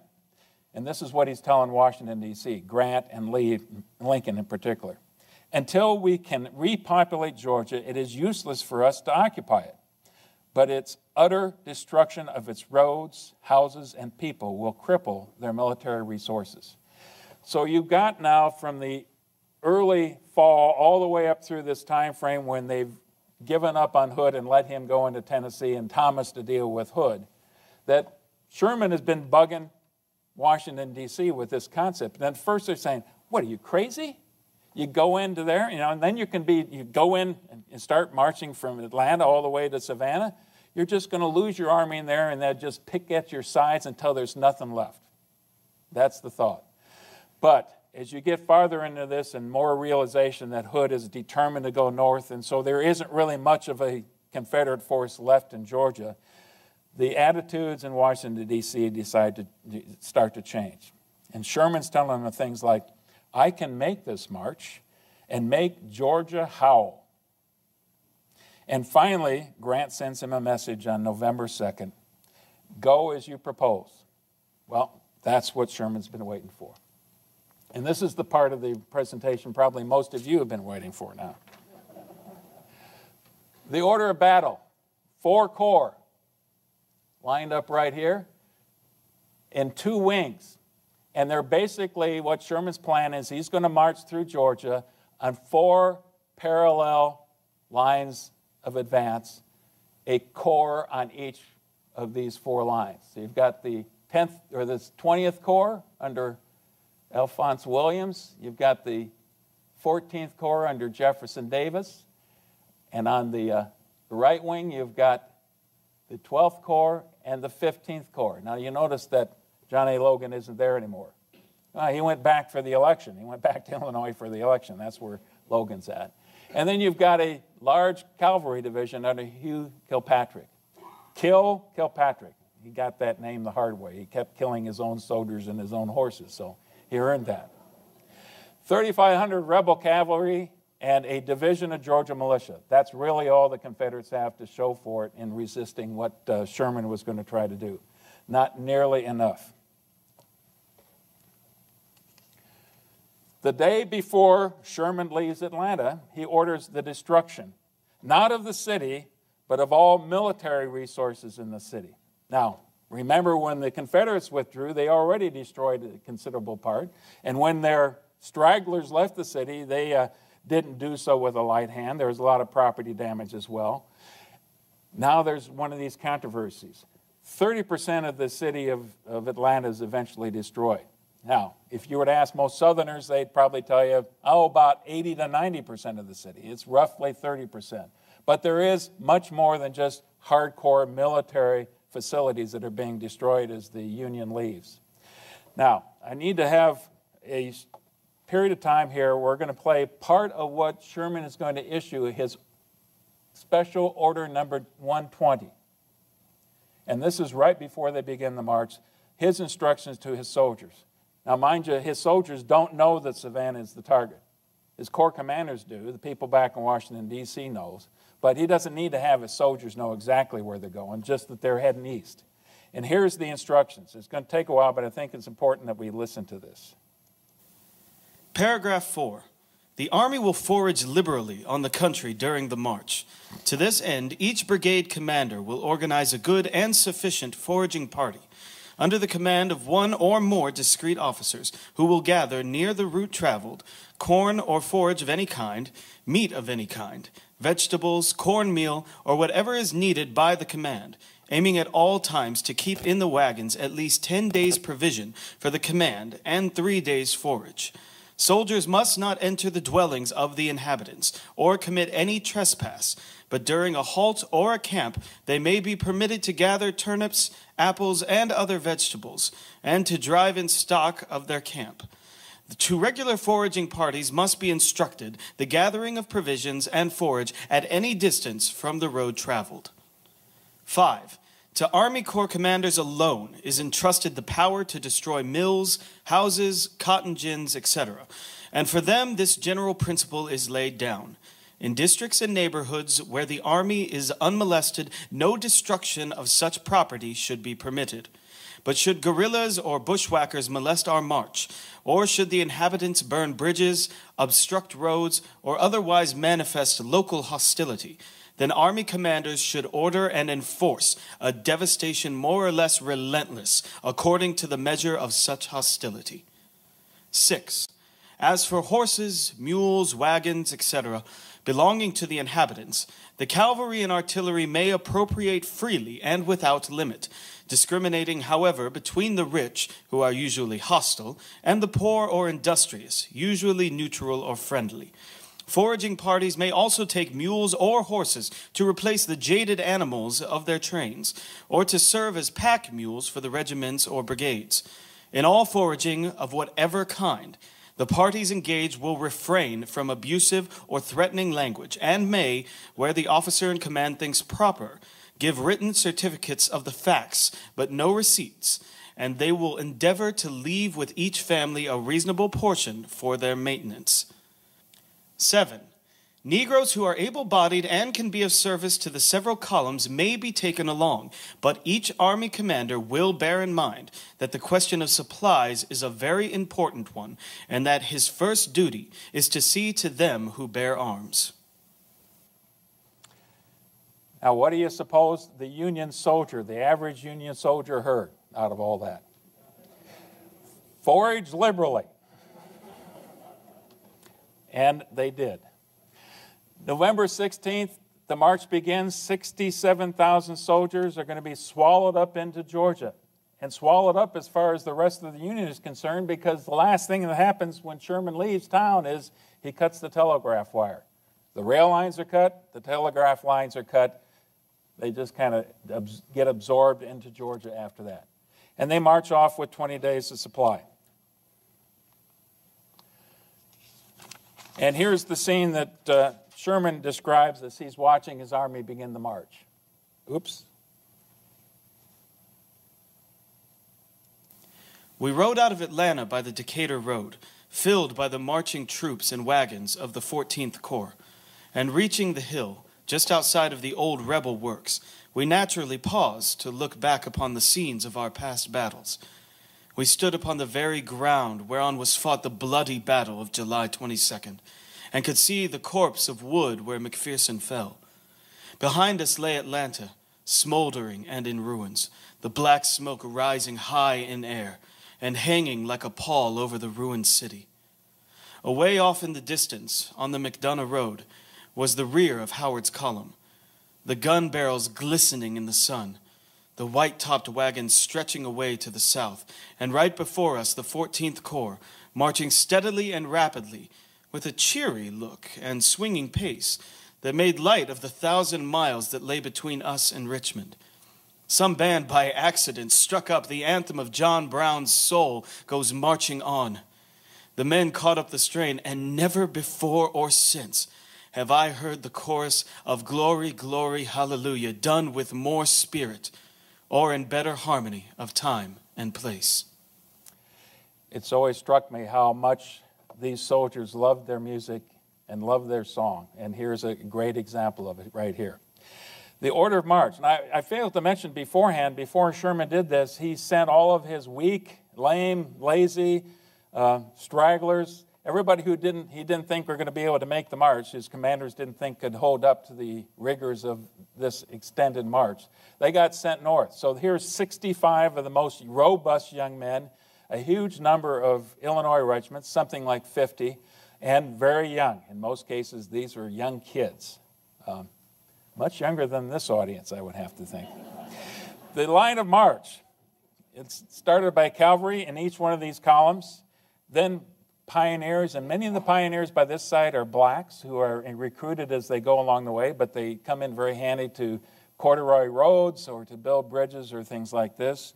Then a regiment of infantry to deal with any resistance, then a main force of infantry marching four abreast, regiment after regiment, marching four abreast down these roads. Supply wagons behind each one of this with ambulances, pontoon wagons, something like, I've heard anywhere from 3,000 to 10,000 cattle went along in this trip to start with. And then the rear guard, and behind that a cavalry or infantry screen. And over time, as they are marching through the breadbasket of Georgia, they're collecting lots of freed slaves. Some of the slaves, some of the young men who are in good shape are incorporated into the columns, but most of the women and children, the older men, if they're following along behind all of this. Destruction of the railroad, that's what this picture right here illustrates. This is what you would call a Sherman necktie. And what would happen is a group of soldiers would get their bayonets or ramrods or clubs or something like that and wedge themselves underneath the rail lines and pry up those rail lines until they can just kind of roll a huge section of it over. And once they had it off the bed, they would take the ties and stack up the ties, just like you see right here, and huge fire, lay the rails right on top of that until they became red hot. And once they were red hot on the center, cool enough on the side, then they'd grab those rails and twist it around a tree or a branch or anything they had. Here's an example. Right there in the center, you can see a piece of wood, and they just twisted that thing around like no one's ever going to use that piece of rail again. And that was the idea. So you destroy the rail lines there. Why have a picture of a dog? A couple dogs here. Because the Union soldiers knew that dogs, especially bloodhounds, were used to track down escaped slave and escaped prisoners. So if they saw a dog like that, especially a bloodhound, that dog was dead. And they moved forward. Foragers. You heard Sherman's instructions about foraging. The idea is you've got 20 days of supplies, you have to live off the land. He'd experienced that, and he knew that Grant had done that in the Vicksburg campaign. They had both learned their lessons from the Mexican War. But that was the concept. Now, foragers eventually, in fact, very soon became known as bummers. That was the universal term that was used for these young men. There was supposed to be a group of soldiers who went out with an officer. It didn't take long for discipline to become rather lax and for these soldiers to kind of abuse the parameters of the instructions that they've received. It's just getting enough food so they could provide for themselves and bring it back. And they soon were after anything and everything they could possibly get. They generally stayed away from houses. They oftentimes would burn barns and things like that. Certainly houses were burned up as well. Lots of excesses.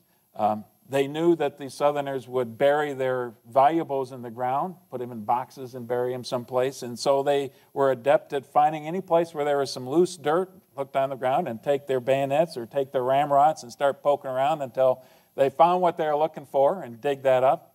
There's one of the legends of the Sherman's March is that there was a dog that was actually buried and dug up 4 times in the process. So that's how thorough and how good they were. They would usually they'd leave first thing in the morning. They would go out on these foraging parties on pack animals or mules, which they had liberated themselves, load them up with as much as they possibly could and bring it back, and keep those wagons that were along with each brigade filled with provisions, and probably keep some of the valuables they discovered for themselves. So there is a policy against destroying property, but some people would say they could watch the advance of the Union Army by looking at the fires in the distance and seeing the fires in the distance. So it did occur. These weren't saints who were doing this, and in general, whatever discipline they wanted to impose to begin with, the officers, even the high-ranking commanding officers, were relatively lax in how they enforced discipline. They let them get away with lots of stuff. Southern resistance did pop up, especially the cavalry. They'd catch these bummers on the perimeters. They would sometimes execute them, but that's when retribution would come in. And Sherman and his corps commanders were pretty explicit about that. If you want to play this dirty, then we will as well. You heard that as part of his special order. If they put up resistance, then there's a different set of rules. Now, I put on here on rapes and murders, there really wasn't that many. Now, here's the whole concept of what Sherman had. This is punishing Confederates by destroying their property. But in his mind, it's minimizing the loss of life. And if you look at what's going on in Virginia with the bloodletting and the battlefields versus what Sherman is doing here, there is really no comparison in terms of the loss of life. The devastation of property is widespread. Loss of life is much less. And it wasn't just Union forces who were doing this. Rebels, when they would withdraw, would deliberately destroy some of the provisions. There were certainly lots of Southerners who were deserters, who were plaguing the countryside as well, marauders, if you will. The freed slaves, if nothing else, they would be more than happy to say, oh, it's over here. It's over here. That's where they've got it buried. And Wheeler's cavalry could also impose their own kind of punishment on Southerners. So it's a bloody, or excuse me, I should say, it's a painful situation for Southerners all along. It's something that Georgians remember to this day, as we all know. Now, what's going on with Hood moving north? Very quickly, the Battle of Franklin. Finally, by November 29th, he is closing in on Franklin, and he misses his best opportunity. They are in an encampment, and Schofield's army, in the middle of the night, the dead of the night, slipped by, and here's Hood's best chance to defeat it. It didn't happen. The next day, November 30th, the Battle of Franklin, 4 p.m., Hood lines up 18,000 soldiers in one line. This is far more than Lee had at Gettysburg, far more. And they attack en masse, right in the center of the line. There had been a mistake that the Union forces had. They had this forward position here, but one of these brigades that was in this line withdrew early, and only because of that, when the Confederates burst through this portion of the line, they got to here, then they were eventually blocked and defeated as they approached the main Union line. Now, casualties for this. And this begins to tell the story of something like 30,000 plus that Hood had with him as he went north. 2,300 Union casualties, and 1,000 of those were captured. 6,000 Confederate casualties. That's a huge portion of his army. Now, most people would say, and Hood had this strange notion that his soldiers had lost their fighting spirit. This is going to restore their fighting spirit by attacking in that kind of fashion, attacking against the strength of the Union entrenchments. But 6,000 is a huge blow that he can barely deal with. And yet, they continue north. They continue north to Nashville, and same kind of a situation. There we go. He closes in and actually encircles as best as he can Nashville on December 2nd, but you can see it's not even close. Now, the Union lines are something like 10 miles. He can only manage about 4 miles. And then Thomas waits. He needs cavalry. He needs new mounts. So he sends Wilson, his cavalry commander, out to get any kind of horse that he can possibly find. And meanwhile, Thomas is being pestered by Grant and Lincoln in Washington, D.C. Will you do something? This is the perfect opportunity. Hood is seriously beat up. Go after him now. You can destroy him now. And Thompson is biding his time until, as far as he's concerned, he knows that when he engages in combat, it's not just going to be he can beat Hood, that he can destroy Hood's army. Well, December 7th, Grant gets fed up. He orders Thomas to attack immediately.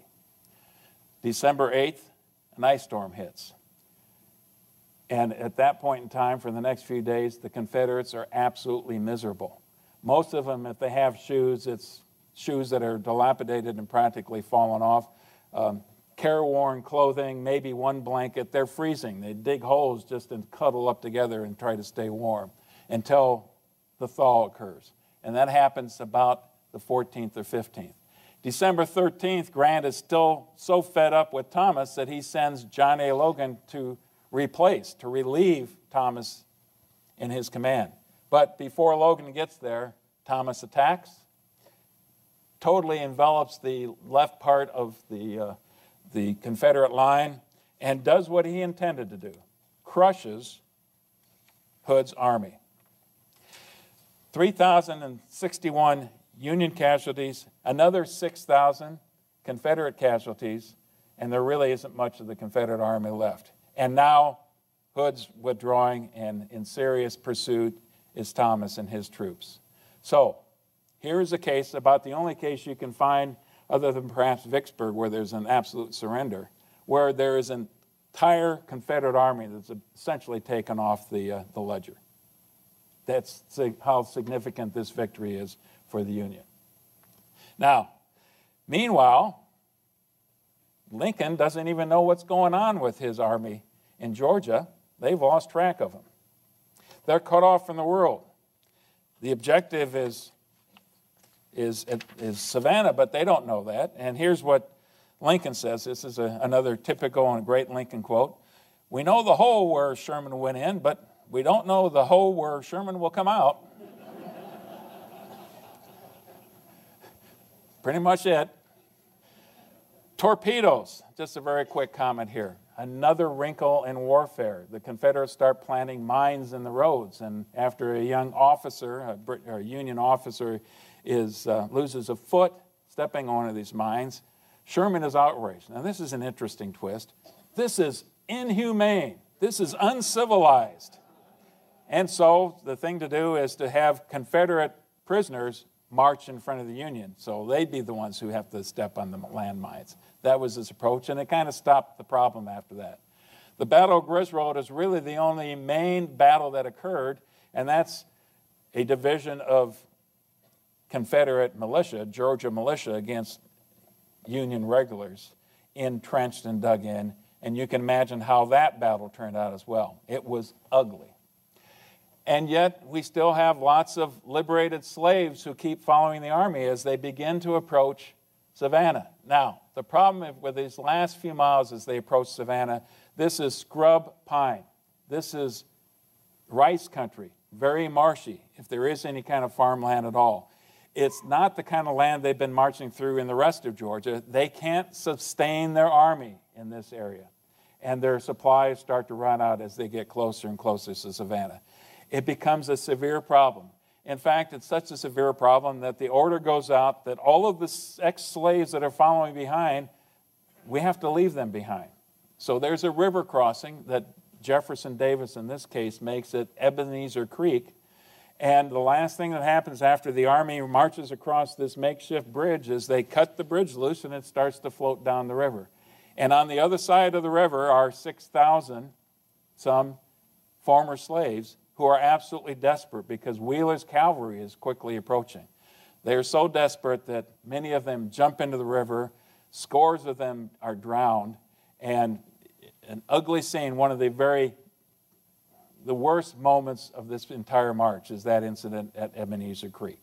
And that's something that both sides remember to this day. That tells you how desperate the ex-slaves were, that they would not end up being enslaved again.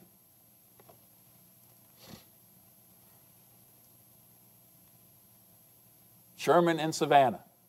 He finally gets there on December 13th. They assault the main fortress that has most of its cannon are pointed towards the ocean, and a minimal defense on the other side, on the backside, 230 soldiers. So it doesn't take long. A 15-minute assault is what the Union takes to actually capture Fort McAllister. And once that occurs, they've found their route to the sea. There are supply ships waiting for them to get resupplied. And then it's just a matter of the time. December 20th, Hardee withdraws north. And December 21st, the mayor surrenders the city with the promise that they won't destroy the city. And Sherman honors that promise.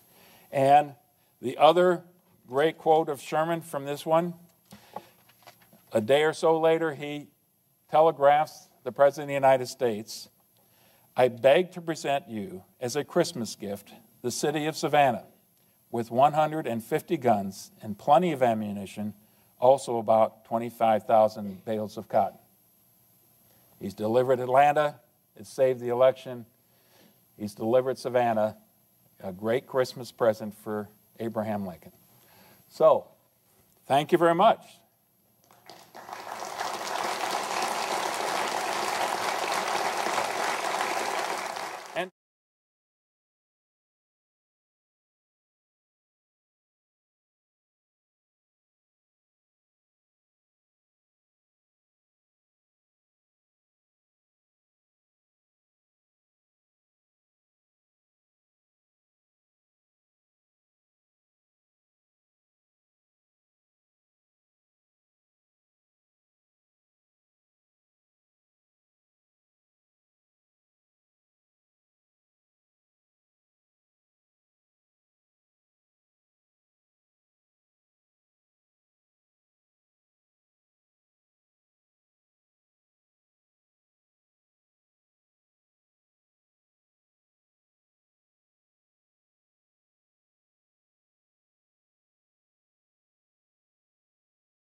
Thank you, Eileen.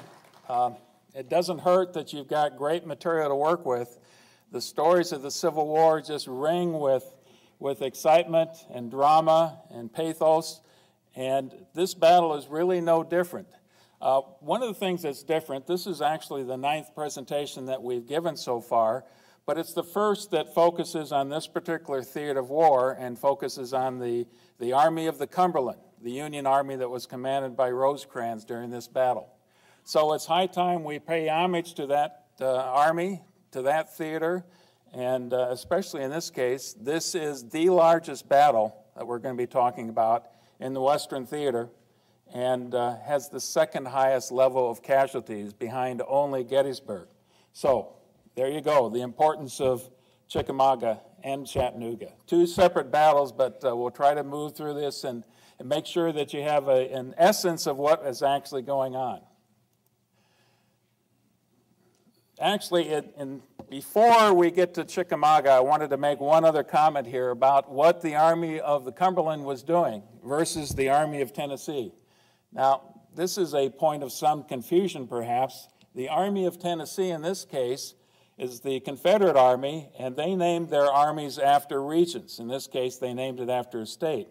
We're going to be hearing a little bit later about the Army of the Tennessee, which is going to be commanded by Sherman at the Battle of Chattanooga, and the Union named their armies after rivers. Thus, the Army of the Cumberland, for the Cumberland River, and the Army of Tennessee in this case. So December 31st, the last day of 1862, a tough year for the Union, is also the date that those two armies fought at Stones River. And it continued on through January 2nd. It was a tough battle, but at the end result, General Rosecrans beat Bragg by virtue of Bragg retreating farther south into Tennessee, and so it's a Union victory.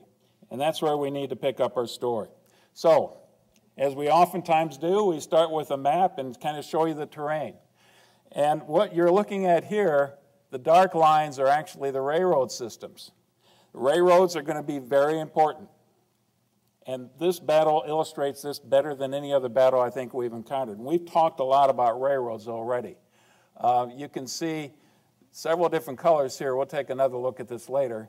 But different gauges, especially in the Confederacy, they were plagued by different gauges of railroad, which caused all kinds of logistical nightmares. But we're going into an area now. Here is Chattanooga, and just across the border, we'll be soon talking about Chickamauga in Georgia itself. But look at this. It's at the tail end of the Appalachian Mountains. And for the soldiers of the time, it sure looked like big mountains to somebody from Ohio or Indiana or Illinois, biggest mountains that they'd probably seen in their lives. Very rugged terrain, poor farmland, very difficult to get across. The roads that were in this region were all unimproved roads. In other words, they're just dirt paths more than anything else, carved out of the forest in most cases, carved into the sides of mountains, meandering their way up and down the mountains. So the railroads and the rivers were very important in both cases. Chattanooga at the time, this will surprise folks, a city of 2,000. Not a big town, but both North and South recognized its strategic importance. And it was because of two things. Because it was on the Tennessee River, and the Tennessee River wrapped all the way up into the Ohio and then down the Mississippi. So it was, great transportation, especially when you consider the roads of the day. And also, look what's here. A confluence of railroads, all converging on Chattanooga itself. So small town, but very important. Both sides recognize that. Now, a little bit closer look now of the Chattanooga area. You've got these rugged mountains on the north side and even more so on the south. So here's Sand Mountain and Raccoon Mountain right here. And then the further south here, you've got Lookout Mountain. Now, you're thinking it's not a mountain, it's a whole ridgeline, and it is. A very prominent ridgeline. But right at the tip of this, overlooking Chattanooga itself, is this dramatic rise and overlooks the city, and we'll see pictures of that later on. Further south, you've got Missionary Ridge. That's right through here. And just on the other side of Missionary Ridge is a fairly broad valley where the Battle of Chickamauga is going to be fought. In the center of that valley, not surprisingly, is the Chickamauga Creek. It's not very large. It's fordable in many places as long as you don't mind getting wet. And then it's rimmed on the other side by mountains as well. So that's the terrain we're looking at. A little bit about our Union commander, William Rosecrans. Old Rosie. Actually, that's a nickname he earned while he was at West Point. Born in Ohio in 1819, West Point class of 1842, fifth in his class out of 56, and as I mentioned before, he earned his nickname there. He graduated and then soon found his way back to West Point, teaching engineering and serving as the commissary officer there. And actually, he missed the war. He missed the big fight. That's what officers who have a future in mind, who are ambitious, want a future in the Army, wanted to fight in the Mexican War. He was stuck at West Point for the entire time. He resigns the Army in 1854, went into mining, engineering, actually opened up a small oil refinery before the war. But in 1861, he comes back in the Army and uses his connections and uses his background as a military officer to join the Army, worked with McClellan. When McClellan was successful to take over the western part of Virginia, what's now is West Virginia, really the brains behind that was Rosecrans. Now, a little bit about his personality. He's likable. He inspires a lot of loyalty from his subordinate commanders. He loves to stay up late at night, and he loves to have others to chat with while he stays up late at night. So it drove some of his subordinates crazy to a certain extent, and they wondered where he got his stamina from. Well, that's going to be a problem later on. He also is going to have a problem, though, with his hair-trigger temper. He's a decent strategist that we will see, and he sometimes kind of ignores the chain of command, which is going to be a problem for him as well. Instead of going to the corps commanders, you go directly to the division commanders and occasionally even down to brigade level. You're not supposed to do that. It's supposed to flow through those channels so everybody's aware of what's actually going on. Now, a little bit about this gentleman right over here, James Garfield, future President of the United States. James Garfield, also from Ohio. Now, here's an ambitious politician. I mean, people from Illinois can understand this, I guess. James Garfield makes his way to Washington, D.C. early in the war and meets Salmon Chase. Meets Salmon Chase through his daughter, who is reported to be the most beautiful woman in Washington, D.C. at the time, and a rival for Mary Lincoln, by the way. Anyway, he gets connected pretty soon to Salmon Chase and then makes his way west. He's appointed to the Army of Cumberland, gets there, starts to talk to Rosecrans, and Rosecrans identifies talent, and maybe he identifies ambition, and decides to make Garfield his chief of staff. So here is the Army of the Cumberland. We've got George Thomas heading the 14th Corps, the 20th Corps, Major General Alexander McCook, Major General Thomas Crittenden. And in 2 out of the 3 cases here, these are West Point officers.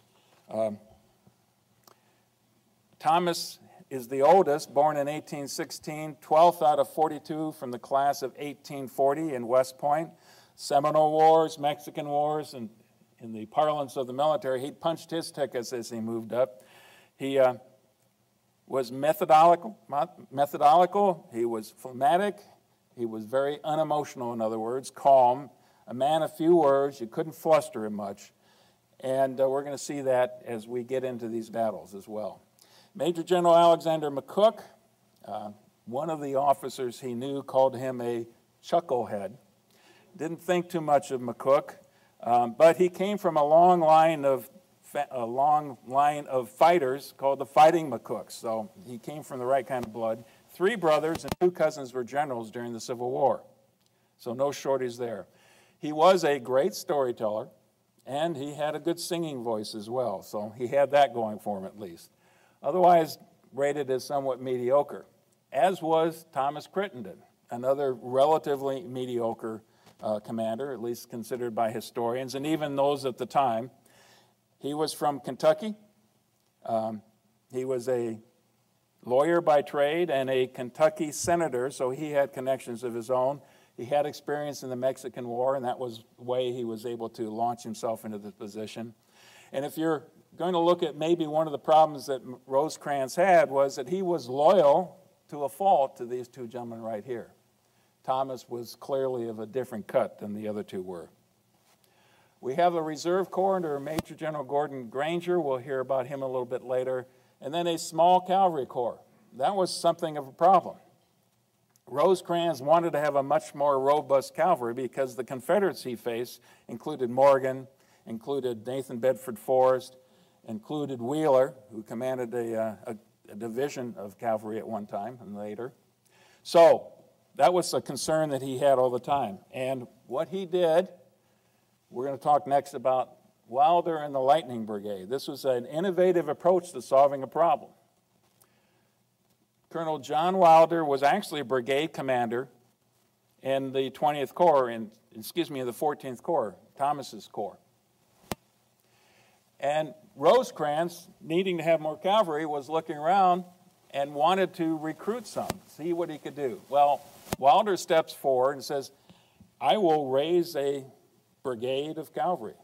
So what he does is he scours the countryside as much as he can, and he finds every mule and horse that he can. He dragoons them into his service, and that was step 1. Step 2 was, had Mr. Spencer of the Spencer repeating rifle came to the camp one day, approached Rosecrans trying to sell his new invention, the Spencer repeating rifle, the one that if you've been to this exhibit, you've seen, the one that Abraham Lincoln tested that in the grounds of the White House.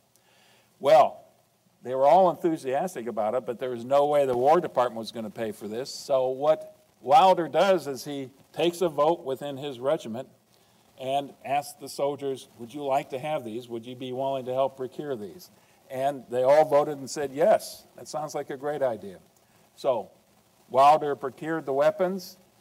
He got a loan to be able to do that in the first place, and eventually I think the soldiers paid him back for that purchase. But here's the one brigade that's not only mounted, but it has perhaps the best weapon in the Western Theater with this 7-round Spencer repeating rifle, versus what they had with the rest of the Army is the rifled muskets. Tullahoma, that's the first step. Rosecrans, ever since Stones River, is being pressured incessantly from Washington, D.C. Washington, D.C. wants him to do something with this army. Rosecrans said, I need more time. I'm deficit in lots of equipment. I'm going to be moving over some of the worst terrain in the Western Theater. There's lousy roads. I need to build up my, my cavalry force. I need to start reinforcing the railroad system. I need to start working on the roads so I can, once I do move forward, I could be able to support myself logistically.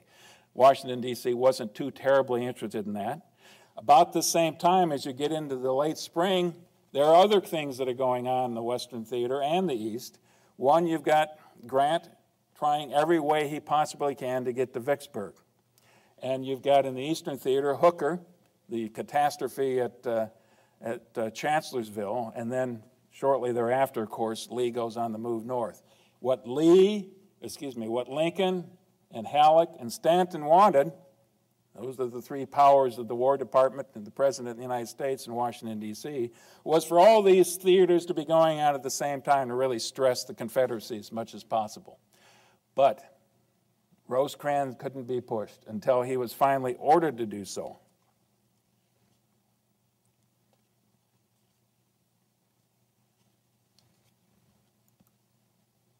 Got to push the right button here. On June 25th, Rosecrans moves out on various fronts. You can see Crittenden on the left flank, Thomas going down the center towards Hoover's Gap, and then you've got the other corps and Stanley on the right flank, all moving south.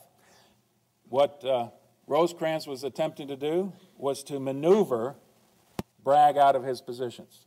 And we'll get to Bragg in just a little bit here. Not actually fight, but if you can win the battle by maneuver and minimum blood, all the better. Leading Thomas's group is Colonel Wilder and his Lightning Brigade. They get to the Gap, they encounter the enemy, and 2 or 3 hour battle, they take on a couple different brigades of Confederate cavalry and fight them to a standstill. And eventually it's so successful that here's what Thomas says of Wilder's brigade. You have saved the lives of 1,000 men by your gallant conduct today. I didn't expect to get to this gap for 3 days. So with that distraction, with the other units moving parallel south, Bragg has little choice but to fall back onto the city of Chattanooga. And something like 600 casualties overall. That's minuscule compared to a lot of these other campaigns we talked about. So after 9 days, that's what's happening. What's Washington, D.C.'s response to this? Well, you think they'd be excited. They got Bragg to move back. The message from Washington, D.C., press on. And Rosecrans kind of took this personally. Here he'd had this great victory, and all they care about is moving farther south. Okay, so be it. And he goes back in the same mode again. I need to refurbish my army. I need to upgrade the railroads and the road network. I need to resupply, move my supply bases farther south. Braxton Bragg. Now here's a colorful guy.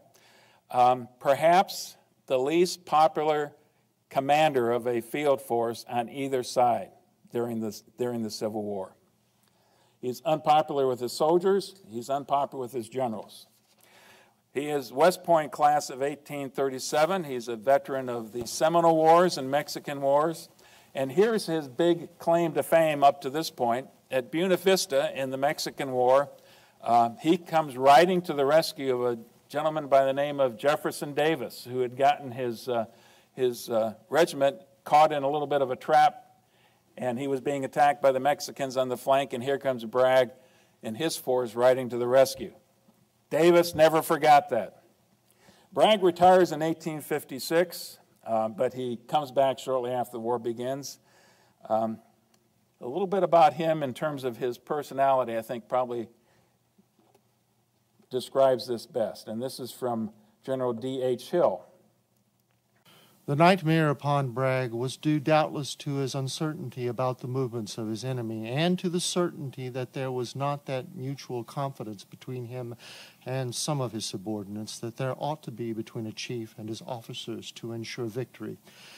Bragg's want of definite and precise information had led him more than once to issue impossible orders, and therefore those entrusted with their execution got in the way of disregarding them.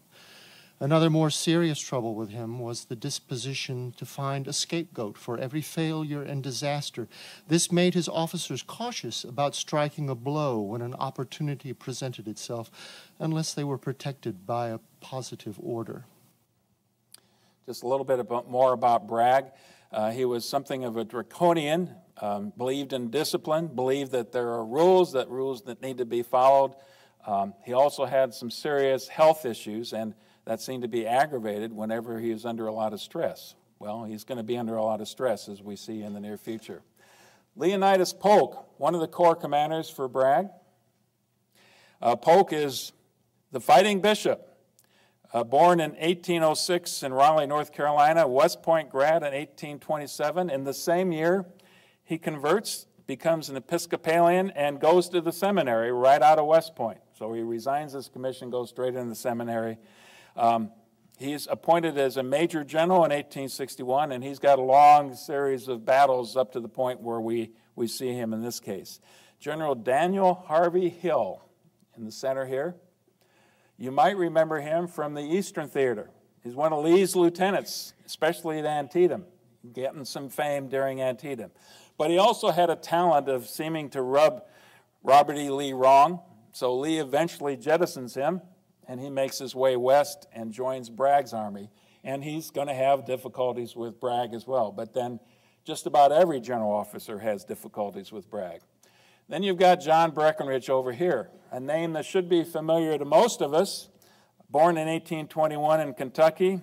He's not a West Pointer. He went to College of New Jersey, later to be known as Princeton. Volunteered during the Mexican War, but the reason we should know him is he became a very successful politician from Kentucky, U.S. House for a few years before he became Buchanan's vice president, and then a presidential candidate in his own right in 1860, carrying all the states of the South, while Lincoln carried all the states in the North. Boy, there was a slip. Okay, try not to do that one again. As of August 20th now, this is the Army of Tennessee with Braxton Bragg. 2 corps, Polk and D.H. Hill. By September 6th, we see that the Confederacy has decided to reinforce Bragg in a very serious way as he moves south. And so, he now is going to get 2 more corps, a couple of divisions each. You've got Major General Simon Buckner, who's going to be coming from Knoxville, evacuates Knoxville with, I think it's 8,000, yes, 8,000 troops. At the same time, John Breckinridge and General William Walker are coming with another corps, the Reserve Corps. Breckinridge takes over a division in Hill's group, 11,500 more, and they're coming from Mississippi. And finally, the big decision that took an awful lot of debate was to bring General James Longstreet's corps, at least 2 divisions of it, primarily 2 and then later a 3rd, all the way from Lee's command in Northern Virginia. This had been something that had been debated for a long time. There was a group of people in the Confederacy that were pursuing a Western strategy. And Longstreet was one of the people who was supportive of that whole concept and wanted to go west because he felt that that's where the Confederacy could actually win the war. Now, a lot of people would say he also wanted an independent command when he went west. He didn't get that. He ended up having to work under Bragg himself. And like all the other general officers in the Confederacy, he soon was going to have lots of issues with Braxton Bragg. Now, the Confederacy had a better situated with cavalry at the time. Major General Joseph Wheeler with 3 divisions, and then you've got Nathan Bedford Forrest. Later on, when they start to reorganize, it will be a little bit more balanced force, but pretty robust. And you can see why Rosecrans was so concerned about the cavalry that he had. Longstreet heads west. Now this is where my interest in railroads comes to the forefront. And you saw this map before. The conditions of the southern railroads. You see several different gauges of railroad here. But by this time, been 2.5 years into the war, the Confederacy didn't have the manufacturing base to sustain the rolling stock, to build new locomotives, so those are wearing down in a serious way. They didn't have the resources to main the lines, so those are getting in a bad way. There are places where the bridges had been destroyed, especially in the Virginia area, so that's problematic well. So getting those units from Northern Virginia all the way over to Chattanooga is a problem. Now, when you'd think it would be fairly simple, you've got this line right here that goes right through Knoxville. But you remember Buckner evacuated Knoxville to support Bragg here at Chattanooga region. So that means that the Union can move in.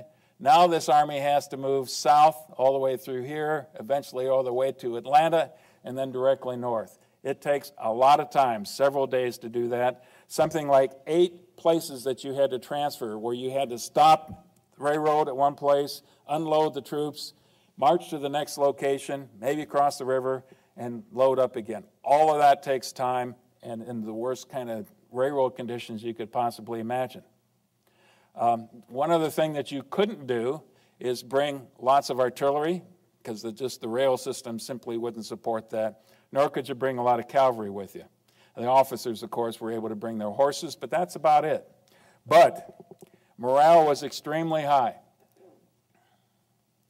And this is a picture of what the Confederate soldiers encountered as they went through all these small towns, meandering their way through the South. And it's got a great quote here, I think.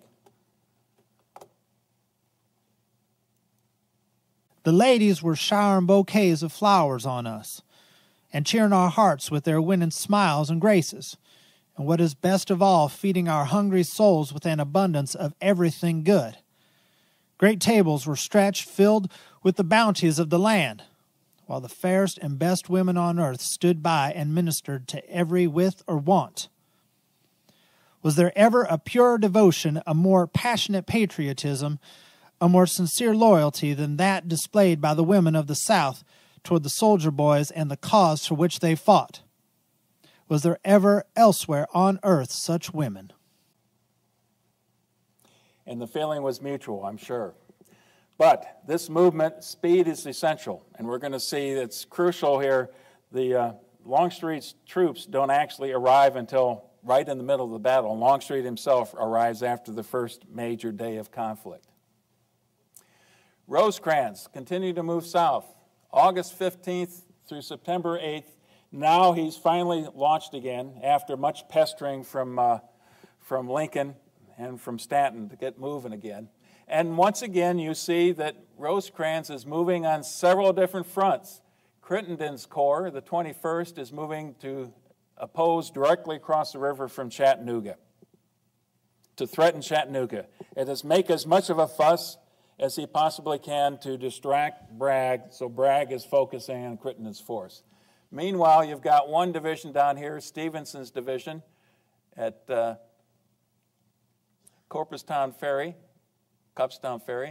and then you've got Thomas following behind that, and McCook as well. And once McCook gets into Georgia and Alabama, he's going to go farther west. So that's the initial movement. August 16th, the actual movement begins. By August 28th, they're making river crossings, and this is river crossings after having constructed pontoon bridges to get across the Tennessee River. And September 8th, Bragg feels he has been outflanked again and he has no alternative but to head south and to evacuate Chattanooga. So Bragg, by September 8th, is moving south, right in this direction here. And Rosecrans thinks he's falling all the way back to Dalton, Georgia, and perhaps even all the way back to Atlanta. That was the assumption that he was making. Even though he didn't have good intelligence for that, that was his belief. By September 11th, here we've got a river crossing at Chattanooga. You can see how dramatic the terrain is at Chattanooga. And you've got the Union forces at about a 40-mile front right here. There's a huge distance between these forces. So here's McCook, here's Thomas's corps, and you've got Negley's division up in front, about 2 or 3 hours distance from this one right here, and then Crittenden up in the Chattanooga area. This should make any commander have pause to realize his forces are that far separated and therefore vulnerable if they were to have a surprise attack. And that's exactly what Bragg had in mind. Now he's receiving reinforcements. Now he's ready to go on the offensive again. As I just mentioned, the Army of Cumberland's covering that 40-mile front. Negley's division is especially vulnerable as they're going through the gap right here, through Pigeon Mountain, right in that area right there. And on September 11th, Bragg devises a trap. What he wants to do is to have D.H. Hill right here be the blocking force and have another division under General Hinman come in behind, going down McLemore's Cove right down here, and cut off Negley. So if you do that, you cut off the route from the rest of Thomas's corps. D.H. Hill hits him hard in the front, and you can annihilate that division. That was certainly Bragg's intent. But this is where we begin to see some of the doubt and the questioning and the friction that you had in the Confederate command. Hill is not convinced that this is a smaller force, that maybe the Union has more forces up there.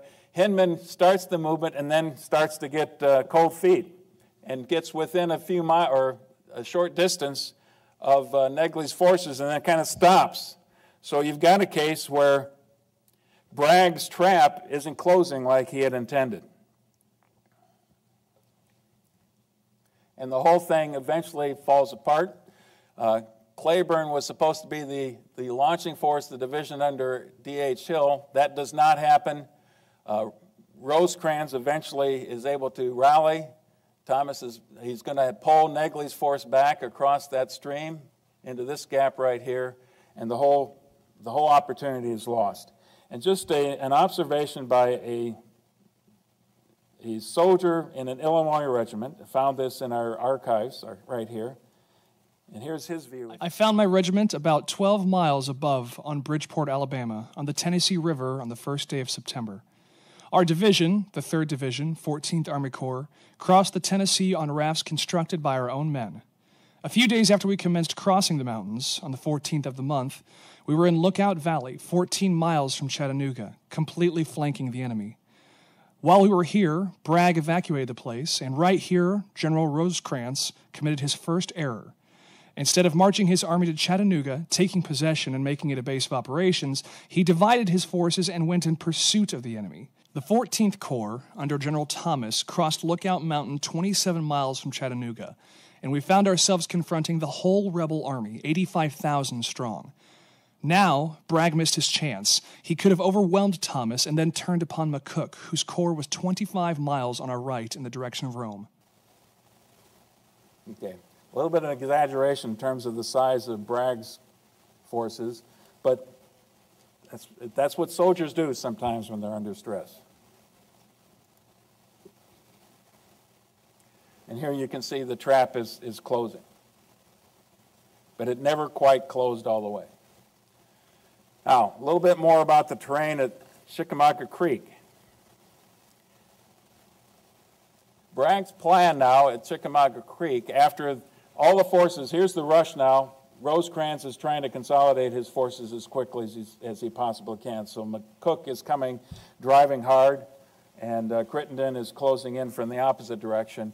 all towards Chickamauga area, Chickamauga Creek, and that's what you see meandering through right here.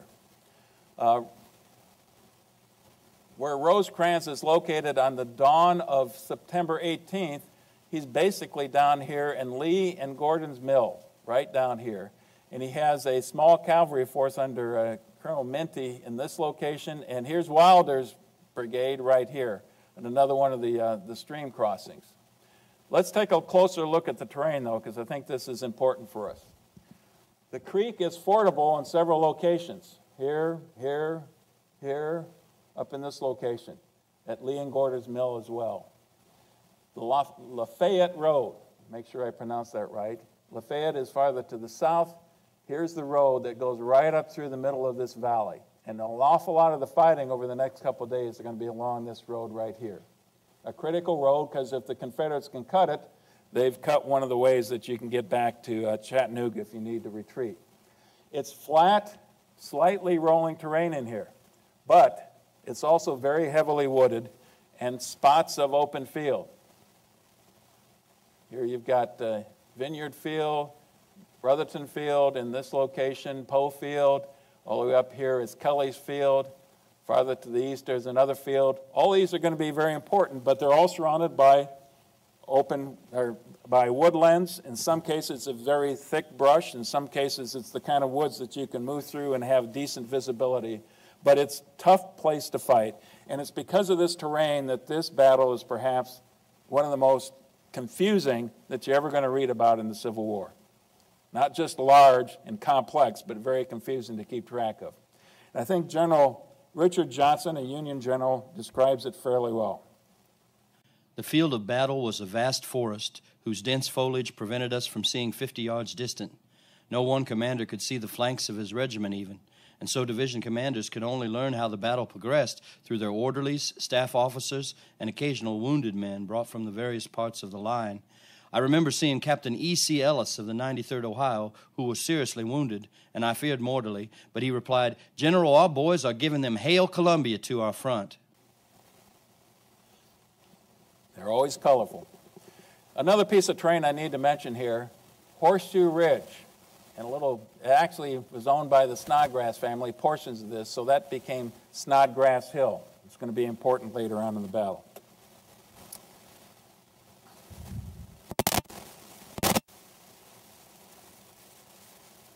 And here's another couple pictures of the nature of the terrain that they're going to be fighting in. Obviously, in this case, we're open fields. Lee and Gordon Mill, fairly substantial structure. But also, you can see the nature of the scrub brush and these dilapidated buildings. And those are in the clearings. And you can see the kind of woods that these soldiers are going to be fighting through. September 18th, the battle actually begins, but in a slow way. 6 o'clock is Bragg's start time. That's what he wanted to achieve. And at 7 o'clock, this is a little bit deceiving, on the eastern side of the Chickamauga Creek is where the Confederates first encounter Minty's forces in this region right here. And it's not until about noon that they can actually push, or actually later than that they're actually pushed their way across to the far side of the stream. About noontime is when they encounter Wilder's forces in this vicinity right here, and they also struggle hard. The overall concept that Bragg had in mind was to get a sizable amount of his forces across in these locations right here, drive straight west, cut Lafayette Road, and kind of bottle up the Union forces there, force them to either withdraw or fight their way out. That was the plan. It didn't go well initially. A lot of delays, as is going to be typical throughout this entire battle. You're going to see that. By evening, the dispositions is somewhat reflected on the map that you've got up here. But there is still very little Union force that's north of this line right here. And Thomas and McCook now are going to race to the north as quickly as they can.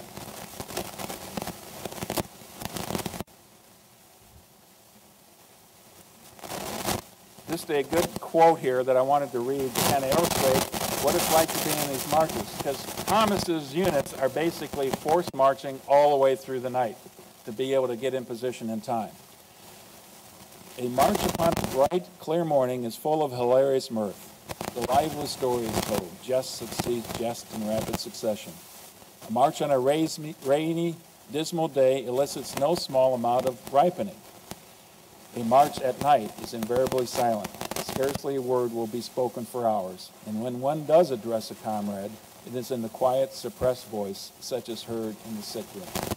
And that's what's going on that evening of 19 September. But it's crucial because the Confederates aren't aware that now Thomas is going to be in a strong position as he moves north. The first action is going to be up in this sector right here, at Winfrey's Field. The Confederates are in position here. Actually, General Brannan attacks in this direction right here, and both sides end up funneling more and more forces into here. Now, as we go through the Battle of Chickamauga especially, I'm really skimming over the top of all of this because what's actually occurring is combat at brigade level and at regimental level. And it's a lot of piecemeal units being fed into the action. A regiment by this time, supposed to be 1,000 men, but by this time in the war on both sides, they're lucky if they have 400 or 500. In many cases, 200 or less is what they've got in a regiment because they didn't necessarily reinforce. But very confused battle. This is beginning to kind of lay out what we're going to see typical for the entire day. Limited visibility.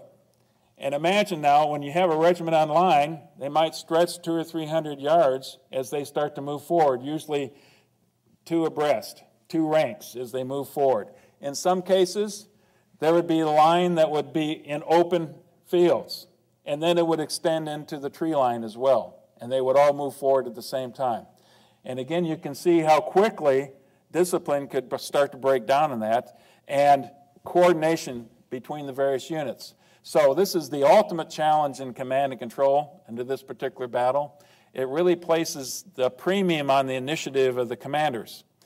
And communication is also going to be very important.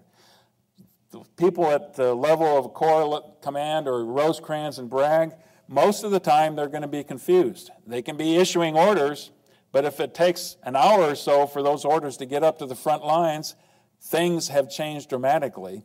And those subordinate commanders have to have a little bit of latitude in how they execute those orders to do things that make sense in the battlefield. This is going to be a huge problem throughout this entire battle. In the afternoon of September 19th, going farther south in the center of the line, things slowed down now in the northern sector for a little bit. Now the action is along here, and it's going to be on the Vineyard Field and Brotherton Field. Bushrod Johnson, I love that name, colorful name. He's got a good Illinois connection too, by the way, but he's a Confederate general, attacks. This gets confusing. He attacks Jefferson Davis's division. Jefferson Davis is a Union commander. Both sides, and this is in the area right here, both sides continue to feed in units, just as we saw at Winfrey Field. And finally, when things are starting to go the Confederates' way, they cross Lafayette Road right in this vicinity right here, and dug in on the far side is our old friend Colonel Wildner and his Lightning Brigade again. Dug in position. They're dismounted, obviously. And they decimate the Confederates as they attack across. But that's certainly not the end of it. It goes back and forth quite a bit.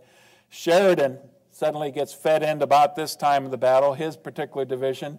And here's one of the lovely ironies of this battle. As Sheridan is coming through and his forces are passing through the line of Wilder's troops that are dug in, Wilder's heard to say, "Make way for Sheridan, make way for Sheridan," so that the troops can go through. Shortly thereafter, they see Sheridan's troops come stumbling back through the lines, and what do the soldiers themselves say? "Make way for Sheridan, make way for Sheridan." So they come screaming back through. To get a sense of the nature of the combat here, we need to listen to Lieutenant Ambrose Bierce of the 9th Indiana. My brigade was withdrawn to protect several batteries of artillery. Before our men had actually reached the guns, the line in front gave way. A moment later, the open field was gray with Confederates in pursuit. Then the guns opened fire with grape and canister. Nothing could be heard but the inferno din of their discharge, and nothing seen through the smoke but a great ascension of dust from the smitten soil. When all was over and the dust cloud had lifted, the spectacle was too dreadful to describe. The Confederates were still there, all of them, it seemed, some almost under the muzzle of the guns. But not a man of all those brave fellows was on his feet, and so thickly were all covered with dust that they looked as if they had been reclothed in yellow. "We bury our dead," said a gunner grimly. Towards the end of the day, Bragg decides he wants to push again in the northern sector and commits Claiborne's division, attack in the north, and they then were able to push back the Union forces towards Lafayette Road. So that's how the battle ends on that first day in September 19th. In the evening hours. By the time you get to 5 to 6 o'clock, it was definitely getting dark in the battlefield. So now we've got all this carnage laying out on the battlefield. This has been horrific fighting all along Lafayette Road and in Winfrey Field. And a lot of these soldiers are now laying in between what is essentially no man's land. It's cold, even in that sector of northern Georgia, and most of the troops aren't able to build fires. So they've sweated hard during the day, and now they have to lay there waiting for the next day. The other problem that you're going to see, this really starts to wear on both sides' command leadership. They've been basically at it for several days, and Rosecrans and Bragg are both near exhaustion by this time. And yet, they both know that there's going to be a vicious battle the next day that they have to get ready for. Bragg's strategy then. He wants to, again, reinforce his right flank and drive down something similar to they had the day before. Drive the Union forces back towards Lee and Gordon's Mill, cut off Lafayette Road. He's in a decent position to do that. And he's planning to have an echelon attack. So starting from the north, with General Polk in the north, attacks hard, and then by echelon afterwards.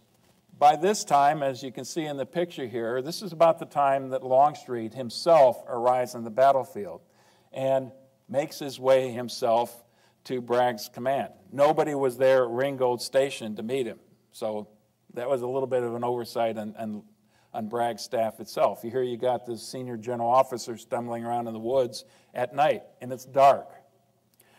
So fatigue is playing a problem. What's going to be happening in Bragg's case now is he never is able to convene what we'd call a council of generals, get all of his general officers together at the same time. He also decides to reorganize his army. In the middle of a battle, he decides he wants to reorganize, and he places Polk, General Polk, as the commander of the Confederate right, and under him would be two corps commanders, D.H. Hill and General Walker. Both of those corps are going to now answer to Polk. Problem is, Hill never really gets the message for that until early the next morning. That's going to be a serious problem.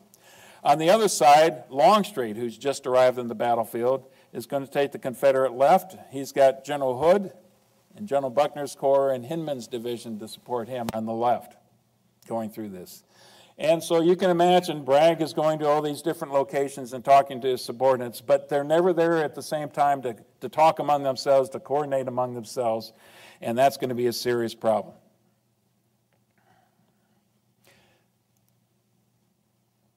The battlefield at night. I've already kind of alluded to the nature of the battlefield, and I think this quote probably does as good a job as I could do in illustrating what it was actually like. This particular quote is talking about a Union officer, Lieutenant Wright, who is watching an attempt to get some of these wounded who are laying out in the middle of no man's land back within friendly lines so you can start to take care of them. Imagine the things they're calling out. They're calling out for mother. They're all desperately thirsty. They want something to drink, and they're in incredible pain in most cases. A shower of bullets with the response. By this inhumanity, the poor, suffering, wounded of friend and foe continued their piteous cries and groans within easy hearing distance of both lines throughout the cold, frosty night. Never before did the horrors of war seem to us so cruel. We could distinctly hear their lamentable cries, "Oh, water, water," and occasionally some poor, half-frantic sufferer calling the name of some familiar comrade or friend to come there. Considering the intense cold night, with our great coats and blankets far in the rear, our scant, poor rations, and being so near to so much suffering humanity without the privilege of giving any assistance, this certainly was the most miserable night the 8th experienced during the war. That's a Union soldier's view of it. Here's a Confederate's view of that night. We slept with the dead Federals thick amongst us, some of our men sleeping with their heads resting on the dead. That's just the way it was. Morning arrives, and there's now a heavy veil of fog laying over the countryside as well. So they're damp, they're cold, and they can't see very well at all, waiting for that morning fog to burn off a little bit. Rosecrans, we need to talk about what he had talked about that shower of bullets with crucial night. The response. He does manage to have a council of war. He decides to stay and fight, that we will stay on the defensive. So in his case, it's a little bit simpler to do that than it is what Bragg was trying to accomplish. Thomas is going to stay in the defensive around the Kelly Field area as in the north. You have to remember that here when they look at future maps here. McCook's corps was be withdrawn across the road and situated in the center part, and then Crittenden is placed in reserve. Now, here's where the fatigue on the Union side starts to play havoc with what's going to be happening in the next day. Early in the morning of September 20th, Rosecrans is trying to readjust the line. Thomas keeps calling for reinforcements on the northern sector, and he wants to get General Negley to move north. And so Rosecrans essentially agrees to that, and he orders General Woods to move his division into the location where Negley is going to be abandoning. And shortly thereafter, he finds Woods just kind of dallying, hadn't moved much at all. For whatever reason, Woods had a tendency to take his time and to be a little bit resistant of Rosecrans as well. So at 9:30, Rosecrans encounters him and says, "You are to replace Negley's division on the line, and I want you to do it as soon as the Lord will let you." So a little bit of a reprimand for General Woods. And Woods takes it personally. I think most of us might in that case.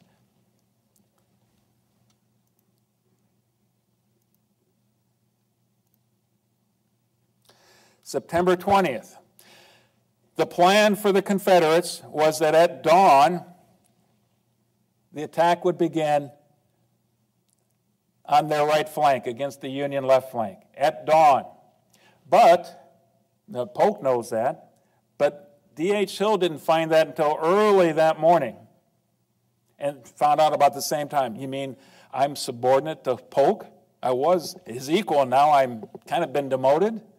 So he takes his time, decides to feed his units breakfast, a leisurely breakfast.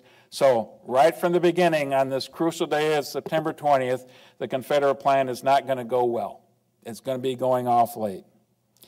And it's at 9:30 finally that Breckinridge, one of the subordinate commanders, with Claiborne in support, begins in the north against Thomas's position now in this semicircle around Kelly's Field. And what Thomas had done in those crucial early morning hours when the attack was supposed to happen but nothing was going on, his forces were building barricades and digging in right here. They were getting ready for the attack that they figured was coming. The attack is led by Brigadier General Benjamin Helm. Hits about the center of the Union line. Now, what's significant about Helm is he is Abraham Lincoln's favorite brother-in-law. He was married, Helm was married to one of Mary Lincoln's sisters. He is mortally wounded in that. So that's worth remembering as well, just in terms of the conscience of what Lincoln, how he's going to respond to this battle as well. It's very complicated. This particular battle has lots of Kentucky units on both sides. So if ever there was a battle where brother is fighting brother, cousin is fighting cousin, it's in this battle. And Crittenden's a good example of that. He's got relatives on both sides. Breckinridge moves eventually to straddle the north, right up here. This is Lafayette Road. So now you've got a problem that they're cutting off that northern approach to Chattanooga. And Thomas, now that he has Negley's forces with him, sends Negley north, and they're able to somewhat keep it open. But this is brutal combat, attack after attack, as is quite oftentimes the case, that's going on. By noon, however, things start to slow down in the northern sector. And it's about that time that you see we need to factor in another incident between Rosecrans and Wood that's going to be crucial.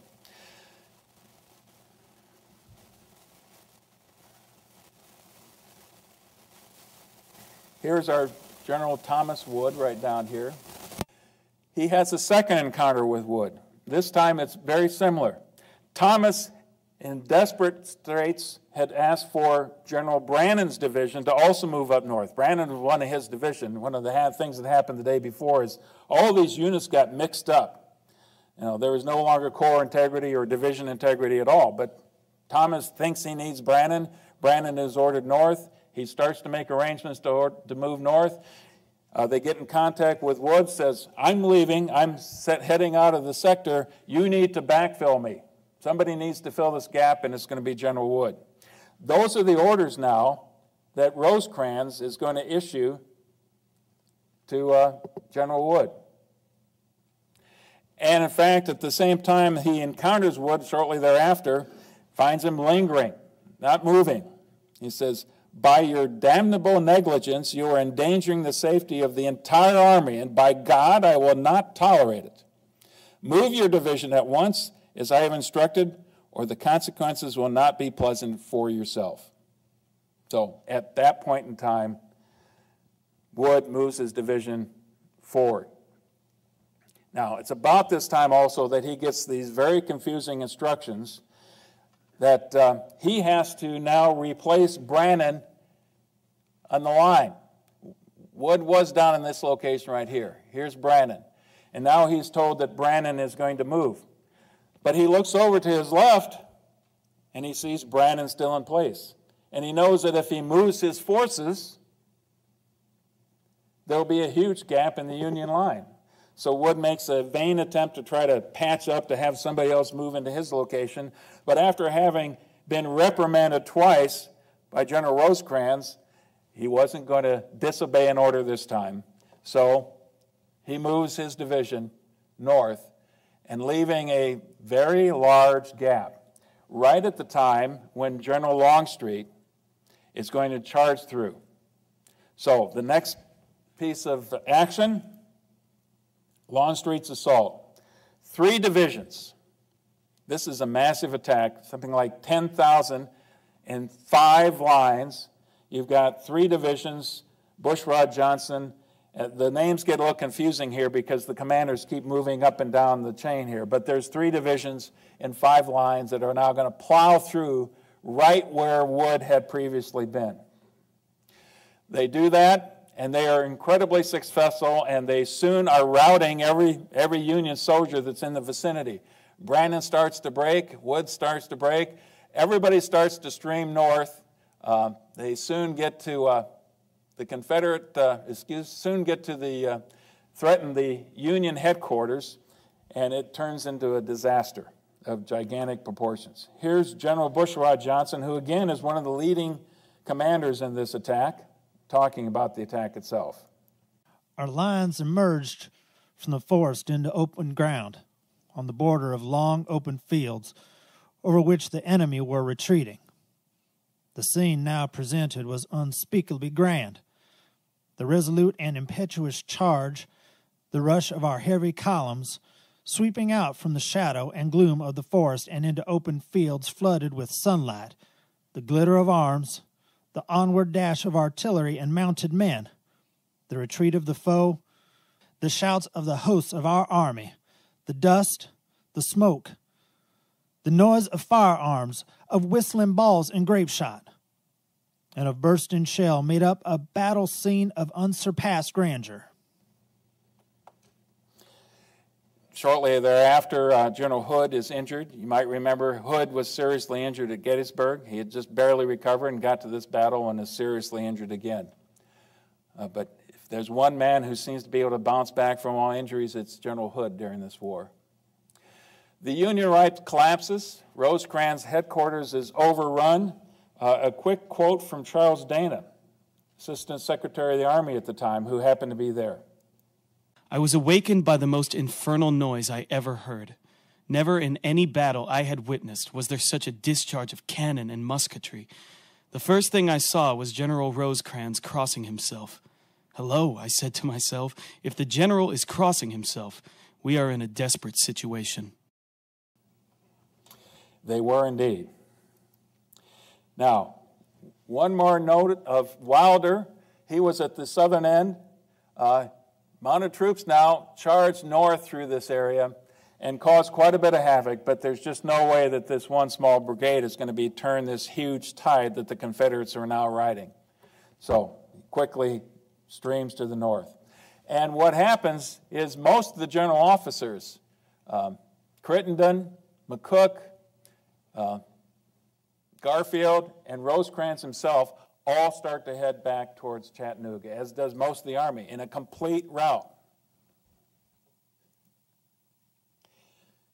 Most of the Army.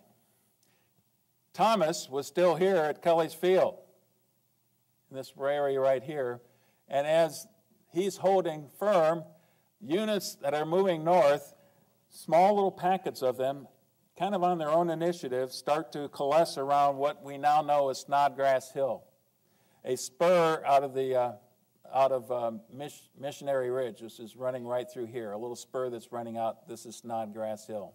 So small groups of Union forces starting to collect there. One of the units that's there is just kind of a highlight. I mean, this is one of scores that are going to be there eventually. The 21st Ohio. What's unique about them is they were the only regiment in the Army that was armed with a Colt repeating rifle. A 5-round, just like a Colt pistol. It operates the same way. Can fire a much larger volume of fire. The problem they're going to have is ammunition, because most of the trains, the ammunition trains, are going to be heading north as the rebels continue to push. But what happens now is that in the plus side, you had Granger's Reserve Corps, which had been up here a couple miles north, been hearing all this commotion of the battle, and you'd wonder why Rosecrans had never committed them in the first place. Now they decide, Granger decides on his own initiative to come south and join the battle, and that makes a huge difference. Sheridan had retreated, and he also turns his force around, and most of his troops are again able to funnel south. So you've got Thomas here, and this collection of disparate units are starting to form on Snodgrass Hill as the forces continue to press. This is about the time now that you have Rosecrans, who decides he needs to send a message down to Thomas and said to hold as long as you can and then retreat towards Chattanooga along with the rest of the Army, sends Garfield on that mission. And here's what Garfield had to say about finding Thomas. I arrived here 10 minutes ago via Rossville. General Thomas has Brannan's, Beard's, Reynolds's, Wood's, Palmer's, and Johnson's divisions still intact after terrible fighting. Granger's here, closed up with Thomas, and is fighting terribly on the right. Sheridan is in with the bulk of his division, but in ragged shape, though plucky in fighting. The hardest fighting I have seen today is now going on here.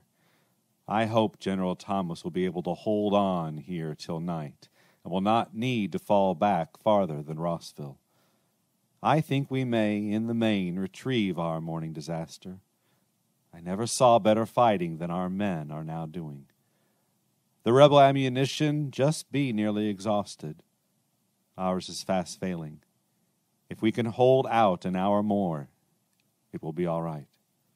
I shall never forget my amazement and admiration when I beheld Thomas holding his own with utter defeat on each side and wild confusion in the rear. It's Garfield who says of Thomas, Thomas is standing like a rock, and he becomes thereafter the Rock of Chickamauga. But by 4 o'clock, the rebels are continuing to press their attack. The daylight is waning. There's only an hour or two left of that, but Longstreet is pressing hard, attack after attack, especially against the units at Snodgrass Hill, who are, as quickly as they could, they're trying to barricade themselves and dig themselves in, pulling fence rails down, anything they can possibly do to defend themselves.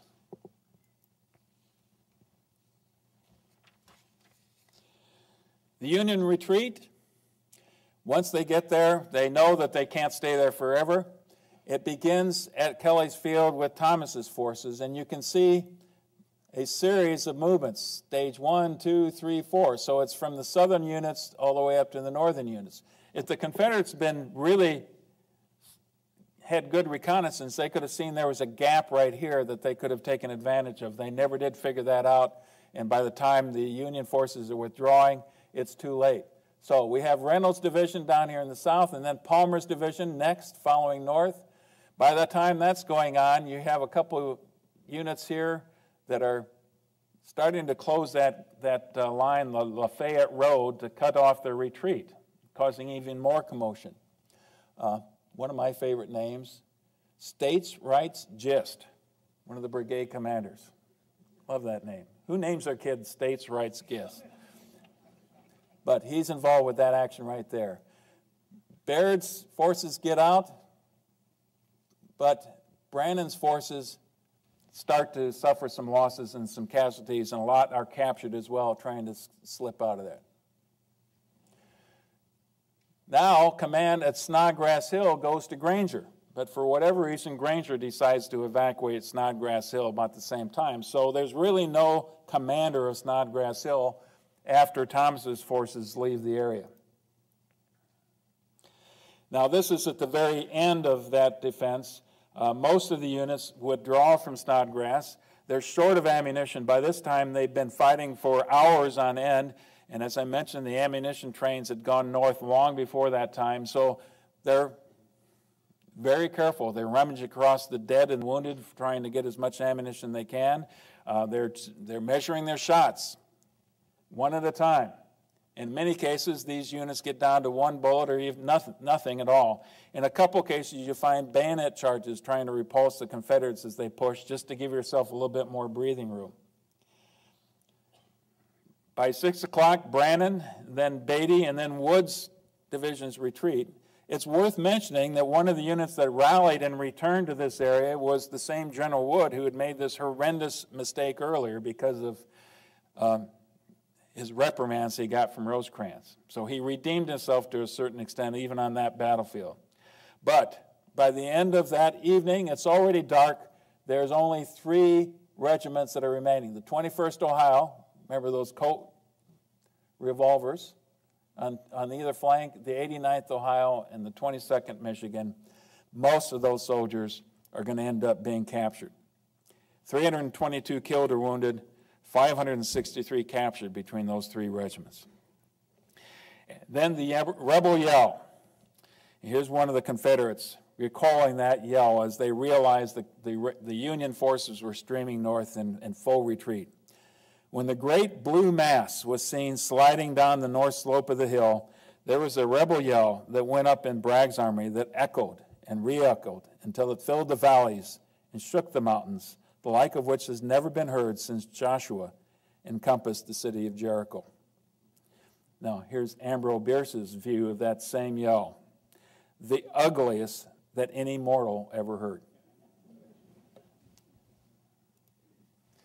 So, the second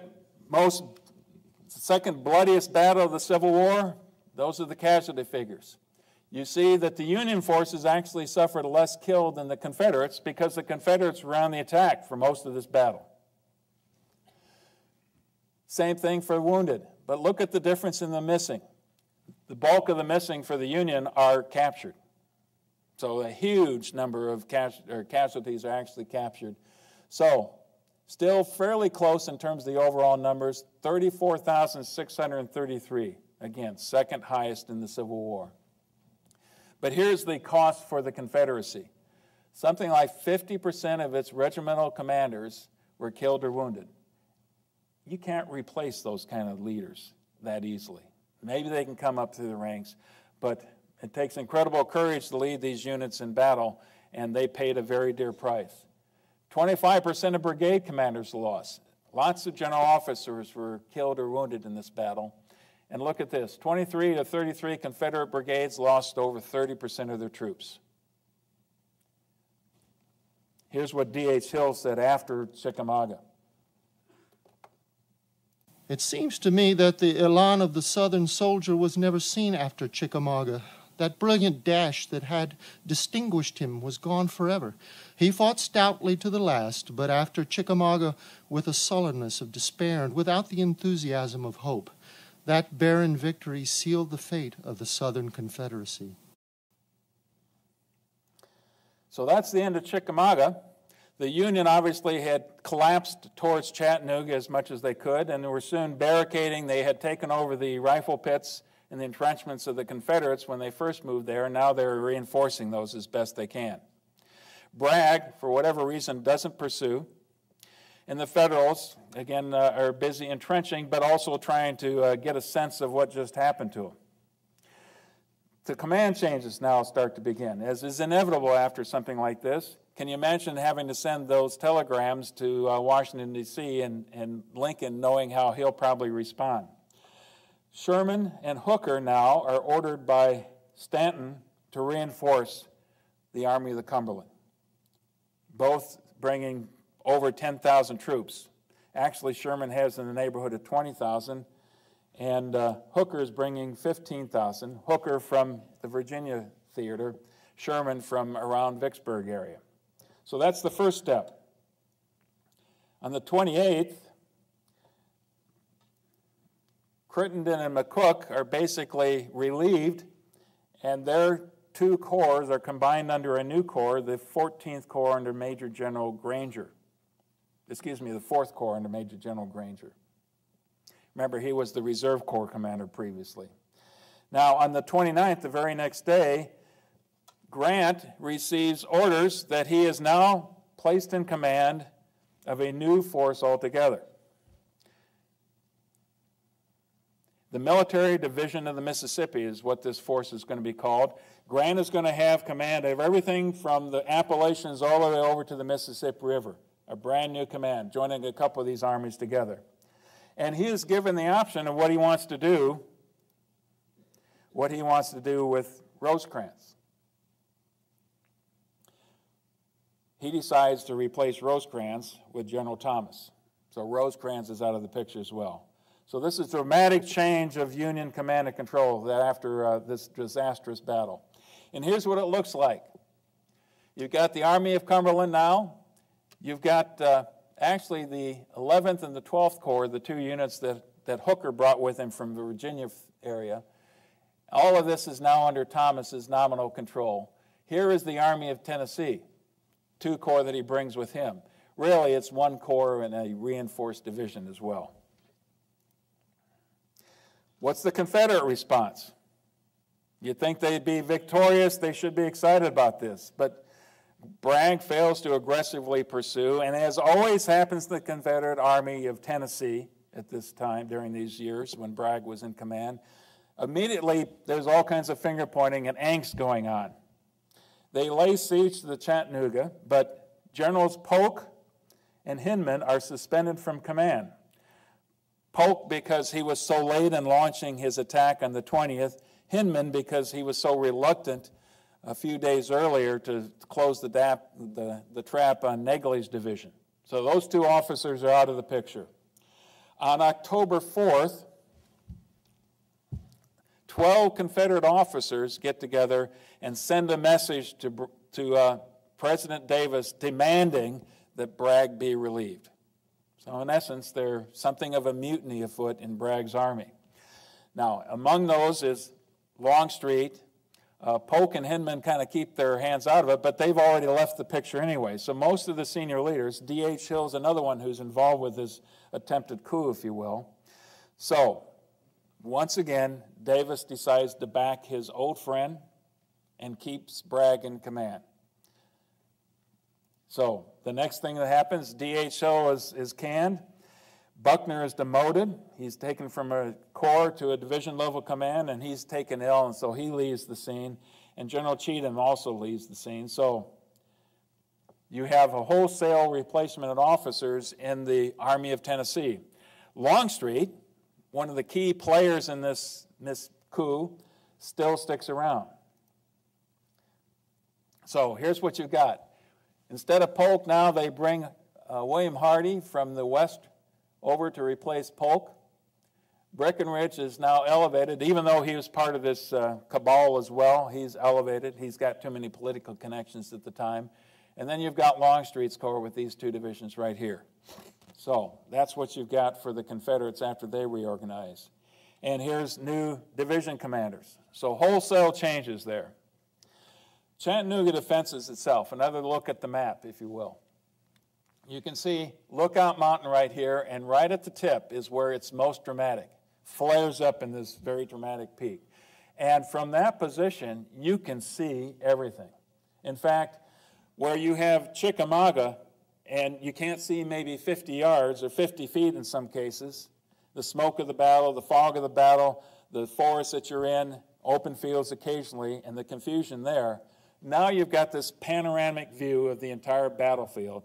If you're on Missionary Ridge, right through here, you can see most everything. There are a couple of small knolls in here in this area where you're on top of those. You can see everything the Confederates got. It's an amazing view of the battlefield that you absolutely didn't have at Chickamauga, an incredible contrast. And I should also mention the river here is mostly navigable. And you can see you can't ford the river. It's too wide for that. It's too deep for that. You've got to have pontoon bridges to get across. The Cracker Line. Many of you have probably heard about the Cracker Line. It's kind of famous in lore. Basically, the Union Army is under siege because what happens when the Confederates move north, they cut off the rail line. They cut off traffic from the river. There's no way for the Union to get supplies there except what is known as the Cracker Line. It goes over here and then comes straight across right through this area. It doesn't look bad. In fact, you can look, it looks like there's a road there. But late September, you've got torrential downpour of rain. What little road there is, this is all unimproved road. It's washed out. And it's nearly impossible now for the Union to get supplies there. So they go on half rations. On October 1st, Wheeler leads a cavalry raid against a wagon train, an 800-wagon train that's attacked, ambushed by Wheeler's cavalry. Most of those wagons are destroyed and burned, and then they go to work on the horses and the mules and slaughtering the mules with sabers, I'm sure to save ammunition as they slaughter these mules and horses, leaving the carcasses to rot in the sun. And that's, after that incident, the army that's in Chattanooga all bottled up goes on 1/4 rations. You can't generally go on the offensive if you're on 1/4 rations. That's nearly starving. And at the same time now, prices within Chattanooga, with civilian population still there, they skyrocket as well. So the Union Army is in desperate straits. It's about this time that Ulysses Grant gets on the scene, and he has offered a suggestion that perhaps there's a way that we can break this siege, that we can reopen this line and not have to depend on this particular Cracker Line. And they are able to do that after some brilliant maneuvers. Baldy Smith comes up with the plan. He's actually the engineer officer for the Army at that time. They float down the Tennessee River in the middle of the night. They find a place where they can land. They're using pontoons for boats to get across the river at that time. They land a small force, eventually able to get a pontoon bridge across. And at the same time, Hooker is marching from the west and manages to come in. Now, Bragg sees what's going on. The Confederates are in here in the valley of Lookout Mountain. And Longstreet is ordered by Bragg to go back and to repulse this force, to cut the line. Longstreet essentially ignores the order.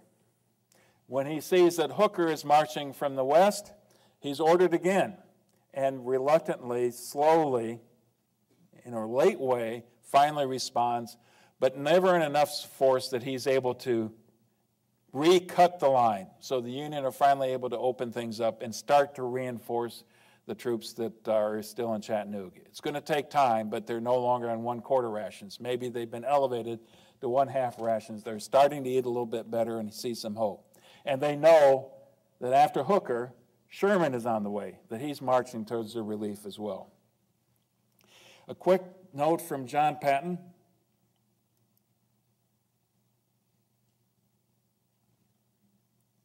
Says it's thinking about it. Much of the drive was over mountain crests and ridges. The ascent of these was sometimes steep and always rugged. Often it was over the outcrop of ledges of rock. Over these rock-ribbed steps the mules would clamber and climb and strain to their utmost to draw the loaded wagons up after them. Descending these rocky steps, the wagons would dash from side to side and jolt and toss about in a way that might cause one to think that they would soon be dashed to pieces. But few of the cracker boxes after the arrival of our trains at Chattanooga had whole crackers when opened, and some of them were nothing but a box of crumbs. The intense knocking and jarring of the wagons having broken and pulverized the crackers. The rain poured down for days and nights in succession till the water rushed in torrents down the mountain and tossed and roared in the gorges. Every low place in the road became a pool of water. The water filled the ruts cut by the wheels, and in many places the wheels worked down in the mud and the water axle deep. Teams by the hundreds floundered and stuck in the mud. I missed one quote that I definitely want to read. Mary Chestnut, who is the famed diarist of the Confederacy, said this about Bragg after the Battle of Chickamauga. Bragg always stops to quarrel with his generals. Next, we'll move quickly through the next stages here. But what you see now, once Grant gets in position, he starts to formulate a plan. He's got Sherman's troops moving towards Chattanooga as quickly as they can. In fact, they're not moving nearly as fast as Grant wants them to because Sherman is trying to bring all of his trains with him. Now, in this case, trains mean his wagon trains that he's pulling along. So eventually, Grant orders Sherman not to worry about that, to move as quickly as he can. The plan then, once he actually gets there, is that he will attack north of Chattanooga, across the river, on the northern flank of Missionary Ridge. And Grant all along sees Sherman as the key to success in this upcoming battle. That once Sherman with his force comes in, they're old friends, and to a certain extent Grant is much more tolerant of Sherman than he should have been, and he is of his other generals, that Sherman will drive south and force the Confederates back. At the same time, Hooker is supposed to attack towards Lookout Mountain, but only as a demonstration. So here's the order that Grant gives Hooker on November 24th. Take the point being Lookout Mountain, take the point only if your demonstrations should develop its practicability. Okay. Here's what Hooker instructs his subordinate general, the division commander who he gave this mission to. Cross Lookout Creek and assault Lookout Mountain, marching down the valley and sweeping every rebel from it. So, a little bit more clarity in Hooker's orders. So Hookers do exactly that. So on November 24th, in the morning, here you see General Gary's division, and this is a little bit deceptive. They're basically on this slope. This is a steep hill. And they're basically crawling, in some cases on hands and knees, crawling, climbing themselves north as they encounter the enemy. Visibility is very limited, and because of that, the Union forces, overwhelming numbers, have the advantage as they move forward. Lots of casualties on both sides, but the Confederates are slowly pushed back all the way up here to Craven's house, right here. So 11 o'clock, the attack begins. By 3 o'clock, this whole area is shrouded by clouds, and you can kind of see it in this picture right here. So it becomes known as the Battle Above the Clouds. In fact, when I went to visit here in the springtime and was all excited about going up on the top of Lookout Mountain, I was once again driving through the clouds, so I had no view of Chattanooga at all once I got up there. By the evening, Bragg orders a withdrawal. His troops pull back, and all the way back across Chattanooga Creek. So that's the battle on Lookout Mountain, and Hooker is successful. On the opposite end of the line, what happens the next day at Tunnel Hill? November 24th, Sherman moves his divisions across the river and takes what he thinks is Tunnel Hill. Actually, it's this Goat Hill right here, a smaller one. And once he gets there, he realizes Tunnel Hill is this position right here. Tunnel Hill is the end of the Confederate line, and it is exactly that. There's a rail line that goes through the tunnel right in this vicinity here. And you can see this line bows out. You can see it up in this map. Hopefully you can see that. That's where General Claiborne is ordered to place his defense. And of all the Confederates in the Battle of Chattanooga, General Claiborne deserves the most praise because he's going to put up an incredibly determined defense. One of the problems that Sherman has is he can't really deploy all of his forces as they're going against this. He's only deploying a brigade at a time, and eventually only 3 brigades out of the 3 divisions, so something like 30% of his forces are in the battle in that point. You can see Claiborne's defense right here. Incredibly stout defense, and then at 4 o'clock, Claiborne launches a counterattack and sweeps the Union forces that had gotten partway up the slope and then kind of hunkered down. Here comes Claiborne's force in a counterattack and pushed them back down in the valley. So Grant wanted Sherman to be the decisive unit in the battle. It doesn't work that way at all.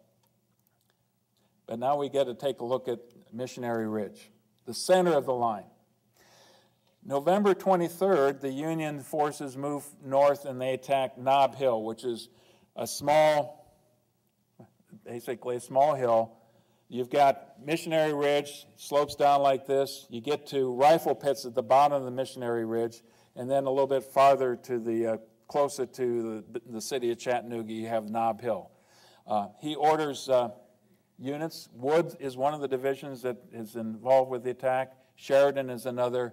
They're supposed to recon towards Nob Hill. They take Nob Hill, and Grant decides to keep the order like it is, and eventually he's going to observe the entire battle, the next battle on Missionary Ridge, the entire panoramic view of the battlefield from Nob Hill.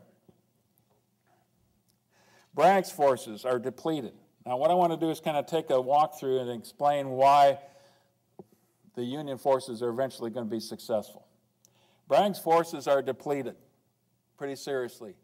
You've got Longstreet and Buckner. Now, after Longstreet had done such a miserable job keeping the Cracker line closed, he was sent to Knoxville, as was General Buckner. So he leaves the scene, and with him all those troops. So now the forces are seriously depleted that Bragg has to play with. He gets rid of one of his most troublesome generals, but all the same, he doesn't have the forces he needs. For whatever reason, Bragg doesn't order that his troops on Missionary Ridge dig in until late on the 23rd. So on the 24th into the 25th, finally, they start to dig in on the top of Missionary Ridge. The problem is they dug in on the topographical crest right here. That's the highest point on the ridge. And it's not generally the place that the military soldiers would want to in position. Wow.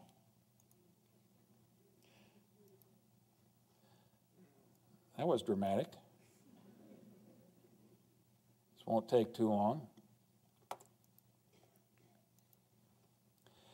They want to be on the military crest. The reason is pretty obvious. On the military crest, you can see the enemy as they're approaching.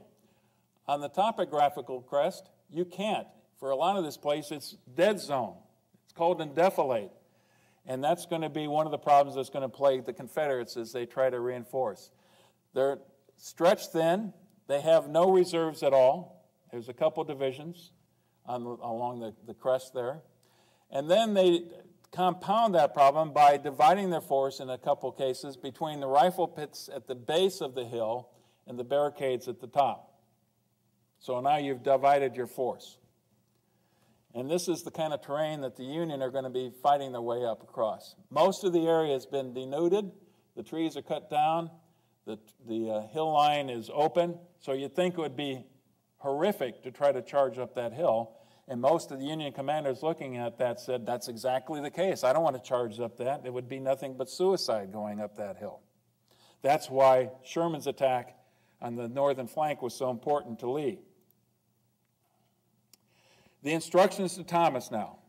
Thomas is told at the beginning of the attack, once that Grant is seeing that Sherman is bogged down, Thomas is told to advance to the rifle pits at the base of the hill and then hold there at the rifle pits. Thomas turns around and what Grant wanted Hooker to do was to demonstrate in the vicinity of Lookout Mountain. Thomas tells Hooker that he wants him to move towards Rossville to cut off the Confederate line of retreat. So there's conflicting orders there as well, but nothing serious in Grant's point of view. And now the attack begins. And this next quote is what this whole army looks like now that's for everybody to see. Both the Union and Confederate can see the Union lines starting to form, several divisions strong, something like 20,000 troops strong. Far and near could be heard the bugle notes and the voices of officers calling the men to attention. And as they sprang to their feet, there was a great rustling of dead leaves and a snapping of dried twigs.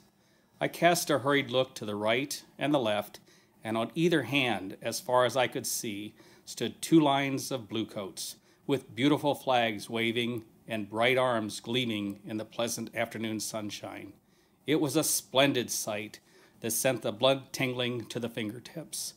The moral effect which it produced upon the enemy must have contributed greatly to our success. We were standing in a stretch of open timber, but the leaves were all off the trees, and we were in plain sight. As we advanced, every Confederate soldier along the crest of the ridge in our front could take in our entire array with one sweeping glance, while looking to the right or left along their own line, he could see but a small number of his own comrades. He would naturally get the impression that they were being attacked by overwhelming numbers. Even so, they're attacking up a fortified hill. So, Thomas's forces move forward. General Wood, General Brannan, General Sheridan moving forward. They quickly get to the rifle pits. The instructions the Confederates have in many cases is fire one round and then skedaddle up the mountain. So just kind of bloody them to a certain extent and move back up the mountain. Some of the units heard that order, some of them did not. But it was quickly obvious that the rebels weren't wedded to those rifle pits at the base of the mountain, and the Union forces quickly occupied those. Now, that was as far as they were supposed to go. But once they got to the rifle pits, what was also obvious to the Union soldiers was that they were sitting ducks. The rebel artillery was able to range them in that location. They were